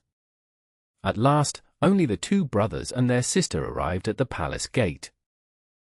The princess took the cage into the garden. As soon as the bird began to sing, many birds joined it. Nightingales, larks, and other birds sang together. She planted the branch near the house. In a few days, it grew into a large tree. She poured the golden water into a big marble basin made for it. The water rose and moved, then shot high into the air like a fountain. Soon people everywhere heard about these wonders. They came from many places to see them. After some days, Prince Bahman and Prince Perviz returned to their normal life. They spent most of their time hunting. One day, the Sultan of Persia was hunting in the same area. When the young men heard the sounds of his hunt, they wanted to move away. They did not wish to disturb him. But by chance, they rode into the same path as the Sultan. They got off their horses and bowed low to the ground. The Sultan wanted to see their faces. He told them to stand up. The princes rose with respect but without fear. The Sultan looked at them for a while. Then he asked who they were and where they lived. Sir, we are the sons of your late garden officer. We live in a house he built before he died. We wait for a chance to serve you. You seem to enjoy hunting. Yes, sir. It is our usual exercise. Every man should do it if he wants to follow the old customs of the land. Then I will enjoy watching you. Choose what animals you wish to hunt. The princes jumped on their horses and followed him from a short distance. Soon they saw several wild animals appear. Prince Bahman chased a lion. Prince Perviz chased a bear. They used their weapons with great skill. When they came close, the animals fell and did not move again. Then Prince Perviz followed a lion, and Prince Bahman followed a bear. In a short time, these animals also fell. As they prepared to continue, the Sultan stopped them. He sent an officer to call them. If you continue, there will be no animals left. Your courage and good manners have pleased me. I do not wish you to face more danger.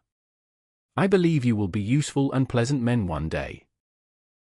He warmly invited them to stay with him. The princes thanked him for the honor. But they asked to stay in their own home. The Sultan was surprised. People usually did not refuse him. He asked why. We do not want to leave our sister. We are used to deciding everything together. Then ask her. Come hunting with me tomorrow and give me your answer. The two princes went home. But the adventure seemed small to them. They forgot to speak to their sister. The next morning, they met the Sultan again while hunting. He asked what their sister had said. The brothers looked at each other and felt ashamed. Sir, please forgive us. We both forgot again. Make sure you remember today.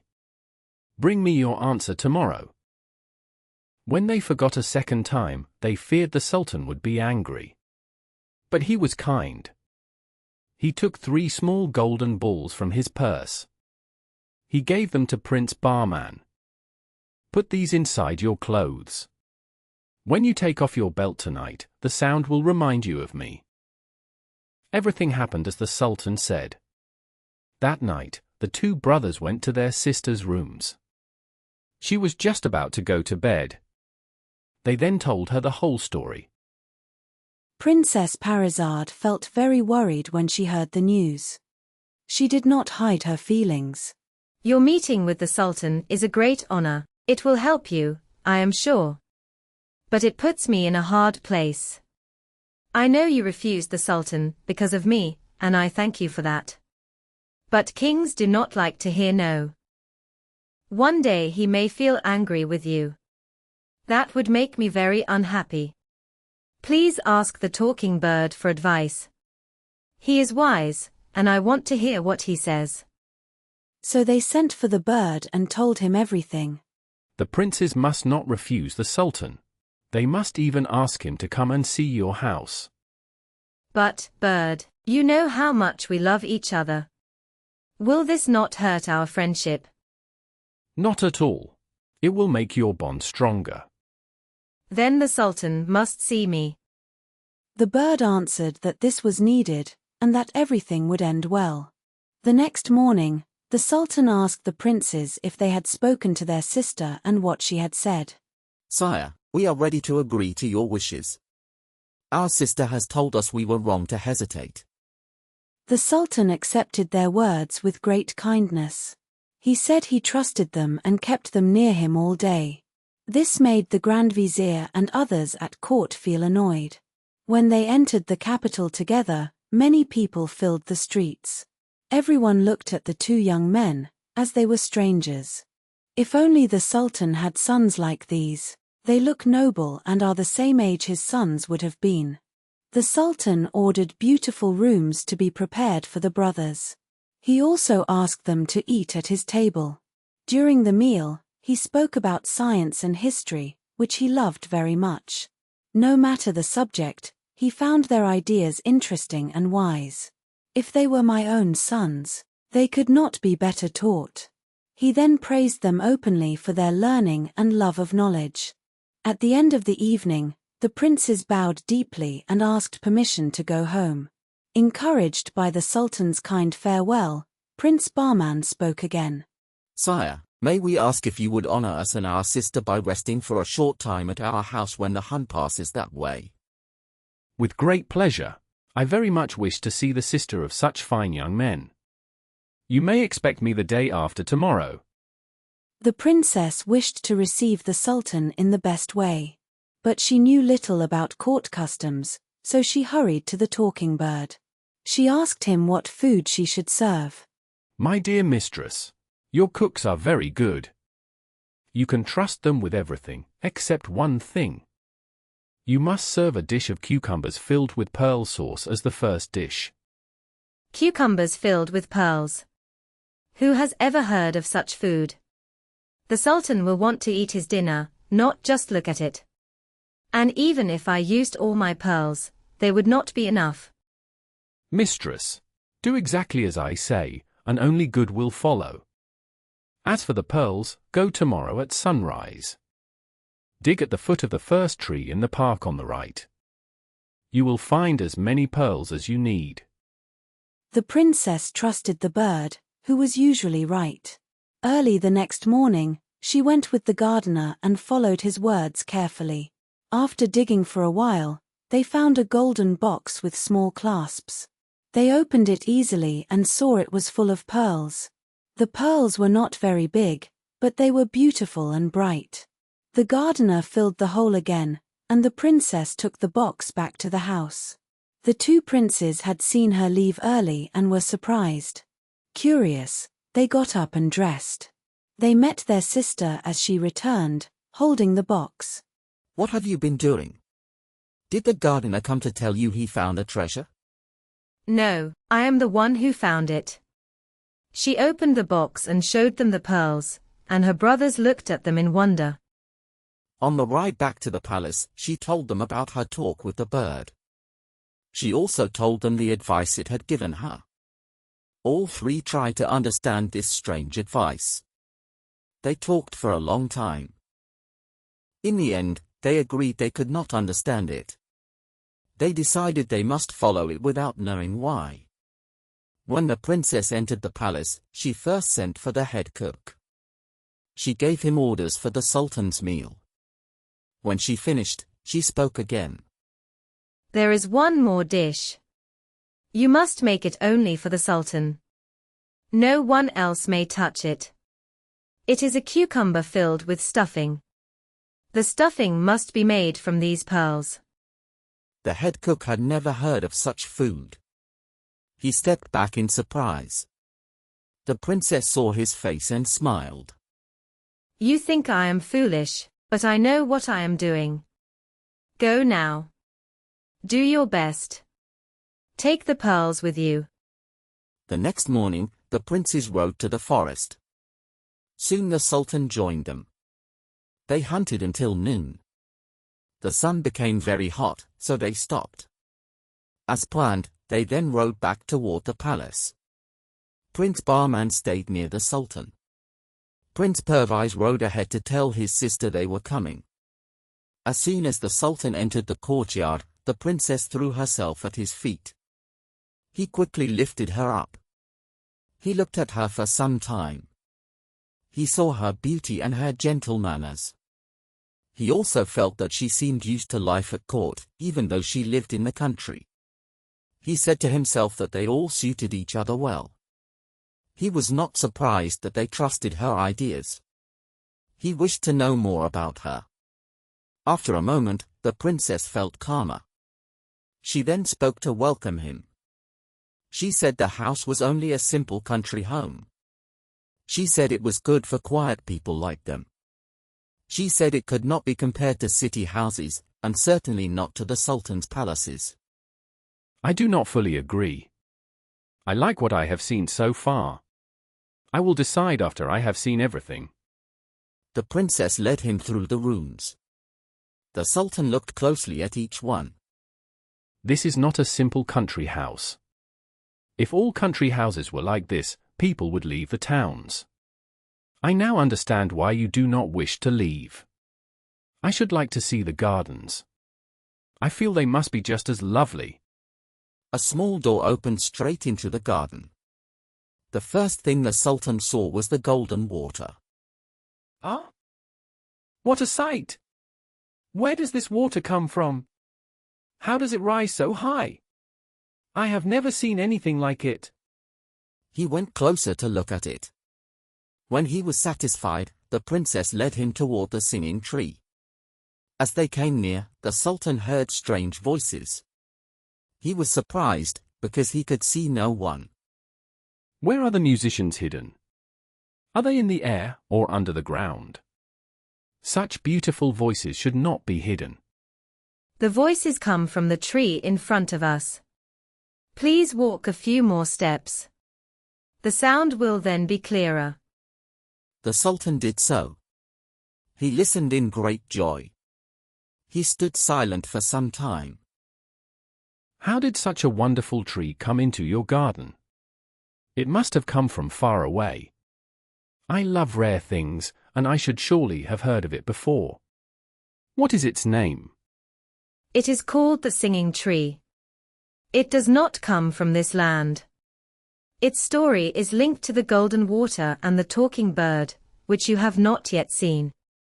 I will tell you everything later, when you are rested. I do not feel tired at all. These wonders give me new strength. Let me see the golden water again. I am eager to see the talking bird. The Sultan found it hard to leave the golden water. It puzzled him more each time he looked at it.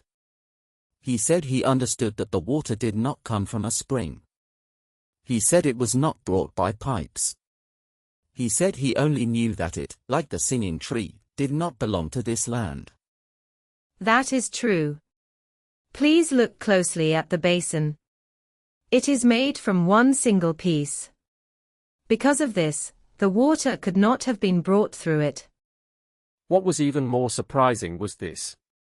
I poured only a little from a small bottle into the bowl, but the water grew and filled the bowl as you see now.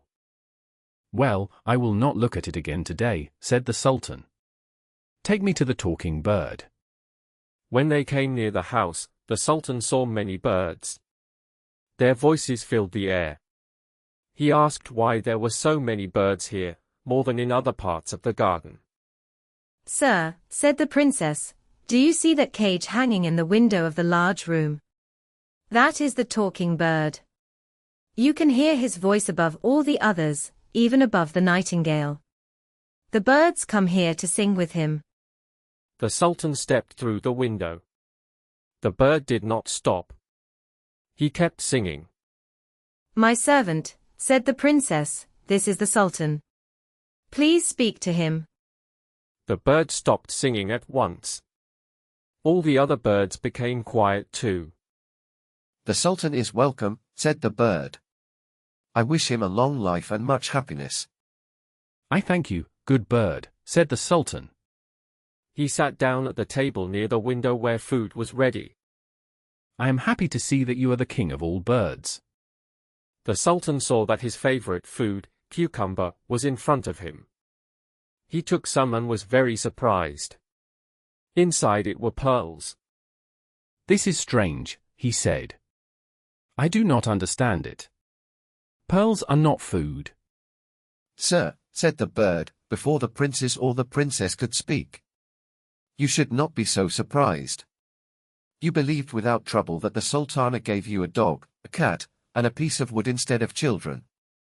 I believed it, said the Sultan. Because the women with her told me so. Those women, said the bird, were the sisters of the Sultana. They were full of jealousy because you honored her. To hurt her, they made up this lie. If you question them, they will tell the truth.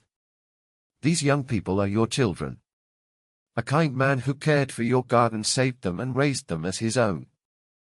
At once the Sultan understood everything. Bird, he cried, my heart tells me this is true. My children, let me hold you. Hold each other too. You are not only brother and sister. You also carry the royal blood of Persia. After the strong feelings passed, the Sultan finished his meal. Today you have met your father, he said to his children. Tomorrow I will bring your mother, the Sultana. Be ready to welcome her. The Sultan got on his horse and rode quickly back to the city. At once he called the Grand Vizier. He ordered him to take the Sultana's sisters and question them that same day. This was done. They were brought together. They admitted their wrong acts. They were punished by the law very soon after. The Sultan did not wait for the news. He walked with his whole court to the door of the great mosque. There he took the Sultana by the hand and led her out of the small prison where she had lived for many years. My lady, he said, holding her with tears in his eyes. I ask you to forgive me for the great wrong I did to you. I will now try to make things right. I have already punished those who caused this terrible lie. I hope you will forgive me when I bring you to our children. They are kind and wonderful young people. Come with me. Take back your place and the honor that belongs to you. Many people were there. They had come from everywhere when they heard something important was happening. The news passed quickly from one person to another. Early the next day, the Sultan and the Sultana wore their royal clothes. The whole court followed them as they went to the country house of their children. There the Sultan brought the children to their mother, one by one. For a long time there were only hugs, tears, and gentle words. Then they ate a rich meal that was ready for them. After they rested, they walked in the garden. The Sultan showed his wife the golden water and the singing tree. The talking bird she already knew. In the evening they all rode back to the city together. The princes rode on each side of their father. The princess rode beside her mother. Long before they reached the gates, people stood along the road. They shouted with joy. Above the noise were the songs of the talking bird, sitting in his cage on the princess's lap. And the songs of the birds flying after him. So they went back to their father's palace.